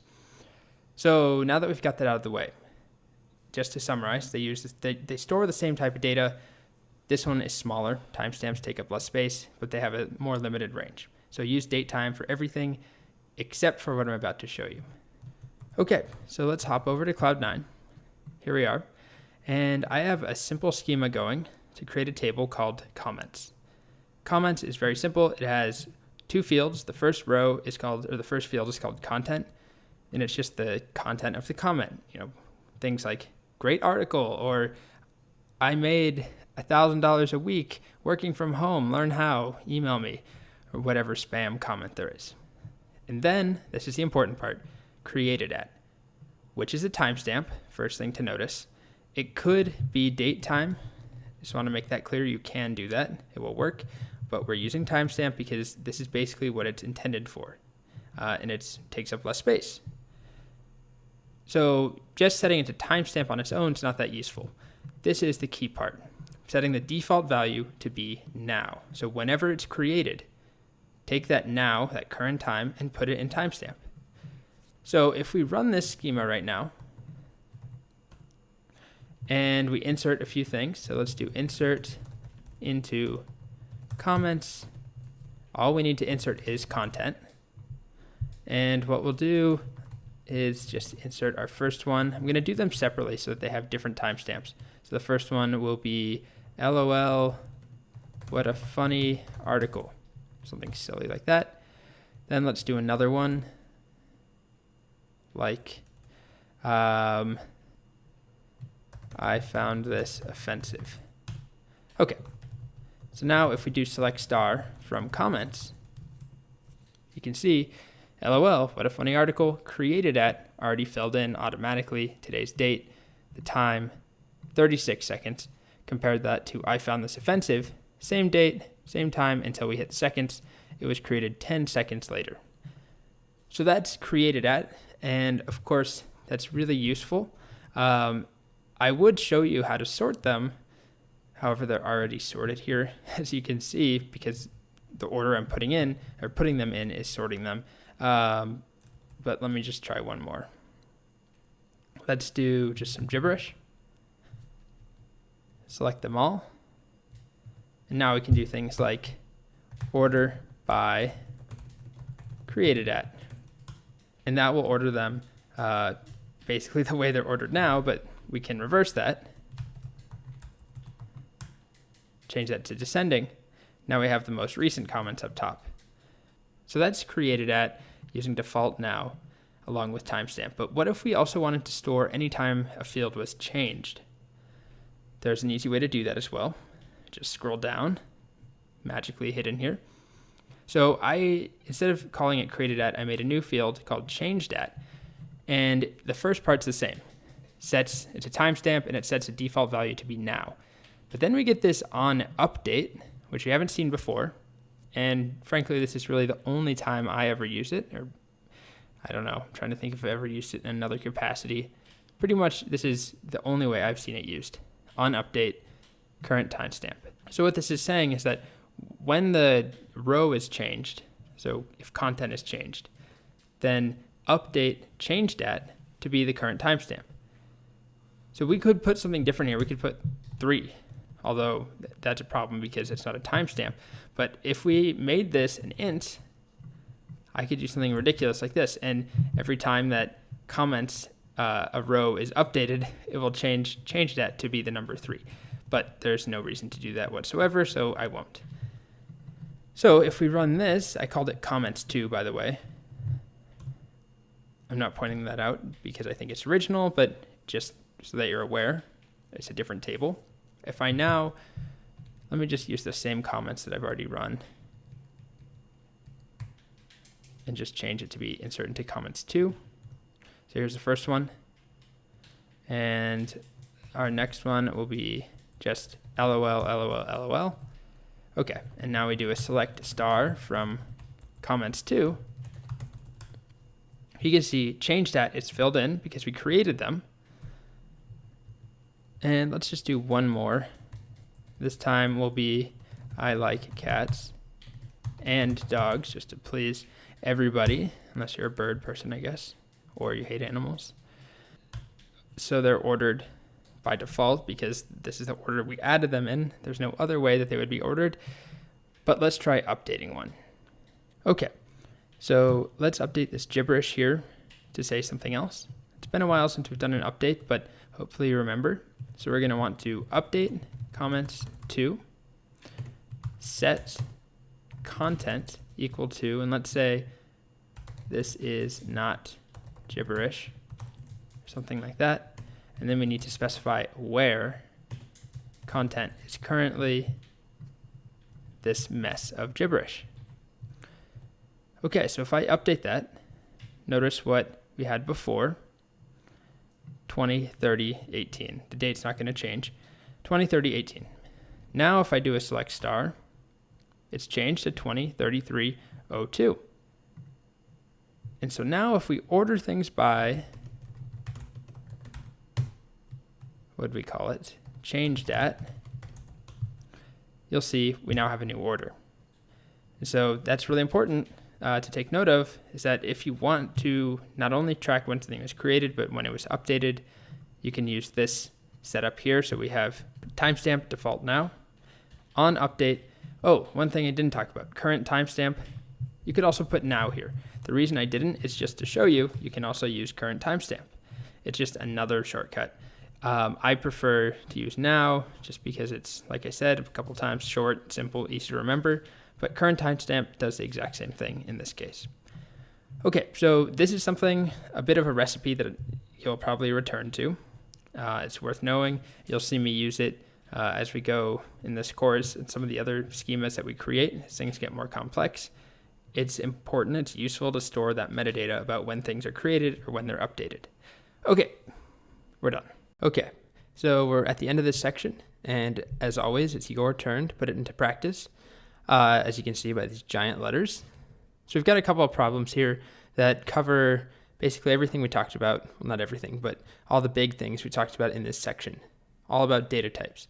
So strings, text data types, numeric data types, and then date and time information and ways of working with those dates with some of the more common date functions. So there's a couple of exercises here. Some of them involve writing code, some of them are fill in the blanks, and some of them are just I don't know what you would call this, free response, like this one here. So let's get started, and then in the next video, we'll have a solution. So this one, what's a good use case for char, or chair, or no, not chair, char, or car, that data type. So when would you use that instead of, or in lieu of, varchar? So you can use one of the things that we talked about, or come up with your own. You don't have to write it down, just come up with something. Next up, fill in the blanks here. So we've got a table that I'm creating called inventory or inventories or whatever, some sort of something that we're storing, books or toys. We've got an item name. What data type should that be? There's not necessarily only one workable answer, but there's one better answer. Price. So what data type should price be? And not just the type or not just the name of the data type, but what are you going to put in those parentheses? And as a note, all of our prices are less than $1 million. Not equal to $1 million, just to be clear. They're less than 1 million. So how would we represent that with our data type? And then quantity. That's a number as well. What data type makes the most sense there? Okay, then moving on. What's the difference between date time and timestamp? There's not just one difference, but when would you use one versus the other? How are they different? We talked about it. We looked at the documentation for both of them. So hopefully it's not too hard. Next up, in Cloud9, print out the current time using MySQL. So just the time. Then the next question is to print out the current date, but not the time. So just the date. And then once you've done that, print out the current day of the week, the number of the day of the week. So if it's a Saturday, it should be 7. If it's a Friday, 6, and so on. So just print that out. And then do the same thing, print out the current day of the week, but this time it should be the name of the day of the week, like Monday or Tuesday. So the English name of the day of the week for today, the current, whenever you're running this, print out the day of the week. Next up, print out the current day and time using this format. So month slash day slash 4 digits for the year. And then once you've done that, we have another one. Print out the current day and time using this format, which I wasn't sure how to actually boil this down to a nice little formula like we have here. So I just gave you 2 examples. So we have the full month name, January or April. Then we have this, which there's a name for it. I think it's the anglicized, anglicized digits or something. It's in the documentation, so we didn't cover this. You'll have to dig around to figure out how you format it this way. But with the day of the month, like 2 or 1, but instead of just the number, we want this anglicized version, so 2nd, 1st, 3rd, 10th, and so on. And then at, and then the time. And for the time, we just want hour, minutes. Okay. After you've done that, we have one final thing. Create a tweets table, and the tweets table should store the content of a tweet. So that's going to be text, and I believe, 140 characters, and then a username, and we don't need a character limit for that. Let's say 20 characters, but that's not that important. And then we also want to store the time the tweet was created. Okay, when you've done that, pat yourself on the back. Okay, so this is the solution video to our data types problem set. First one here. What's a good use case for char? So there's not a ton of times that I end up using them, but remember they are fixed length, so we have to specify exactly the length of the char that we want for that column. So we often will use it for text that we know 100% has a fixed length. So the one that I've used a couple of times is state abbreviations. If you're doing sex, like M or F, or perhaps you're working on a project where, I don't know, let's say you're working with companies and you want an abbreviated name for every company that's only 5 characters or 4 characters long, then you could use char as well. Hopefully you came up with something better than me, something new and original. Next up, fill in the blanks of this schema. Okay, so there's a couple things to talk about. Item name is text. It's going to be something like, I don't know, Cabbage Patch Doll or baseball hat.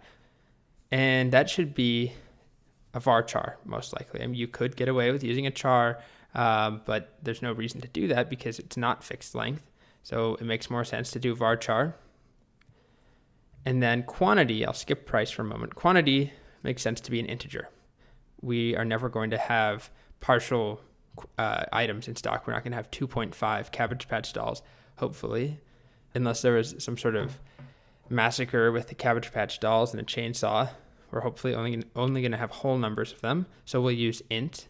But price is a little trickier. And so I added this note. Price is always less than $1 million. Okay, but price is not usually or not exclusively a whole number. We want to allow for cents.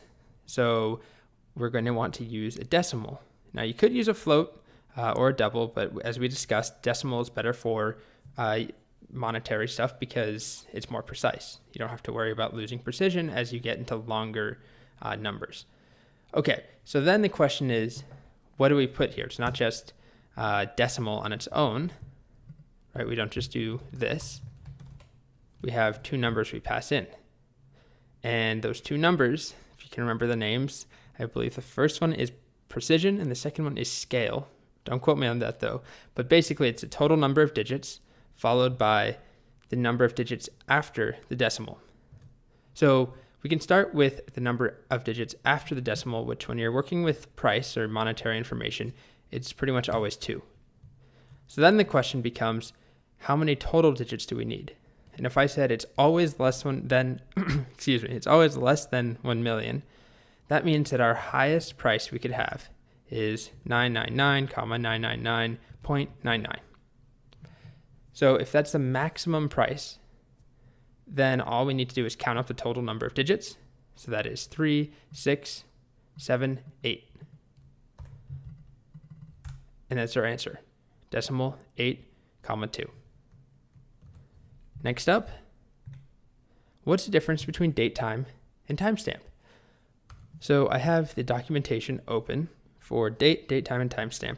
And the first thing I'll say is that there's a couple of differences. There are a few technical differences as far as how they're stored and the ranges that they support. And then there's a big difference into how they're put into use most of the time. So both of them, let's start off, they both store date and time information. So they store the date and then the time. However, there's a big difference in the range that they support. So timestamps have a much smaller range. If you remember, we went over this. Where is that? Timestamp has a range from 1970 to 2038 versus datetime goes from year 1000 up to year 9999. So that's one significant difference. The other is the size or the memory they take up. A datetime is roughly twice as large as a timestamp, which brings us to the final difference, which is how they're actually put into practice. And typically, timestamps are used, at least in my experience, exclusively when we are trying to add metadata about when something is created or updated to a table. Otherwise, I use datetime. Now, that doesn't mean that you can't use timestamp. If you wanted to use timestamp to store birthdays, you could, but you could run into problems if you have, people who are born before 1970. So again, the key differences really boil down to the ranges they support and then how much memory they take up. Okay, moving on. Print out the current time. Finally, some code. So to print out the current time, it's just a matter of cur time. And we need to select that. There we go, 16:08:13. Yours, of course, will differ, most likely. Print out the current date, but not the time. So that one, we want to do cur date. As you can see, April 22nd, 2017, still my birthday. Print out the current day of the week. Okay, so this one's a little bit different. There's a couple ways of achieving this. The first one is to use select day of week, and then we could either give it the date, cur date, or we could use now. So today is a Saturday, so it gives us 7. Just to show you, I can replace this with now, which is a date time, and I also get 7. But there's another way we could do this, which is to use date format. And if we go to the documentation here, and we find this date format, if we scroll down, somewhere on here is day of the week. Where is that? Here we go. Day of the week, %W, lowercase w. So we could use that, do select date format now or cur date, comma, and the string we want is just %, lowercase w. And actually, I didn't know this until now. There is a difference. That's kind of fascinating. If we read this closely, it says day of the week, 0 is Sunday, and 6 is Saturday. So these are not equivalent, actually. Day of the week, Sunday is 1 rather than 0, and Saturday is 7. So I guess if we wanted these to be equivalent, we would need to do a +1 and shift everything by 1, or shift everything down 1 if we're using the previous. Interesting. No idea why that's the case, but it is what it is. So the next thing is to print out the current day of the week, but I want the date name, day name, Monday, Tuesday, Wednesday, and so on.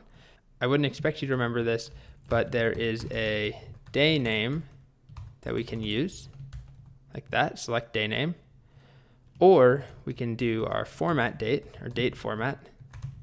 I always mix up the order there, but it's date _ format for now.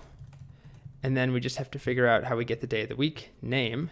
So if we go to the docs, it's right above, weekday name, Sunday to Saturday, %, uppercase W. So if we switch back, just change it to an uppercase W, now we get Saturday. Okay. Next up, print out the current date and time using this format. Month, / day, / year. Okay. So we'll need to use date format, and we can just use cur date, or we can use now. I like to use now typically, but we're not actually using the time information. So why don't we just use cur date in this case, just to show you we can. And then the way we want to format it, if we go to the docs, we want, first of all, was the month.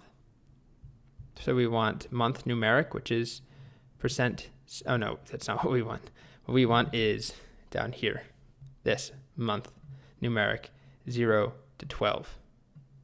So we get m, lowercase m, %, lowercase m, /, and then we want day of the month numeric 00 to 31, because we want those 2 digits always. So that's lowercase d. So we have lowercase m / lowercase d, and then for year, we want 4 digits. So that's uppercase y. So let's try that. %, lowercase m / %, lowercase d / %, uppercase y. Oh, semicolon.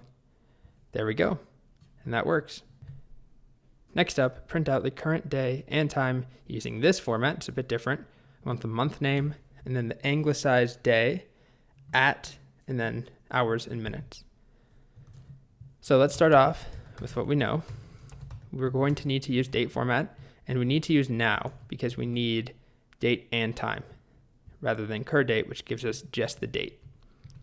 Then our format string, first thing we want is the month name, which is right, where are you? This is abbreviated month name. Here we go.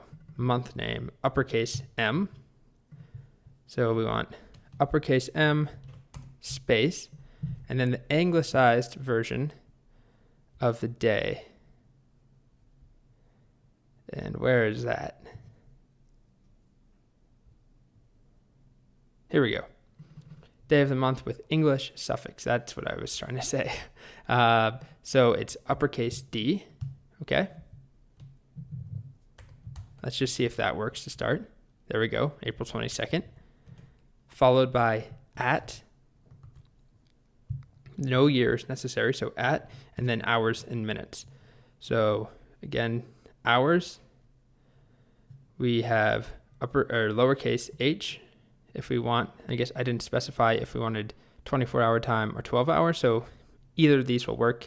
I'm just going to do lowercase h, colon, and then for minutes, it's lowercase, well, let's see, I is going to give us, there we go, that will work, lowercase I. Okay, so lowercase h, colon, lowercase I. There we go, April 22nd at 4:15. Great. Now moving on to our final problem, create a tweets table that stores the tweet content, a username, and the time it was created. So the tweet itself can vary in length, so it should be a varchar, most likely. A username could vary in length as well. And then the time it's created could be a date time. It could just be a time if you wanted it to, but what makes the most sense, as we discussed already, is to use timestamp. And we want to set the default to be now. So let's try it. Let's hop over here. And the first thing we want is a create table tweets. And then we're going to have tweet content. So we could call that whatever we want. I'll just call it content. And that will be a varchar up to 140 characters. Then we have username, which will also be a varchar up to 20 characters. And then finally, we have created at or tweeted at or time or whatever you want to call it, which will be a timestamp. And then the important part is default now or default current timestamp, but I like to use now. So let's try it, see if it works. Make sure we have the right commas in place. Semicolon. And good thing we tried it. I'm missing parentheses around now. Let's add the semicolon in as well. Okay, make some space. Now we run it and it appears to work. Let's just make sure by inserting one tweet. So we'll do content, username. Remember, we don't need to insert created at manually. And let's see, content will be, this is my first tweet, and username will be Colt's cat. Okay, let's do a select star from tweets. And you can see we have created that in there as a timestamp. Works perfectly. Just double check by inserting something else. Let's just change it slightly. This is my second tweet. Now if we select star, two different timestamps, just a couple seconds later. Okay, now the hardest part. Pat yourself on the back. You made it through. Siri, can you say hello? Hello, it's me. I was wondering if after all these years you'd like to meet, to go over everything. They say that time's supposed to heal ya, but I ain't done much healing. Okay, thank you, Siri. Can you just say hello, not sing it? Hi, Colt wants me to say hello and welcome to the next section. Thank you, Siri. So as Siri said, hi, welcome to the next section. This section is all about logical operators. So if you come from a programming language or have any programming experience, you have probably stumbled across logical operators. Things like logical and logical or. There's a bunch of others, but those are the primary two. If you have no idea what I'm talking about, don't panic. That's what this section is all about. So this will either serve as a review if you know how to program or if you know logical operators, and it will serve as a way to show you how they work in MySQL, or it will serve to both introduce them and to show you how they work in MySQL. Either way, they're really powerful. I'm not going to say they're important, they are important, but I'm just overusing that phrase in these videos. Everything's important here. But these allow us to string together different queries and make more complex selections. So if I were to give you a really contrived, idiotic example like cars, and I want to select all cars based off of a color, right now all we could do is select all cars that have a color of exactly blue, or a color that contains the word blue, like, I don't know, sky blue or seashore blue or something like that. That's fine. But what if you also wanted to select all cars that were blue or that were red? Again, I said contrived and silly, but the idea is we can string things together. So rather than having to do two queries, we could put them together. Or if we go to our books example, which by the way, we're about to finish with, this is the last of that section, last of our books data, we could make more complex selections like select all books that have a price below $20 and at the same time, we have 50 copies in stock. Or we could do something like select all books written by a certain author before the year 1990. So two different components, right? We could select all books before 1990, select all books written by a certain author, but put them together, we need to use a logical operator. All right, I'm rambling a little bit, I apologize. This section is on logical operators, lots of exercises, of course, like always. Hopefully they're enjoyable. If not, well, like I said, it is a course on databases. So I'm trying, I really am. Yeah. Okay, I'm gonna stop. Welcome back. So in this section, we're gonna focus on what are called logical operators. Actually, we're focusing on operators in general, and most of the ones we're gonna work with are logical operators. That distinction doesn't really matter though. I'm just gonna call them all logical operators. And they allow us to add logic into our SQL statements. So up until this point, we've seen things like, which allows us to select things based off of, text looking or containing certain strings, matching patterns. We've seen how to do things where we can check, select all books where the title is exactly Lincoln in the Bardo, or where release year is exactly 2013. But there's a whole slew of other things that we'd like to be able to select based off of, and that's what we're going to focus on in this section. So we're going to see how to do things like select all books not published in 2017. Right now, we don't have a way of doing that. Or what about select all birthdays between two different dates? So not just all birthdays that are exactly, April 22nd, 1990 or 1992 or whatever it is, but between those two dates. Or select all items, so this is some table I made up called items, all items that are in stock and priced below 1999. So that's two different things. We know how to select all items that are in stock, but there's a second component, which is not only do they need to be in stock, but they need to be priced below 1999. And right now, we don't know how to do that either. With that lengthy introduction out of the way, let's take a look at some of our first ones. So the actual first one we're going to look at is called not equal. And it looks like this: exclamation point and an equal sign. So we've seen how to do things using equal sign, right? We've done, select, let's do title, comma, released year from books where, and let's do released year. So where released year is exactly 2017. So we've seen how to do this, with the equal sign. We've been doing it all the time.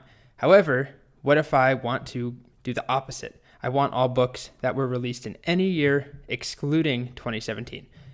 So what we want to do is basically replace that equal sign with a not equals. So we could do this. Select title from books where year is not equal to 2017. If you're familiar with any programming languages, you've probably come across this not equals. It's a pretty universal way of writing not equals. So let's give it a shot. Recall this and just replace it with not equals. And now you can hopefully see that we get everything back except for Lincoln in the Bardo. And of course, if there was more than one book released in 2017, then we would get any book back or all books back except those books from 2017. So we can see that it's gone. We could do the same thing, but instead of working with release year, what if we do it with author? So let me just start over here. Let's select title, and author last name from books. And we'll start just with all of them. And then let's select where author last name is exactly equal to Harris. So we have those two Harrises. Where author L name equals Harris, just like that. And we get those two. And by just flipping the switch here, that exclamation point, we now get everything except those two. Okay, so hopefully you get the point by now. Not equals works like you would expect. If you're not familiar with the exclamation point, it might take a little bit of getting used to, but otherwise, it's pretty straightforward. It's the opposite of equals. Awesome. So that's the first one that we're taking a look at, but we have quite a few more. Next up, we're going to talk about something very similar, which is not like. Okay, so we saw not equals, which is the opposite of the equal sign. Now we're going to look at not like. And as you probably guessed, not like is the opposite of like. So just to review, we haven't used like all that much, but it is a pretty common and important one. It allows us to match patterns in strings usually. So we can do things like select, let's do all titles, and we'll just do title from books where title like, and we can do things like, we'll start off, how about all books that start with the letter W, just like that. And if we just do W on its own, remember that doesn't really give us anything unless it's an exact match of the letter W, but we use the percent sign there as a placeholder. And now this says all books that start with the letter W and anything afterwards, or we could expand that to be any title that has the letter W. Okay, so that's it for review. That's how like works. We match these patterns, and anything that matches this pattern, where these are placeholders, the percent signs mean anything goes there. Anything that matches this will be returned. So all of these contain a W somewhere. All right, so that brings us to not like, which, as you have probably surmised by now, it will do the opposite. So here's an example. Select all books with titles that don't start with the letter W. So rather than the exclamation point equals, like we had for not equals, we just use the word not space like. And then in this case, W percent sign means something that has a W and then anything after that. And then we're negating that with not. So this in effect says select all the book titles that don't start with the letter W. So if we go back, recall this, which gives us these. Well, actually, let me get rid of the percent sign at the beginning. These are the three books that start with a W. What we talk about when we talk about love, where I'm calling from, and white noise. And if we go and just add NOT, now we get all book titles excluding these three. All right, so that's it for not like. Hopefully you liked that rather than not liked it, I guess. All right, well, let's just move on. So next up, we're moving on to the next subset of logical operators. There's a group that fits together nicely, which you're probably familiar with just from middle school or early school years. And those are the greater than and equal to, greater than or equal to, less than, and less than or equal to. So 4 operators, very similar and pretty useful. So this is the greater than operator in MySQL. It's pretty standard. What is this called? The alligator bracket? I don't know what to call this, honestly. I just call it the greater than bracket. It's pretty universal across programming, and it allows us to do things like select all the books released after a certain year. So select all books where release year is greater than the year 2000. And typically we're working with numbers. I'll talk about strings in a little bit, but typically we're working with numbers. So an example, earlier today, I was looking on Airbnb to book an Airbnb, and they have a filter that allows you to set a minimum price or a maximum price. So if I wanted to, I could have gone in and said, I only want to book Airbnbs that have a price greater than $50 a night or something, to filter out the $20 a night couches in some person's living room. So that's powered behind the scenes, most likely by a greater than sign. So now let's give it a shot on our own. if we hop over here, let's start by just selecting all titles and released year from books. And let's just order by released year. Just ordering it will let us see, when we remove things, it will make it clearer rather than having them just be jumbled. Okay, so we've got 1945 up to 2017. Now, if I want to go ahead and do what I showed you, which is select all the books released in the 2000s or after the year 2000, all I need to do is add in where released year is greater than 2000, just like that. And if we look, we lost everything from here on back. So from Cannery Row to The Amazing Adventures of Cavalier and Clay. Important to note that 2000 is not included, which we'll get to in just a moment, but everything greater than 2000 is. So that gives us all of these books from American Gods down to Lincoln and the Bardo. As you can see, here we go. So that brings us to greater than or equal to, which works exactly the same way, except you add in this equal sign afterwards, which makes it, rather than greater than, it makes it greater than or equal to, which means that it's inclusive. So if I just change that and do where released year, rather than greater than, is greater than or equal to 2000, now it includes the year 2000. Let's do one more quick example. Let's do a select title and stock quantity from books. And let's say that we're going to do a sale because we have some excess stock in some of our books. Any book that we have more than 100, including 100, let's say, so 100 or more copies in stock, we want to select and we're going to discount them. So how do we select those? Well, it's pretty straightforward. We're just going to select title and stock quantity from books where stock quantity is greater than or equal to 100. And there we go. These are the books that we're going to discount. All right. Okay, so there's one other small tangent I want to talk about. It's a bit of a diversion away from the tables and books that we've been working with.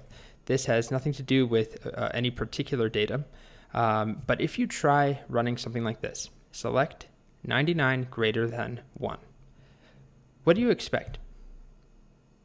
Well, go ahead and try it if you'd like. I'll go and type it over here. Select 99 greater than 1. If we hit enter, we get the number 1 back. All right, so if you're familiar with other programming languages, you've probably come across Boolean values, true or false values. And that's what MySQL is replicating here. So the way that it works in Boolean logic is it actually works with the numbers 0 and 1. So we know that 99 is greater than 1. That's true. And so we get 1, which is equivalent to true. Basically, this evaluates to 1, which you can think of as evaluating to true. So if that's confusing you, let's try something. Let's change 99 greater than 1 to is 99 greater than 5, 6, 7. Oh, I just lost it. Here we go. We know that that's false. And you can see we get 0.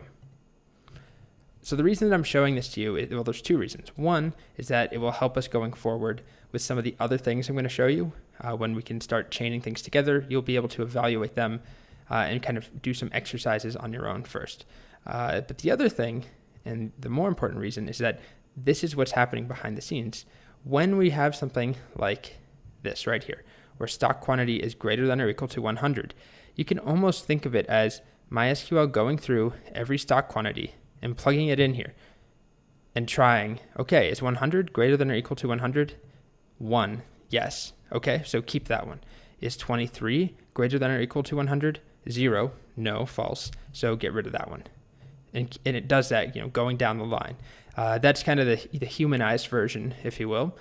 But it's evaluating to these numbers, but those numbers are just bits in memory. But the concept is the same. So if you'd like, let's wrap this up with just a really simple exercise. I'm going to type up a few things, and I'd like for you to evaluate them yourselves.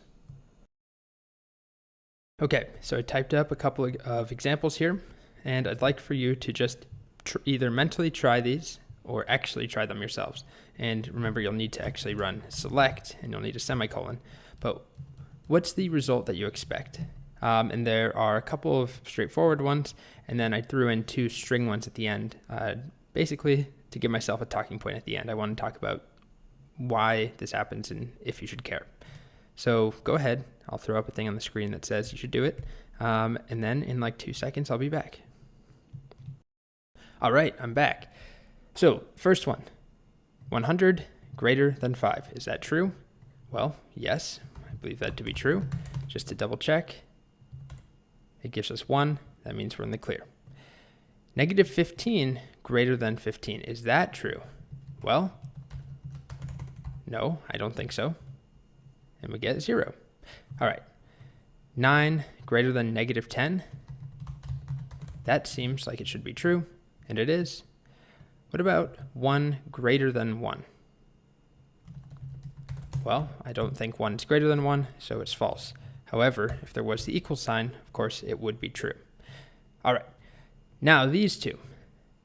String comparisons with greater than, less than is notorious in all languages for 1, being annoying and confusing, and 2, differing radically between languages.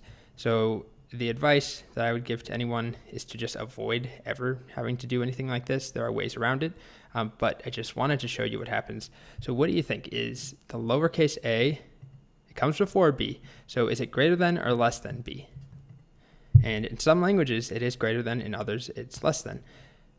In MySQL's case, MySQL, if we hit enter, we can see that A is not greater than B, meaning that it's less than B.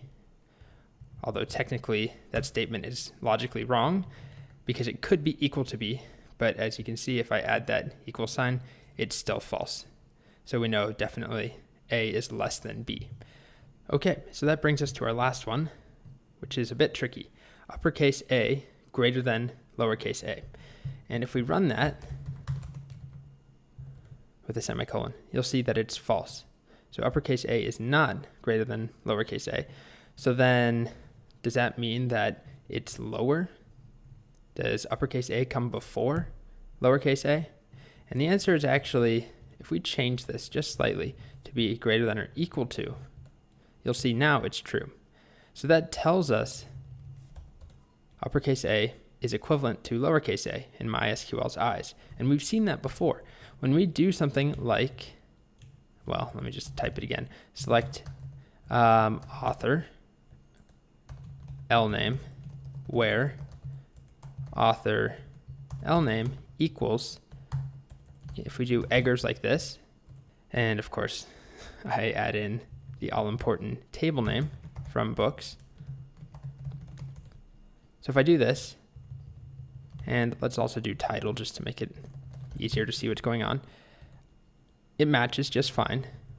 But I can also do this with lowercase e, and it works just the same. Or I can do eggers like that with 2 uppercase g's. So the way that string comparisons work in MySQL is quite odd. And if you're familiar with other languages, it's very different from pretty much every language I've worked with. So just something worth noting, that case doesn't actually matter. All right, so now we're talking about less than. We just talked about greater than and greater than or equal to. So this one should be much shorter. In fact, the total time that it will take will be less than the previous video. Yeah. So it works the same way, although it does the opposite. If you're familiar, again, it's just the less than bracket, the angle bracket, I think is what they're called. I just remembered that.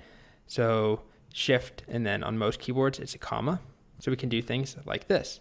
So rather than selecting all books released after 2000, we just switch it to the less than sign, and I'll select star from books where released year is anything below the number 2000. So if we try that, select title and released year from books, if we do all of them, and let's do our order by again, released year, just to make it easier to see where we have missing gaps. Okay, so we want all of these to disappear, or excuse me, we want all of these to disappear, and we only want to select these 5. All we need to do is add in our where released year is less than 2000. And there we go. Okay, so that's pretty much all I'll say about it for now. Along with that, of course, we have less than or equal to, which works the same way that greater than, well, it doesn't work the same way. It works in the same way that greater than or equal to does. So if I wanted to include the year 2000 for whatever reason, I just need that equal sign after the less than sign. And now we get the same 5 books plus the one that was written in 2000, Amazing Adventures of Cavalier and Clay. That's pretty much it. I will throw up a few exercises here if you want to try evaluating them. And then we're moving on to some more interesting and complex operators.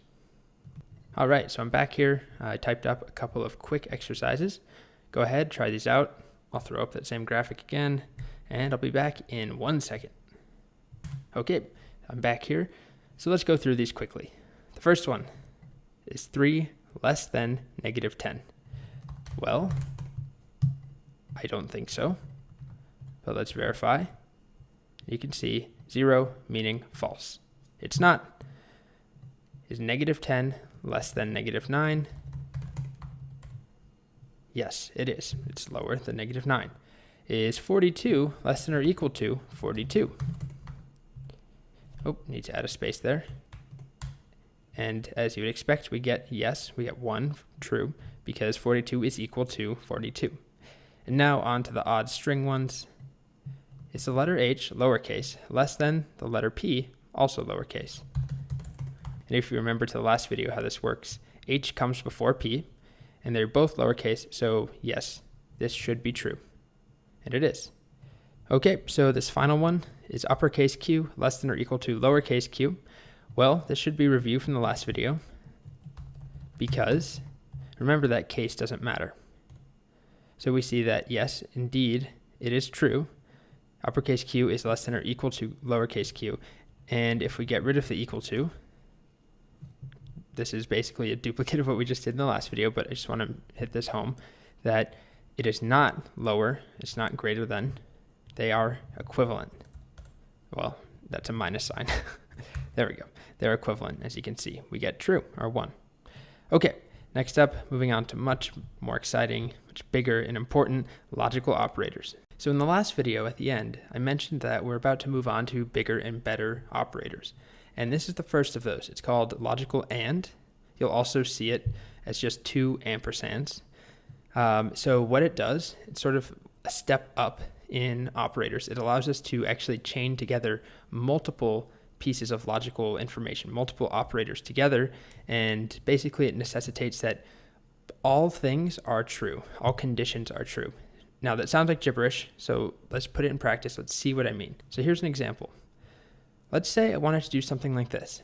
Select books written by Dave Eggers that are also published after the year 2010. So individually, these are each straightforward tasks.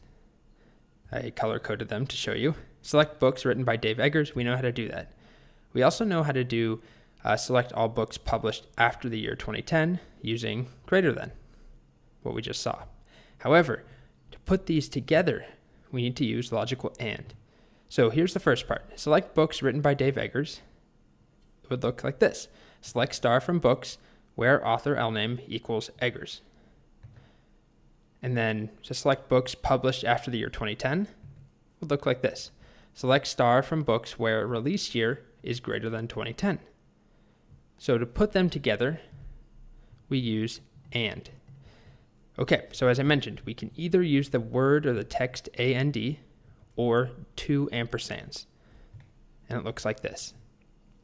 Select star from books where author LName equals Eggers and release year is greater than 2010. And that's it. So basically we just take the 2 where clauses and shove them together with the word AND. And what this means is that both parts have to be true in order for it to be selected. So it will check, is this author's last name Eggers?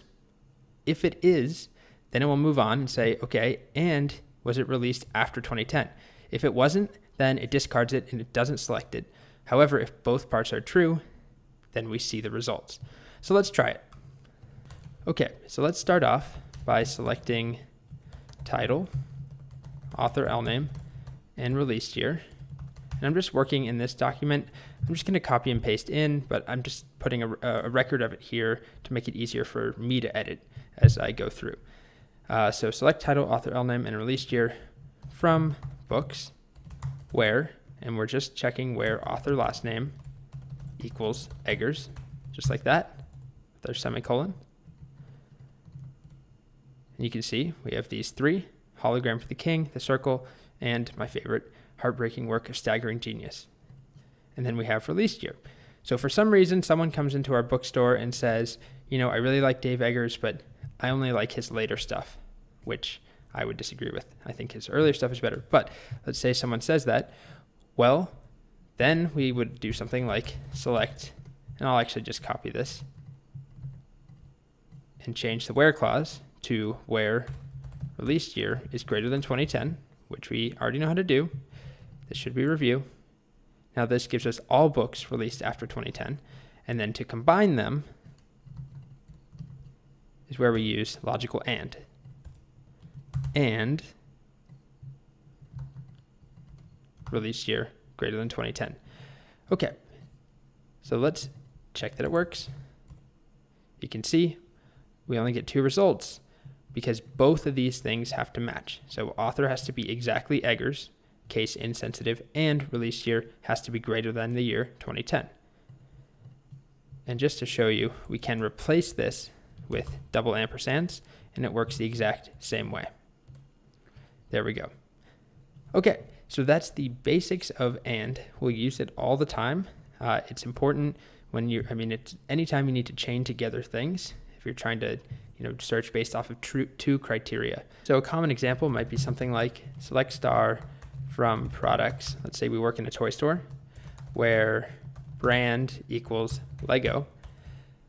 But when you're on a store, online store, often there's like an option that will say, show out of stock items or don't show out of stock items. So we could do something behind the scenes like where brand is Lego and in stock equals true.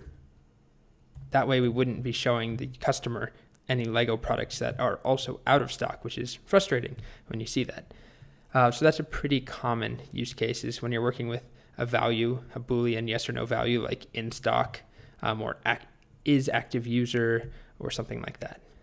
Okay, so the last thing that I'll address here is if we go back to this sort of problem set things like 1 less than 5, but rather than just doing one on their own, I'm going to give you a couple here where we're going to chain them together with and I'll give you a first example here. So 1 greater than 5 and 7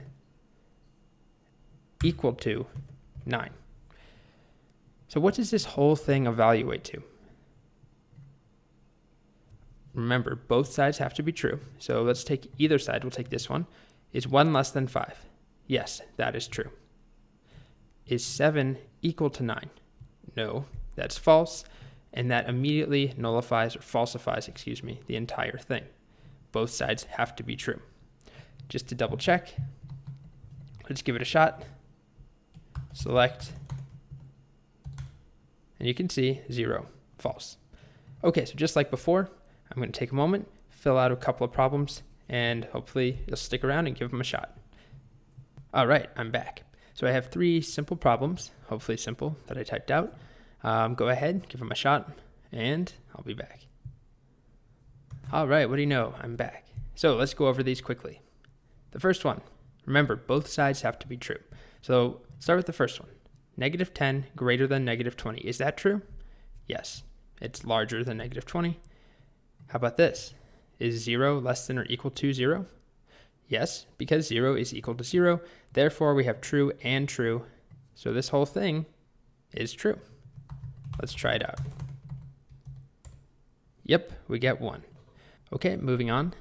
We have, is -40 less than or equal to 0? And yes, I know I had a negative sign here. I apologize. That was an accident. That's wrong. So hopefully you didn't spend too much time panicking about that. Is -40 less than or equal to 0? That's true. It's smaller than 0. And I used the English version, and. 10 greater than 40. Well, that's actually false, which makes the whole thing false, unfortunately. So let's try it. And we get 0, which means false. Finally, is 54 less than or equal to 54? That's true. 54 is equal to 54. And is A equal to A? Uppercase. Lowercase a equal to uppercase. By now you should remember they are equivalent. So there's true on both sides. And we get true. All right. So the last thing I want to highlight about and is that we're not limited to just 2 components like we saw here. Where author LNAME is Eggers and release year is greater than 2010, we could do 3. We could do 20 if we wanted to.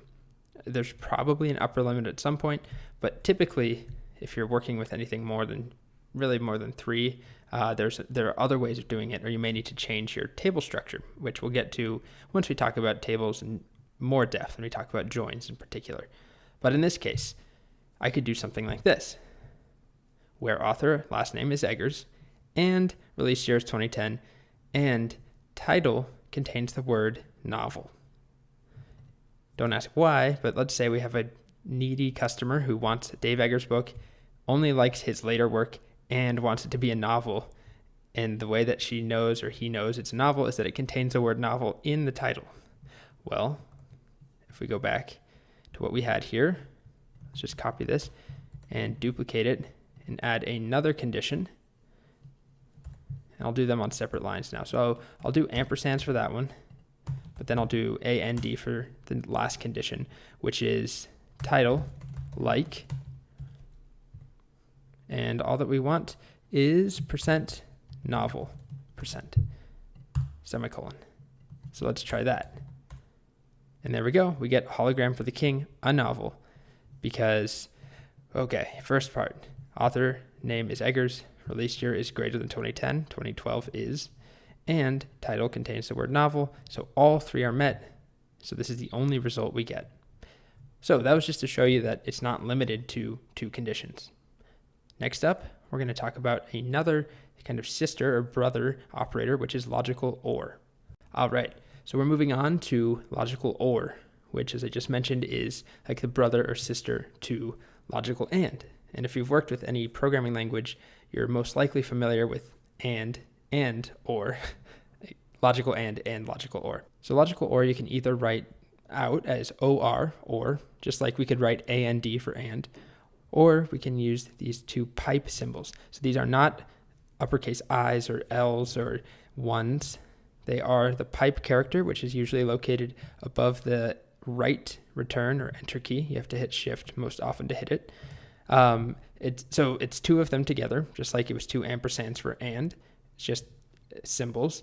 It's pretty standardized, or very standardized across all programming languages that I've worked in. Ampersands for and, pipes for or. But you can also use the phonetic or the spelled out version OR. So before we dive into exactly how it works, let's try something. So we had this in the last video. This selects all books written by Dave Eggers, released after the year 2010. But what if we just change the ampersands to the OR pipes? What do you think will happen, first of all? So I'm just going to copy this so we don't have to type this all again.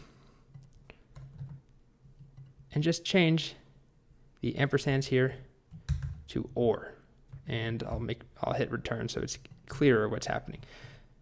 So if we read this, if you just say the word OR here, it makes a bit more sense. Select title and author name and release year from books where author name is Eggers or release year is greater than 2010.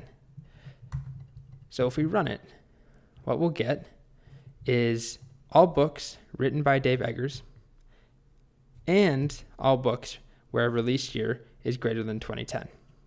So rather than both sides of this having to be true, just if either side is true, we'll get the data. So we get all the books by Eggers, including this one, A Heartbreaking Work of Staggering Genius, which came before 2010. But then we move on to the second part, which MySQL selected all books that were released after 2010, regardless of the author name. So it's a way for us to specify 2 things, either of which we want to be true, or both. So in the case of A Hologram for the King, it is both written by Dave Eggers and it was released after 2010. or same thing with the circle here. But 10% happier, for instance, was only this part was true. Released year is greater than 2010 because author LName is Harris, or Saunders in this case, or Gaiman. Okay, so again, that symbol right there, I forgot I made this nice little slide, this animation. That change of symbol is very, very important. It changes the meaning entirely from the statement.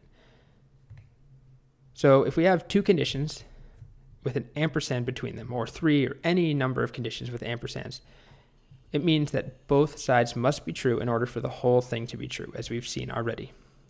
However, with the OR operator, it means only one side must be true for the whole thing to be true, or both sides can be true as well. And I know that's a bit odd to talk about in this way without actual examples. So if we hop over again, I'm going to do the same thing I've been doing the last couple of videos. I'm going to type up a few example exercises, and then we'll go over solutions. Okay, so I'm back here. I've got just three this time, that I'll use logical OR. So try them out, and then I'll be right back with a solution. And I'm back already. Okay, so first one here, 40 less than or equal to 100. Well, that part's true. 40 is less than 100. So it doesn't matter what's over here. This whole thing is true because we only need 1/2 to be true. It happens that -2 is not greater than 0, but that's irrelevant because the left side is true. Moving on to this one, 10 greater than 5, is that true? Yes. So it doesn't matter what's on the right side, but that happens to also be true, so the whole thing is true. So we get 1. And this last one, bit of a curveball, is the letter A equal to the number 5? Well, that's not true. However, this side says 3,000 is greater than 2,000. That is true, so the whole thing is true. As we can see, we get 1 for true. Okay, last thing before I forget, just like with AND, we can chain OR together as many times as we want, so it doesn't have to be something like this. So if I go back to this example, select title, author, LName, release year from books, where author name is Eggers, or release year is greater than 2010. So let's try adding an OR here, and I'll spell it out this time. And let's say not only do we care, or do we want to select things written by Eggers or release year greater than 2010, we'll also add another OR, which is stock quantity is greater than 100. So books that we have a lot of stock in as well. And let's also print stock quantity, just like that. Let's copy this whole thing, paste it, semicolon. And if we look, see it makes a slight difference because we also get this David Foster Wallace story collection in here, which was written in 2004, which normally wouldn't make the cut with our previous version, but because we added stock quantity greater than 100, it's in here because stock quantity is greater than 172. So for some of these, for instance, a hologram for the king, all 3 parts are true. It's written by Eggers, it's released after 2010, and it has more than 100 copies in stock. But then, like for David Foster Wallace and Oblivion, only one part is true, the last part.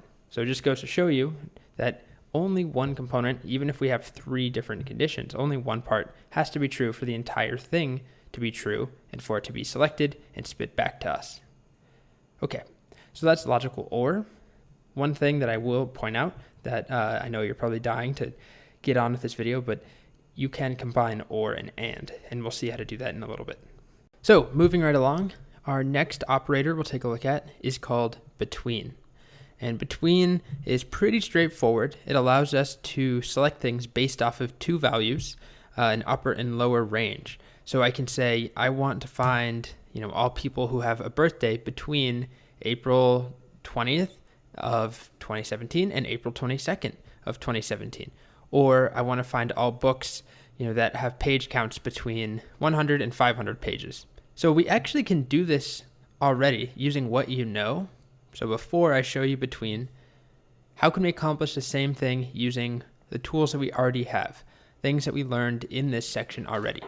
Because if you take a moment to think about what being between 2 values actually means, it's really just a combination of greater than and less than. So how do we combine two different conditions? Well, logical and. So let's try an example again. Just to reiterate, if I wasn't clear, we're doing it without the new between operator. We haven't seen that yet. We're doing it the longer way, if you will. So select all books published between the years 2004 and 2015. And that includes 2004 and 2015, just to be clear. Okay, so to do that, we use logical and to join together two different conditions, two components. So select title and release year, blah, blah, blah, that doesn't matter, from books where release year is greater than or equal to 2004 and release year is less than or equal to 2015. So both parts of that have to be true, meaning that whatever the book is that's selected, or all of the books that are selected, are somewhere between 2004, including 2004, and 2015, including 2015. So I won't make you watch me type this whole thing. I'm just going to paste it over here. But let's start off by just doing select title and released year from books and just check, we know this, but just to verify that there are things outside that range.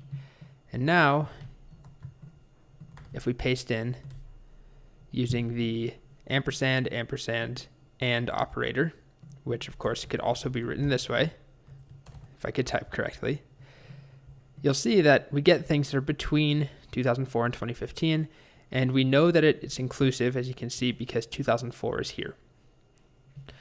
And if we hadn't included that equal sign, then it would not be there. Okay, so really what I'm trying to show you is that you don't need a fancy between operator to accomplish this. You can just do it using good old-fashioned logic, using greater than and less than and a logical and. However, there is an operator between that will make it easier. So it looks like this. The syntax is between and then some value and some other value. This and here, I get it, it could be confusing when we also have this and this one, but they are different. So this and is paired with between, always. So here's an example. Select title and release year again from books, where released year between 2004 and 2015. So this does the exact same thing as this right here, but we don't have to use the greater than equal to, less than equal to. We don't have to write release year twice. All we have to do is say where release year between 2004 and 2015. And in my opinion, this is much easier to read, much easier to remember. If you're trying to do this, between is a pretty straightforward thing to recall. It does what it sounds like. So let's try it out. Just copy it. I'll bring it here so we have a record in the notes. And then I'll just paste it in. Select title, release year from books, where release year between 2004 and 2015. And as you can see, we get the same results that we did when we used this version. It's just a little shorter and cleaner and easier to understand, in my opinion. And again, it is inclusive. We have 2004 there. And one thing to keep in mind is that there may be times where you don't want it to be inclusive, and there's not an easy way just to do that. Well, there is an easy way, but it basically just means change this number. If you want it to be 2005 to 2014, you could do that. But there's no easy way to, do between non-inclusive like here, where we can just eliminate the equal sign. Okay. So one other thing is that not between is also a thing. And it's pretty straightforward. Basically, it does the opposite of between. So we could say, I want all the books that have a page length that is not between 100 and 500. And that gives us everything less than 100 and everything greater than 500. So here's our same example. If we do select title and release year from books, where release year is not between, so all that changes is we add an OT before, not between 2004 and 2015. It takes that range from 2004 and 2015 and does everything outside of that. So I'll just paste it here and then paste it in again. And now you can see, let's do an order by.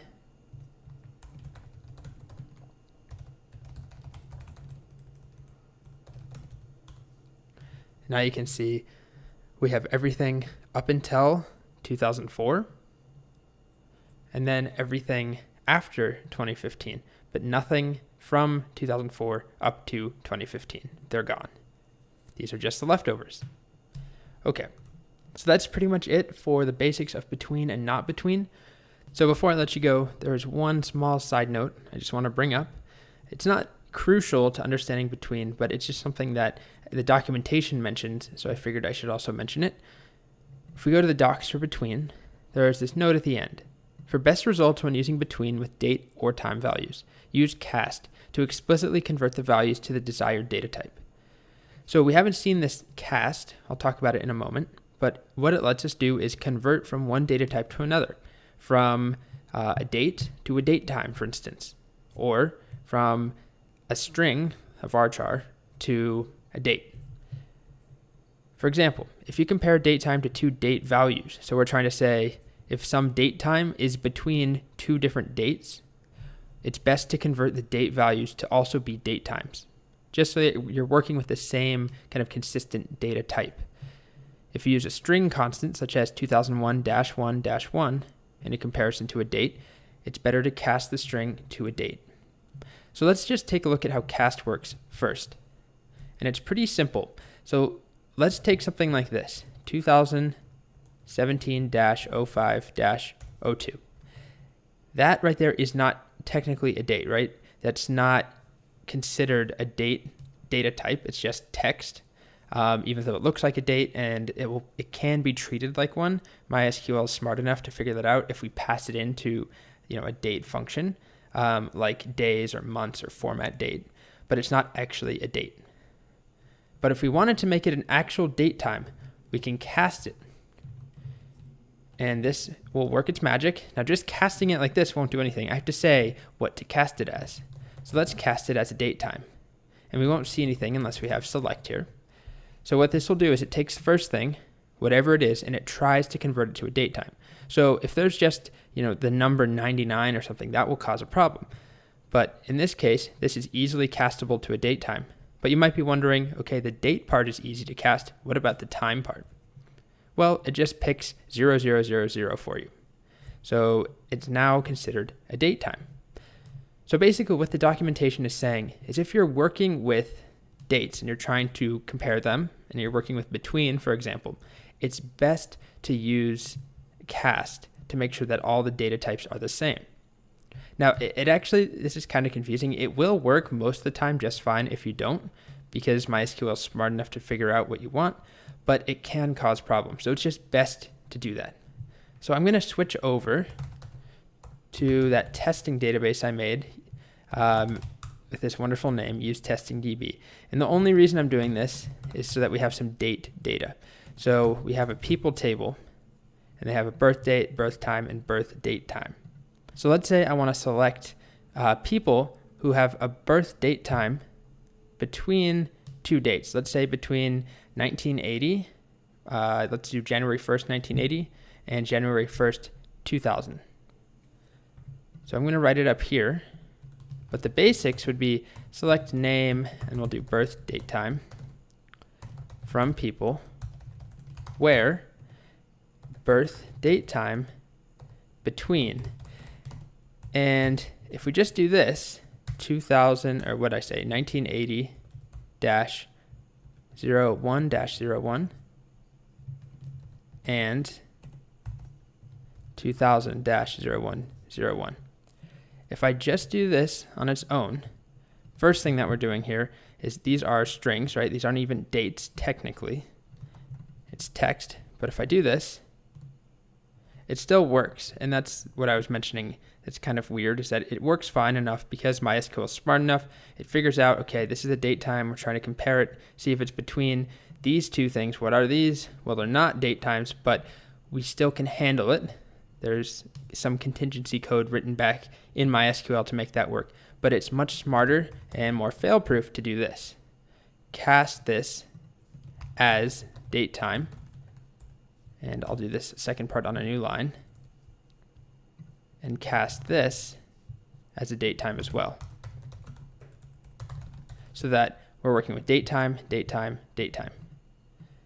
And you won't see a difference here, but you can rest easier can sleep better at night knowing that you're doing the right thing.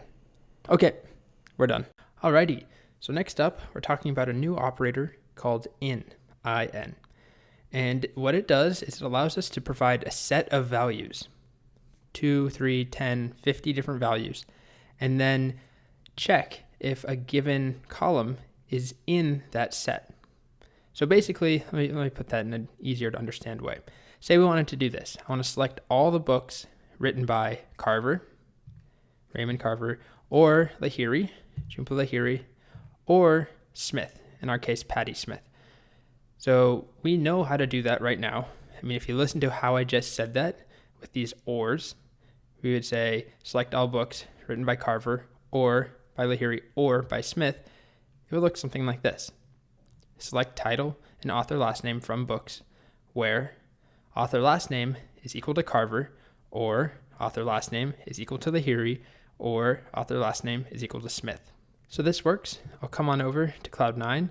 First thing I'll need to do is switch databases. I'm using the new testing DB, so I'm going to use Bookshop again. Okay, so now I'm going to use this. Select title and author name from these three, or from where author is one of these three. If I paste that in, you can see we get all the books by Lahiri, Smith, and Carver. Perfect. However, as you probably guessed, there's a better way to do it. In will make it much easier and much shorter. So it looks like this. Select title and author from the first book, or from books, same thing, where author last name is in, and then in parentheses, we pass in a comma separated list of values. So if author name matches anything in here, it will be, the row will be selected. So it's really straightforward, very simple to use. It basically goes from this, multiple lines, and look at how much repetition we have. Author name equals, or author name equals, or author name equals, and condenses it down to this. So let's try it out. I'll paste this down here so you can just compare. If we paste it in, you can see it does the exact same thing. And the other good thing is that, as we add in more conditions, or more authors in our case, this continues to get much longer every time. This is really just a very simple change if we also want to add in another author. Very easy. So it's pretty useful. You're not limited just to working with text. So I'll just duplicate this just to show you. We could do select title and released year, where released year is in, let's say 2017 or 1985, just like that. And if we paste that in, we get these two books. All right, so that was just to show you it doesn't have to be strings. You can work with numbers as well. As you probably guessed, maybe you didn't, I don't know, but there's also a not in, and it works just like not between worked compared to between. It will do the opposite of in. So let's say, this is a really dumb hypothetical, but let's say I'm really superstitious and I have a problem with even numbers. And I go into the bookstore and I tell the clerk this, even though I promise I'm not superstitious and I don't have a problem with even numbers. If anything, I really like even numbers, if you can. But I go into the store and I say, I want to get all books that were not published in even number years, 2000 until 2016. So I want to exclude 2000, 2002, 2004, and so on. Well, I could do this, which is kind of a nightmare, where I'm basically using logical ands and not equals. So remember, I'm going to have to go back a few slides here. When we were doing this version here, before we talked about in, I was doing equals and or.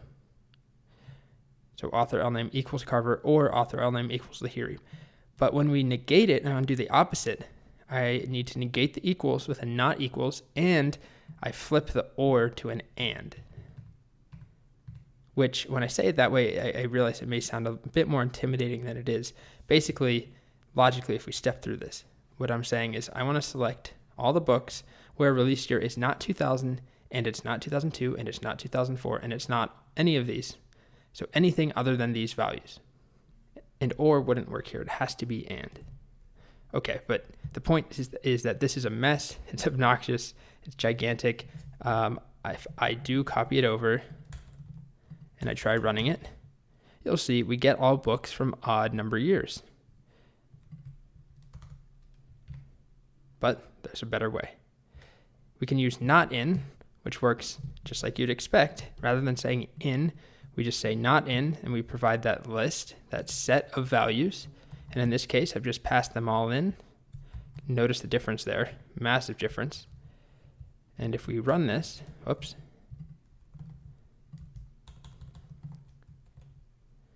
we get the exact same result, but much, much shorter and much easier to add onto or change. Now, some of you might be thinking, well, this still seems really silly. There's a couple things that we can change. One is that I only want books released after 2000. So right now, I'm basically saying I don't want any even years in the 2000s, but we're still getting even years, like 96. Is there any others? I guess it's just 96. So what I could do is I say that I only want books released after 2000, and it would just look like this. So the only reason I'm showing you this is so that you can see how to use logical and in conjunction with something like not in. So all that we're doing here is selecting books where the release after the year 2000, including 2000, greater than or equal to 2000. So that's going to narrow it down significantly. And then within that subset, we only want ones that were released in years that are not contained here. So the odd numbers, the odd 2000s, 2001, 2003, and so on.